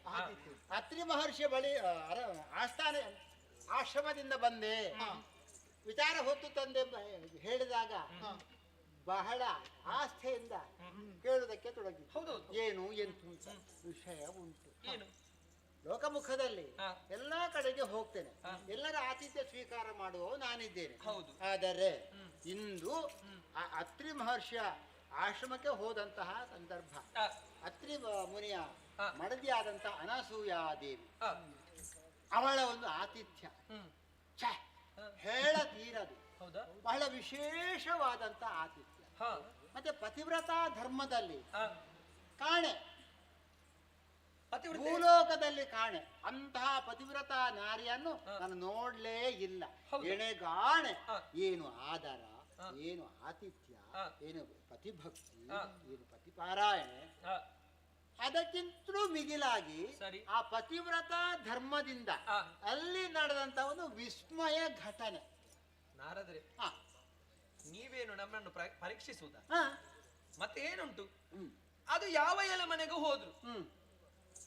ಋಷಿ ಮುನಿಗಳ ಮಡದಿಯರು ಮಾಡುವಂತಹ ಮೊದಲ ಕರ್ತವ್ಯ ಅದೇ. ವಿಷಯ ಹೌದಲ್ಲ? ಬಂದಂತಹ ಅತಿಥಿಗಳಿಗೆ ಹಾ. ಅಲ್ಲಿರುವಂತಹ ವ್ಯವಸ್ಥೆ ಹೇಗುಂಟು ಹ್ಮ್. ಅದರ ಅನುಕೂಲಕ್ಕೆ ತಕ್ಕಂತೆ ಹ್ಮ್. ಅವರು ಎಲ್ಲವನ್ನು ಒದಗಿಸುವುದಕ್ಕಾಗಿ ಮುಂದಾಗುತ್ತಾರೆ. ಆದ್ರೆ ಆತಿಥ್ಯದಲ್ಲಿಯೂ ಸ್ವಲ್ಪ ವಿಶೇಷತೆ ಇರ್ತದೆ. ಅದು ಹೌದು. ಅಲ್ವೇ? ಅದರಲ್ಲಿ ಈಗ ನೀವು ಈಗ ಹೇಳುವಾಗ ಮತ್ತೆ ನನಗೆ ಬೇರೆ ಅರ್ಥ ಆಗುತ್ತದೆ. ಹೌದು. ಸರಿಯಾಗಿ ಬಿಡಿಸಿ ಹೇಳಿದ್ರೆ ಗೊತ್ತಾಗ್ತದೆ. ವಿಸ್ಮಯ ಬೇರೆ ಯಾವುದೂ ಅಲ್ಲ. ವಿಸ್ಮಯ ಏನಾದ್ರೂ ವಿಚಿತ್ರ ಇದ್ದಕ್ಕಿದ್ದ ಕಂಡ್ರಾ? ಹಾಗೆ ಅಲ್ಲೊಂದು ಮುಸಾಲ ಇತ್ತು. ನೀವು ಸುಮ್ಮನೆ ಓ, ಇದು ಎಲ್ಲ ಕಡೆ ಇರುವುದಿಲ್ವಾ ನೀವು? ಅಲ್ಲ, ಮುಸಾಲ ಎಲ್ಲಾ ಕಡೆ ಇರ್ತದೆ. ಮತ್ತೆ ಅದು ಬೇಕಾಗ್ತದೆ ಕುಟ್ಟುವುದಕ್ಕೆ. ಹಾ, ಹೌದು. ಹಾಗಂತ ಆ ಮುಸಾಲ ಇದ್ದಲ್ಲೇ ಇರ್ಲಿಲ್ಲ. ಮತ್ತೆ ಏನೋ ವಿಸ್ಮಯ. ಅದು ಒಂದು ಬದಿಯಲ್ಲಿ ನಿಲ್ಲಿಸಿ ಬದಿಯಲ್ಲಿ ಇದ್ದಂತಹ ಮುಸಾಲ ಅಲ್ಲಿಂದ ಎದ್ದುಕೊಂಡು ಬಂದು ಹಾ ನೇರ ನಿಂತಿದೆ. ಅದು ಯಾರಾದ್ರೂ ಹಿಡ್ಕೊಂಡ್ರೆ ನಿಲ್ಲುವುದಿಲ್ವ ನೇರ? ನೀವೇನು ಇದು- ಸುಮ್ಮನೆ ನೀವು ಹಿಡ್ದದ್ದಲ್ಲ, ಮತ್ತೆ ಅನಸೂಯಾ ದೇವಿಯ ಪಾತಿವ್ರತ ಪ್ರಭಾವದಿಂದ ಆ ಮುಸಲ ನೇರವಾಗಿ ನಿಂತದ್ದು. ನನಗೆ ಅದು ವಿಸ್ಮಯ ಆದ್ದು ಅಷ್ಟೇ. ಹಾ. ಚಿನ್ಮಯನ ಸತಿ ಪೇಟಳಾಕ್ಷಣ ಮುನಿಪಾಲಿನಾಗಾಶ್ಚರ್ಯವಾಯಿತೋ ಘನವೇವು ಸಲಮನೆತ್ತಿ ನಿಲ್ಲಿಸುತ್ತ ಅನುಪಮದ ಕಾರ್ಯಗಳು ಚಿನ್ಮಯನ ಸತಿ ಪೇಟಳಾಕ್ಷಣ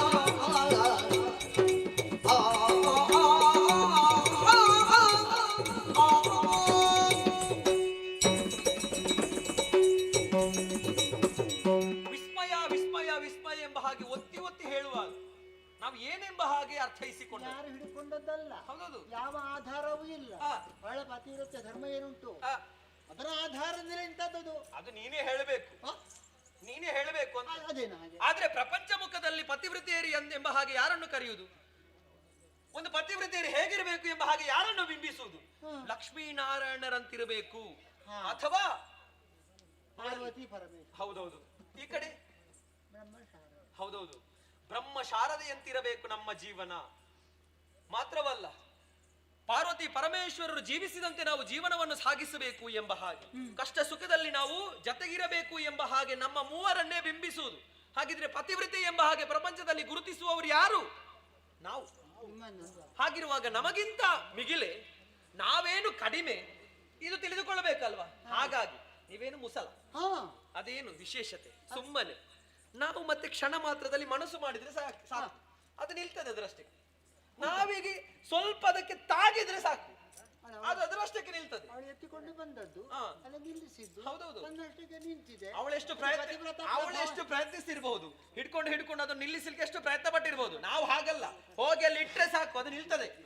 ಮತ್ತೆ ನಮ್ಮಂತಹ ಪತಿವ್ರತ ಪ್ರಪಂಚದಲ್ಲಿ ಯಾರು ಗುರುತಿಸಿಕೊಳ್ಳುವುದಕ್ಕೆ ಸಾಧ್ಯ ಇಲ್ಲ. ನಾನು ಗ್ರಹಿಸಿದ ಪತಿವ್ರತ ಪ್ರಭಾವನೆ ಇರಬಹುದು ಅಂತ. ಓ, ಹಾಗಾದ್ರೆ ನಿಮ್ಮಲ್ಲಿಯೂ ಅದು ನಾವು ಪತಿವ್ರತೆ ಇರಲ್ವ, ನಮ್ಮಿಂದ ಸಾಧ್ಯ ಉಂಟು ಅಂತ. ಆ ಮುಸಲಾವನ್ನು ನಿಲ್ಲಿಸುವಂತಹ ಸಾಮರ್ಥ್ಯ ನಿಮ್ಮಲ್ಲಿ ಉಂಟು. ನಿನ್ನಲ್ಲಿ ಮುಸಲ ಇದ್ರೆ ತೆಗೆದುಕೊಂಡು ಬಾ. ಹೌದಾ? ನಾವು ಅದನ್ನು ತೋರಿಸುವಂತಹ ಒಂದು ಬಗೆ ನೋಡು. ನಮ್ಮಿಂದ ಸಾಧ್ಯ ಇಲ್ಲದಿದ್ರೆ ಮತ್ತೆ ಹೇಳು.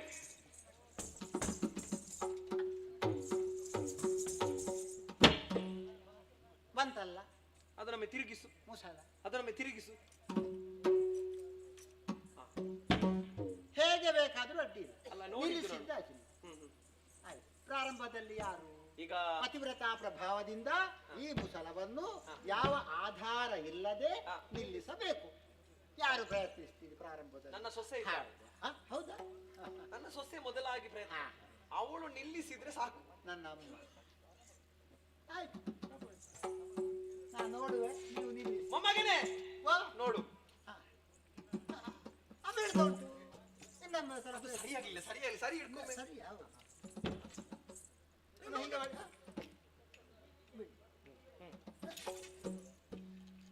ಅದು ಅವಳ ಹಾಗಾಗಿ ಹಿಡ್ಕೊಳ್ಳುದಂತ ನೀನು ನೀನು ಹಾಗೆ ತಿರುಗಿಸಿ, ಅಡ್ಡಿಲ್ಲ, ತಿರುಗಿಸು. ಅದಕ್ಕೆ ಹೇಗಾದ್ರೆ ಸ್ವಲ್ಪ ಇಲ್ಲಿಡು. ಈಗ ಅದ ನಿಮ್ಮ ಕಡೆಗೆ ಮಾಡ್ತಾ ಉಂಟದ್ದು ಅದೇನು ಹಾಗೆ? ಅದು ಬರುವಾಗ ನನಗೆ ಅವಳು ಮೊದಲಾಗಿ ನಮಸ್ಕರಿಸಲಿಲ್ಲ, ಅದು ಸ್ವಲ್ಪ ಸಮಸ್ಯೆ ಆಯ್ತು. ಓ, ಅತ್ತೆ ಸೊಸೆ ಇರಲ್ವಾ ನೀವೆಲ್ಲ? ಹಾಗೆ ಹಾಗಾದ್ರೆ ಒಮ್ಮೆ ನಮಸ್ಕಾರ ಮಾಡಿ ಮತ್ತೆ ಪ್ರಯತ್ನ ಮಾಡಿ, ಒಂದು ಆಶೀರ್ವಾದ ಮಾಡಿ ನೋಡ. ಮೊಸಲ ನಿಲ್ಲಲಿ. ಇಲ್ಲ ಇಲ್ಲ, ಜಾಗವು ಸರಿ ಇಲ್ಲ. ಇದು ಸರಿ, ಅದು ಸರಿ ಇಲ್ವಾ? ಹಾಗಾದ್ರೆ ನೋಡುವ, ಇನ್ನೊಬ್ರು ಪ್ರಯತ್ನ, ಯಾರಾದ್ರು ಪ್ರಯತ್ನ ಪಟ್ರೆ ನಿಮ್ಮಿಂದ ಬರುತ್ತಮ್ಮ. ಸಹೋದರನ ಮಡಿದಿದ್ದ. ಹೌದು, ಅವಳು ಪ್ರಯತ್ನ ಪಟ್ರೆ ಸಾಕು. ನೋಡುವ ಇಲ್ಲಿಯಾ?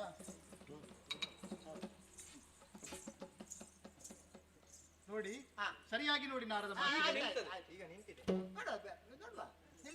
ನಿಲ್ತದೆ, ಏನಿಲ್ಲ, ನಾವು ಪತಿವ್ರತೆಯರಲ್ಲ. ನೋಡಿ, ಅದನ್ನು ತಿಳಿಸಿ ಹೀಗೆ ಮಾಡಿ, ಅನುಗ್ರಹ ಬೇಕಲ್ಲ ಅದಕ್ಕೆ. ನೋಡಿ.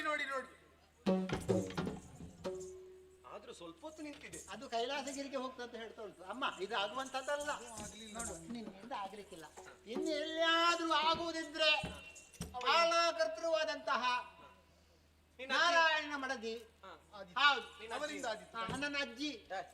ಯಾರು? ನೀವೇ. ನನ್ನ ಅಜ್ಜಿ ಆಗವ. ನಾರಾಯಣ ನಾರಾಯಣ. ಸರಿ ನೋಡು. ಸರಿ, ನಾರಾಯಣ ನಾರಾಯಣ. ಸರಿ ನೋಡು, ಇರ್ತದೆ. ಅದಲ್ಲಿ ಸ್ವಲ್ಪ ಸರಿ ಇರಲಿಲ್ಲ. ಹೌದಾ?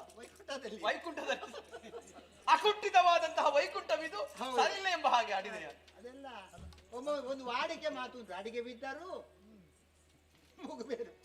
ನಾರದ, ಈಗ ನೋಡು, ಸರಿಯಾಗಿ ಗಮನಿಸು. ನಾನು ದೂರ ನಿಲ್ತೇನೆ. ಪತಿವ್ರತೆಯಾದಂತಹ ಹೆಣ್ಣು ಈ ಲಕ್ಷ್ಮಿ ಈ ಮುಸಲವನ್ನು ನಿಲ್ಲಿಸುವುದಕ್ಕಾಗಿ ಹೋಗಿದ್ದಾಳೆ. ನೀನಾಡಿದಂತಹ ಅನುಸೂಯೆಗಿಂತಲೂ ಮಿಗಿಲಾದ ಪತಿವ್ರತೆಯನ್ನು ನಾ ಹೊಂದಿದ್ದೇನೆ.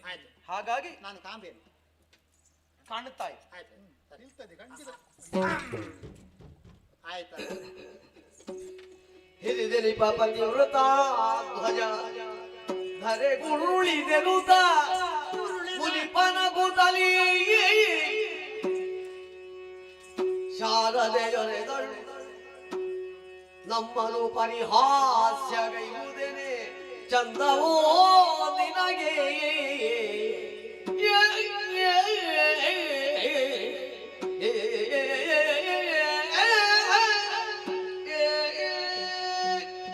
ಅನಸೂಯೆಗಿಂತ ಮಿಗಿಲಾದವರು ಇಲ್ಲಿ ಯಾರು ಇಲ್ಲ. ಮುಸಲ ನಿಲ್ಲಲಿಲ್ಲ. ನಾರದ ಮುನಿಗಳೇ,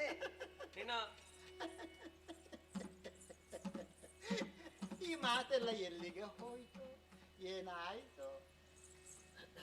ನೀನೇನು ನಮ್ಮ ಮುಖ ನೋಡಿ ನಮ್ಮನ್ನು ಅಪಹಾಸ್ಯ ಮಾಡ್ತಾ ಇದ್ದೀಯ? ಅಪಹಾಸ್ಯ ಅಲ್ಲ, ನೀವೇ ಹೇಳಿದಲ್ವಾ ಪರಮ ಪತಿವ್ರತೆಯರು, ನಾವು ನಿಲ್ಲಿಸ್ತೇವೆ.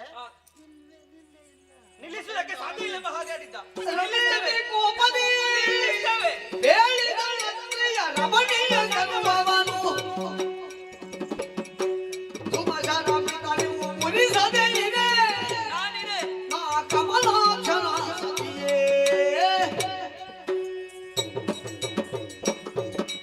ಸಾಮಾನ್ಯವಾದಂತಹ ಮುಸಲವೊಂದನ್ನು ನಿಲ್ಲಿಸುವುದಕ್ಕೆ ಸಾಧ್ಯವಿಲ್ಲ ಎಂದಾದ ತಕ್ಷಣ ನಾವು ಪತಿವ್ರತೆಯರಲ್ಲ ಎಂಬ ಹಾಗಲ್ಲ.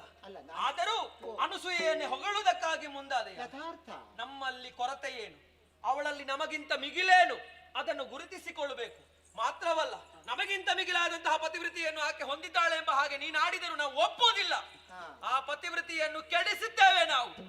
ಒಂದು ವೇಳೆ ನಾವು ಅವರಿಗಿಂತ ಹೆಚ್ಚಿನದಂತಹ ಪತಿವ್ರತೆಯರಲ್ಲ ಎಂದಿದ್ದರೆ ನಾ ಕಮಲಾಕ್ಷಣ ಮಾಡದಿಯಲ್ಲ, ನೆನಪಿಟ್ಟುಕೋ. ಶಂಕರ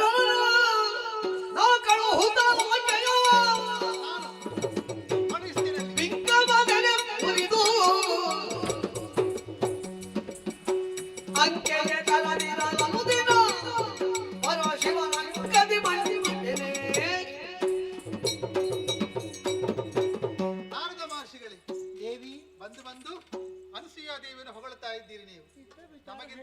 ಹೆಚ್ಚು ಅವಳು. ಸಾಮಾನ್ಯ ಭೂಲೋಕದಲ್ಲಿರುವಂತಹ ಒಬ್ಬಳು ಹೆಣ್ಣು ಅವಳು. ಅವಳ ಸಾಧನೆಯನ್ನು ನಮ್ಮ ಮುಂದೆ ಹೊಗಳುತ್ತಾ ಇದ್ದೀರಾ? ನಿಮ್ಮಿಂದ ಆಗತ್ತೆ ಅಲ್ಲಿ ಆಯ್ತು. ಅಲ್ಲಿ ಆಗಿರಬಹುದು, ಆದ್ರೆ ನಮ್ಮ ಮುಂದೆ ಹೊಗಳುದೇ ಬೇಡ. ನಾವೇನು ಸಾಮಾನ್ಯದವರಲ್ಲ, ನಾವು ಸಾಧಿಸಿ ತೋರಿಸ್ತೇವೆ. ಈಗ ಖಂಡಿತವಾಗಿ ನಾವು ಹೌದಾ ಪರೀಕ್ಷೆ ಮಾಡ್ತೇವೆ ಅವಳನ್ನು. ಬಿಡುವುದಿಲ್ಲ ನಾವು.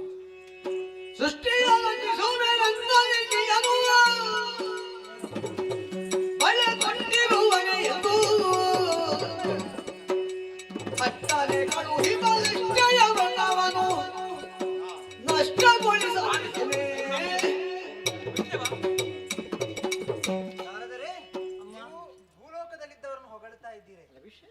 ನಾರದರೆ, ಸೃಷ್ಟಿಯಲ್ಲಿ ಸಕಲ ಜೀವರಾಶಿಗಳನ್ನು ಸೃಷ್ಟಿ ಮಾಡುವವರು ನನ್ನ ಗಂಡ ಬ್ರಹ್ಮ. ಆದರೆ ಏನು ಅವರು ಕೈಗೆ ಬಳೆದೊಟ್ಟಿದ್ದಾರೆ? ಇಲ್ಲ.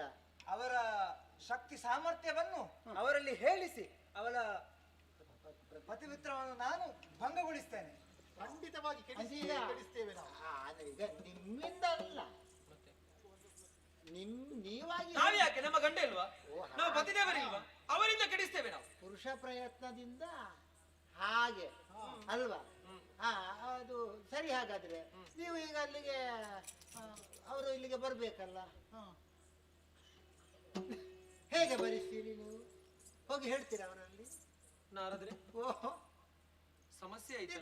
ತಿರುಗಿ ನನ್ನ ಮಲ್ಲಿಗೆ ಬಂದು ನೀವು ನಗಬೇಡಿ. ನಾನೇನು ಪುರುಷರ ಕಳುಹಲು ಬಾಯವ ಅರಿತವರ್ಯಾರಿ ಹಿರಿ ಹಿರಿ ಬೇಳಿಗಳ ಲಕ್ಷ್ಮಿಯು ಯಾರು ಬರಿ ಬರಿ ಯೋಚಿಸುತ್ತಿರಲ ಸುರಮುನಿನ ಸುರಗುತ ಮೆಲ್ಲನು ಸುರಿದ ನಾಗಲು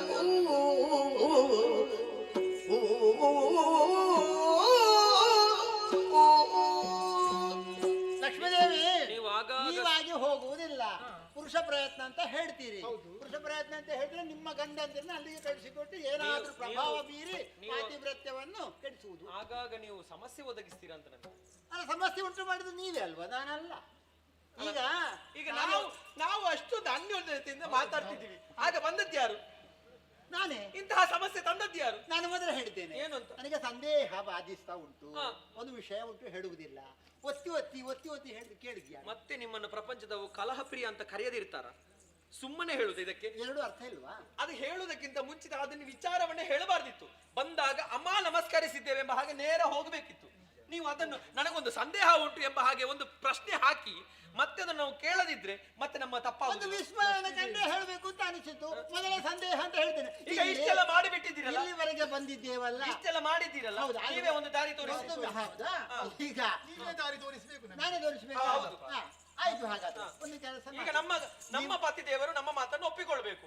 ಹಾಗಿದೆಲ್ಲದಕ್ಕೂ ದಾರಿ ನೀವು ತೋರಿಸಬೇಕು. ಆಯ್ತು. ಹೇಗೂ ಬಂದಿದ್ದೇನೆ, ವಿಚಾರ ಹೇಳಿದ್ದೇನೆ, ಇಲ್ಲಿವರೆಗೆ ಬಂದು ತಲುಪಿದೆ. ಇನ್ನು ಮುಕ್ತಾಯ ಆಗ್ಬೇಕಲ್ಲ. ಮುಕ್ತಾಯ ಮಾಡ್ಬೇಕು ಅಂತ 4 ದಿನ ಆಗ್ಬೇಕು ಅಂತ ಅನಿಸ್ತಾ ಉಂಟು. ಸರಿ, ನಿಮ್ಮ ಮೈ ಮೇಲೆ ಎಲ್ಲ ಇದ್ದ ಆಭರಣ ಪೂರ್ತಿ ಬಿಚ್ಚಿ ತೆಗಿರಿ. ಅದ್ಯಾಕೆ? ನನ್ನ ಗಂಡನ ಎದುರು ನಾನು ಶೃಂಗಾರ ಭರಿತಳಾಗಿರ್ಬೇಕು ಎಂಬ ಹಾಗೆ ಹೆಣ್ಣಾದವಳು ಯೋಚಿಸ್ತಾಳೆ. ಹಾಗಿರುವಾಗ ಹೆಣ್ಣಾದವಳ ಈ ಕೊರಳಲ್ಲಿರುವಂತಹ ಅಥವಾ ಈ ಮೈಯಲ್ಲಿರುವಂತಹ ಆಭರಣ ಒಂದು ಬಿಚ್ಚಿ ಎಂಬ ಹಾಗೆ ಆಡುವುದು ತಪ್ಪಲ್ವ ನೀವು? ಮದುವೆ ಆದ ನಂತರ ಆ ಹೆಂಡತಿಯ ಏನು ಅಂದ ಚಂದ ಉಂಟು ಅದು ಗಂಡನಿಗೆ ಮೀಸಲು.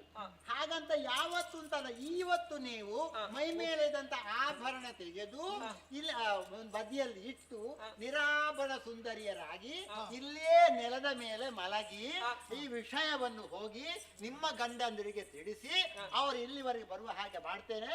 ಮತ್ತೆ ಸಮಾಲೋಚನೆ ಮಾಡಿ ಮತ್ತೆ ಮುಂದುವರಿರಿ. ಆಗದ? ಹೌದಾ? ಈಗ ಗಂಡಂದಿರಲ್ಲೂ ಅವರು ನಮ್ಮ ಮಾತನ್ನ ಕೇಳ್ತಾರೆ. ಯೋಚನೆ ಎಂತದ್ದು? ಇನ್ನು ಯಾವುದು ಬೇಡ ನನಗೆ. ನನಗೆ ಯಾವುದು ಬೇಡ. ಇಲ್ಲಿ ಭದ್ರತೆ ಉಂಟಲ್ಲ, ಸಮಸ್ಯೆ ಏನಿಲ್ಲ ಅಲ್ಲ? ಸಮಸ್ಯೆ ಇಲ್ಲ, ಎಲ್ಲ ಭದ್ರತೆ. ನಾನು ಒತ್ತಿ ಒತ್ತಿ ಹೇಳುದು ಇದು ವೈಕುಂಠ ಅಂತ. ಹೌದೌದು. ಇಲ್ಲಿ ಚ್ಯುತಿ ಇಲ್ಲ, ಅಚ್ಯುತ ಇರುವಂತಹ ಜಾಗ. ಹಾಗೆ ಲಕ್ಷ್ಮೀ ದೇವಿ ನೆಲೆಯಾದ್ದು. ನನ್ನ ಗಂಡ ನನ್ನ ಮಾತು ಕೇಳ್ತಾರೆ. ಮೂರ್ತಿಗಳ ಮಡದಿಯರ ಮೈ ಮೇಲೆದಂತ ಆಭರಣ ಸಕಲವು ಕಳಚಿ ಆಮೇಲೆ ನೆಲದ ಮೇಲೆ ಒರಗುವಂತಹ ಪ್ರಸಂಗ. ಹೌದು. ಆಯ್ತು, ಸರಿ. ಇನ್ನು ನೀವು ಹೋಗುವಾಗ ನನ್ನವರ ಬಳಿಗೆ ಹೋಗುವಾಗ ತಗೊಂಡು ಹೋಗ್ಲಿಕ್ಕಿಲ್ಲಲ್ಲ. ಅದು ತೋರಿಸ್ಲಿಕ್ಕ? ಇದು ಅಲ್ಲ, ನನ್ನವರಿಗೆ ಬರುವಾಗ ನೋಡ್ಬೇಕು ನಮ್ಮವರು. ಆಯ್ತಾಯ್ತು. ಇದೆಲ್ಲ ಇಲ್ಲೇ ಇದೆ, ನಮಗೆ ಯಾವುದು ಉಪಯೋಗಿಸಲಿಲ್ಲ ಅಂತ. ಆಯ್ತು. ನಿಮ್ಮೊಂದು ಸ್ವಸ್ಥಾನ ಇದು ಸರಿಯಾದ ಸ್ಥಳ ನೋಡಿ ಅಲ್ಲಿ ಅಲ್ಲಿ ನಾರದ್ರೆ ಈ ಕಡೆ ಬನ್ನಿ.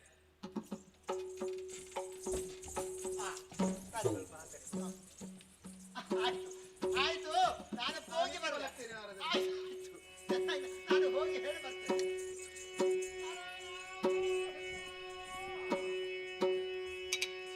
ಒಂದು ಕಡೆ ಕಮಲನಿ ಮತ್ತಿನ್ನೊಂದು ಕಡೆ ಗಿರಿಜಾತೆ ಶಾರದೆಯೊಂದು ಕಡೆ ಮಲಗಿರಲು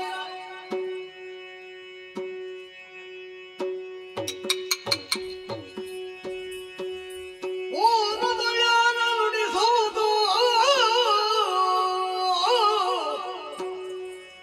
ಇಂದಿರೆಯ ಮೊದಲೆಬ್ಬಿಸಿದರಿಂದ ರಂದರುದೆ ಎನಲ್ಕೆ ನೋರದ ಮಂದಹಾಸದಿ ಬಂದು ಸರಸದೊಳೆದ್ದ ನೀ ಮಾತಾ ಏನಾದುದಿಂದೇ ನಿನಗೆ ಇಂತು ಮೌನದಿ ಮಲಗಿದ ಪರಿಯ ಮೇಲೆನಗೆ ಏನಾದುದಿಂದಿದೆ ನಿನಗೆ ಇಂತು ಮೌನದಿ ಮಲಗಿಹ ಪರಿಯ ಬೇಡಲಾಗೆ ಇಂದು ದೋಷವಿಹುದ ಬಹುಚಂದದಿಂದು ಸವನಾವು ಕೈಯುವುದ ಚಂದ್ರಮೌಳಿಯು ವೀಥಿ ಬಂದ ಭಕ್ತರಿಗೆ ಆನಂದದೆಂದು ಉಪಚಾರ ಹಂತಗಳದೆ ಬಿಟ್ಟು ಏನಾದುದೆಂದಿರೆ ನಿನಗೆ ಇಂದು ಮೌನದಿ ಮಲಗಿದ ಪರಿಯ ಬೆಳೆನಗೆ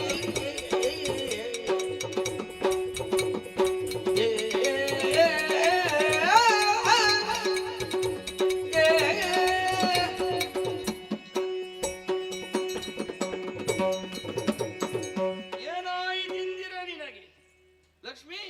ಬಂದವರನ್ನೆಲ್ಲ ಉಪಚರಿಸುವಂತ ಹೊಣೆಗಾರಿಕೆ ಹೊತ್ತಂತ ನೀನು ಈ ರೀತಿಯಾಗಿ ಹೊರಗಿದ್ರೆ ನಾನು ದ್ವಾದಶಿ ಅಂತ ಹೇಳಿದ ಎಲ್ಲರಿಗೆ ಏಕಾದಶಿ ಮಾಡ್ತಾಳ ಅಂತ ಯಾಕೆ ಈ ರೀತಿ ಮಲಗಿದ್ದಾಳೆ ಅಂತಲೇ ಗೊತ್ತಾಗೋದಿಲ್ಲ. ಮಾತಾಡಬಾರದೇನೆ? ನಾನೇ ಬಂದಿದ್ದೇನೆ ನಿನ್ನ ರಸ. ಹೇಳೆ, ಏನಾಯಿತು ಹೇಳೆ. ಹೇಳಿ ಹೇಳಿ ಹೇಳಿ ಹೇಳಿ ಹೇಳಿ. ಎಂತ ಇದ್ದಿದ್ದಿಲ್ಲ ಹೀಗೆಲ್ಲ ದಾರಿ ಮಧ್ಯದಲ್ಲಿ ಮಲ್ಕೊಳ್ತಾರೆ ಯಾರು? ಬರ್ಲಿಕ್ಕೆ ಕಷ್ಟ ಆಯ್ತು ನನಗೆ. ಜಾಗ ಸ್ವಲ್ಪೇ ಸ್ವಲ್ಪ ಇರುತ್ತಲ್ವಾ? ಏನಾಯ್ತು ನಿನಗೆ? ಅತ್ರಿರಮಣೆಯನ ಸೂರ್ಯ ಇದರಿ ತ್ರಿಜಳಗೆ ಮೇಲಾಗಿ ಹಾಳನ್ನೇ ಶೌರ್ಯ ಏನಾಯ್ತು? ಸತ್ಸರದೊಳು ಪಾತಿ ಪತ್ಯಗೆಡಿಸೆ ಬಹಳ ಉತ್ತಮವಾಗಿ ಸಾಗುವುದು ದ್ವಾದಶಿ ವ್ರತ ಅತ್ರಿರಮಣೆಯನ ಸೂರ್ಯ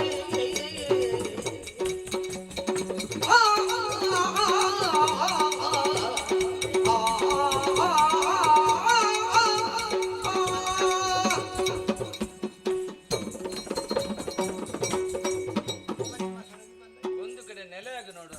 ಏನಾಯ್ತು ನಿನಗೆ? ಹಾಗೆ ಅಲ್ವಾ? ಆಚೆ ಈಚೆ ಆಚೆ ಈಚೆ ಚಂಚಲ ನಿನ್ನ ಆಭರಣವನ್ನೆಲ್ಲ ತೆಗೆದಿಟ್ಟದ್ದು ಯಾಕೆ? ಈಗ ಅಷ್ಟು ಕಷ್ಟಪಡುವುದು ಯಾಕೆ? ಎಂತಾಯ್ತು ಅಂತ ಬೇಕಲ್ಲ ನಿನಗೆ? ಇಲ್ಲಿ ಬಾ, ಇಲ್ಲಿ ಬಾ, ಇಲ್ಲಿ ಬಾ, ಇಲ್ಲಿ ಬಾ, ಹೇಳು. ನಾನೇನು ಮಾಡ್ಲಿಲ್ಲ, ನನ್ನ ಮುಖ ನೋಡಿ. ಬಂದವರನ್ನೆಲ್ಲ ಉಪಚರಿಸಬೇಕಾದ ಹೊಣೆಗಾರಿಕೆ ನಿನಗೆ. ನಿನಗೇನಾಯ್ತು ಹೇಳು. ಈಗ ಅವರವರನ್ನವರವರು ವಿಚಾರಿಸ್ತಾರೆ, ನಿನ್ನದೇ ಹೇಳು. ಅಲ್ಲ, ಉಪಚರಿಸ್ತಾ ಇದ್ದೇನೆ ಅಂತ ತೋರಿಸಿದ್ದೆ ನಾನು. ಹಾಗ ಹಾಗೆ ಉಪಚರಿಸುವುದು ನೀನು ಒಟ್ಟಿಗೆ ಮಲಗುದಾ? ಮಲಗಿದ್ಯಾಕೆ ಅಂತ ಹೌದು, ಉತ್ತರ ಕೊಡಬೇಕು. ಬೇಕು ಬೇಕು ಬೇಕು. ಅವಕಾಶ ಉಂಟಲ್ವಾ? ಧಾರಾಳ ಉಂಟು. ಸ್ವಲ್ಪ ಅವಧಿಯಲ್ಲಿ ತುಂಬಾ ಹೇಳು. ಸ್ವಲ್ಪ ಅವಧಿಯಲ್ಲಿ ತುಂಬಾ ನೇರಾಗಿ ಹೇಳು ಅಂತ ಏನು ವಿಷಯ? ಹಾಗೆ ಸ್ವಾಮಿ, ಏನು ಒಂದು ವಿಚಾರವನ್ನ ಅರಿತೆ. ಪ್ರಪಂಚದಲ್ಲಿ ಪತಿವ್ರತೆಯರು ಎಂಬ ಹಾಗೆ ಕರೆಯಲ್ಪಟ್ಟವರು ನಾವು ಎಂಬ ಹಾಗೆ ಭಾವಿಸಿಕೊಂಡೆ ಎಂದಾದರೆ ನಮಗಿಂತಲೂ ಮಿಗಿಲಾದ ಒಬ್ಬ ಪತಿವ್ರತೆಯನ್ನು ನಮಗಿಂತಲ್ಲಂದ್ರೆ ಯಾರದ್ದು ಹೇಳುದು? ನಮಗಂದ್ರೆ ನಾವು ಮೂವರಿಗೆ ಎಲ್ಲರದ್ದು ನೀನು ಹೇಳುದು ಈಗ. ನಾವು ಅನ್ಯೋನ್ಯತೆಯನ್ನು ಬಿಟ್ಟು ಕೊಡುವುದಿಲ್ಲ ಯಾವಾಗ. ನಿಮಗೆ ಅನ್ಯೋನ್ಯತೆ ಉಂಟಲ್ಲ, ಒಳ್ಳೆ. ನಾವು ಯಾವಾಗ್ಲೂ ತಪ್ಪಿ ಮಾತಾಡುವವರಲ್ಲ, ನಾವು ಜೊತೆಗೆ ಇರುವವರು. ಮಾತಾಡಿಯೂ ತಪ್ಪುದಿಲ್ಲ. ಇಲ್ಲ, ನೋಡಿದ್ದೇನೆ. ಅವ್ರು ನಿಮ್ಮ ಜೊತೆಗೆ ಬಂದದ? ಅಲ್ಲ ಅಲ್ಲ ಅಲ್ಲ, ನಮ್ಮ ಜೊತೆಗೆ ಎಂತದ್ದು ನಾವು ಅರಿತಿದ್ದೇವೆ ವಿಚಾರವನ್ನು. ಸರಿ. ಹಾಗಾಗಿ ಪತಿವ್ರತೆಯಾದಂತಹ ಅತ್ರಿ ಮಹರ್ಷಿಗಳ ಮಡದಿ ಅನಸೂಯ ನಮಗಿಂತಲೂ ಮಿಗಿಲಾದಂತಹ ಪತಿವ್ರತೆಯಂತೆ. ಅವಳಿಗಿಂತಲೂ ಮಿಗಿಲಾದ ಪತಿವ್ರತೆಯನ್ನು ನಾವು ಹೊಂದಬೇಕು ಎಂದಿದ್ದರೆ ಅವಳು ಕೆಡಬೇಕು ಎಂಬುದು ನಮ್ಮ ಆಸೆ, ನನ್ನ ಆಸೆ. ಈಗ ನಮ್ಮ ಅಂತ ಹೇಳಿದ್ರೆ ನೀವು ಯಾರು ಅಂತ ಕೇಳಬಾರ್ದಲ್ಲ, ಅದಕ್ಕೆ ನನ್ನದೇ ಹೇಳಿದ್ದು ನಾನು, ನನ್ನ ಆಸೆ. ಹಾಗಾಗಿ ಆ ಪ್ರಯತ್ನವನ್ನು ನೀವು ಮಾಡಬೇಕು, ಅದನ್ನು ನಾವು ಆದಷ್ಟು ಬೇಗ ನಡೆಸಿಕೊಡ್ಬೇಕು. ಪ್ರಪಂಚದಲ್ಲಿ ಯಾವ ಹೆಣ್ಣು ಮಗುವು ಯಾವ ಗಂಡನಿಗೂ ಕೇಳದ್ದನ್ನು ನೀನು ನನ್ನ ಹತ್ರ ಕೇಳುದ ಯಾಕೆ?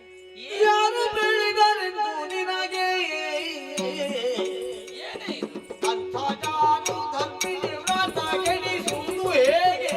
ಹೇಗೆ ನಾರಿ ಮಾಡಿಯ ಇಂಥ ಕ್ರೂರತನವು ಬೇಡ ನಿನಗೆ.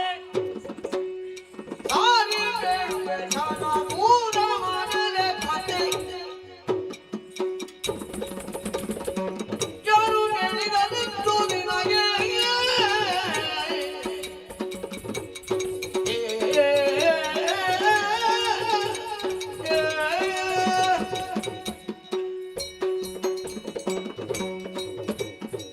ದ್ವಾದಶಿಯ ಪುಣ್ಯ ಮುಹೂರ್ತದಲ್ಲಿ ಸದ್ವಿಚಾರಗಳನ್ನು, ಸಚ್ಚಿಂತನೆಗಳನ್ನು, ಸಚ್ಯೋಚನೆಗಳನ್ನು ಮಾಡುತ್ತಾ ತೊಡಗಿಸಿಕೊಳ್ಳಬೇಕೆನ್ನುವುದು ನಿನಗೂ ತಿಳಿದಿರುವಂತಹ ವಿಚಾರ.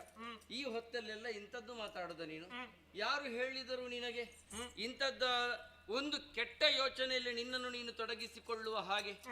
ಪತಿವ್ರತೆಯಾದವಳ ಧರ್ಮ ಏನು ಎನ್ನುವುದನ್ನು ಚೆನ್ನಾಗಿ ಅರಿತು ನಾವು ಅವರಂತಾಗಬೇಕು.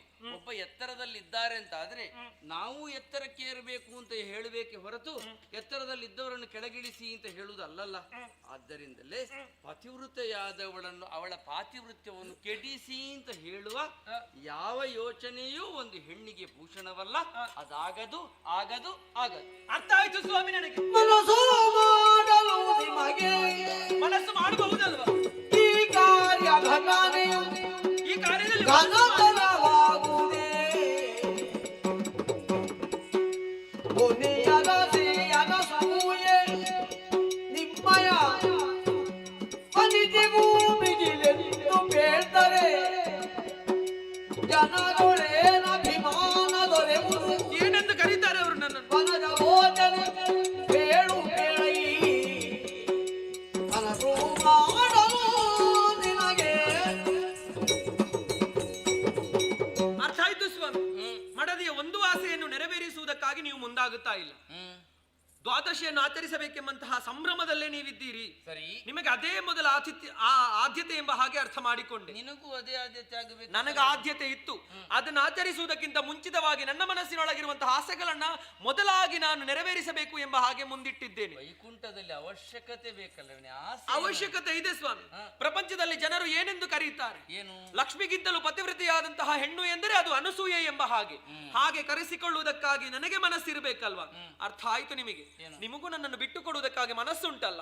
ಇಲ್ಲದಿದ್ರೆ ನನಗೆ ನಾನು ಹೇಳಿದ ತಕ್ಷಣವೇ ನೀನು ನಡೆಸಿಕೊಡುವುದಕ್ಕಾಗಿ ಮುಂದಾಗುವುದಿಲ್ವಾ? ಆದ್ದರಿಂದಲೇ ಹೇಳುವುದು, ಅದು ಘನ ಕೆಲಸ ಎಂಬ ಹಾಗೆ ಸ್ಪಷ್ಟವಾಗಿ ಹೇಳಿ. ಇದುವೇ ಮೊದಲಾಗಿ ಘನ ಕೆಲಸ ನಿಮಗೆ. ಅದನ್ನು ಮಾಡುವುದಕ್ಕಾಗಿ ಮೊದಲು ಹೋಗ್ತೀರಾ ಇಲ್ವಾ? ಇಲ್ಲದ್ರೆ ಮತ್ತೆ ನಾನು ಮಲಗುದೆ. ಅಲ್ಲೇ ಮಲಗುದ? ಒಂದು ಕೆಲಸ ಏನು? ಈಗ ಅವಳ ಪಾತಿವೃತ್ಯವನ್ನು ಕೆಡಿಸುವುದಕ್ಕಿಂತಲೂ ನಿನ್ನ ಪಾತಿವೃತ್ಯ ಶ್ರೇಷ್ಠ ಎನ್ನುವುದನ್ನು ನಿರೂಪಿಸಬೇಕು. ಹೌದು, ಅಷ್ಟು ತಾನೇ. ನನ್ನದು ಶ್ರೇಷ್ಠತೆಯಲ್ಲಿ ಇದೆ ಎಂಬ ಹಾಗೆ ನಾನು ತೋರಿಸ್ಪಡಿಸಬೇಕು. ಆ ನಿಟ್ಟಿನಲ್ಲಿ ಏನಾದರೂ ಪ್ರಯತ್ನಿಸುವ. ನೀನು ಹೋಗು ಹೋಗು ಹೋಗು, ಅದನ್ನು ಸಿದ್ಧಪಡಿಸು. ಪ್ರಯತ್ನಿಸ್ತೀರ? ಪ್ರಯತ್ನಿಸಿ. ನಾನು ಶ್ರೇಷ್ಠತೆ ಅದನ್ನು ಹಿಡ್ಕೊಂಡು ಹೋಗು, ಹಿಡ್ಕೊಂಡು ಹೋಗು. ಭೇದ ಇಲ್ಲ ಅಲ್ಲ ನಿಮ್ಮ ನೋಡಿ ನೋಡಿ ನೋಡಿ, ನಿಮ್ಮದು ನಿಮ್ಮದು ಮೌನವಾಗುವುದೇ ತಗೀಗ ಬೇಳೆ ಭವಾನಿ. ಏನೇ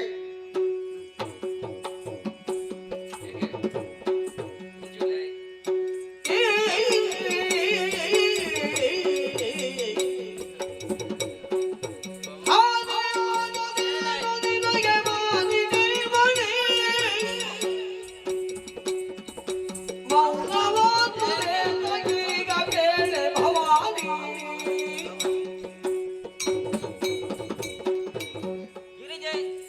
ಏನಾಯ್ತು ನಿನಗೆ?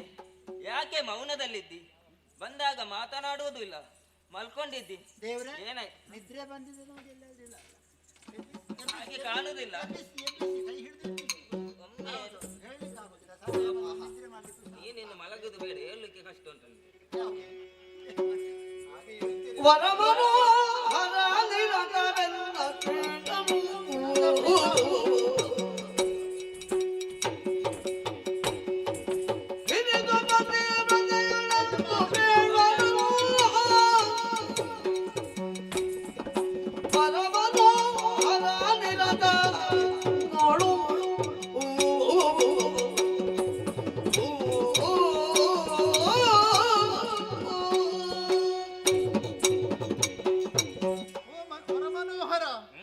ನಮಸ್ಕರಿಸಿದ್ದೇನೆ ನಿಮಗೆ. ಎದ್ದೇಳು. ಮಲಗುವುದಕ್ಕೆ ಬಲವಾದಂತಹ ಕಾರಣ ಏನು? ಕಾರಣ ಏನು? ಇಲ್ಲಿ ಒಂದು ವಿಶೇಷ ಘಟನೆ ನಡೆದು ಹೋಯಿತು. ಘಟನೆ? ಯಾರಿಂದ? ಯಾರಿಂದ? ನಾರದರಿಂದ. ಏನಾಯ್ತು? ನಮಗೆ ಮುಖಭಂಗ ಆಗಿದೆ ಈಗ. ಹೌದು. ಅವರು ಆಡಿದಂತಹ ಮಾತಿನಿಂದ ಭೂಲೋಕದಲ್ಲಿ ಅನುಸೂಯ ದೇವಿನಂತ ಪತಿವ್ರತೆ ಇದ್ದಾಳಂತೆ. ಹೌದು. ಅವಳನ್ನು ಪರೀಕ್ಷೆ ಮಾಡೋದಕ್ಕೆ ಬೇಕಾಗಿ ನೀವು ಹೋಗಬೇಕಂತ. ಯಾರು? ನೀವು. ನಾನು. ನಾವು ಎಣಿಸಿದ್ದು ಹೇಗೆ, ನಾವು ಮೂವರೇ ಪತಿವ್ರತೆಯರು ಎನ್ನುವ ಹಾಗೆ. ಅದ್ರಲ್ಲಿ ಇದೊಂದು ಸೇರಿತಲ್ಲ, ಅದು ಭೂಲೋಕದಲ್ಲಿ ನಮಗಿಂತ ಶ್ರೇಷ್ಠಳಂತ ಹೊಗಳ್ತಾ ಇದ್ದಾರೆ. ಅದಕ್ಕೆ ಬೇಕಾಗಿ ಒಂದು ಉಪಕಾರವನ್ನು ನೀವು ಮಾಡಬೇಕು. ಏನು? ಅವಳ ಪಾತಿವ್ರತ್ಯವನ್ನು ಕೆಡಿಸಬೇಕು ನೀವು ಅಂತ ನಿಮ್ಮಲ್ಲಿ ಕೇಳಿಕೊಳ್ಳುದು. ಈ ಹೆಣ್ಣು ಮಕ್ಕಳಿಗೆ ಮತ್ಸರ ಎಂಬುದು ಇದ್ದೇ ಇರ್ತದೆ, ಆದರೆ ಈ ರೀತಿ ಇರಬಾರ್ದು. ಯಾಕೆ ಬಲ್ಲೆಯ? ಒಂದು ಹೆಣ್ಣಾಗಿ ನೀನು ಒಂದು ಹೆಣ್ಣಿನ ಪಾತಿವ್ರತ್ಯವನ್ನು ಕೆಡಿಸುವುದಕ್ಕೆ ಹೇಳ್ತಾ ಇದ್ದಿ. ಇದು ಸರಿಯಾ? ತಪ್ಪಲ್ವಾ? ಸರಿಯಲ್ಲ ಅಂತ ನನಗೂ ಗೊತ್ತುಂಟು ಸ್ವಾಮಿ. ನಮಗಿಂತ ಶ್ರೇಷ್ಠ ಆಗಬಾರದಲ್ಲ, ಅದಕ್ಕಾಗಿ ನಿಮ್ಮಲ್ಲಿ ನಾನು ಕೇಳಿಕೊಳ್ತಾ ಇರೋದು. ಪತಿವ್ರತೆಯರು ನಾವೇ, ನಾವು ಮೂವರೇ, ಅನ್ಯತಾ ಯಾರೂ ಇಲ್ಲ. ಮಾಡುದಿಲ್ವ ನೀವು? ನಾನು ಪುನಃ ಇಲ್ಲಿ ಮಲಗ್ತೇನೆ. ಆಗ್ತದ ಇಲ್ವಾ ಹೇಳಿ? ಒಪ್ಪಿಕೊಂಡ್ರಲ್ಲ? ಖಂಡಿತ ಅಲ್ಲ? ಹೋಗ್ಬೋದಲ್ಲ ಒಳಗೆ?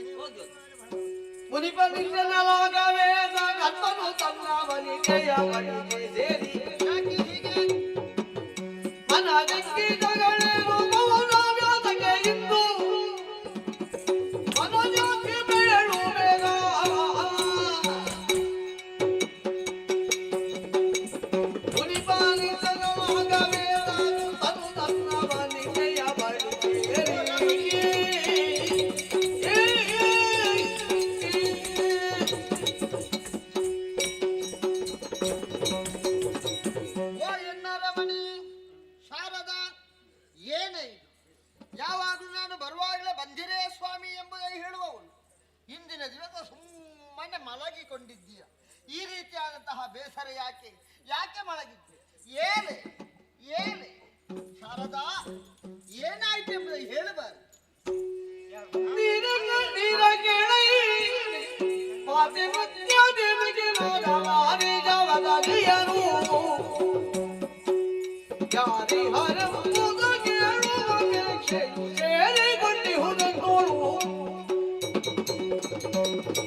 ಸ್ವಾಮಿ, ನೀವು ಬಂದಿರಿ. ಖಂಡಿತ ನಮಸ್ಕರಿಸಿದ್ದೇನೆ. ಆಗ್ಲಿ ಎದ್ದೆ ಸ್ವಾಮಿ, ನೇರವಾಗಿ ವಿಷಯಕ್ಕೆ ಬರ್ತೇನೆ. ಆಗ್ಲಿ. ಒಂದು ದೊಡ್ಡ ಘಟನೆ ನಡೆದು ಹೋಗಿದೆ. ಘಟನೆ ಏನಂತ? ಭೂಲೋಕದಲ್ಲಿ ಒಬ್ಳು ಅನಸೂಯೆ ಇದ್ದಾಳಂತೆ, ಪತಿವ್ರತೆಯನ್ನು ಮಾಡ್ತಾ ಇದ್ದಾಳೆ.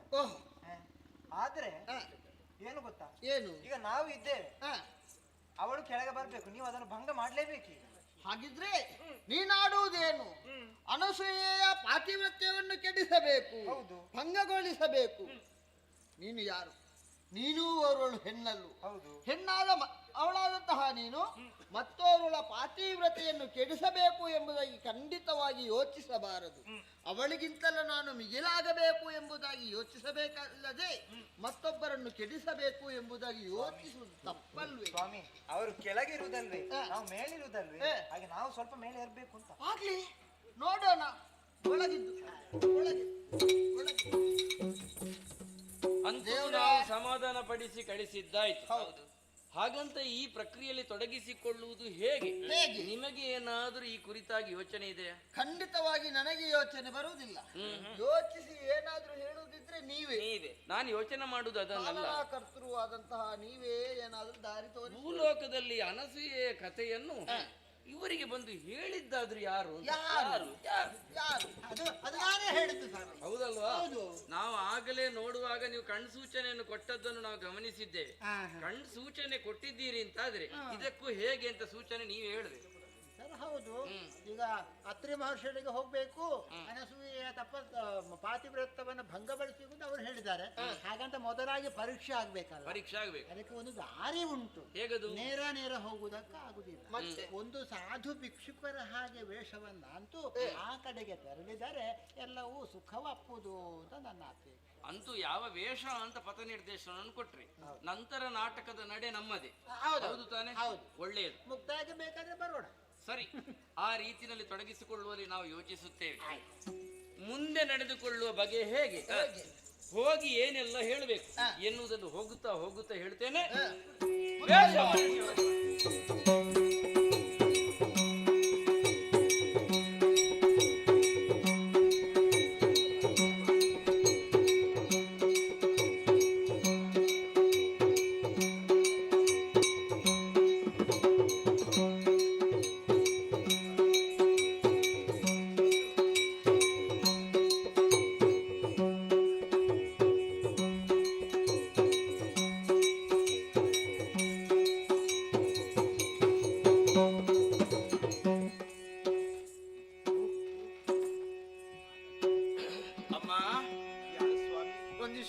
ಏನು ಬಂದಿರಿ ಈ ಕಡೆಗೆ?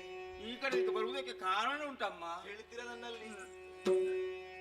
ತಾಯೇ, ಮಂದಹಾಸದಿ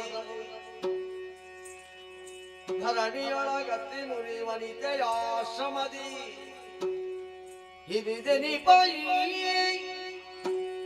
ಯಮಗೆ ಭಿಕ್ಷೆಯ ನೀಡಿ. ಹೌದಮ್ಮ. ಸಲಹೆ ನಾನು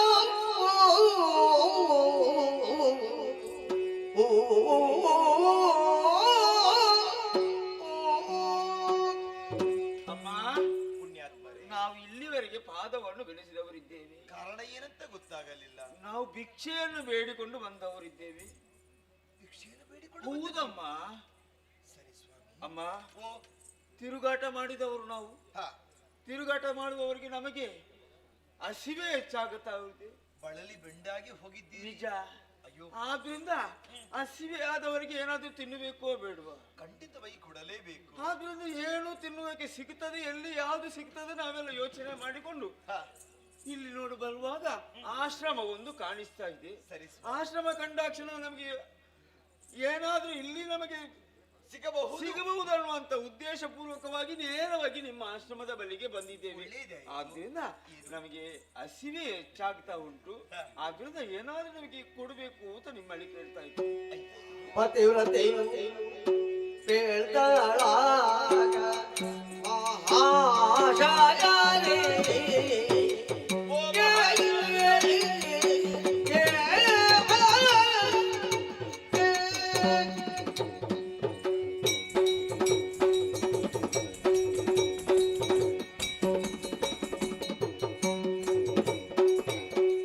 ಪತಿವ್ರತೆಯು ಪೇಳ್ತಾಳಾಗಲೇ ಮಹಾಶಾಯನೇ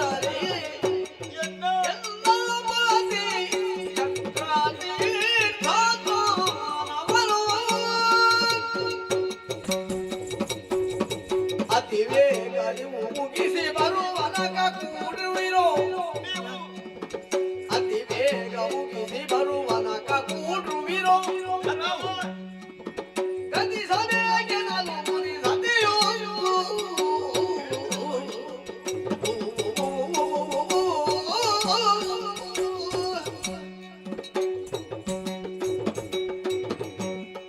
ಅತ್ರಿ ಮಹರ್ಷಿಯ ಆಶ್ರಮವಿದು. ಅವರ ಧರ್ಮಪತ್ನಿ ನಾನು. ಅನಸೂಯೆ ಎನ್ನುವುದಾಗಿ ನನ್ನ ನಾಮಧೇಯ. ಹೌದಮ್ಮ, ಸಂತೋಷವಾಯ್ತು. ಪುಣ್ಯಾತ್ಮರೇ, ಓ, ನಿಮ್ಮನ್ನು ಕಂಡು ಮನಸ್ಸಿಗೆ ತುಂಬಾ ಸಂತೋಷವಾಯಿತು. ಆಶ್ರಮದ ಬಳಿಗೆ ಬಂದು ಏನಾದ್ರೂ ಭಿಕ್ಷೆಯನ್ನು ಕೊಡಿ ಎನ್ನುವುದಾಗಿ ಕೇಳುತ್ತಾ ಇದ್ದೀರಿ. ಹೌದಮ್ಮ. ಅಯ್ಯೋ, ಹಸಿವೆ ಹೆಚ್ಚಾಗುತ್ತಾ ಇದೆ. ಕರುಳು ಕತ್ತರಿಸುತ್ತಾ ಉಂಟು ಸ್ವಾಮಿ. ಬೇಡಿ ಬಂದವರಿಗೆ ಇಲ್ಲ ಅಂತ ಹೇಳಿದ್ರು ನನ್ನ ಸ್ವಾಮಿಯವರಲ್ಲ. ಆದ್ರೆ ಏನು ಮಾಡೋಣ? ಏನಮ್ಮ? ನನ್ನ ಗಂಡ ಚಕ್ರತೀರ್ಥ ಸ್ಥಾನಕ್ಕೆ ಹೋದವರು. ಆದಷ್ಟು ಬೇಗನೆ ಬರುತ್ತೇನೆ ಅಂತ ಹೇಳಿದ್ದಾರೆ. ಹಾಗಿದ್ರೆ ನಾವು ಅಲ್ಲಿವರೆಗೆ ಅವರು ಬರುವ ತನಕ ಎಲ್ಲಾದ್ರೂ ನಿಮಗೆ ಕುಳಿತುಕೊಳ್ಳುವ ವ್ಯವಧಾನ ಉಂಟು ಅಂತಾದ್ರೆ ಇಲ್ಲೇ ಸ್ವಲ್ಪ ಕುಳಿತುಕೊಳ್ಳಬಹುದು. ಅಥವಾ ಅವರು ಬರುವ ಅಷ್ಟರಲ್ಲಿ ನಿಮ್ಮ ಮನಸ್ಸಿನ ಆಸೆಯನ್ನು ಪೂರೈಸಬೇಕಂತಾದ್ರೆ ನಾನು ಕೊಡುವಂತ ಭಿಕ್ಷೆ ಅದನ್ನು ನೀವು ಸ್ವೀಕರಿಸುತ್ತೀರಾ? ಖಂಡಿತ ಹೇಳ್ತೀರಾ ನನ್ನಲ್ಲಿ? ಅಮ್ಮ, ನಿಮ್ಮ ಮಾತು ಒಳ್ಳೆಯ ಮಾತು. ಕಿಂಚಿತ ಭಿಕ್ಷೆ ಸಾಮಾನ್ಯ ಭಿಕ್ಷೆಯನ್ನು ಕೊಂಡುಕೊಳ್ಳಲು ಬಂದವರಲ್ಲ ನಿಶ್ಚಯ. ನಲವಿನಿಂದಲೇ ಬಹುವರ ಆಶಯ ಪೂರ್ತಿ ಒಳಿಪುದಾದರೆ ಬೇಡವೆ ಸತ್ಯ. ಅಮ್ಮ, ನಿಮ್ಮ ಮನಸ್ಸನ್ನು ಮಾತಾಡುವಂತ ಮಾತನ್ನು ಕೇಳಿದವಾಗ ನಿಮ್ಮ ಮನಸ್ಸು ಎಷ್ಟು ಒಳ್ಳೆಯದು ಅಂತ ನನಗೆ ಈವಾಗ ಅರ್ಥವಾಗಿದೆ. ನನ್ನಿಂದಾಗುವ ಕಿಂಚಿತ್ತು ಭಿಕ್ಷೆ ನಾನು ಕೊಡಬಹುದು. ಗಂಡ ಬರುವ ತನಕ ಇರುವುದಾದರೆ ಇರಬಹುದು ನೀವು. ಅಲ್ಲ, ಅಲ್ಲದೆ ಇದ್ರೆ ನಿಮಗೆ ಅಷ್ಟೇ ಶೀಘ್ರವಾಗಿ ಹಸಿವೆ ನೀಗಬೇಕು ಅಂತ ಇದ್ರೆ ನಾನು ಕೊಟ್ಟದ್ದನ್ನು ಸ್ವೀಕರಿಸಬೇಕು ಅಂತ ಕೇಳ್ತಾರೆ. ನೀವು ಕೇಳಿದ್ದನ್ನು ಕೊಡಬೇಕಂತಾದ್ರೆ ನನ್ನ ಗಂಡ ಬರಬೇಕು. ಹೌದು. ಒಂದು ವೇಳೆ ನೀವು ಹಸಿದು ಬಂದವರಿಗೆ ನಾನು ಕೊಡುವುದ್ರಲ್ಲಿ ತೃಪ್ತಿ ಅಂತಾದ್ರೆ ಅದರಿಂದ ತೊಂದರೆ ಇಲ್ಲ. ಅಮ್ಮ, ಅದು ಸತ್ಯ. ಹಸಿದು ಬಂದವರಿಗೆ ಯಾವುದು ಕೊಟ್ಟರು ಅದು ಸ್ವೀಕಾರ ಮಾಡಲೇಬೇಕು. ಆಶ್ರಮದಲ್ಲಿ ಇಲ್ಲ ಅಂತ ಹೇಳುವ ಜಾಯಮಾನವೇ ನಮ್ಮದಲ್ಲ. ಆದ್ರೆ ಒಂದು ಮಾತಮ್ಮ, ನಾವು ನಿಮ್ಮ ಗಂಡ ಬರುವ ತನಕ ನಮಗೆ ಕಾಯುವುದಕ್ಕೆ ನಮಗೆ ಹಸಿವು ಹೆಚ್ಚಾಗುತ್ತಾ ಇದೆ. ಅಲ್ಲಿವರೆಗೆ ನಾವು ಕಾದು ಕೂತ್ರೆ ನಮ್ಮ ಹಸಿವು ತನಿಯುವುದು ಯಾವಾಗ ತಾಯಿ? ಹಾಗಿದ್ರೆ ನಾ ಕೊಟ್ಟದ್ದನ್ನೇ ಸ್ವೀಕರಿಸುತ್ತೀವಿ. ನೀವು ಕೊಟ್ಟದ್ದನ್ನು ನಾವು ಸ್ವೀಕರಿಸುತ್ತೇವೆ. ಆದ್ರೆ ನಮಗೆ ಹಸಿವಿಗೆ ಯಾವುದು ಯಾವುದು ಅಂತ ನಾವು ಯೋಚನೆ ಮಾಡಿದೆ. ಆವಾಗದಿಂದ ಆದರೆ ಅಂತ ಹೇಳ್ತಾ ಇದ್ದೀವಿ. ಯಾಕೆ ಸ್ವಾಮಿ ಅದರಲ್ಲೇ ಇರುವುದು ನಮಗೆ ಊಟವೇ ಮಾಡಬೇಕು ಅನ್ನುವಂಥದ್ದು. ಅಂದ್ರೆ ನೀವು ಬಯಸಿದ್ದನ್ನು ನಾ ಕೊಡಬೇಕು. ಹೌದು, ನಾವು ಬಯಸಿದ್ದನ್ನು ನೀವು ಕೊಡಬೇಕು ತಾನೆ. ನೀವು ಏನು ಬಯಸಿದ್ದೀರ ಅಂತ ಹೇಳಲೇ ಇಲ್ಲ. ಊಟ ಮಾಡಬೇಕು ಒಂದು ಆಸೆ ಅಂತ ಒಂದು ದಾಹ. ಸರಿ, ಆದ್ರೆ ಒಂದಮ್ಮ, ಯಾವುದು? ನಾವು ಈಗ ನೀವು ಊಟ ನಾವು ಹೇಳಿದ್ದನ್ನು ನೀವು ಊಟ ಬಡಿಸ್ತೀರಿ ಅಂತಾದ್ರೆ ನಮಗೆ ಪಾಯಸದ ಊಟವಾಗ. ಯಾವ ಪಾಯಸದ ಊಟ? ನೀವು ಯಾವುದು ಅಂತ ಕೇಳಿದ್ರೆ ನನಗೆ ಒಂದು ನನ್ನಲ್ಲಿ ನಾವು ಬರುವಾಗಲೇ ಎಕ್ಕಿಕೊಂಡು ಬಂದಿದ್ದೇನೆ. ಬರುವಾಗಲೇ ಬರುವಾಗಲೇ ನಾನು ದಾರಿಯಲ್ಲಿ ಬರುವಾಗ ಸಿಕ್ಕಿದ್ದನ್ನು ಎಕ್ಕಿಕೊಂಡು ಪದಾರ್ಥವನ್ನು ಹಿಡ್ಕೊಂಡೇ ಬಂದಿದ್ದೀನಿ. ಹೌದೌದು. ನಾನು ಅದನ್ನ ಮಾಡಿ ಕೊಟ್ರೆ ನೀವು ಅದರಿಂದಲೇ ಮಾಡಿಕೊಟ್ರೆ ಸಾಕು. ಅಷ್ಟೇ ಅಲ್ಲ? ಹೌದಮ್ಮ. ಹಾಗಿದ್ರೆ ಸಮಸ್ಯೆ ಸ್ವಾಮಿ. ಕಲ್ಲು ನಮಗೆ ದಾರಿಯಲ್ಲಿ ಸಿಕ್ಕಿದ್ದು ಕಲ್ಲು ಮಾತ್ರ. ಆಶ್ರಮದಲ್ಲಿ ಇಷ್ಟು ವರ್ಷಗಳೇ ಕಳೆದು ಹೋಯಿತು ಸ್ವಾಮಿ. ಕಲ್ಲಿನ ಪಾಯಸ, ಇದರಿಂದ ಪಾಯಸ ಮಾಡಿ ಕೊಡಬೇಕು ನಿಮ್ಮ ಆಸೆ? ಹೌದಮ್ಮ, ನನ್ನ ಆಸೆ. ಇದರಿಂದಲೇ ನನಗೆ ಪಾಯಸದ ಊಟ ಆಗಬೇಕಮ್ಮ. ಕಲ್ಲಿನಿಂದ ಪಾಯಸದ ಊಟ? ಕಪ್ಪಿನ ಕಡಲೆಯಿಂದ ಧಾನ್ಯದ ಅಡುಗೆಯನ್ನು ಮಾಡಿಕೊಡಬೇಕು. ಪದಾರ್ಥ ಆಗಬೇಕು. ಕಬ್ಬಿಣದ ಕಡಲೆಯಿಂದ ಧಾನ್ಯದ ಪದಾರ್ಥ ಅದನ್ನು ಬೇಯಿಸಿ ಕೊಡಬೇಕು. ಅಮ್ಮ, ನನಗೆ ಕಡುಬು, ಮರುಳಿಂದ ಕಡುಬು ಬೇಕು. ಮರುಳಿನಿಂದ ಕಡುಬು ಮಾಡಿ ಕೊಡಬೇಕು ಅಮ್ಮ.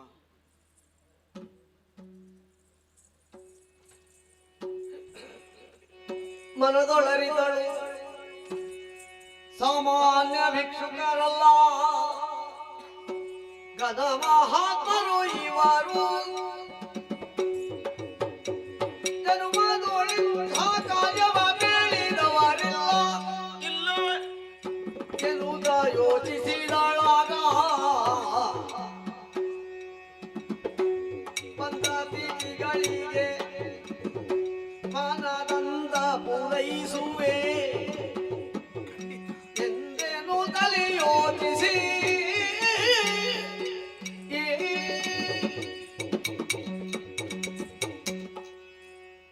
ಸಾಮಾನ್ಯ ಭಿಕ್ಷುಕರಿವರಲ್ಲ, ಘನ ಮಹಿಮರೆ ಇವರಾಗಿದ್ದಾರೆ. ಎಂತಹ ವಸ್ತುಗಳನ್ನು ಕೊಟ್ಟು ಎಂತಹ ಮನಸ್ಸಿನ ಬಯಕೆಯನ್ನು ಹೇಳಿಕೊಂಡ್ರಲ್ಲ.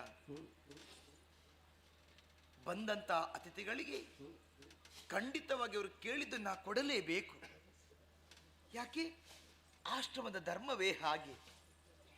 ಇಷ್ಟರವರೆಗೆ ಗಂಡನನ್ನೇ ದೇವರಂತ ಪೂಜಿಸಿಕೊಂಡು ಬಂದಂತ ಈ ಅನುಸೂಯೆಗೆ ಪರೀಕ್ಷೆಯೇ? ಸರಿ ಸರಿ, ಒಂದು ವೇಳೆ ಇವರ ಹಸಿವನ್ನು ನಾನು ನೀಗಿಸದಿದ್ದರೆ ಖಂಡಿತವಾಗಿ ಕೊರತೆಯನ್ನು ಕಟ್ಟಿಟ್ಟ ಬುದ್ಧಿ. ಹಾಗಾಗಬಾರದು. ಕೊಡಲೇಬೇಕು, ನಾ ಕೊಡಲೇಬೇಕು. ನಾನು ಯಾಕೆ ಯೋಚನೆ ಮಾಡಬೇಕು? 3 ವಸ್ತುಗಳನ್ನು ಕೊಟ್ಟಿದ್ದಾರೆ.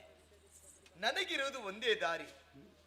ಯಾವತ್ತು ಅನುದಿನವೂ ಅನುನಿತ್ಯವೂ ಮುಂಜಾನೆಯಲ್ಲಿ ಎದ್ದು ಶುಚಿರ್ಭೂತಳಾಗಿ ಶುದ್ಧೋದಕವನ್ನು ತಂದು ಪತಿಯ ಪಾದವನ್ನು ತೊಳೆದು ಅದನ್ನು ತೀರ್ಥ ಅಂತ ಸ್ವೀಕರಿಸುವಂತ ಧರ್ಮ ನಮ್ಮದು ಸ್ವಾಮಿ. ಆ ಧರ್ಮವನ್ನು ಉಳಿಸಿಕೊಂಡು ಬಂದವಳು ಈ ಅನುಸೂಯೆ.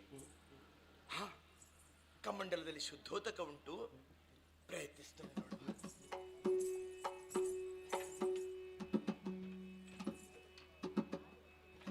ಪುಣ್ಯಾತ್ಮರೇ, ಏನಮ್ಮ ಹಸಿವು ಹೆಚ್ಚಾಗುತ್ತಾ ಉಂಟು. ಹೌದು. ಇನ್ನು ಸಮಸ್ಯೆಯನ್ನು ಮಾಡುವುದು ಬೇಡ. ಮತ್ತೆ ಅರೆಗಳಿಗೆ ಸೇರಿಸಬೇಕು. ಒಳಗೆ ಹೋಗಿ ನಾನು ಈಗ ಬರ್ತೇನೆ. ಸರಿ ಸರಿ ಸರಿ ಸರಿ.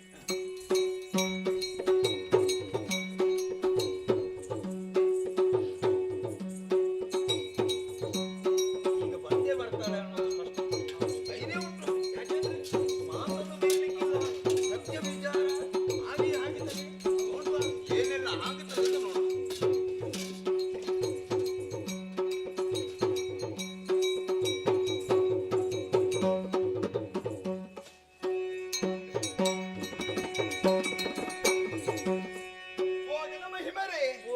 ಹೀಗೆ ಬರಬೇಕು. ಬಂದಿರಿ ಸಾಧು ಸತ್ಪುರುಷರೇ ನಿಮಗೆ ತಂದ ಭಿಕ್ಷವ ನೀವೇ ಉದರಿ. ಈ ಪಾಯಸ ವಂದಿಸಿ ಪರಿಗ್ರಹಿಸುವುದೆಂದು ಬೇಳೆ. ವಂದಿಸಿ ಪರಿಗ್ರಹಿಸುವುದೆಂದು ಬೇಳೆ. ಕೇಳಿದ ಕಡುಬು ಚಿನ್ಮಯ ಮನದನಗೆಯೊಳು. ಬಂದಿರಿ ಪುಣ್ಯಾತ್ಮರೇ, ಹೀಗೆ ಬರಬೇಕು, ಹೀಗೆ ಬರಬೇಕು. ನಿಮ್ಮ ಮನಸ್ಸಿನಲ್ಲಿ ಯಾವ ಬಯಕೆ ಇತ್ತು ಅದೆಲ್ಲವೂ ಸಿದ್ಧವಾಗಿದೆ. ಆದಷ್ಟು ಬೇಗ ನೀವು ಊಟ ಮಾಡಬೇಕು. ಪಾಯಸ ಉಂಟು, ಆಮೇಲೆ ಧಾನ್ಯದ ಪದಾರ್ಥ, ಆಮೇಲೆ ಕಡುಬು ಎಲ್ಲವನ್ನು ಸಿದ್ಧಪಡಿಸಿದ್ದೇನೆ. ಹೇಗೆ ಬೇಕಂತ ನೀವು ಹೇಳಿದ್ರೆ ಆಯ್ತು. ಬೇಕಾದಷ್ಟು ತಿನ್ನಿ. ಅಮ್ಮ ಆದ್ರೆ ಒಂದು ದಾಹ. ಘನ ತಪಸ್ವಿನಿಯೇ ಮೂರ್ವರನೀಗ ಊಟ ಮಾಡ್ತೇವೆ. ವಸ್ತ್ರವನ್ನು ಕಾರಿಸದೆ ಭಿಕ್ಷೆಯನ್ನು ಬೇಗ. ಏನು ಸ್ವಾಮಿ? ವಿನಯದೆ ಕೊನೆ ತೃಪ್ತಿಗೊಳ್ಳುವೆವು. ನಿನ್ನ ಮನವಿಲ್ಲದೆಂದರೆ ಮೋಪೆವು. ಅಮ್ಮ ನಾವು ಹೇಳಿದಂತೆ ನೀವು ನಮಗೆ ಅಡುಗೆಯನ್ನು ಸಿದ್ಧಪಡಿಸಿದವಳಿದ್ದೀವಿ. ಅದರಿಂದ ನಮಗೆ ಮನಸ್ಸಿಗೆ ಸಂತೋಷವಾಯ್ತು. ನಾವು ಊಟ ಮಾಡೋದಕ್ಕೆ ಸಿದ್ಧರಾಗಿ ಇದ್ದೇವೆ. ಮೊದಲೇ ಹಸಿದು ಬಂದವರು ಹೆಚ್ಚು ಮಾತಾಡೋದು ಯಾಕೆ? ಮೊದಲು ಊಟ ಮಾಡಿ. ಊಟ ಮಾಡಬಹುದು, ಆದ್ರೆ ಇನ್ನೊಂದು ದಾಹವನ್ನು ನೀವು ತೀರಿಸಬೇಕು. ಏನು ಸ್ವಾಮಿ? ಇನ್ನೊಂದು ದಾಹ? ಹೌದು. ಏನದು ನಿಮ್ಮದು? ಅಮ್ಮ ನಮ್ಮದೊಂದು ಬಯಕೆ. ನೀವು ನಮಗೆ ಊಟವನ್ನು ಬಡಿಸ್ತೀರಿ ಅನ್ನುವುದು ಇದ್ರೆ ಕೈಯಾರೆ ನಾನೇ ಬಡಿಸಬೇಕು. ನೀವೇ ನಿಮ್ಮ ಕೈಯಾರೆ ನಮಗೆ ಬಡಿಸಬೇಕು. ಆದ್ದರಿಂದ ಶರೀರದಲ್ಲಿರುವಂತ ಬಟ್ಟೆಯನ್ನೆಲ್ಲ ಕಲಚಿಟ್ಟು ನಗ್ನ ರೀತಿಯಲ್ಲಿ ನಮಗೆ ಅಡುಗೆಯನ್ನು ನೀವು ಬಡಿಸಬೇಕು ಅಂತ ನಿಮ್ಮ ಕೇಳ್ತಾರೆ. ಎಂದ ನುಡಿಯ ಕೇಳಿ ಮನದೊಳು ಕಡು ನೊಂದು ಬೆಳಿದಳಾಗ ಕಣ್ಣೊಳು. ಎಂದು ಕಾಮಾತುರಳಾಗದೆ ಸ್ವಪ್ನದಿಂದ ಲಭ್ಯರ ಮುಖ ನೋಡದೆ. ಎಂದು ಕೇಳಿ ಮನದೊಳು ಕಡು ನೊಂದು ಬೆಳಿದಳಾಗ ಕಣ್ಣೊಳು.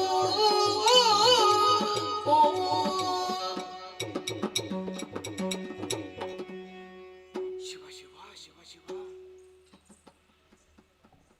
ಎಂತಹ ಮಾತನ್ನು ನಾ ಕೇಳುತ್ತಾ ಇದ್ದೇನೆ. ಜೀವನದಲ್ಲಿ ಮದುವೆಯಾಗಿದೆ, ಎಷ್ಟು ವರ್ಷಗಳೇ ಕಳೆದು ಹೋಯಿತು. ಪ್ರಕೃತಿ ಪುರುಷರಂತೆ ಬಾಳಿ ಬದುಕಿದವರು ನಾವು. ಜೀವನದಲ್ಲಿ ಅನುಸೂಯೆಗೆ ಯಾವ ಆಸೆ ಉಂಟು ಸ್ವಾಮಿ? ಎಲ್ಲ ಆಸೆಯನ್ನು ಬದಿಗಿರಿಸಿ ನನ್ನವರೇ ನನಗೆ ದೇವರು ಅಂತ ಭಾವಿಸಿಕೊಂಡು ಬಂದವಳು ನಾನು. ಅನ್ಯತಾ ಮನಸ್ಸಲ್ಲಿ ಬೇರೆ ಯಾವ ಯೋಚನೆ ಇಲ್ಲ ಸ್ವಾಮಿ. ಕಾಮ, ಕ್ರೋಧ, ಲೋಭ, ಮೋಹ, ಮದ, ಮತ್ಸರ ಷಡ್ವೈರಿಗಳನ್ನು ತೊರೆದವರು. ಕೇವಲ ಕಾಮವೇ ನಮಗೆ ಪ್ರೇಮವಲ್ಲ. ಜೀವನದಲ್ಲಿ ಮತ್ತೊಬ್ಬರನ್ನು ಕಂಡು ಮನಸ್ಸಲ್ಲಿ ಸಂತೋಷಗೊಳ್ಳುತ್ತಾ ಇರುವರು ನಾವು. ನನಗೆ ಬೇಕೆ, ನಾನು ಏನನ್ನು ಕೇಳಿದವಳಲ್ಲ ಸ್ವಾಮಿ. ಸ್ವಾರ್ಥ ಬುದ್ಧಿ ಎನ್ನುವುದು ನನ್ನಲ್ಲಿ ಇಲ್ಲ. ಜೀವನದುದ್ದಕ್ಕೂ ಪತಿಯ ಸೇವೆ ನಿಷ್ಠೆಯಿಂದ ಮಾಡುತ್ತಾ ಬಂದವಳು ಈ ಅನುಸೂಯೆ. ಯಾಕೆ ಸ್ವಾಮಿ ನನಗಿಂತ ಶಿಕ್ಷೆ ಅಂತ ನಾ ಹೇಳಬಾರದು? ಪತಿಯೇ ಸದ್ಗತಿ ಎಂದು ಮರೆಯದೆ ಈ ಹಾಸತಿಗಿಂತ ಮಾಡೇ ಬಂದೊದಗಿದೆ. ಹಿತಾಗಿ ಮಾನವ ರಕ್ಷಿಸಲೆಂದು ಬಂದ ಯತಿಗಳಿಗೆರಾಗಿ ಹೇಳಿದಳಂದು ಪತಿಯೇ ಸದ್ಗತಿ ಎಂದು ಮರೆಯದೆ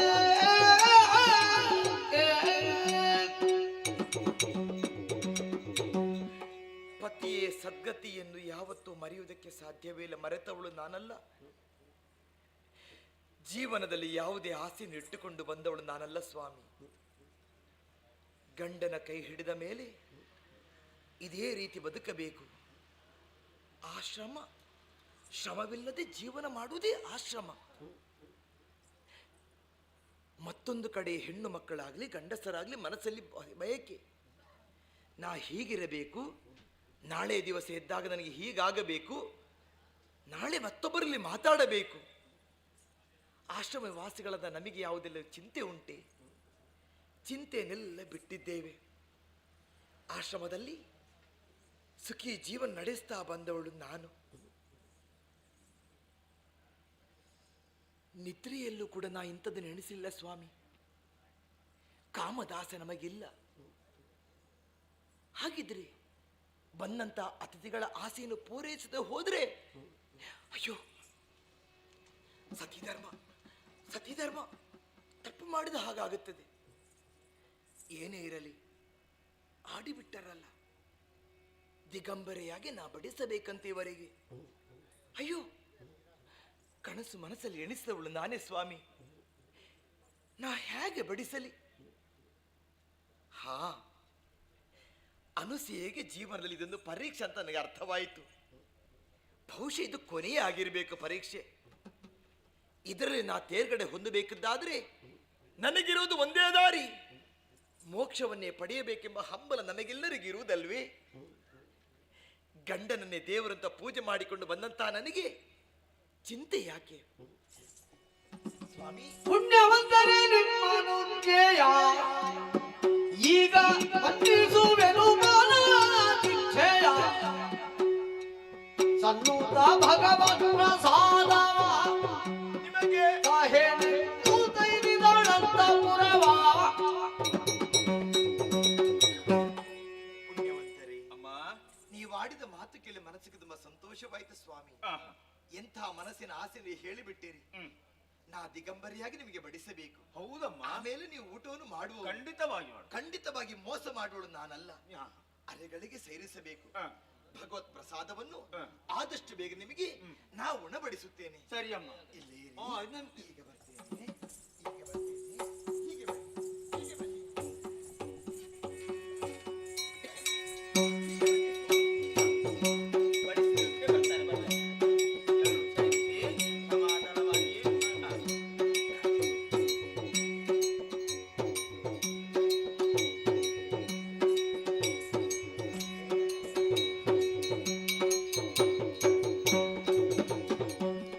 ತಾಯಿಯಾದವಳಿಗೆ ಮಕ್ಕಳ ಮೇಲೆ ಮಮಕಾರ. ಅರಿಯದ ಮುಗ್ಧ ಮಗುವಿಗೆ ತಾಯಿ ಯಾವ ರೀತಿ ಇರ್ತಾಳಂತೆ ಕನಸು ಮನಸ್ಸು ಎಣಿಸುವುದಕ್ಕೆ ಸಾಧ್ಯವೇ ಇಲ್ಲ. ಮುಗ್ಧ ಮಗುವಿನ ಮನಸ್ಸಿಗೆ ಖಂಡಿತವಾಗಿ ಯೋಚನೆ ಬರುವುದಕ್ಕೆ ಸಾಧ್ಯವೇ ಇಲ್ಲ. ಯಾಕೆ? ಮಕ್ಕಳಿಗೆ ಬುದ್ಧಿಯೇ ಬೆಳೆದಿರುವುದಿಲ್ವಲ್ಲ. ಬುದ್ಧಿ ಇದ್ದರೆ ಮಾತ್ರ ಕಲ್ಪಿಸುವುದಕ್ಕೆ ಸಾಧ್ಯವಲ್ವಾ? ನನಗಿರುವುದು ಒಂದೇ, ಸ್ವಾಮಿಯನ್ನು ಮನಸ್ಸಿನಲ್ಲಿ ಧ್ಯಾನಿಸಿದ್ದೇನೆ. ಸ್ವಾಮಿ, ನೀನೇ ಕಾಪಾಡಬೇಕು, ನೀನೇ ಕಾಪಾಡಬೇಕು. ಕಮ್ಮಂಡಲದಿಂದ ಶುದ್ಧೋದಕವನ್ನು ತೆಗೆದಿದ್ದೇನೆ, ಪ್ರೋಕ್ಷಣೆ ಮಾಡುತ್ತೇನೆ.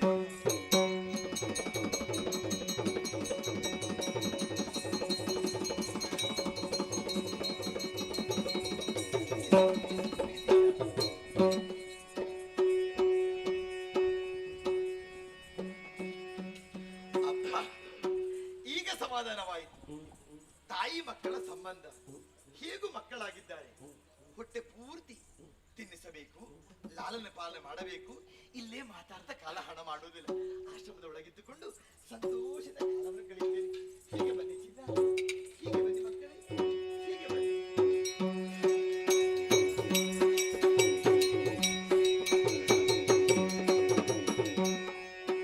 ಅತ್ತಮೂಲೆ ಸ್ನಾನವನ್ನು ಮುಗಿಸುತ್ತ ಸತ್ವರಾಣಿ ಬರಲು ಆಕೆಯ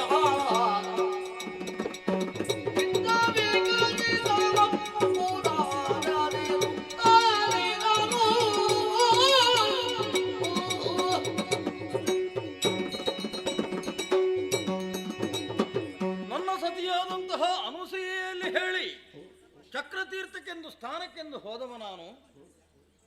ಬರುವಾಗ ನಾರದರು ಸಿಕ್ಕಿದ್ರು. ಹೇಳಿದಂತಹ ಒಂದು ಮಾತುಗಳು, ಪುಣ್ಯಾಶ್ರಮದಲ್ಲಿ ನಿನ್ನ ಸತಿಯಾದಂತಹ ಅನುಸೂಯ ಮಕ್ಕಳನ್ನು ಎತ್ತಿ ಆಟವನ್ನು ಆಡಿಸ್ತಾ ಇದ್ದಾಳೆ. ಆಶ್ಚರ್ಯ, ನಾನು ಹೋಗುವಾಗ ಮಕ್ಕಳೇ ಇರಲಿಲ್ಲ, ಹೇಗೆ ಮಕ್ಕಳಾದ? ಚೋದ್ಯ ನೋಡಬೇಕು, ಕೇಳಬೇಕು, ಆ ಕಡೆಗೆ ಹೋಗಿ.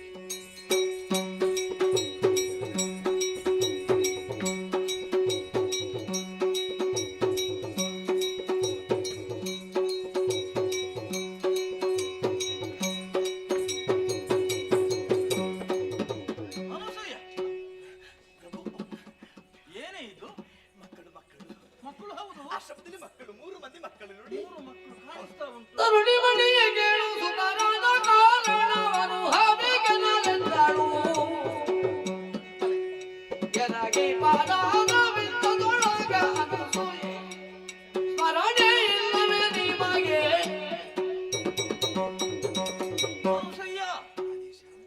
ಯಾಕೆ, ಏನಾಯಿತು? ನನಗೊಂದು ಅರ್ಥವೇ ಆಗುವುದಿಲ್ಲ. ತೀರ್ಥಸ್ಥಾನಕ್ಕೆ ನಾನು ಹೋದವ, ಬರುವಾಗ ಮಕ್ಕಳ ಜೊತೆಯಲ್ಲಿ ಆಟ. ಏನೇ ಇದು? ಈ ಮಕ್ಕಳು ಯಾರು? ಮರೆತು ಹೋಯಿತೆ ನಿಮಗೆ. ಹಿಂದಿನ ಜನುಮದೋ ತಪವಾನಾಚರಿಸಲು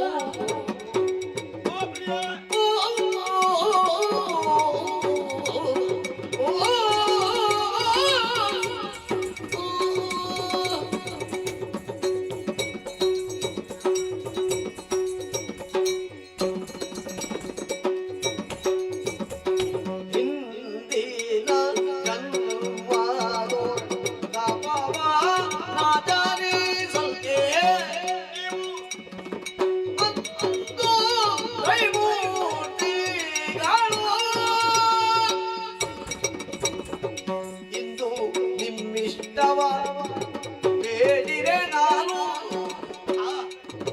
ನಿಮ್ಮಿಷ್ಟವ ಬೇಡಿರೆ ನಾನು ನೀವು ಕಂದರಾಗಿರಿ ಎನಲು. ಹಿಂದಿನ ಜನುಮದೋಳು ತಪವನಾಚರಿಸಲು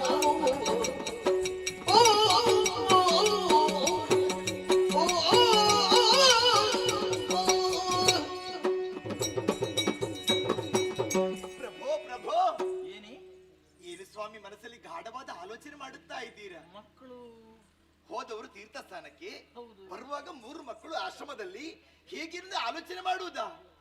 ಯೋಚಿಸಬೇಕಲ್ಲ. ಘನ ತಪಸ್ಸುಗಳಾದ ನೀವು ಮರೆತು ಬಿಟ್ಟಿರೆ. ಯಾವುದನ್ನು ಮರೆಯುವುದು? ಹಿಂದಿನ ಜನ್ಮದ ಕಥೆಯನ್ನು. ಹಿಂದೆ? ಹೌದು.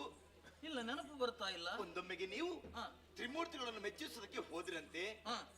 3 ಮೂರ್ತಿಗಳು ಬಂದು ಏನು ಬೇಕು ಅಂತ ಕೇಳಿದಾಗ ಕೇಳಿಕೊಂಡಿರಂತೆ ನೀವು 3 ಮಕ್ಕಳಾಗಿ ನೀವು ಬರಬೇಕು ಎನ್ನುವುದನ್ನು ಆ ಆಸೆಯನ್ನಿಂದ ಪೂರೈಸಿಕೊಟ್ಟಿದ್ದಾರೆ ಸ್ವಾಮಿ. ಇದೇನೆ ಮಕ್ಕಳನ್ನು ನೋಡಿ.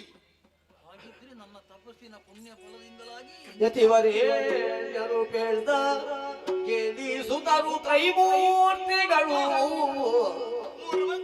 ನಿಶ್ಚಯ ಸತಿಯ ಭಕ್ತಿಯೊಳಿವರ ಸಲಹಬೇಕು.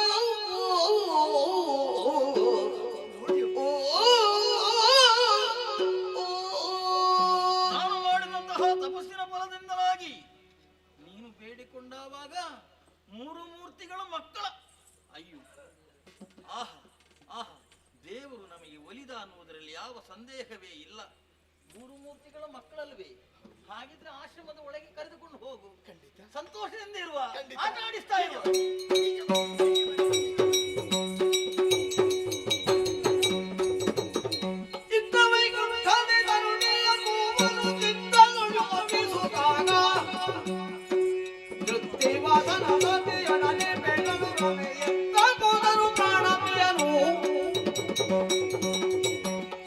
ನಾವೇ ಶ್ರೇಷ್ಠರು ಎಂಬ ಹಾಗೆ ಗುರುತಿಸಿಕೊಳ್ಳಬೇಕು ಪ್ರಪಂಚ.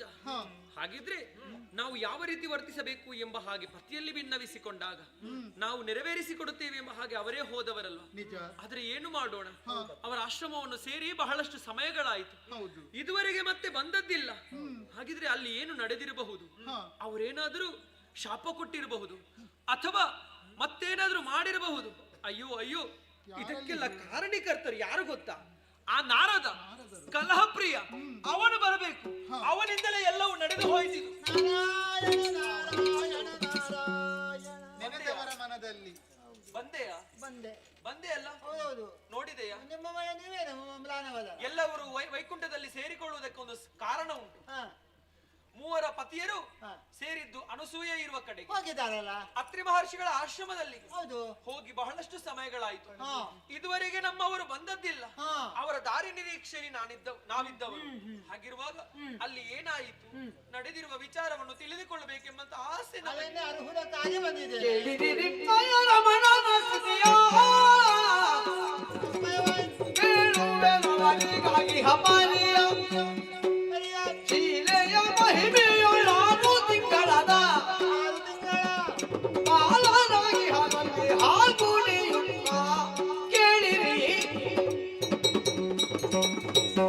ಪತಿವ್ರತ ನಾರ್ಯರು ನಾವೇ, ಲೋಕಮುಖದಲ್ಲಿ ಯಾರೂ ಇಲ್ಲ ಎಂಬಂತಹ ನಿಮ್ಮ ಮಾತು. ಅದನ್ನು ಪರೀಕ್ಷೆ ಮಾಡುವುದಕ್ಕಾಗಿ ಅತ್ರಿ ಮಹರ್ಷಿಯ ಬಳಿಗೆ ಹೋದವರು. ಅನಸೂಯೆ ಪರೀಕ್ಷೆ ಆಯ್ತು, ಬಗೆ ಬಗೆಯ ಪರೀಕ್ಷೆ ಮಾಡಿದ್ದಾರೆ. ಆದ್ರೆ ಅವ್ರು ಹೇಳಿದಂತ ಮಾತು ಏನು, ಊಟ ಮಾಡುವಂತಹ ಸಂದರ್ಭದಲ್ಲಿ ನಗ್ನಳಾಗಿ ಊಟ ಬಡಿಸಬೇಕು ಅಂತ ಆಲೋಚನೆ ಮಾಡಿದಂತಹ ಅನಸೂಯ ದೇವಿ ಪತಿಯನ್ನು ನೆನೆದು ಜಲೋದಕವನ್ನು ಪ್ರೋಕ್ಷಿಸುವ ಮುಖಾಂತರವಾಗಿ 6 ತಿಂಗಳ ಮಗುವನ್ನಾಗಿಸಿ ಹಾಲು ಉಣಿಸುತ್ತಾ ಲಾಲನೆ ಪಾಲನೆ ಮಾಡ್ತಾ ಇದ್ದಾರೆ. ಇದು ವಿಸ್ಮಯ. ನಮ್ಮವರು ಮಗುಗಳಾಗಿ ಏನು ಸಂಭ್ರಮ, ಏನು ಸಂಭ್ರಮ ಅವರಿಗೆ. 3 ಮಂದಿ ಮಕ್ಕಳು. ಎಂತಹ ಮಾತುಗಳನ್ನು ಆಡುತ್ತಾ ಇರುವಿರಿ ನೀವು. ಇದನ್ನು ಕೇಳುವುದಕ್ಕಾಗಿ ನಾವಿಷ್ಟು ಹೊತ್ತು ನಿಲ್ಲಬೇಕಾಗಿತ್ತು. ಒತ್ತಾಯ ಮಾಡಿ ಕಳಿಸಿಕೊಟ್ಟದ್ದು, ಕಳುಹಿಸಿಕೊಟ್ಟದ್ದು ಹೌದು. ಆದ್ರೆ ನಮ್ಮವರು ಹೋದ ಮೇಲೆ ನಮ್ಮವರು ಮತ್ತೆ ನಮ್ಮನ್ನು ಸೇರಬೇಕಲ್ವಾ? ಅವರನ್ನು ಬಿಟ್ಟಿರುವುದಕ್ಕೆ ನಮ್ಮಿಂದ ಸಾಧ್ಯ ಉಂಟು? ಈಗ ನಿಮ್ಮ ಗತಿ ಏನು ಅಂತ ಪ್ರಶ್ನೆ. ಮತ್ತೆ ನಮ್ಮ ಗತಿ ಏನು? ಒಂದು ದಾರಿ ಉಂಟು, ಏನು ಒಂದೊಂದು ಒಬ್ಬೊಬ್ಬರಿಗೆ ಒಂದು ದಾರಿ ಹೇಳ್ತೇನೆ. ಹೋಗಿ ಸೂಯೆಗೆ ಶಿರವಾಗಿರಿ ನಿಮಗಾದ ಮಗಣೆ ವಿವರಿಸಿರಿ, ನೀಗಿಸುವಳು ಖಂಡಿತವಿದೆ. ಆಗಲೇ ನಡೆ ತಂದರೆಲ್ಲ ಮುನಿಯಾಶ್ರಮಕ್ಕೆ ಹೋಗಿರಿ. ವಿಧಿ ಇಲ್ಲ ನಿಮಗೆ. ಯಾಕೆ? ವೈಕುಂಠದಲ್ಲಿ ಹರಿ ಇಲ್ಲ, ಸತ್ಯಲೋಕದಲ್ಲಿ ಬ್ರಹ್ಮದೇವನಿಲ್ಲ, ಕೈಲಾಸದಲ್ಲಿ ಶಿವನಿಲ್ಲ. ಅವರಿಲ್ಲದಿದ್ದರೆ ನಾವೇನು ಮಾಡುವುದು? ಒಬ್ಬ ಉದ್ಯೋಗ ಕೊಡಬಲ್ಲೆ, ಯಾಕಂದ್ರೆ ನೀವು ಕೂಡ ತಂಬೂರು ಹಿಡ್ಕೊಂಡು ಹೋಗಬಹುದು. ಆದರೆ ನನಗೆ ಮನಸ್ಸು ಒಡಂಬಡುವುದಿಲ್ಲ. ಒಂದು ಉಪಾಯವನ್ನು ಹೇಳ್ತೇನೆ, ಬೇರೆ ಯಾವುದೂ ಅಲ್ಲ. ನೀವು 3 ಮಂದಿ ನೇರವಾಗಿ ಅತ್ರಿ ಮಹರ್ಷಿ ಆಶ್ರಮಕ್ಕೆ ಹೋಗಿ ಅನಸೂಯಾ ದೇವಿಗೆ ಪಾದಕಾನತರಾಗಿ ಮಾಡಿದ್ದು ಅಪರಾಧವಾಯಿತು, ಪತಿ ಭಿಕ್ಷೆ ನೀಡಿ ಎಂಬುದಾಗಿ ಅವಳ ಹತ್ತಿರ ಬೇಡಿಕೊಂಡರೆ, ಅವಳು ಮನಸ್ಸು ಮಾಡಿದರೆ ಪುನರಪಿ ನಿಮಗೆ ನಿಮ್ಮ ಪತಿ ಎದುರು ದೊರಕ್ತಾರೆ. ಇದು ನನ್ನ ಮಾತು. ನಾರದ್ರೆ, ಹೇಳಿದ ಮಾತನ್ನು ಖಂಡಿತವಾಗಿ ನೆರವೇರಿಸುತ್ತೇನೆ. ಮಾಡಿದ್ದು ಏನು? ಲೋಕಮುಖದಲ್ಲಿ ನೀವು ಆದರ್ಶ ನಾರಿಯ, ಇನ್ನೊಬ್ಬರು ನಿಮ್ಮನ್ನು ಕಂಡು ಬದುಕಬೇಕು. ಯಾರು ನಾನು ನಾನು ನಾನು ಅಂತ ಹೇಳುತ್ತಾರೋ ಅಧಪತನ ಹೊಂದುತ್ತಾರೆ ಎನ್ನುವುದಕ್ಕೆ ಇದೇ ಪ್ರಮುಖವಾದ ಸಾಕ್ಷಿ ಆಗಿದೆ. ಹಾಗಾಗಿ ಯಾಕೆ ಮೂಲಕನ ಬೀಜ ಬಿಟ್ಟು ನಾನು ಅಂತಾದ್ರೂ ಹರಿಯ ಪ್ರೇರಣೆ ಇದ್ದೇ ಇತ್ತು. ಸರಿ, ಇಲ್ಲಿಗೆ ನನ್ನ ಪಾತ್ರ ಮುಕ್ತಾಯ ಆಗಿದೆ. ಇನ್ನು ಏನಿದ್ರು ಕೂಡ ನೀವು ಅಲ್ಲಿಗೆ ಹೋಗುವುದು ಖಂಡಿತವಾಗಿಯೂ ನನ್ನವರನ್ನು ವೈಕುಂಠ ಲೋಕದಲ್ಲಿ ಕರೆದುಕೊಂಡು ಬರುತ್ತೇವೆ.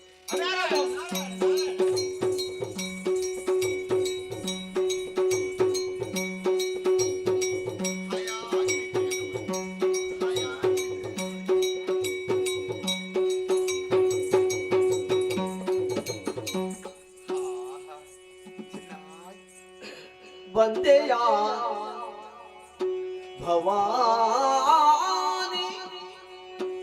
ನಿನಗಾನಂದವೇ ಶಾರದೆಗೆ ಸಿರಿಗೆ ಇಂದು ನೀವೆಲ್ಲವರು ಕೇಮಿಗಳೇ ಬಂದೆಯ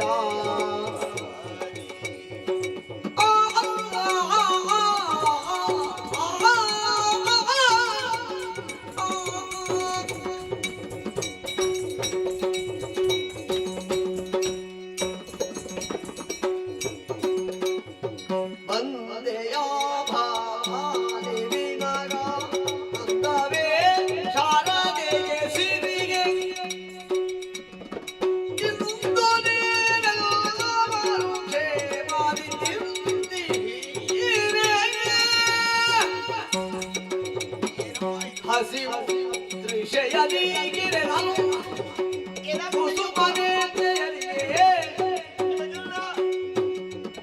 ಮೊಗವು ಬಸವಳಿದು ಕಾಣುತ್ತಾಗ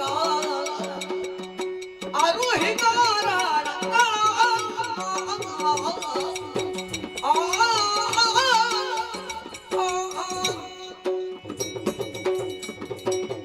ಧನ್ಯಳಾದೆ ಸ್ವಾಮಿ, ಧನ್ಯಳಾದೆ. ನಾನು ನಮ್ಮ ಆಶ್ರಮದ ಬಳಿಯಲ್ಲಿ ಬಂದವರು ಯಾರು? ಭವಾನಿ, ಅಮ್ಮ ಪಾರ್ವತಿ ಮಾತೆ, ವೈಕುಂಠದ ಲಕ್ಷ್ಮೀ ಮಾತೆ, ನಿಮ್ಮನ್ನು ಕಂಡು ಮನಸ್ಸಿಗೆ ತುಂಬಾ ಸಂತೋಷವಾಯಿತಮ್ಮ. ಜೀವನದಲ್ಲಿ ಇಂತಹ ಸೌಭಾಗ್ಯ ಬರತಂತ ಕನಸು ಮನಸ್ಸಲ್ಲಿ ಎನಿಸುವಳು ನಾನಲ್ಲ. ಹೇಗೂ ಬಂದಿದ್ದೀರಿ. ದೃಶ್ಯವನ್ನು ಇಂಗಿಸುವುದಕ್ಕೆ ನಾನು ನಿಮಗೆ ಏನನ್ನು ಕೊಡಲಿ? ನೀವು ಏನು ಕೇಳ್ತೀರೋ ಖಂಡಿತವಾಗಿ ಅದನ್ನು ಕೊಡುವುದಕ್ಕೆ ನಾನು ಸಿದ್ಧಳಾಗಿದ್ದೇನೆ. ಆದರೆ ಅಮ್ಮ, 3 ಮಂದಿಯ ಮುಖವನ್ನು ವೀಕ್ಷಣೆ ಮಾಡಿದ್ರೆ ತುಂಬಾ ಮನಸ್ಸಿನಲ್ಲಿ ಬೇಸರ, ಒಂದು ಕಡೆಯಿಂದ ದುಃಖದ ಛಾಯೆ ಎದ್ದು ಕಾಣುತ್ತಾ ಉಂಟು. ಯಾಕಮ್ಮ ಬೇಸರ? ಏನಾಗಬೇಕಮ್ಮ, ಹೇಳ್ತೀರಾ? ಸಿರಿಯಾಗಳೆಂದು ಮೆಲ್ಲನೆ ಪಾದ ಕೆಳಗುತ್ತಾ, ಅಯ್ಯೋ ಅಯ್ಯೋ, ಬೇಡಮ್ಮ, ಬೇಡ ಬೇಡ ಬೇಡ. ಪರಮ ಪುಣ್ಯಾತ್ಮೆಯಾಗಿರುವೆ ಧರಣಿಯೊಳಗೆ ದಿನಗೆಣೆಯ ಹಾರಲು ಕಾಣೆ, ಧರಣಿಯೊಳಗೆ ದಿನಗೆಣೆಯ ಹಾರಲು ಕಾಣೆ, ಕರುಣಿ ಸತ್ಮಯಾರ ಮಾಡರನು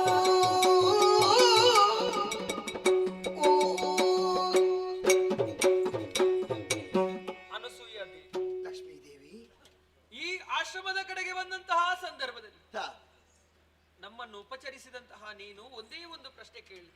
ಏನಮ್ಮ? ತೃಷೆಯನ್ನು ನೀಗಿಸುವುದಕ್ಕಾಗಿ ಏನಾದರೂ ಕೊಡಲೇ ಎಂಬ ಹಾಗೆ. ಅಲ್ಲ, ನಿಮಗೆ ಕೊಡುವುದಕ್ಕೆ ಏನಿಲ್ಲ, ಆದ್ರೂ ಏನು ಕೊಡಬೇಕಂತ ಆಸೆ ನನ್ನದು. ಉದರದಲ್ಲಿರುವಂತಹ ತೃಷೆಯಲ್ಲ, ಮನಸ್ಸಿನೊಳಗಿರುವಂತಹ ತೃಷೆಯನ್ನು ಈಡೇರಿಸಿ ಕೊಡುವೆಯಾ? ಅಮ್ಮ, ದೇವಿಯಾಗಿ ನೀ ಕೇಳಿದ್ರೆ ನಾ ಏನು ಕೊಡಲಮ್ಮ? ಪರಮ ಸಾಧ್ವಿ ನೀನು. ಅದಕ್ಕೆ ಪ್ರಪಂಚದಲ್ಲಿ ನಿನ್ನನ್ನು ಮಿಗಿಲಾಗಿಸುವವರು ಯಾರೂ ಇಲ್ಲ. ದೊಡ್ಡ ಮಾತು. ಪತಿವ್ರತೆ ನೀನು. ಅಯ್ಯೋ, ಯಾಕಮ್ಮ ಈ ಸದಾ ಪತಿಯನ್ನೇ ಅನುಸರಿಸಿಕೊಂಡು ಪತಿಗೆ ಅನುಕೂಲವಾಗುವಂತೆ ನಡೆದುಕೊಂಡು ಬಂದವಳು. ಪತಿಯಲ್ಲೇ ದೇವರನ್ನು ಕಾಣುವವಳು ನಾನು ಸ್ವಾಮಿ. ಪ್ರಪಂಚವೇ ನಿನ್ನನ್ನು ತಿರುಗಿ ನೋಡಿಕೊಳ್ಳುವ ಹಾಗೆ ನೀ ಮಾಡಿಬಿಟ್ಟೆಯಲ್ಲ. ಏನಾಯ್ತಮ್ಮ? ನಾ ಏನು ಮಾಡಿದೆ? ನಿನ್ನನ್ನು ಕಂಡಾಗ ಸಂತೋಷವಾಯಿತು. ಯಾಕಮ್ಮ? ಆದರೆ ಆದರೆ ಮನಸ್ಸಿನೊಳಗಿರುವಂತಹ ತೃಷೆ ಏನು ಗೊತ್ತಾ? ಏನಮ್ಮ? ಪತಿಯನ್ನು ಸೇರಬೇಕು ಎಂಬಂತಹ ಹಂಬಲ ಅಧಿಕ ನಮಗೆ. ಪತಿ ಅರೆಕ್ಷಣವು ಬಿಟ್ಟಿರುವುದಕ್ಕೆ ಸಾಧ್ಯವೇ ಇಲ್ಲ. ಅದಕ್ಕೆ ಹಾಗಾಗಿ ಪತಿವ್ರತೆಯಾದಂತಹ ನೀನು ನಮ್ಮ ಪತಿ ದೇವರನ್ನು ಹಿಂತಿರುಗಿಸಿ ಕೊಡುವೆಯಾ? ಸೆರೆಗುಟ್ಟಿ ನೀವು ಬೇಡುವುದೇ ನನ್ನಲ್ಲಿ. ಪರಮ ಸಾಧುಗಳಾಗಿ ನಗ್ನ ಭಿಕ್ಷೆಯ ಕೇಳುವರನಿಲ್ಲದ ವೇಳೆಯಲ್ಲಿ ಅರಿಯದೆ ನಾನೊಂದು ಮಾನವನುಳಿಸಲು ಹರುಷಾಧಿಪತಿ ಪಾದೋದಕವ ಶಿರದ ಮೇಲೆ ಸೆಯಲು ಶಿಶುಗಳಾದರು ಮನದಿರವ ಸಲ್ಲಿಸುತ್ತಾಲೀಗ ತರಳರಂತದೆ ಪಾಲಿಸು ಹೆದರುತ್ತ ಕರೆತಂದಳಾಗ ನಂದನರ ಇಲ್ಲಿ ನಿನ್ನ ಪತಿಯಾರು ಗಿರಿಜೆಯವರನ್ಯಾರು ಸರಸ್ವತಿ ರಮಣನೆರುತ ಪರಿಕಿಸಿಕೊಂಡೊಯ್ಯುವುದೇ ನಾನು ನೋಡಿದರೆಲ್ಲ ಗುರುಹ ಕಾಣದೆ ಚಿಂತಿಸಿದರು. ಮೂರು ದೇವಿಯರು ಬಂದು ಅನುಸೂಯ ದೇವಿ ಅನುಸೂಯಲ್ಲಿ ಸೆರಗುಟ್ಟಿ ಪ್ರತಿಭಿಕ್ಷೆಯನ್ನು ಕೇಳುತ್ತಿರುವುದಾ? ಪ್ರತಿಭಿಕ್ಷೆಯನ್ನು ಬೇಡುತ್ತಾ ಇದ್ದೇವೆ, ನೀಡುವೆಯಾ ನೀನು? ಮತ್ತೊಬ್ಬರಿಗೆ ಭಿಕ್ಷೆಯನ್ನು ಕೊಡುವವರು ನೀವು. ದೇವರಿಗೆ ಭಿಕ್ಷೆ ಕೊಡುವಷ್ಟು ದೊಡ್ಡವಳು ನಾನಲ್ಲ ಸ್ವಾಮಿ. ಆದರೂ ಆಡಿಬಿಟ್ಟಿರಲ್ಲ. ಒಂದಂತೂ ಸತ್ಯ, ಮುಖ ಬಾಡಿದ್ದು ಯಾಕೆ? ನಿಮ್ಮ ಮನಸ್ಸಿಗೆ ಅದು ತೃಷಿ ಅಂತ ನನಗೆ ಅರ್ಥವಾಯಿತು. ನಾನು ಬೇಕು ಅಂತ ಮಾಡಿದ್ದಲ್ಲ. ಮತ್ತೆ 3 ಮಂದಿ ನಿಮ್ಮ ಪತಿಗಳು ಜೊತೆಯಾಗಿ ಬಂದು ನನ್ನಲ್ಲಿ ಭಿಕ್ಷೆಯನ್ನು ಕೇಳಿದರು. ಅವರ ಮನಸ್ಸಿನ ವಾಂಚೆ ಎಷ್ಟೇ, ದಿಗಂಬರೆಯಾಗಿ ನಾ ಬಡಿಸಬೇಕಂತ ಅವರಿಗೆ.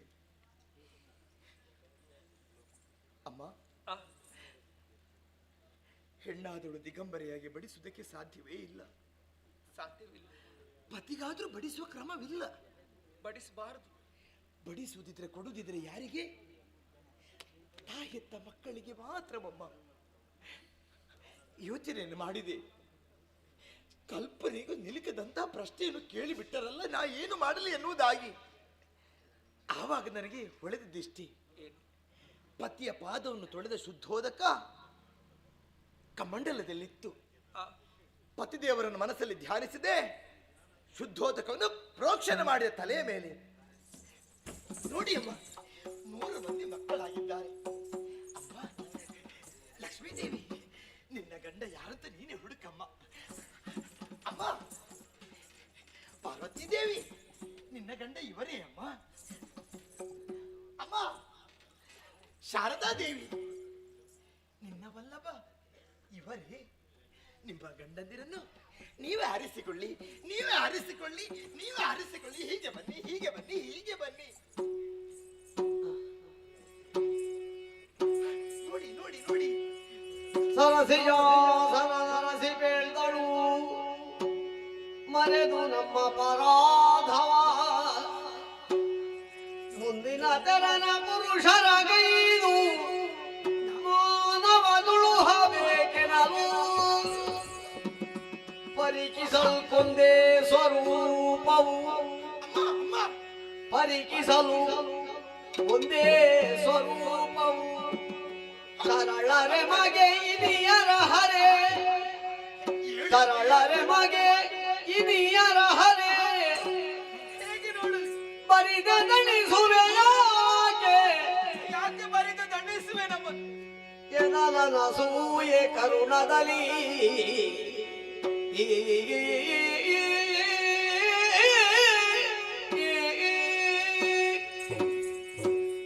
ನಿಮ್ಮ ಗಂಡ ಯಾರಂತ ನೀವೇ ನೋಡಿಕೊಳ್ಳಿ.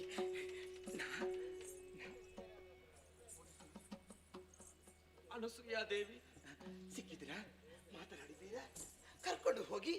ಯಾಕೆ ಇನ್ನು ಸುಮ್ಮನೆ ವ್ಯರ್ಥ ಕಾಲ ಹಣ ಮಾಡು? ಮೊದಲೇ ಹೊತ್ತಾಯಿತು, ಒಮ್ಮೆ ಕರ್ಕೊಂಡು ಹೋಗಿ.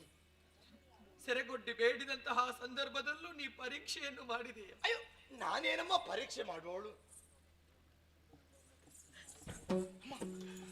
ಮಾಡಿದ್ದು ಮಹಾ ಅಪರಾಧ ಎಂಬ ಹಾಗೆ ಸ್ಪಷ್ಟವಾಗಿ ಅರ್ಥವಾಯಿತು. ನಾವೇ ಕಳುಹಿಸಿಕೊಟ್ಟೆವು. ಇಂಥದ್ದೊಂದು ಸ್ಥಿತಿಯನ್ನು ನಾವು ಕಾಣುತ್ತೇವೆ ಎಂಬ ಹಾಗೆ ಕನಸು ಮನಸ್ಸಿನಲ್ಲಿ ಯೋಚಿಸಿರಲಿಲ್ಲ. ನಿನಗಿಂತ ನಾವು ಹೆಚ್ಚು ಎಂಬ ಹಾಗೆ ತೋರ್ಪಡಿಸಬೇಕು ಪ್ರಪಂಚದಲ್ಲಿ ಎಂಬಂತಹ ಒಂದು ಆಸೆಯೇ ನಮ್ಮ ಮನಸ್ಸಿನೊಳಗೆ ಆವರಿಸಿದ್ದು ಹೊರತು ನೀನೇನು, ನಿನ್ನ ಯೋಗ್ಯತೆ ಏನೆಂಬುದನ್ನು ನಮ್ಮ ಮನಸ್ಸಿನಲ್ಲಿ ನಾವು ಯೋಚಿಸಿರಲಿಲ್ಲ ತಾಯಿ. ನನ್ನಲ್ಲಿ ಏನಿಲ್ಲಮ್ಮ. ಆದರೆ ಈ ಸಂದರ್ಭದಲ್ಲಿ ಮಗುವನ್ನು ತೋರಿಸಿ ಆಯ್ಕೆ ಮಾಡಿಕೊಳ್ಳಿ ನೀವು ಎಂಬ ಹಾಗೆ ಆಡಿಬಿಟ್ಟಿಯಲ್ಲ. 3 ಮಂದಿ, ಮೂವರನ್ನು ಸರಿಯಾಗಿ ಗಮನಿಸಿದೆವು ಎಂದಾದರೆ ವ್ಯತ್ಯಾಸವೇ ಅರಿದಾಗಿ ಹೋದೆವು. 3 ಮಕ್ಕಳನ್ನು ಆ ಮೂವರಲ್ಲಿ ನಮ್ಮವರು ಯಾರು ಎಂಬ ಹಾಗೆ ಗುರುತಿಸುವುದಕ್ಕೆ ಸಾಧ್ಯವಾಗುತ್ತಾ ಇಲ್ಲ. ಹಾಗಾಗಿ ಮಗದೊಮ್ಮೆ ಕೈ ಮುಗಿದು ಕೇಳುತ್ತಾ ಇದ್ದೇವೆ, ಮೂವರಿಗೂ ಪತಿಭಾಗ್ಯವನ್ನು ಕರುಣಿಸಬೇಕು ಎಂದಿದ್ರೆ ನೀ ಮನಸ್ಸು ಮಾಡಬೇಕು. ನಮ್ಮ ಮೂವರಿಗೂ ನನ್ನಮ್ಮವರನ್ನು ಸೇರಿಕೊಳ್ಳಬೇಕು ಎಂದಿದ್ದರೆ ನೀನೇ ಅದಕ್ಕೆ ಕೃಪೆ ತೋರಬೇಕು. ಅದಕ್ಕಾಗಿ ಮಗದೊಮ್ಮೆ ನಿನ್ನ ಪಾದಕ್ಕೆರಗಿ ಇದು ಹೆಣ್ಣಾದಂತಹ ನಾವು ಮತ್ತೊಮ್ಮೆ ಸೆರೆಗೊಡ್ಡಿ ಪತಿಭಿಕ್ಷೆ ಕೇಳುತ್ತಾ ಇದ್ದೇವೆ. ಕೊಡು ತಾಯಿಯೇ, ಕೊಡು ಕೊಡು. ವ್ಯಥಿಸದಿರಿ ನೀವೀಗಲೆನ್ನುತ್ತಾ, ವ್ಯಥಿಸದಿರಿ ನೀವೀಗಲೆನ್ನುತ್ತಾ,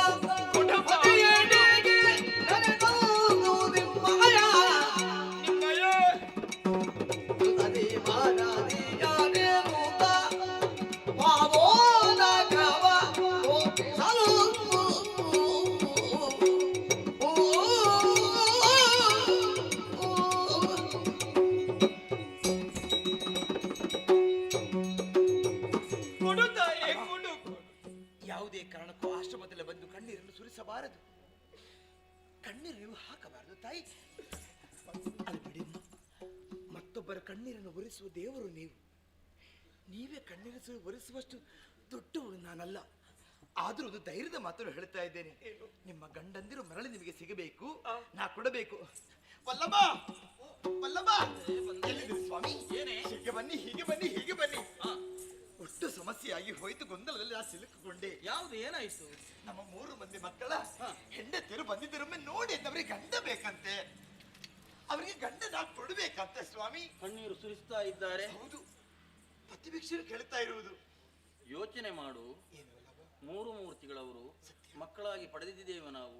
ಆದ್ರೆ ಅವರಿಗೂ ಒಂದೊಂದು ಉದ್ಯೋಗ ಇದೆ ತಾನೆ, ಅದಕ್ಕೆ ನಾವು ಭಂಗ ತರಬಾರದು.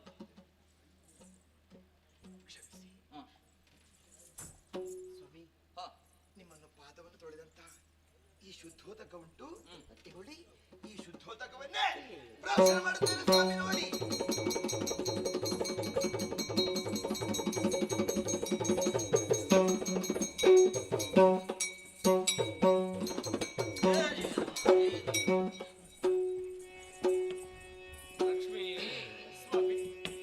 ಚರಣಗರಗಿದ ಅತ್ತಿ ಮುದಿ ಸಂದರಸಿಯೊಡನತಿ ಮೋದದಿ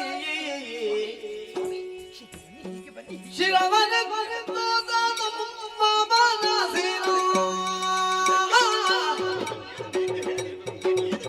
ಕೊರತೆಯೇನಾದ ಬೇಳಿರೆ ನಾವು ಕರಪೋಡಿ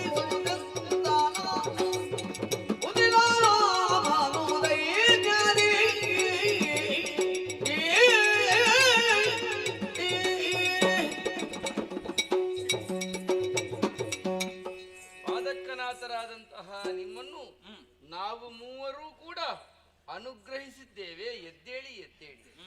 ಲಕ್ಷ್ಮಿ ಸ್ವಾಮಿ, ಅರ್ಥ ಮಾಡಿಕೊ. ಯಾವ ಮನೆಯಲ್ಲಿ ಪತಿವ್ರತೆಯಾದಂತಹ ಹೆಣ್ಣು ಮಗಳಿರ್ತಾಳೆ, ಆ ಮನೆ ಒಂದು ಪವಿತ್ರವಾದಂತಹ ತೀರ್ಥಕ್ಷೇತ್ರ ಇದ್ದ ಹಾಗೆ. ಪಾತಿವೃತ್ಯ ಅಂತ ಹೇಳಿದ್ರೆ ಅದೊಂದು ಆಧ್ಯಾತ್ಮಿಕ ತಪಸ್ಸು ಇದ್ದ ಹಾಗೆ. ನಿಜ.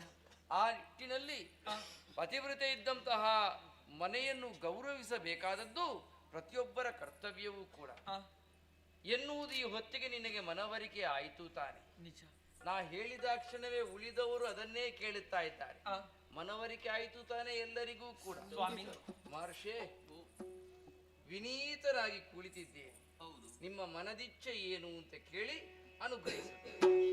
ಇಂದಿರಾ ರಮಣ ಹರೇ, ಇಂದಿರಾ ರಮಣ ಹರೇ,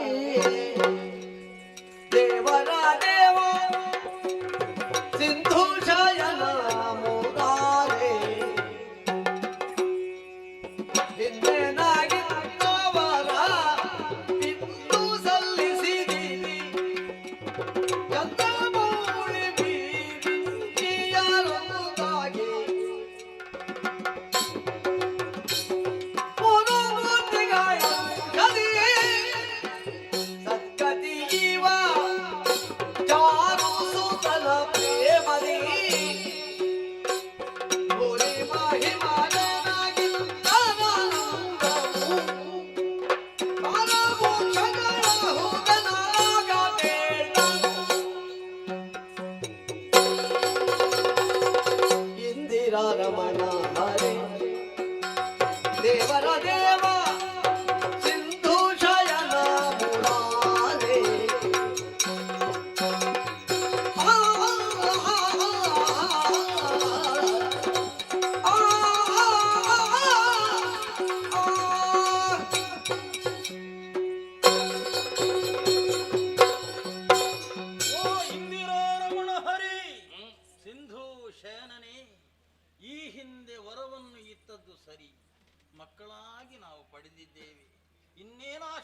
ಏನೇ ಕೇಳ್ತೇವೆ.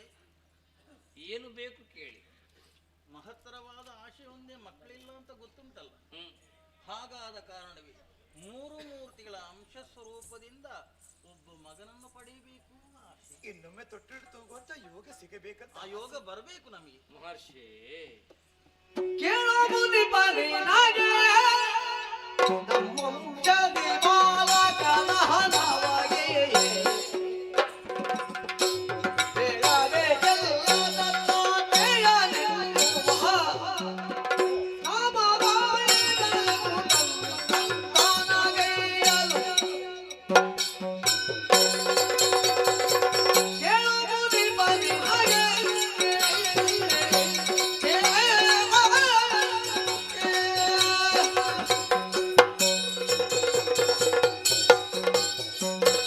ಮುನಿಪ, ಸ್ವಾಮಿ, ಯಾವ ಇಚ್ಛೆಯನ್ನು ನೀನು ವ್ಯಕ್ತಪಡಿಸಿದ್ಯೋ ಮೂವರದ್ದು ಒಂದೇ ಮಾತು, ತಥಾಸ್ತು. ಧನ್ಯೋಸ್ಮಿ. ಬೇಕಾದಂತಹ ಬೋಧನೆಯನ್ನು ನೀನೇ ಮಾಡುವುದರೊಂದಿಗೆ ಪ್ರಪಂಚ ಮುಖಕ್ಕೆ ಬೆಳಕಾಗುವಲ್ಲಿ ನಿನ್ನದ್ದನ್ನೆಲ್ಲವನ್ನು ಕೂಡ ಧಾರೆ ಏಳು. ದತ್ತಾತ್ರೇಯನೆನ್ನುವಂತಹ ಹೆಸರಿನಿಂದಲೇ ಲೋಕಪ್ರಖ್ಯಾತನಾಗುವಲ್ಲಿ ನಿನ್ನ ಮಗನಾಗಿ 3 ಅಂಶಗಳುಂತಹ ನಾವೇ ಜನಿಸುತ್ತೇವೆ. ಶುಭವಾಗಲಿ.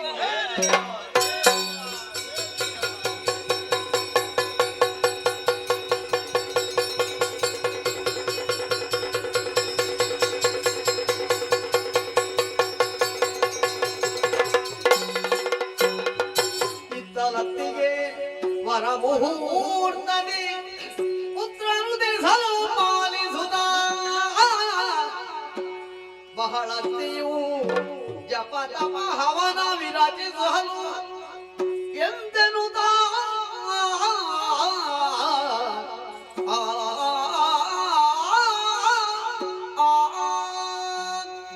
ಸತಿಯರು ಸವಿಯ ಪ್ರಾಣೇಶ, ದೇವರ ಪ್ರಸಾದ ನಮಗೆ ಖಂಡಿತ ದೊರಕಿತ್ತಲ್ಲ. ತಾಯ್ತನದ ಸೌಭಾಗ್ಯ ನನಗೆ ಸಿಗುತ್ತಲ್ಲ. 3 ಮೂರ್ತಿಗಳ ವರವೇ ಸರಿ. ಖಂಡಿತ ಮಗನನ್ನು ನಾವು ಪಡೆದಿದ್ದೇವೆ. ಹೌದು. ದೇವರೇ ಹೇಳಿದ ಮಾತು ದತ್ತಾತ್ರೇಯ ಅನ್ನುವ ಹಾಗೆ ಹೆಸರನ್ನು ಇರಿಸಬೇಕು. ಮಗನನ್ನೊಮ್ಮೆ ಕರಿಬೇಕೆನ್ನೋ ಆಸೆ. ಮಗನೇ, ಮಗ ದತ್ತಾತ್ರೇಯ, ದತ್ತಾತ್ರೇಯ, ಹೀಗೆ ಬಾರಪ್ಪ. ಬಾ ಚಿನ್ನ. ಹೀಗೆ ಬಾ, ಹೀಗೆ ಬಾ. ಇನ್ನೂ ಮಕ್ಕಳು ನೋಡೋಣ ಅಂತ ಅನ್ನಿಸ್ತಾ ಉಂಟು. ಮಗದೊಮ್ಮೆ ನೋಡಬೇಕು. ಹೌದು. ಸತ್ಯ ಹೇಳಬೇಕಾ? ನೋಡಿ ಅಂತ ಮುಖವನ್ನು ಕಂಡಾಗ ದತ್ತಾತ್ರೇಯ. ಸಂತೋಷ. ಹೌದಲ್ಲ. ಇನ್ನು ನಮಗೆ ಯಾವುದು ಬೇಡ ಅಂತ ನನಗೆ ಆಗುತ್ತಾ ಉಂಟು. ಆ ಮಗನ ಜೊತೆಲಿ ಇರ್ತೇನೆ. ಅವನಿಗೆ ಬುದ್ಧಿ ಬೆಳಿಬೇಕು. ಯೋಚನೆ ಮಾಡಬೇಡುವ ನಾವು. ಅದಕ್ಕೆ ನೀವಿದ್ದೀರಲ್ಲ. ವಿದ್ಯೆ ಕಲಿಸಬೇಡುವ. ಎಲ್ಲಿ ಕಳುಹಿಸಿಕೊಡುವುದಾ? ತಾಯಿಯೇ ಮೊದಲ ಗುರು. ಆದ್ರೆ ನೀವೇ ದೊಡ್ಡ ಗುರು. ನಿಮಗಿಂತ ನಾನು ಏನು ಎಲ್ಲ ನೀವೇ ಹೇಳಿಕೊಡಬೇಕು. ನಾವು ಜೊತೆಯಾಗಿ ವಿದ್ಯೆಯನ್ನು ಹೇಳಿಕೊಟ್ಟಾಯ್ತು. ಹಾಗಿದ್ರೆ ಮಗನಿಗೆ ವಿದ್ಯೆಯನ್ನು ಹೇಳಿಕೊಡುವುದರ ಮೂಲಕ ಮಗನ ಜೀವನವನ್ನು ಭವಿಷ್ಯತ್ ಕಾಲದಲ್ಲಿ ಎತ್ತರಕ್ಕೆ ಏರಿಸಬೇಕೆನ್ನೋ ಬೇಕು. ಮನಸ್ಸಿನ ಸಂಕಲ್ಪವು, ಮನಸ್ಸಿನ ಆಸೆ ಏನುಂಟೋ ಭಗವಂತ ನಮಗೆ ಕರುಣಿಸಿ ಆಯಿತು.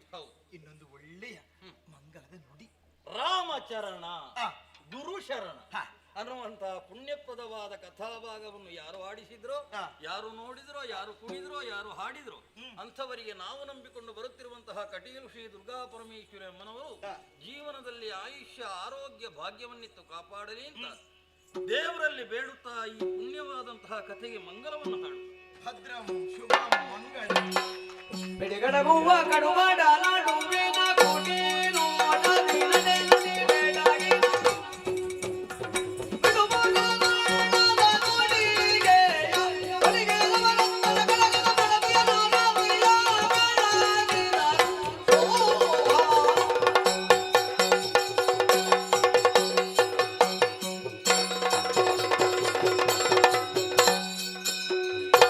ವಾರಿಜ ದಳಂಬಕಾಯ ಜಯ ಮಂಗಲಂ ಸರ್ವಸೂಜ ಕೋಟಿ ತೇಜಕಾಯ ಶುಭಮಂಗಲಂ ಎಂದೋ ನಿತ್ಯವಾಸಿನಾಯ ಎಂದೋ ನಿತ್ಯವಾಸಿನಾಯ ಮುತ್ತಲೈಕನಾಯ ಸುಂದರ ಶೋಭಿತಾಯ ಶುಭಮಂಗಲಂ ವಾರಿಜ ದಳಂಬಕಾಯ ಜಯ ಮಂಗಲಂ ನಿತ್ಯ ಶುಭಮಂಗಲಂ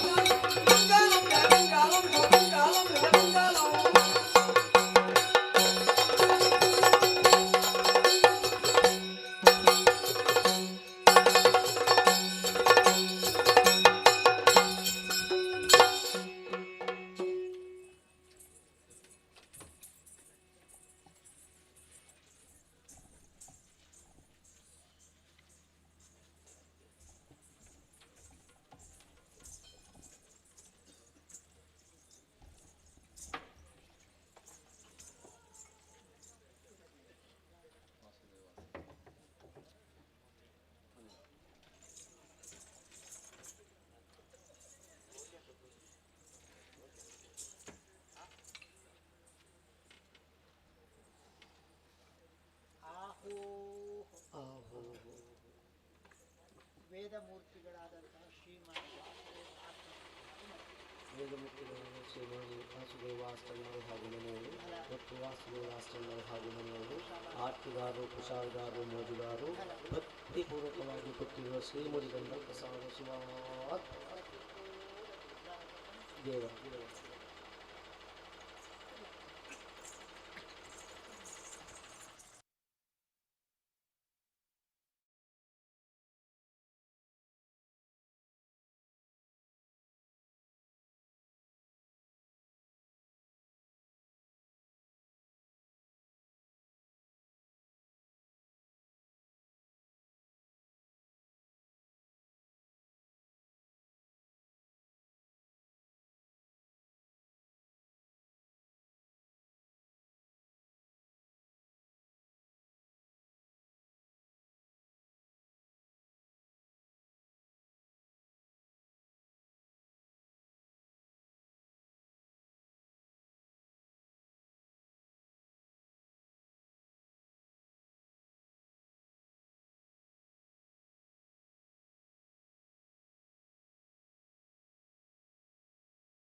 ಮಲಗಿದೆ ಅವ್ರು ಮಲಗಿದ